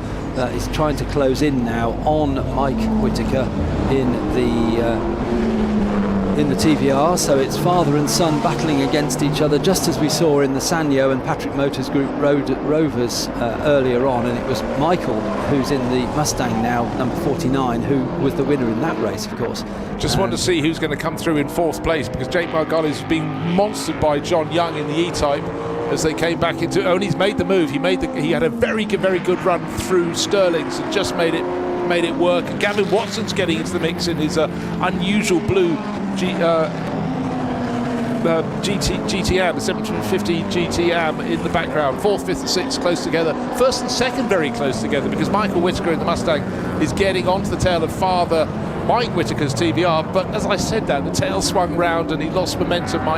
Michael Whittaker in his Mustang out of Druids. But in qualifying this morning, again, you could see the tail of the Mustang would be coming around. But that's not what you want on a day like this, because the heat, extra heat you'll put into your tyres will not be your friend later in the race. And those two Alphas battling behind John Young's E-Type. The Alphas, it is a separate race, the Classic Alpha Challenge, but they all race together, and it's important to the drivers that they're as high up in the finishing order as possible. But coming down the hill, we've got the Mustang in the lead now, so is that somewhere out of our sight? Well, unless there must have been a mistake from Mike Whittaker in the TVR, because they're both got the same engine, same amount of horsepower, but certainly what we saw in previous races is that Michael Whittaker's Mustang has got an awful lot of grunt and seems to be set up very nicely for Brands Hatch, but that's really unusual to see Mike Whittaker lose the lead of a race when he's done the hard job, which is getting it off the line well.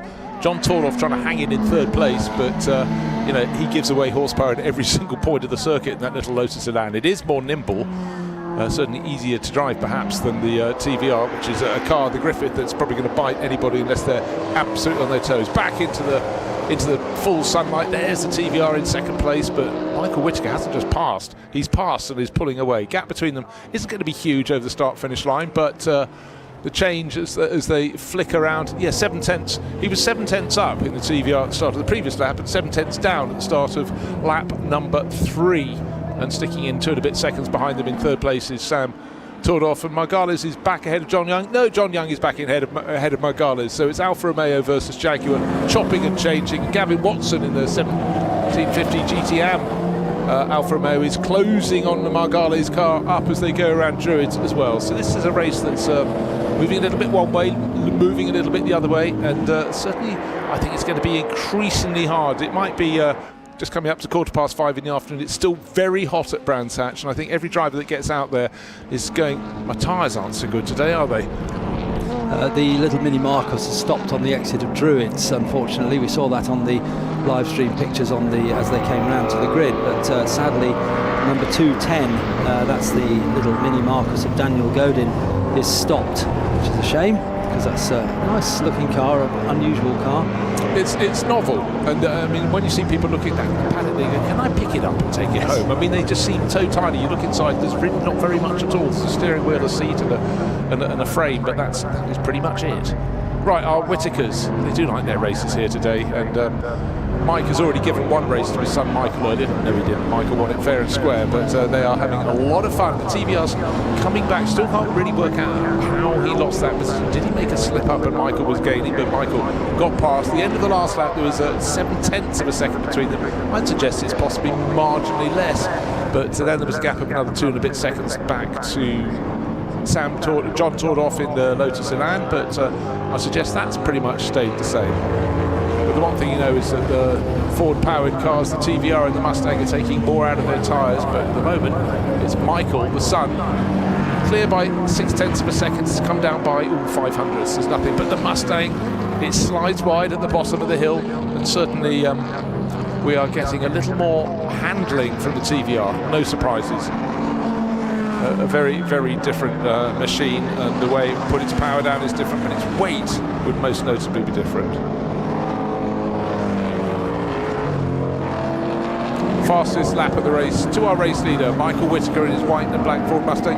John Young still going very well. He's gradually easing away in 4th place. He's got Jake McGarley's now 1.6 seconds behind him.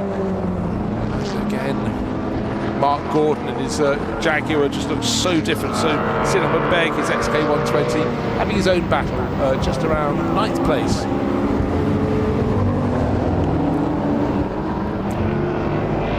And not troubling the top of the timesheets, but certainly making an impression on everybody at Brands Hatch is that 991 Plymouth Barracuda of Ernst Luthi in the last place, but what a car to see out on track, as we've got a change to the lead because Mike Whitaker's gone back into the lead again.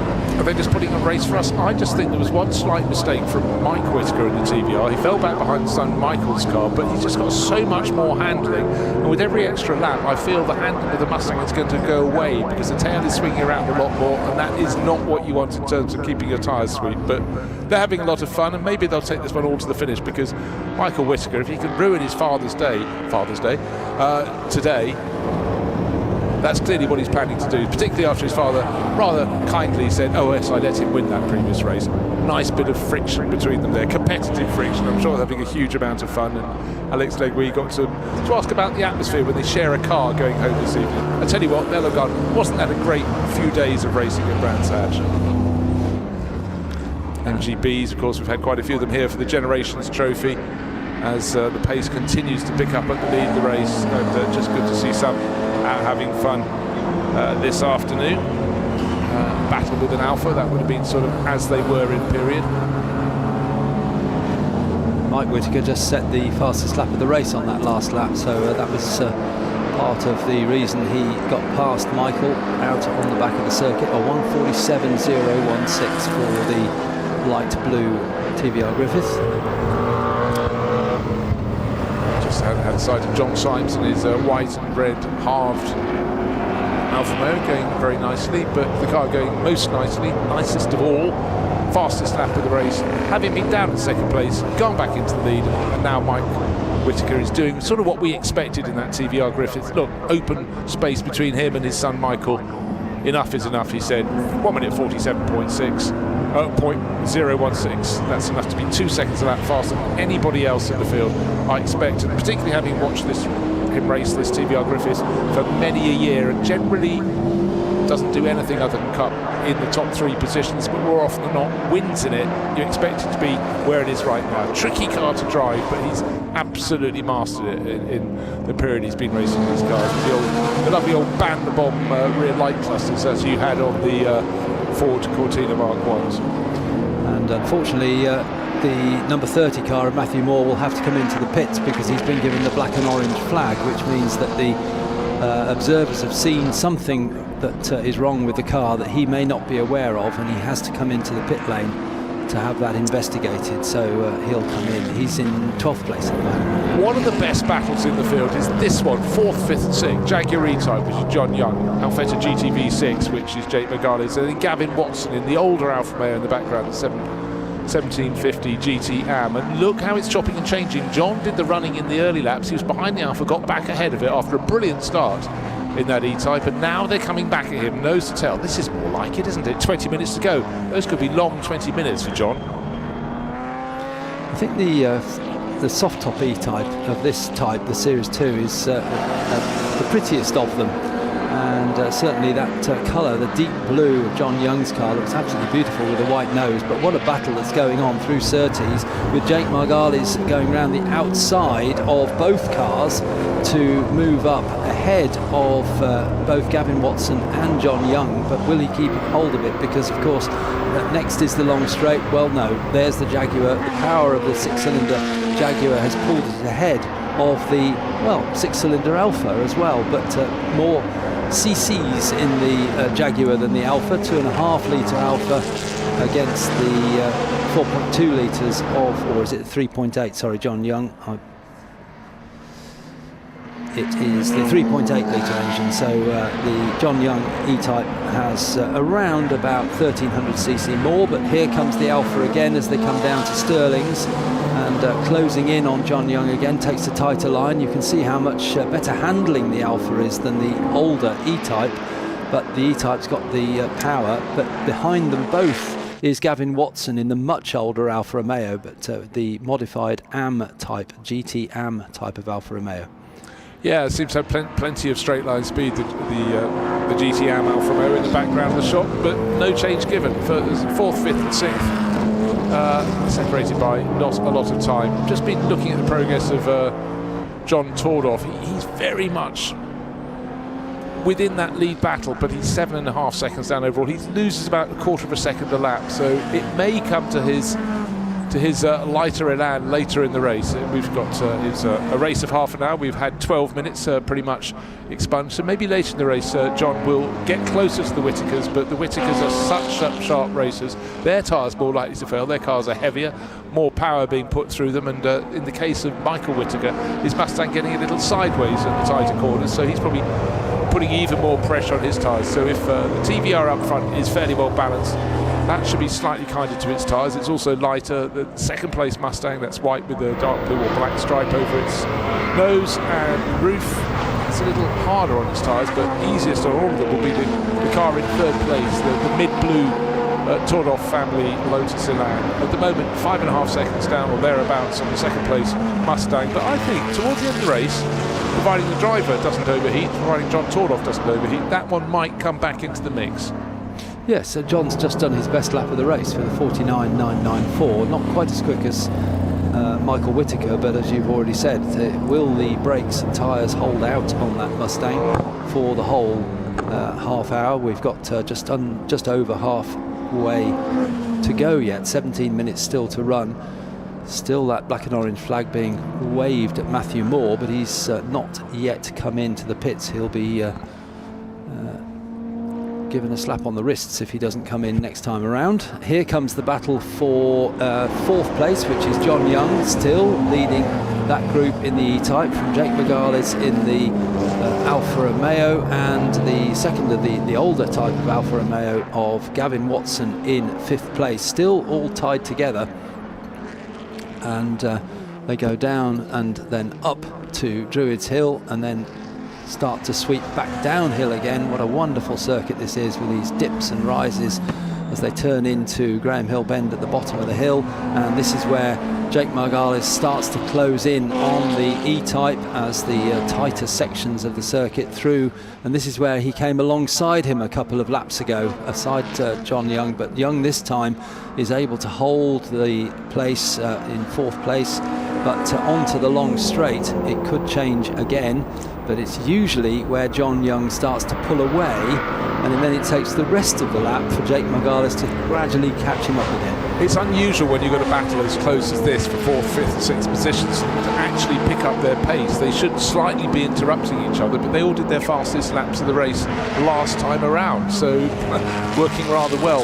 And again, actually, just looking at lap times, our Lotus Elan in 3rd place overall was faster than the first 2 runners last time around. So he's certainly John Tordoff, who's doing what I expect. But our race leader, Mike Whittaker, comes through to put 8 laps on the board. Looks so he's actually dropped Michael a little bit this lap. It was 1.5 seconds last time. It's 2.9 seconds. But importantly, in the case of John Tordoff, he's closed a little bit on the car in front. So as I expected, the Mustang would suffer on a hot day here at Brands Hatch. The race is only half an hour long, and it may just be short enough for John Tordoff not to catch up with the Mustang in 2nd place. But right now, with every lap, it seems Mike Whittaker's got this more under control. 4th, 5th and 6th, John Young, Jake Megales and Gavin Watson. Our timing screen freaks us out a little bit because it always has John Young dropping. It's got a transponder problem, and then they put him back from 6th to 4th, but the battle clear to be seen.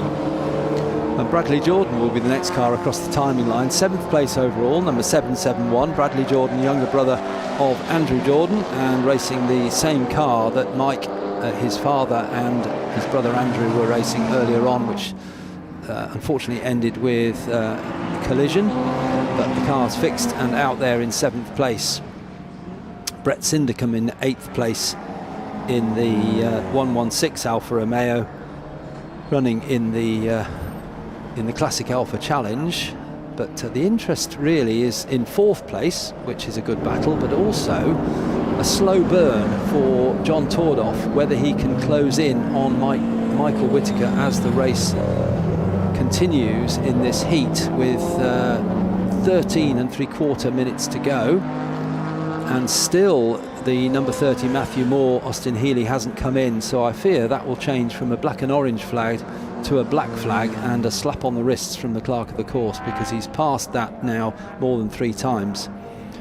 Yeah, you have to learn from these mistakes. This is where officialdom just has to make their message crystal clear. Matthew Moore, he's probably in a world of his own, but unfortunately you cannot be that in a racing scenario. Working up from the back of the grid in is Austin Healey, but I'm sure be some reprimand for that later on. But as long as lessons are learned, it's all fine, as long as nobody's put in a position of potential peril. Right, John Young on our screen, he knows how to drive an E-Type so super smoothly, but the Alfa Romeo seems to have just as much poke along the start to the straight. So 4th, 5th and 6th with Gavin Watson hanging on the back row. There's still next to nothing between that group in 4th place. In fact, we're talking 1.6, 1.7 seconds covering the 3 of them. But John Young, he's wily. He's been racing for a very long time and knows his Jaguar E-Types incredibly well. So no trick he needs to suddenly find to defend that position. But certainly Jake Megales is getting closer and closer up at Druids. He closes every lap, and as he does that, he's gained on even more by Gavin Watson. But then you get to turn left at Surtees and then start to go into the country section onto the Grand Prix loop, and the power of the Jaguar E-Type, as you pointed out, Alistair, as they flash past the Plymouth Barracuda, is what really counts. There's Bradley Jordan, the yellow Mini with the black roof, really sort of all on his own. He's nearly 6 seconds clear of Brett Sindercombe's Alpha, and 23 seconds down on Gavin Watson, who's in that lovely little blue Alpha in 6th place overall in that general tussle for 4th place. And coincidentally, those 3 cars tussling for 4th place are 10 years apart. So the earliest car is John Young, 1961. The middle car is Gavin Watson, 1971, and the Jake Megales Alfetta is it's 1982, but nearly 10 years. So that's just a coincidence. But this battle for 2nd place is closing up. John Tordoff had got it down to 2.7 as Michael Whittaker responded. 2.7 goes to 2.5. So once again, a slightly quicker lap for John Tordoff in the 600 blue Elan. Yeah, but the really important thing there is the way that Mike Whittaker has settled down in that TVR, and he lapped 2 seconds faster than the chasers. So, again, I think Michael Whittaker is struggling more and more with his tyres in the Mustang, but Mike Whittaker, with so much familiarity with that TVR Griffin, able to keep his sweep, keep pressing. He's got more than 10 minutes remaining, more than 11 minutes remaining to take it through to the finish. But will John Tordoff make that Lotus Elan pay? Its nimble performance, will it manage to take it up into second place? That's the challenge, and he'd have understood this before the start of the race. He'd go, the horsepower is with the TVR Griffith. We're looking at that now. That's Mike Whittaker. The horsepower is definitely with the Mustang of Michael Whittaker, but I've got a smaller, lighter Lotus Elan. Let's see what I can do. Half an hour to play, and he's pitching in there. I think depending on how Michael Whittaker responds, whether he can respond with whether the car is holding him back, it seems likely that John Tordoff will close in a little bit further, but then again we've got that age-old problem of power versus handling. So Michael Whittaker down the straight will be able to pull away from John Tordoff. John will then be able to close up in the corners. So can he make a pass and make it stick for that? It would be tremendous result for John to finish in second place in this company. John Tordoff's only been racing for about 5 years. He started about 5 years ago in this Elan. The car that wouldn't pit, has pit. Matthew Moore has finally come in the Austin Healey, so he has heeded a flag. He'd probably be horrified if he's found out that he'd been not noticing it for lap after lap, but back in with his Austin Healey, and on we go. But I'm starting to think it's going to be too much of a climb for John Tordoff. We've only got just under 10 minutes to go. There he is in the little number 600 Lotus Elan, working harder. He might need a bit of traffic interrupting Michael Whittaker to see if he can get close to the Mustang, because it looks so it's sort of balanced down, but with every time they come past, you think, what's going to change? Last time what changed was that Mike Whittaker, in the lead of the race in the TVR Griffith, suddenly was 3.5 seconds slower than the Mustang. So just as I thought it was becoming sweet for him, he must have been a little bit traffic interrupted, or is there a slight problem? Maybe his tyres are starting to go off in his TVR Griffith. Maybe it yet could go the whole way for John Tordoff in his small, nimble Lotus Elan. That's car number 60. Here is the meat in the sandwich. It's two Alfa Romeos, but in 5th and 6th. Gavin Watson in car 99, but just in front of him, Jake Megales, 9 and 99. One's got they both got 99 on the door. One's got a line through one of its nines, one of its numerals. So 99 is Jake Megales, 9 is Gavin Watson. They're running 5th and 6th respectively, very close to John Young, but John's been there for quite a while and they haven't really got into a position where they can topple him as yet. I think he's maybe got this under control in his Jaguar E-Type. Here's a lovely Jaguar XK150, such an elegant car, and Mark Jordan loves all things Jaguar, races all things Jaguar. Beautiful, beautiful way he just sort of moved it around the top of the hill at Druids, around the long right hand and a hairpin at the top of the slope. But Jake Megales is now very, very close indeed to John Young, going past one of the minis, and slight delay through Westfield for John Young, and that allows the two cars behind him. Jake Megales, look how close he is. The MGB needs to get out of the way. It's going to obstruct Gavin Watson. Quite hard to get out of the way between Sheen and Sterling, so I'm afraid that split the battle, but the battle between 4th and 5th has never been tighter. But as soon as we get to the faster part of the circuit, it's more open parts, you expect the Jaguar to pull away. At Clark Curve right now he's doing that, but actually I tell you what, out of Clearways and down to Clark Curve, advantage gained by the chasing Alfetta GTV6, but further along the straight, then suddenly the streamlined shape of the Jaguar E-Type eases away. Plymouth Barracuda makes a rumble, so do the two Ford-powered engines at the front of the grid, at the front of the race, but they are way ahead of him. But it's lovely to have that little bit of variety. And that's the car run by Ernst Luthi. And the lead is closed up on the last lap, but a better lap, not brilliant, but a better lap for Mike Whittaker, and he pegged the gap at 2.6. And then John Tordoff 2.5 now behind Michael Whittaker, so the three of them running reasonably close together, and it'll be interesting to see whether John can close in again on Michael, because Michael Whittaker in the Mustang set his fastest lap of the race last time around, so he's aware of the pressure that's coming from behind, but even more aware that he's closing in on his dad ahead, and he could take a win here again. Beat his father twice on Father's Day. Yeah, you've got to go home even Stevens, both with one in the pot. But I tell you what, pride is one thing, and familial pride is quite another. Familial feelings, because closing in. So my theory about Michael Whittaker starting to struggle in his handling because his lap pace dropped away when required.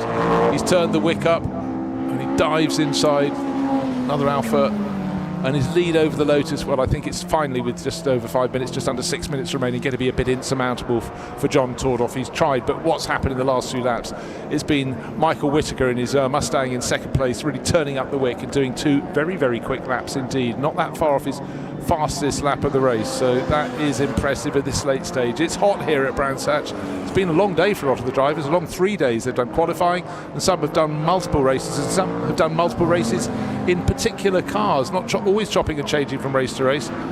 So they get to know the feeling of these cars very well, but also they've learned a lot this weekend about how their cars handle, how their tyres handle in very hot conditions. Unusually hot here at Brands Hatch, and certainly for a lot of the people who came to attend the London Historic Trophy, finding shade was as much of an important element as finding a great vantage spot. Fortunately at Brands Hatch there are so many great places to watch. You can see an awful lot of the track, so no one goes home unhappy.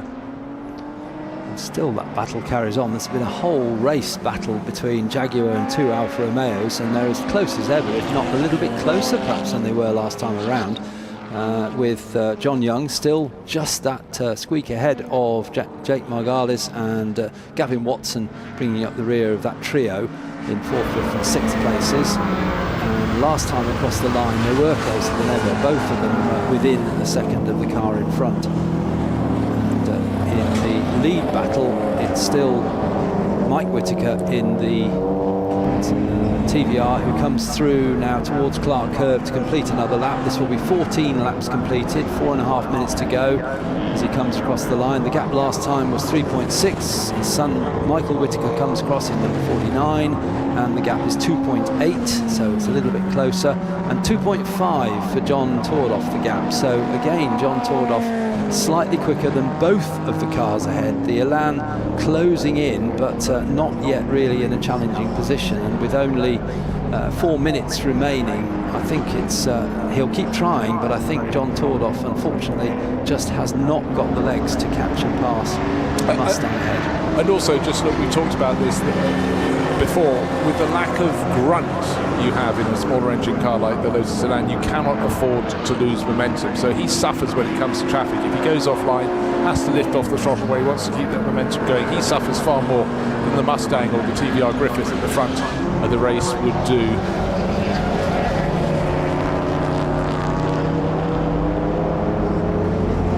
Mark Gordon, the light is changing now. Deep shadow around the back part of the circuit on the Grand Prix loop. 4th, 5th and 6th, closer than they've ever been, unless it was the opening lap of the race. This is great to see. There's such diversity. John Young in his Jaguar E-Type, Jake Margales in his Alfetta GTV6, who's getting very, very interested at Graham Hill Bend, doesn't manage to make it work, and tucked in behind Gavin Watson in his older Alfa Romeo. Up to 30 as they go, and Watson has a challenge up the inside. Will he rest 5th place? He's certainly pushing him a little bit wide there.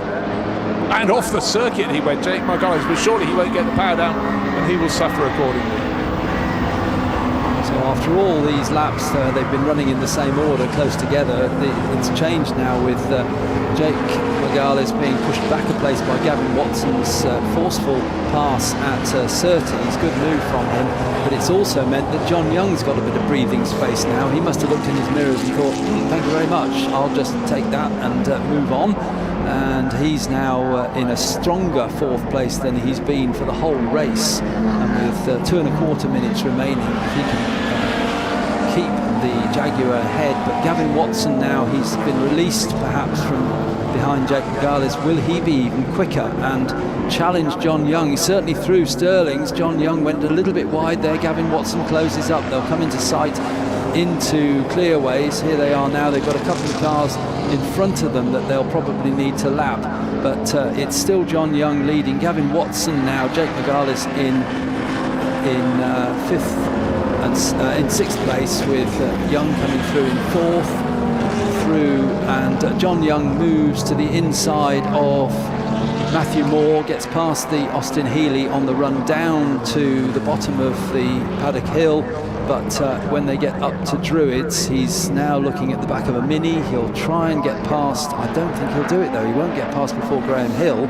so that's allowed Gavin Watson to close right in onto the back of the E-Type as they come through. Gavin Watson goes for the inside. John Young gets a little bit squirrely on the exit, but the power of the Jaguar pulls him ahead again. He manages to go through on the inside of the Mini at Surtees, but Gavin Watson has been closer to passing John Young as they get onto the straight. Gavin Watson takes the lead in that, and it's John a carbon Young, copy of the previous lap, isn't it? But again, Gavin Watson got the power down earlier as they came through Surtees, but importantly that Mini both put them slightly tighter to the left-hand side of the track, so a more compromised entry to the corner. But guess what?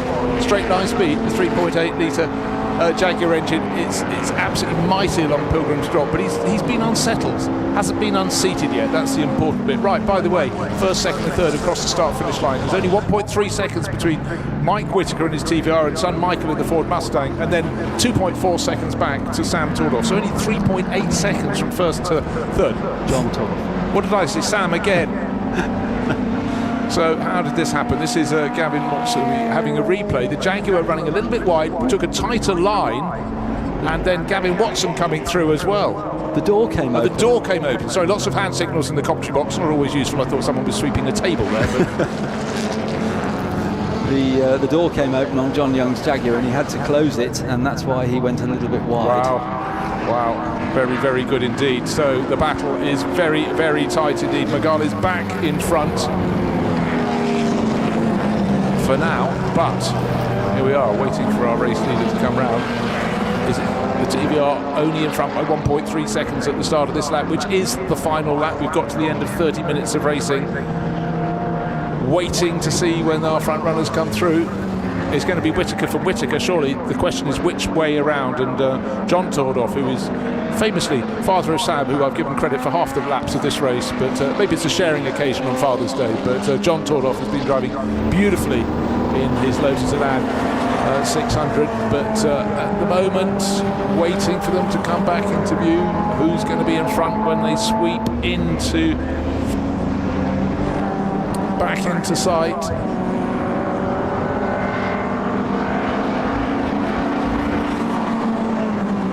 And it's TVR from Mustang. Here they come, here they come. I mean, it's under a second between them, flashing to the line. And John Tordoff in the background. It's pretty much as they were the previous lap. Just 3/4 of a second first through to second. Father beats son on this occasion. TVR beats Ford Mustang, and John Tordoff just another 2.3 seconds in arrears. So 3 seconds covering the top 3 cars. That was a fun race, but also probably the very best battle of all was for 4th place overall. And again, to have 3 different types of car fighting for the top 3 positions, 3 different types of car fighting for 4th position, showed the great variety. And this race is the HRD All-Stars, also with the Classic Alpha Challenge as part of that mix, and that would have been won handsomely by Gavin Watson. But here we come, and Gavin Watson making a move. Jake McGarlis is on the inside, but in front of them, importantly, is the E-Type of John Young. So they don't know when to stop. You can stop now, gentlemen. Here is the checkered flag. They all work super, super hard from that. And the Alpha Challenge clearly going to be won by Gavin Watson because he's way clear in that pack. But what fun that was. What excellent fun. The marshals are waving the cars off. They're very quickly getting off the track at the end of the Cooper Straight and going back towards the welcome shade of the garages there, where Alex Legwee would be there to speak to them. But that was a great race, wasn't it? It was indeed, yes. A win for the father Whittaker this time rather than the son Whittaker, so nicely shared out, and a nice touch as well. As the 2 Whittakers went up the hill towards Druids, Michael Whittaker in the Mustang pulled alongside his father, and I'm sure they were looking across and perhaps congratulating each other on a good race. And Alex will find out in a moment in the pit lane exactly what they think about that race as Mike Whittaker gets out of his TVR, takes his racing gloves off. That must have been a hot race for Mike. But the winner of the Alpha Challenge was actually Jake Margalis, because he's in. Oh, sorry, yeah, Jake, not well. Sorry, because of course he got back ahead on that final lap, sort of. I beg his pardon, but yeah, they were having a wonderful scrap, and for a lot of the drivers now, it might be the last race they're doing today. So getting those gloves off and getting the helmet off and the balaclava off, it'll be a wonderful release, and finally getting the overalls off, because that's a very hot environment, even on a cold day at TVR Griffith, with all the heat coming back from that big Ford V8 and nowhere else to go really, just hang around with you in the cockpit. Mike Whittaker taking off his protective gear, and Alex Legui is in the pit lane to talk to our winners. I am indeed. What should we talk about now? Tell me, well, first of all, of course, congratulations, but I just would love you to summarise how you feel about this incredible event as a whole. It's been a great weekend, hasn't it?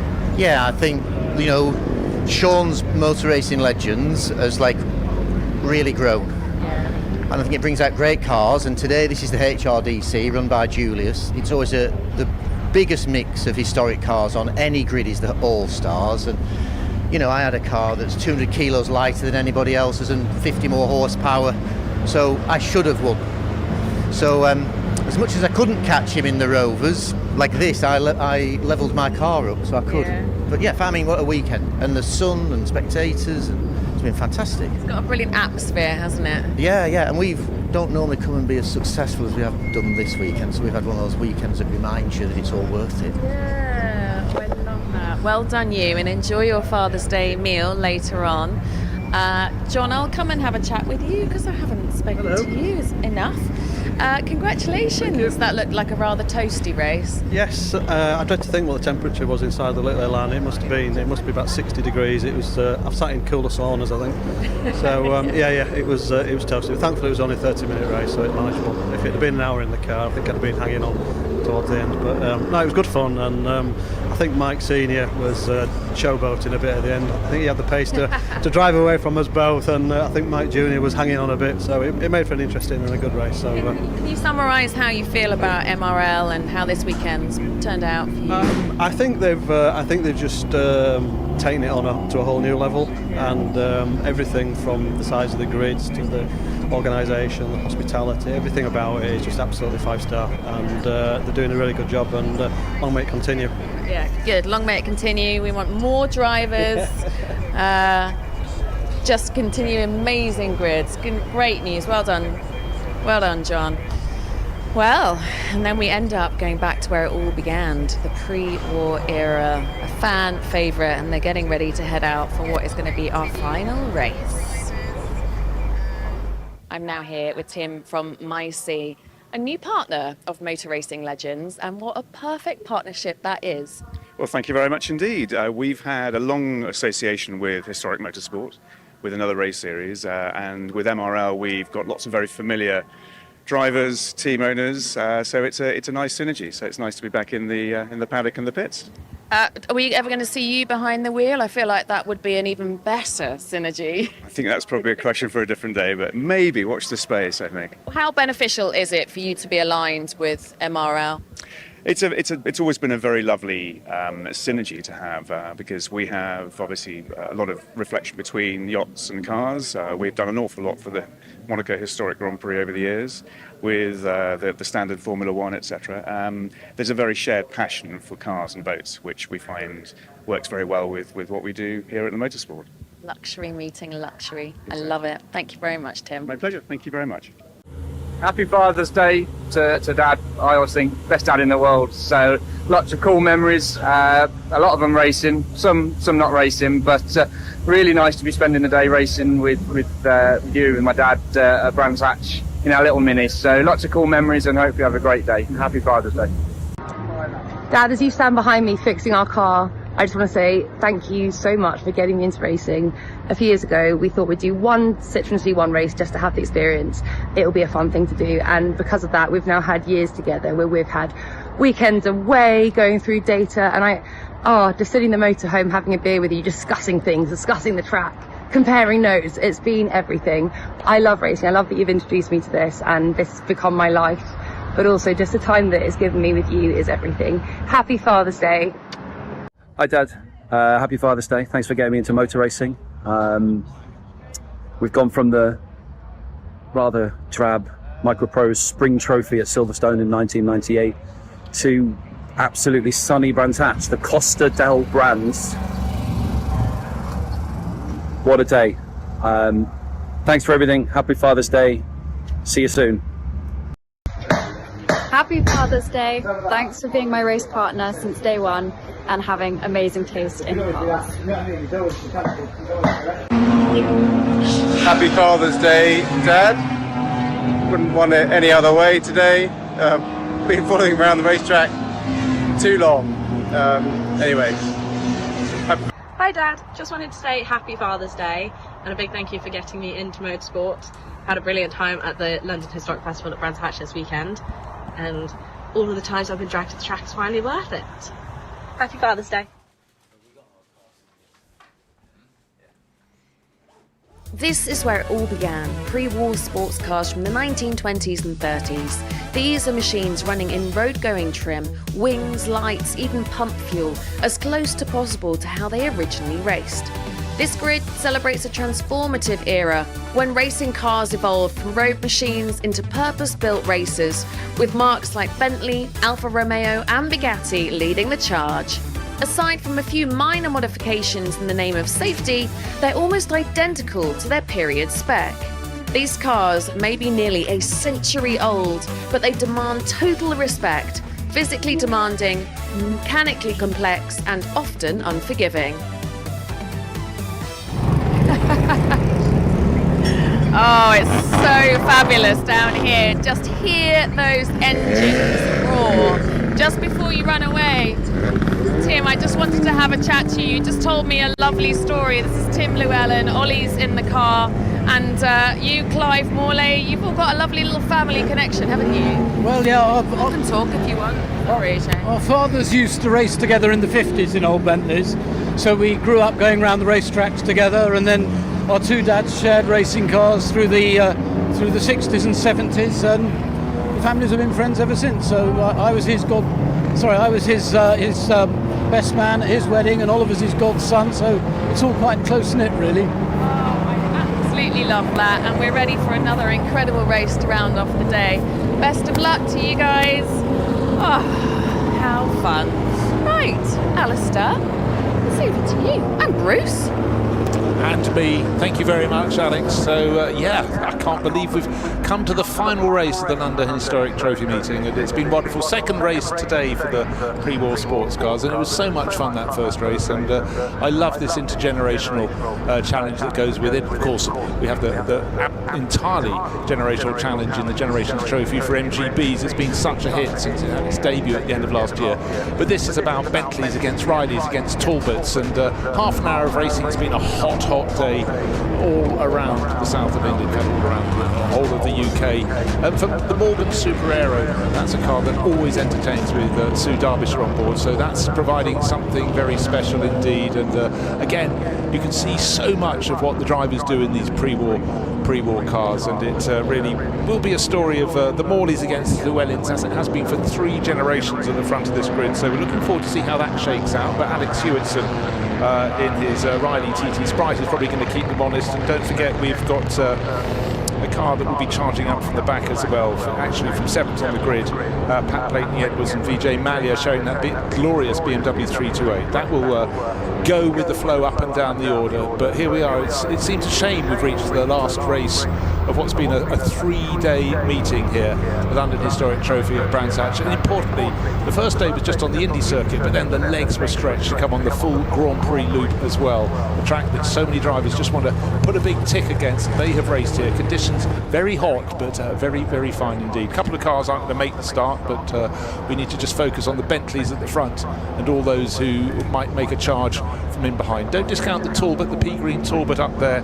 That's looking pretty good for Tom Rawlings as well. But plenty of cars, some of which have been raced almost continuously since the late 1940s. Just bear that in mind.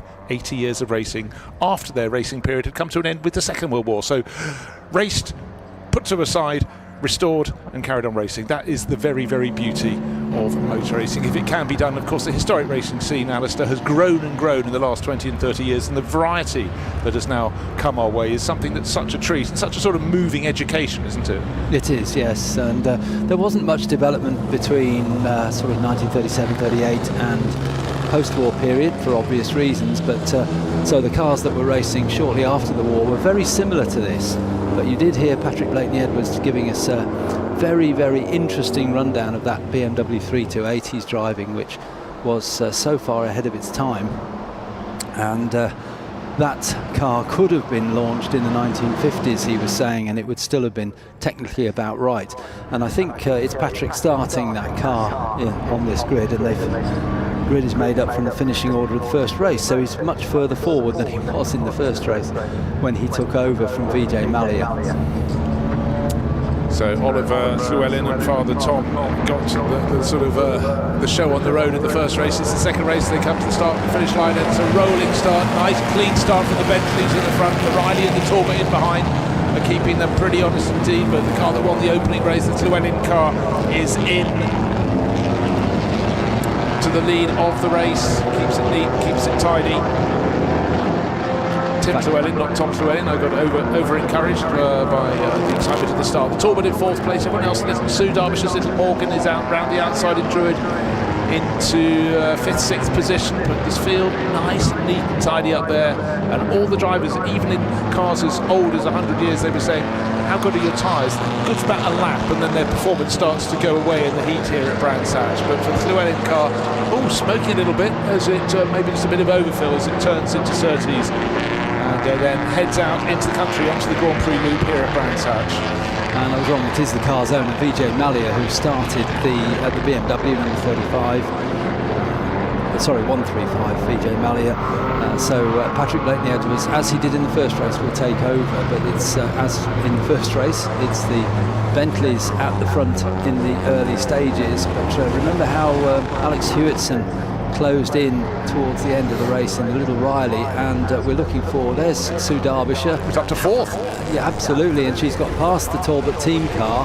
And you wouldn't have even seen her come past. She's so low compared to where the height of his elbows are. She may have just driven underneath and he didn't see her coming there. It's such a little tiny three-wheel car, but she's up into fourth place and charging along the backside of the circuit there with top speed. She was telling us of 110 miles an hour, but the start was a very close run thing as they went down to the first corner, but it was the Llewellyn Bentley that took the lead from the Morley Bentley in second place. Yeah, Oliver got a very, very good start. He came home, their car won the first race there. He gave a very good margin to his father Tim, and Tim built on that, and that seems to be repeating itself at the end of the first flying lap of the race. It was a rolling start. It's Ollie Llewellyn leading, very, very close to second place. Clive Morley being chased by Alex Hewitson, the Little Riley tucking in behind, and as you pointed out, that seems to come strong the further you go into the race. But the green Bentley leading the way. Ollie Llewellyn 3 seconds to good at the end of the first flying lap, and he's chucking it around with a very, very sharp turn in at the top of the rise there, turning into Druids. It's the long right-hander with the rising entry and the falling exit. Down the slope they come on the way out. Car 32 is Alex Hewitson's car. He's driven that really well, that Riley TT Sprite Rep. Again, much smaller car than the Bentleys, the red Aston Martin. They're coming up the crest of the hill, just in front of the BMW 328. And Felice, just better check the suit. It's we're not seeing it there. Yes, Vijay Mallya on board. Just double checking it didn't say PBE on the side. Yes, a bit more white on Vijay's helmet than I was expecting, so I thought, oh, that might be PBE in there, but it's not. So it will be the same as the previous time as the Llewellyn Bentley turns in to the right-hander at Hawthorns and will make its way around the Grand Prix loop.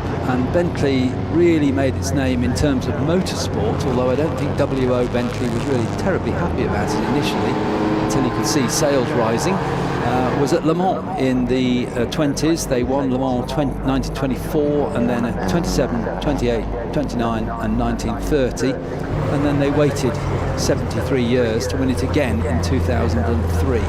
Didn't they just? Great looking cars, it must be said, those ones that were there in the 21st century, but really the person who drove it on was Wolf Bonato, South African industrialist, who very much pressed WO saying, come on, we're going racing. And eventually when someone with that much clout makes it happen, it sort of winds me forward to the people who owned those early McLaren F1s who said we want to go racing, and the designer Gordon Murray hadn't intended that central seater GT car to go racing. They turned up at Le Mans for the first time, and his only regret, Gordon Murray's, they didn't drive the cars all the way from the UK to the circuit as they would have done in the much earlier races. And of course, JJ Leto led the charge and they took that win in the driving rain.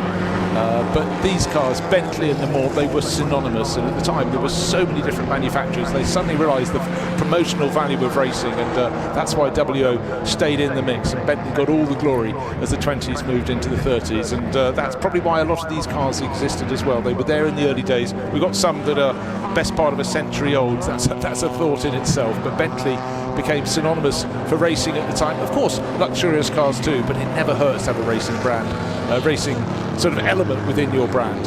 Well, that's the message we fans all pitch, isn't it? Well, as I said, I think earlier today or yesterday, it was a case of win on Sunday, sell on Monday, certainly for the big manufacturers through the 60s and 70s, such as Ford and General Motors, particularly in America, where the cars would race at the ovals, at NASCAR race, then people would go out and buy those cars the following week, and it was very much a promotional effort. And in similar way to Bentley, once he'd come on board and thought, yeah, actually we can sell more cars if we win races. But even then, there were very wealthy privateers who were running and developing the cars, not always in the direction that he agreed with. And the classic story is the supercharged cars that raced not incredibly successfully, but he really didn't agree with supercharging his cars. He said they're perfectly good as they come out of the factory. Well, it was his toy box, but sometimes when the success follows, you have to sort of follow that. But yes, in terms of following, everyone is following Ollie Llewellyn. 2 laps on the board. He's about to complete 3 laps. He was 5.9, bang on 6 seconds clear. Last time round, he crossed his start-finish line now, and we have to turn our eyes from the commentary box to look for the cars coming around the corner in 2nd and 3rd place. Then a huge gaggle behind the Vijay Mallya car, with including that glorious Alfa Romeo 8C with the Halusa family at the helm of that. Actually, just one at a time. Martin Halusa. There it is. Look at this run of cars. That is the run from 9th through to, well, right through to the tail of the field. The Azan family car in the back. So 7 cars in that gaggle. But the BMW just holding it up and compressing everyone in behind. Everyone else looking for their moment to come past. But it may not be coming to them just yet. It's lovely to see all these cars are all from a similar era, but all looking quite different in their own way. The BMW, totally enclosed bodywork, very, very forward thinking, whereas most of the cars are running completely separate mud wings, or cycle wings as you call them, same sort of thing, separate to the main bodywork of the car. In these days, the cars were built with a completely separate chassis, so the car would come out of the factory as a chassis with an engine, or maybe not even with an engine, and then you choose your coach builder to put a body on it. And same with the smaller cars, where they were produced as separate pieces, chassis and body bolted onto the top. Unlike these days, where the whole car is a single unit. Oh, well, it looks like under-braking himself there, and Vijay Mallya just lost 2 positions because number 11, Martin Halusa, driven Alfa Romeo 8C that competed 3 years running on the Mille Miglia. That's gone past. That's car number 11, and also making a move was the number 9 Bentley, the Hudson Morley car.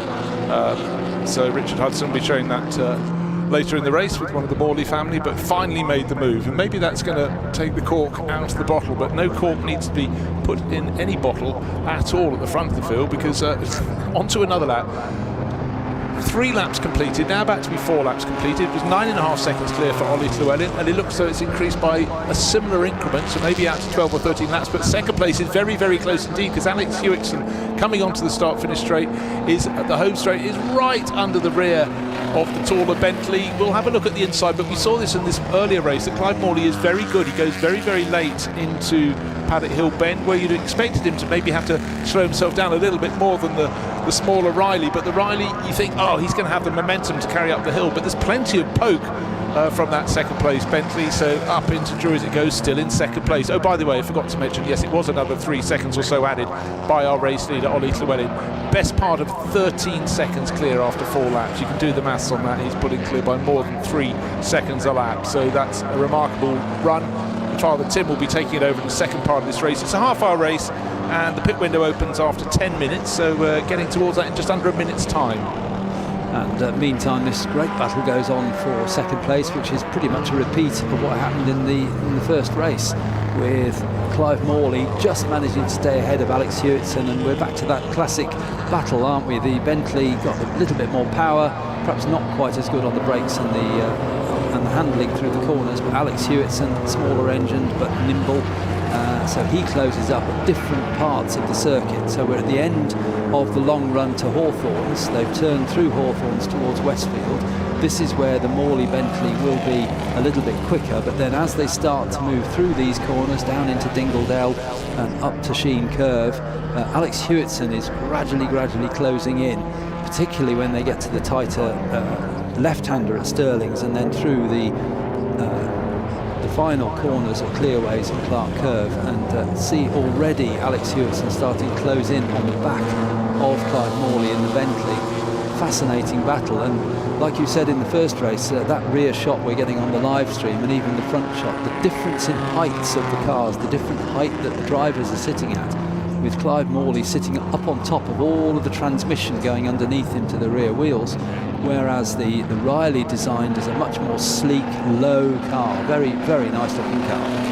Yeah, you can imagine though, if they were, you're in a racing situation, you're tucked in behind, you can't see what's up ahead. So if they get into a point where they're lapping cars that are much slower, Alex Hewitson is at a disadvantage, because he might pull out at certain points, go, right, we're 5 seconds behind, we're gaining at 4 seconds a lap, we're going to catch them here. But a lot of the time, all he's seeing is that big tall rump of that Bentley in front. But Clive Morley doing absolutely the job required of him. He's got more horsepower, doesn't have the handling. But again, looking across the races we've had throughout this programme at the London Historic Trophy, we have so many races, the saloon car races, where you've got the same element, larger cars with more horsepower, smaller cars with better handling. It makes for fantastic racing, and this circuit also really helps. Down the long straights, of course, if you've got the grunt, you're going to pull clear, but if you're slow onto the straight, it means the lighter car may gain a little in position. Our race leader, by the way, actually backed it off a little on that lap, so he only gained about 1.5 seconds, but car number 3, Ollie Llewellyn, at the point where the pit window is now open, and only one car has dived in so far, and more will follow, but Ollie Llewellyn clear by 14.8 seconds. He's on a cruise, but a very fast cruise, it must be said. And another car into the pit lane is that one of our it's one of the middle order cars that you've been talking about, the battle with the Halusa car. It's the Hudson and Morley Bentley, number 9, and that we were told was started by Richard Hudson, so he'll be handing over to Clive Morley's son Stuart, who will take over for the rest of the race. And I think Vijay Mallya's in just going to say that, yeah. Yes, Vijay Mallya will come in ASAP after the opening of the pit window, which is now, so he will hand over to Patrick Blakeney-Edwards, who will do his usual job of getting that car as far up the order as he can in the final 20 minutes of the race. Yep, and his matter of pride is to make sure he tries to take fastest lap as well, come what may, wherever he's going to finish in this race. But the climb is on, and driver changes in, and they're very much an equitable partnership there. Most of these drivers doing a very similar amount of chunk of this race. The lot who pitted first have been slightly kinder to their co-drivers, giving them marginally more of this race. 30 minutes in all, and our race leader, Ollie Llewellyn, there he goes. He's now 16.5 seconds clear. He'll be coming in very soon, I would think, to hand over to his father, because he's got a big enough lead to say, go on, Dad, have a bigger chunk of the race than I might give you otherwise. But Pat Blakeney-Edwards, PBE, almost as famous as JPR Williams. When you get known by your initials, you know you're doing well in life. Great Welsh fullback, but again, left us too early. But PBE starting to make a move, and we'll see how high up the order he can get in that BMW 328. That's car number 135, and certainly his lap times in the first race earlier today were very spectacular indeed. And we were looking at the gorgeous lines of Alfa Romeos of different ages in the previous race, and we just had a lovely shot of the Martin Halusa car number 11, in the Alfa Romeo 8C Zagato Spider from 1932. So many years before the 105 and 116 Alphas we were looking at in the previous race, but no less pretty.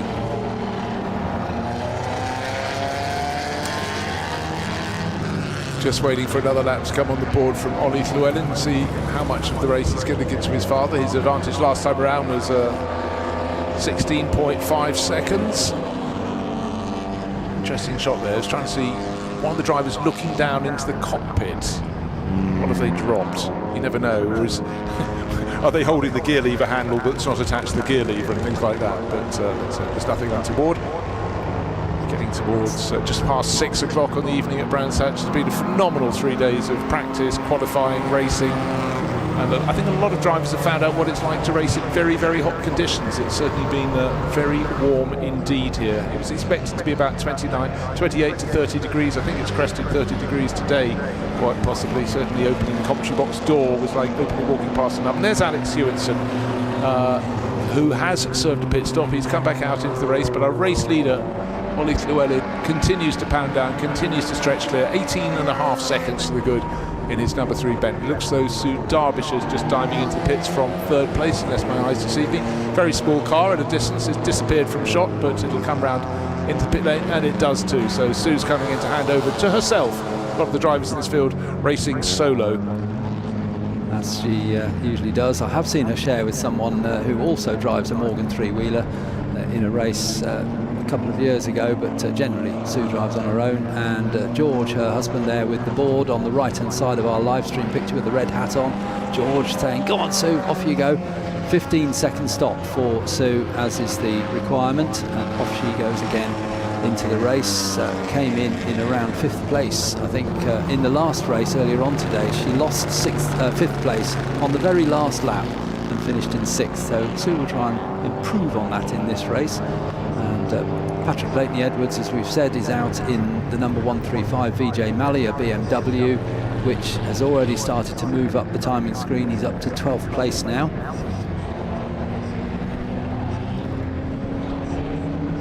and Richard Bradley had been due to share with Mark Fisher, but Mark's doing the race solo, so he's getting the lion's share. That's car number 21. That's an Aston Martin team car. It's the green livery run by Curie Bertelli. And car number 77, as it makes its way out, is Robert Blakemore, Simon Borum, another Aston Martin car. That's a speed model, as opposed to a team car. Quite a few of the speed models, these were cars from the late 1930s, and things very well indeed in period. The Wiltshire family Bentley, number 46, carries on its way. That's running in 14th at the moment. It's done its pit stop. And, it was Duncan Wiltshire who started that. The father and son Freddie has taken over in the 3-litre Bentley, one of the earlier cars in this race. That's from 1928. Wow, fastest lap of the race. Not under 2 minutes yet, so Pat Blakeney-Edwards has to try a little bit harder, which is his very nature. Up to 9th place, as I say, 2 minutes, 0.6 seconds, 0.7 seconds pretty much nearly. So the fact that Ollie Llewellyn's fastest lap of the race up to that point was 2 minutes 2.3 shows the pace is rising. But I'd have to say that Ollie, who's yet to come in to hand over to Father Tim, has got this one in the bag, surely, with such a margin, 18.5 seconds. But importantly, his margin is, okay, the pit stop's still to be served. I'll let you know what the margin is after he has come in and handed the car over, but at the moment it's sizable. So if that earthquake of progress Pat Blakeney-Edwards is going to continue to charge, it will come down. But as we saw, Tim Llewellyn is now ready to take over from Ollie. Ollie is reporting in from the lead of this race, and that will be the last of the cars to come in. But we'll see the gap between him, just as a matter of reference, back to where Pat Blakeney-Edwards is, because surely Pat can't rise that far up the order, however hard he pushes that BMW 328. We actually haven't seen the lead car through. Unless there's did it not come into the pits? Not come into the pits, no. So I just saw it dropping down the order. Yes. Well, okay. We've lost the tracker map. It could be a transponder problem. Yeah. I just thought he left it late. There is a driver standing waiting to take over another car. And I think that's Father Llewellyn standing in the pit lane.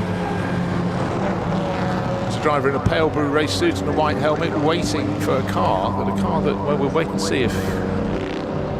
Well, the Llewellyn car is just listed as dropping down the order. It's listed as being a lap down. Stopped. Oh, it has stopped. But it's listed as having stopped in the pit lane. But drivers, I don't know. No, that's just the last timing point it went past. So it's somewhere in... Somewhere in the first timing sector. Well, yes. It could be behind, out of our sight at some point. Well, that is a shock. I mean, it was just going supremely well, and for fun, it's a rather sad sight. Someone waiting for a car that may not come round to the pit lane. sometimes transponder problems can catch you out. In fact, the number 3 dot has moved from our timing screen, so I really am slightly in the dark. But what we have is Alex Hewitson in the lead of the race. Okay, he's running that Riley, the TT Special, and that is listed as 4.6 seconds clear of the number 88, which is Tom Rawlings in the Talbot team car that started right at the sharp end of the field in 4th place overall. But again, looking around, 3rd place is Clive Morley, but if anyone can spot car number 3, do let us know. That's the Llewellyn family car that has been so dominant in the first part of the race. Someone's come out to speak to the driver who's waiting in the pit lane, which should be Father Tim. So glory in the first race, no glory now, and something of a mystery. Agatha Christie is writing the plot. Just looking, a number of quick laps continue to come in from Pat Blakeney-Edwards, but he's got a big margin to do to catch up to the next car up the order, which is the number 77, which is Aston Martin speed model of Robert Blakemore and Simon Boren. Now I think Tim Llewellyn is walking into the shade of the pit garage, because clearly his car is not coming around, and it didn't seem to be stressed, because in that comfortable lead in the race, Ollie Llewellyn seemed to have everything under control, driving exactly as he had in the first race they had this morning. And something clearly has been untoward, and we cannot let you know as yet just exactly where that is. So just when it looked as though cruising to end the London Historic Trophy meeting with another win, unfortunately it is a big round 0, because now he's 2 laps down and the car not to be seen within our sight. But Alex Hewitson leading the way in his Riley. His gap is 4.2 seconds, but the car behind is gaining very slightly, but the clock is counting down. Under 10 minutes to go. In fact, pretty much 9 minutes on the nose until this meeting will come to its conclusion.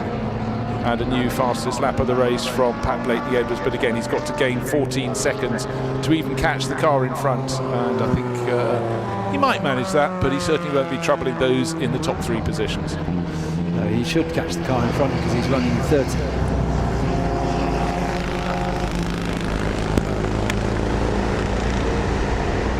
And Patrick Blakeney-Edwards is running around 13 seconds a lap quicker than the car ahead of him, and is 14 seconds behind him. So he should catch him before the end of the race, but unfortunately for Patrick, it's 16 seconds to the car ahead of him. Yeah, sorry, I was being quite garbled in my communication there. He hasn't got a chance of getting into the top 3. He's going to pick off a few cars in front of him, but the clock's counting down. Sue Derbyshire, who last race was 5th. I wrote her down in my results as 5th, but on the final lap, on the final corner, she got overtaken, fell down to 6th. She's running in 4th place right now, and putting in some really good laps, but again, I don't think she's going to get in the top 3. It does look as though Alex Hewitson is sitting pretty for another very, very good result indeed. Car number 32, that's the Riley TT Sprite replica, and then 2nd place, under 4 seconds down, so there to keep him honest is the car we're looking at now. It's the Talbot team car. Sitting high up in that is Tom Rawlings, team car from 1934.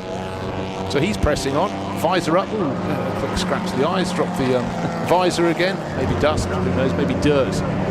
And then car number 6 very much in the mix as well. That's Clive Morley, who had such a good run this morning in the top 3, and again in the top 3 this afternoon. He is another just under 3 seconds back, and there is the glorious Alfa Romeo 8C, the Zagato Spider, Martin the Lucis car from the 30s, a car that competed not once, not twice, but thrice. That's 3 times to you and me on the Mille Miglia.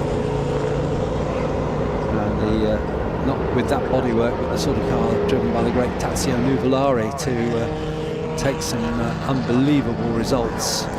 The Italian, and a very slight man driving very large cars at that time, including the Grand Prix Auto Unions as well. So quite a history with Alfa Romeo. Lovely to see an 8C out racing. Number 9 car on our screens is the Richard Hudson Stuart Morley shared Bentley. Stuart Morley on board now to take the car to the finish. And Sue Derbyshire, you mentioned, in 4th place. She was in 5th at this point of the last race, and then she was caught by the Skipworth Armstrong Aston Martin. And they are catching her again, about 2 seconds a lap, but she's got a gap of around 20 seconds. So hopefully, if everything goes well for Sue for the end of the race, she might even get a 4th place in the diminutive Morgan 3-wheeler. definitely worth looking at the battle for the lead, because the fastest lap of the race for the driver in second has got him to within 2 seconds on the nose. That is car number 88. That's Tom Rawlings in his Talbot team car, the pea green car. The car still leading is 32. Look at it right now, but we'll have to keep an eye on his mirrors, because the Talbot's closing in. They go around Druids. They go down the drop to Graham Hill Bend, much tighter than it was for part of its history in the game. But yeah, the Talbot is coming. And last lap actually took the best part of 2 seconds out of the race leader, so Alex Hewitson has not got this one in the bag. 5 minutes remain in this race, and not too far behind them, just another 3.5 seconds back in third place. As we look at the second place Talbot, really pressing on now. He didn't have just dust in his eyes. I think he's got the scent of victory in his nose, perhaps. Very much so, yes. It's closing in, similar to the first race we had, where cars closing up towards the end of the race.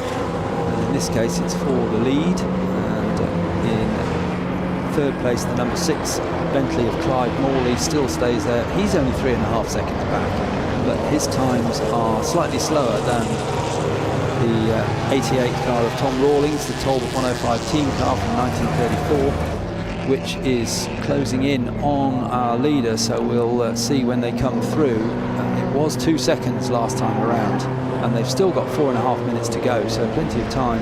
And there they are on our live stream pictures now, with the lead car of Alex Hewitson closing in to lap the Martin Halusa Alfa Romeo. Martin waves his arm to the left to say, yep, you passed that side, I've seen you. And in fact, even though he's lapping the Alfa is quick, isn't it? And he was quite fast down the straight there. It took a little while for the leader, Hewitson, to get through. Tom Rawlings now needs to get past Martin Halusa, and then he'll be back on the case. It was 2 seconds. This time, Bruce, it is a little bit more. No, 1.7. 1.7. Okay, and any slip ups from either of them, just not too far behind. A similar margin back in third place is Clive Morley, car number 6, so he's still in with the shout. In fact, he was faster than the pair of them last time around, but a little bit of traffic as we saw them going past Martin Halusa certainly delayed our race leader, Alex Hewitson. But anybody wanting to make a move has got to get a move on. We've got 3.5 minutes remaining, and still head down, looking serious there, is Tom Rawlings in his Talbot 105 team car. He's got a very nice line through Graham Hill Bend, must be said, but when they get to the next corner to Surtees, I don't know who's the quicker through it, but certainly we saw some really good moves from Alex Hewitson early in the race. And again, he's sitting so much lower in his Riley, so it does look very different. By the way, Pat Blakeney Edwards has just put no, he hasn't. He's catching the car in front, but he's moved up to 6th place, so the BMW 328 is up to 6th place, so he's gaining. And flashes over under 2 minutes. That was a target. Suddenly, not just under 2 minutes, getting close to getting to 1 minute 58. So he's on 1 minute 59.1 seconds, and that is the fastest lap of the race. He's got to find 12 seconds to catch up the Skipworth Armstrong number 75. That is an Aston Martin speed model. It's not quite beyond him. He took 8 seconds out of them last lap, and he's got this lap and 1 further lap, so he could gain another position. But Alex Hewitson looking very, very strong indeed in the lead of the race. But last time around, slightly affected by traffic. That margin did come down. The big question is what traffic is sitting in front of them. At the moment, as they approach Stirling's, actually they've got a clear run. So it's going to be down to pure pace through to the end of this race. And we've just been told, thank you very much for coming up to tell us, the car that was leading and looked like it was going to win, the Llewellyn car, is stopped on the exit of Surtees on the left-hand side of the track, apparently. Okay, so just agonising out of our sight and out of the sight of any of the cameras. Obviously, you have a certain number of cameras around the circuit. You do get tiny little blind spots, but they've done a fantastic job for this weekend here at the Grand Prix circuit at Brands Hatch. There, 88 is the car in second place, actually losing a tiny bit of ground there for Tom Rawlings, so he's 1.9 seconds down. With, I would suggest this is the final lap of the race, because they've just gone onto it. Their lap times at the moment are just north of 2 minutes, and we've got under 2 minutes on the clock. So Alex Hewitson, potentially for the last time, I would suggest, takes in the lead, sitting on roughly a 2 second buffer. He should be able to take this through to the finish.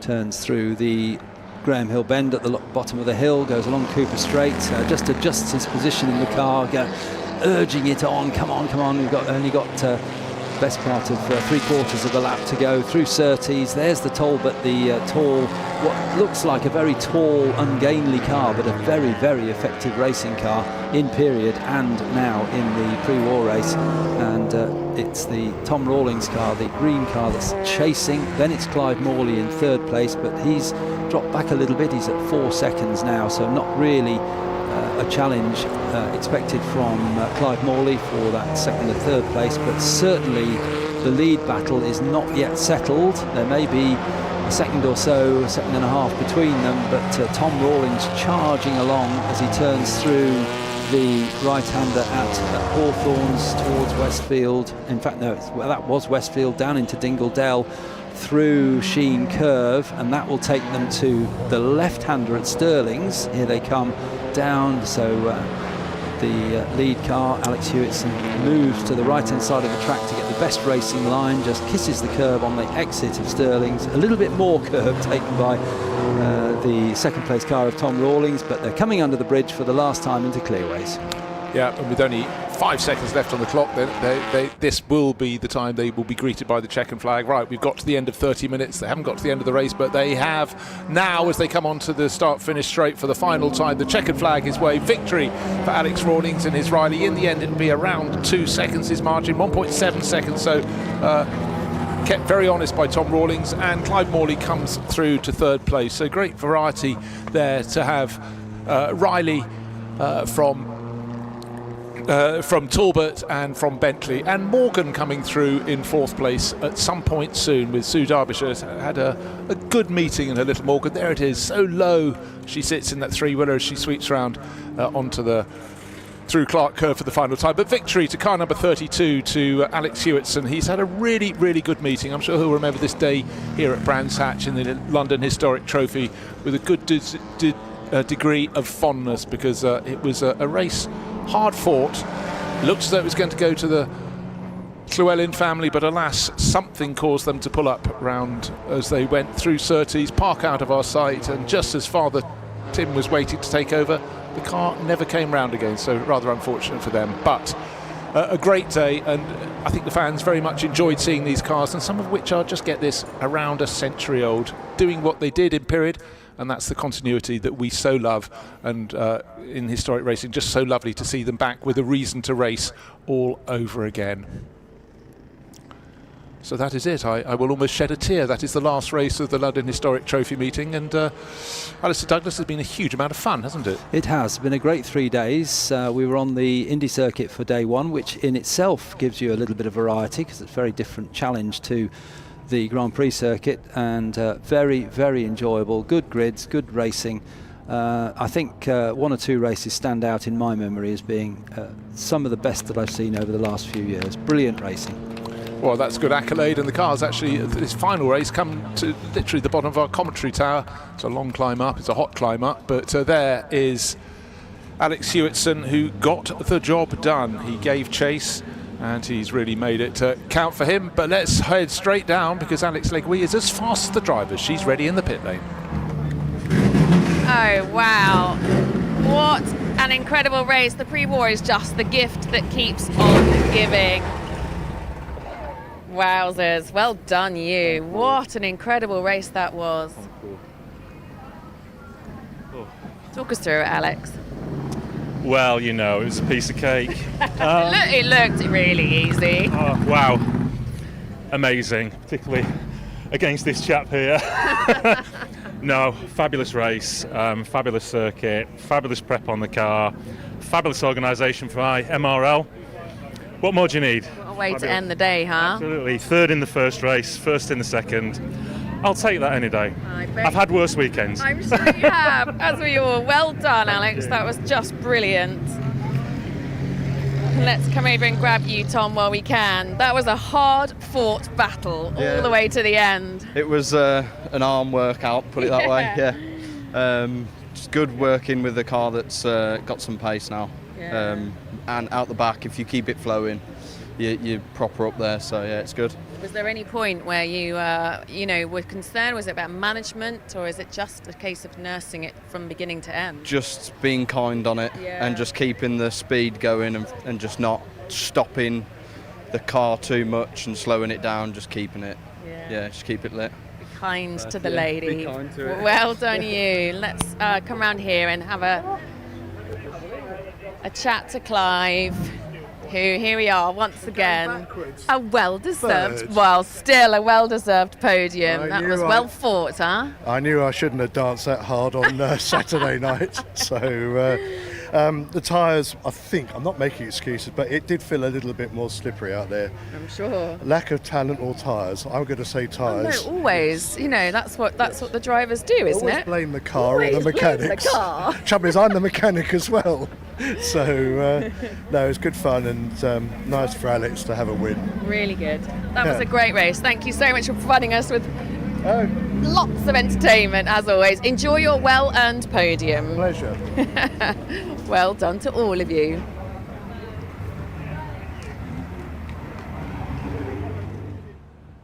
Well, let's take a look at the highlights of the final race of the meeting, the second of two pre-war sports car races. It was Bentley's all the way, certainly as we left the grid, but tucked in behind the Riley and the Talbot. They would have a role to play later in the race, but Ollie Llewellyn got clear and pulled ever further clear, was building a wonderful buffer to hand over to Father Tim. However, disaster struck and that car didn't make it as far as the pit stops. It peeled off. No one knew where it was for a while, but had peeled off the circuit and parked up just outside Surtees. But the running in the early stages of the race was nose to tail. Sue Derbyshire very much in the mix, looking to improve on 6th place in the first race, sitting low and leaning out of her Morgan. But up front, Clive Morley doing a good job there to hold off Alex Hewitson in the early stages, but the positions were to swap. Vijay Mallya had everybody tucked in behind him, and eventually the move started to come, and he fell down the order a little bit in his BMW 328. But into the pits, out of the pits after the pit stop, Alex Hewitson bombing back out onto the circuit, looking to see if he could take victory. And at that point, he was still thinking the Llewellyn car was ahead, but eventually he found out it had retired, and he came through to take victory. Kept very honest indeed by Tom Rawlings, just in the end, 1.7 seconds between them at flagfall, and tucked in behind Clive Morley, 3rd place for him. And that was that. 2 races for them today, and here are the results. Alex Hewitson top, as you can see, by just a very small margin in his Riley, ahead of the Talbot of Tom Rawlings. Clive Morley in 3rd place, keeping them honest. Then a bit of a gap back, but Sue Derbyshire will be very proud of that Morgan race for her, coming through 30 seconds down, but way ahead of some much more powerful cars. The Skipworth Armstrong Aston Martin in 5th, and then Mallya and Blakeney Edwards in their BMW 328. They were the first of the cars to be lapped. So it was a race full of variety and a really good way to bring this meeting to an end. The London Historic Trophy meeting at Brands Hatch.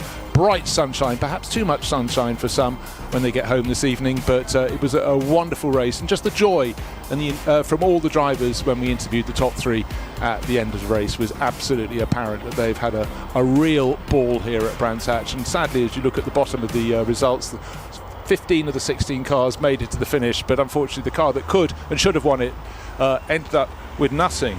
And I tell you what, GT3 Legends is something very special. Can you believe that historic racing now includes GT3? But next weekend at the Spa 24 Hours, Motor Racing Legends is celebrating the 20th anniversary of GT3, arguably the most successful and widely adopted category in motorsport history, and it's happening as the curtain raiser to the biggest GT3 race in the world, the CrowdStrike 24 Hours at Spa. I'm going to be there for that, and it's probably going to be as hot as it is here, but GT3 is something that has been enormous, and in historic racing terms it's just going to grow and grow like Topsy. So great that Motor Racing Legends is taking that to the stage of GT3 at Spa-Francorchamps next weekend. I'm now here with Jarrah Venables of the GT3 Legends, which is going to be the legendary series to keep your eye on this weekend here at the Donington Historic Festival. First things first, though, can we just discuss about the fact that this is even a historic entry? 20 years of GT3s is incredible, isn't it? Yeah, it was 20 years ago when these things were racing and current. I think if you'd have told someone these would be considered part of the historic racing community in time to come, they probably would have laughed at you. But it's great that they are, and it spans a spectrum from pre-war, 100 years basically of motor racing history now, which is really cool.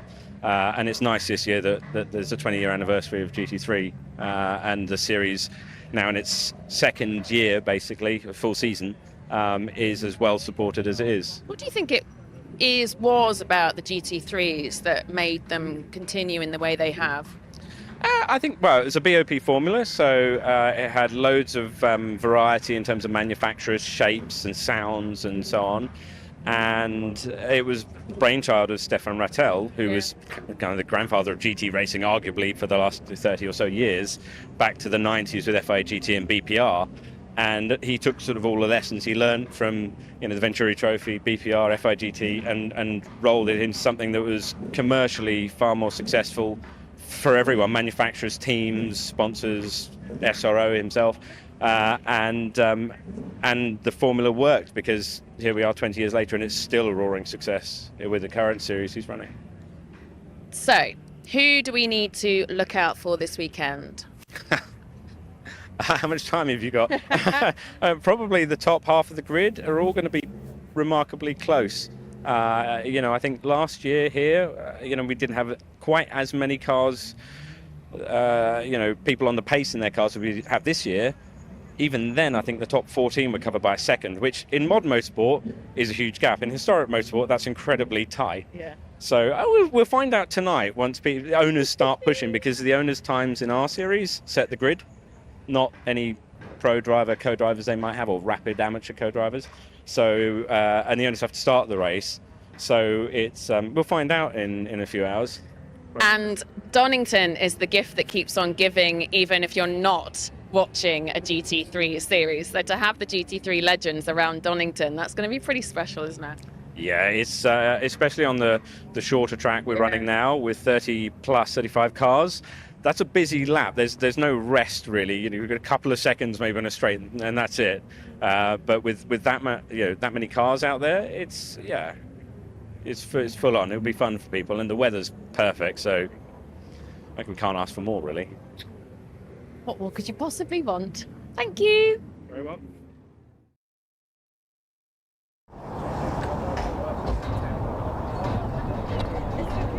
Incredible weekend, Sean. Let's head in, folks. Come with me, Sean. Boys, this is where the magic happens. Here Epic are meeting. our commentators, Bruce, Alistair, Ian. Well, apparently we've got. Shall I? Would you like? Sean. Boys. Here we are. There we go. So, well, there we go. That's fine. That's fine. I'll have plenty later. Okay, boys, what an incredible weekend that was. Sean, let me just start with you. Has it been everything that you hoped it was going to be? I think for the first one, I think we can be very happy. I think the guys did a great job explaining everything that was going on. I think the grids were great. I think there's lots to work on, but without doubt the weather's made a huge difference. The crowd have been, we'd like to have had some more people here, but certainly the crowd and the hospitality has been fantastic, really encouraging and really excited. So I'm happy, really happy. Amazing. I'm going to come back to you in a second. Bruce, Ian, Alistair, boys, tell us, what were your highlights then of this weekend? Favourite child, always a difficult thing to do. I just thought I absolutely loved that pre-war race because of the sheer diversity of cars. The fact you could see what the drivers were doing. I thought the Formula Junior racing, well, it's going to be good, and it was epic too. I'll walk away from this and go, I forgot to mention many others. I just think the assembly of cars, the fact we always seem to have little against large, nimble against not so nimble. And the heat played a role as well. That not just for the spectators, but for the drivers. Oh, and the tyres, they went off a little bit, didn't they? So it was great. Amazing. Alistair? Well, undoubtedly for me, it was the Pre-66 Sports Sprint, as it's called now, the new race that Sean introduced this year. Fantastic race, brilliant grid, lots of entries, such close racing. And going back to what Bruce said, it was the little and large. It was the Elans versus Sean was driving one of the Cobras. Didn't manage to beat the little Elans. So what a fabulous race that was. And Ian, it was lovely to have you here this weekend as well. Oh, thank you very much. The Middlehurst winning the Historic Touring Car Challenge that was emotional, wasn't it? Yeah, in the R32. And then, of course, 2 Sauber Mercedes that the MRL team were able to attract. So, but no, it's a fantastic weekend all round. Yeah, really, really good. I think one of my favourite bits was the Rick Parfitt Jr. concert last night, where I racked up about 10,000 steps.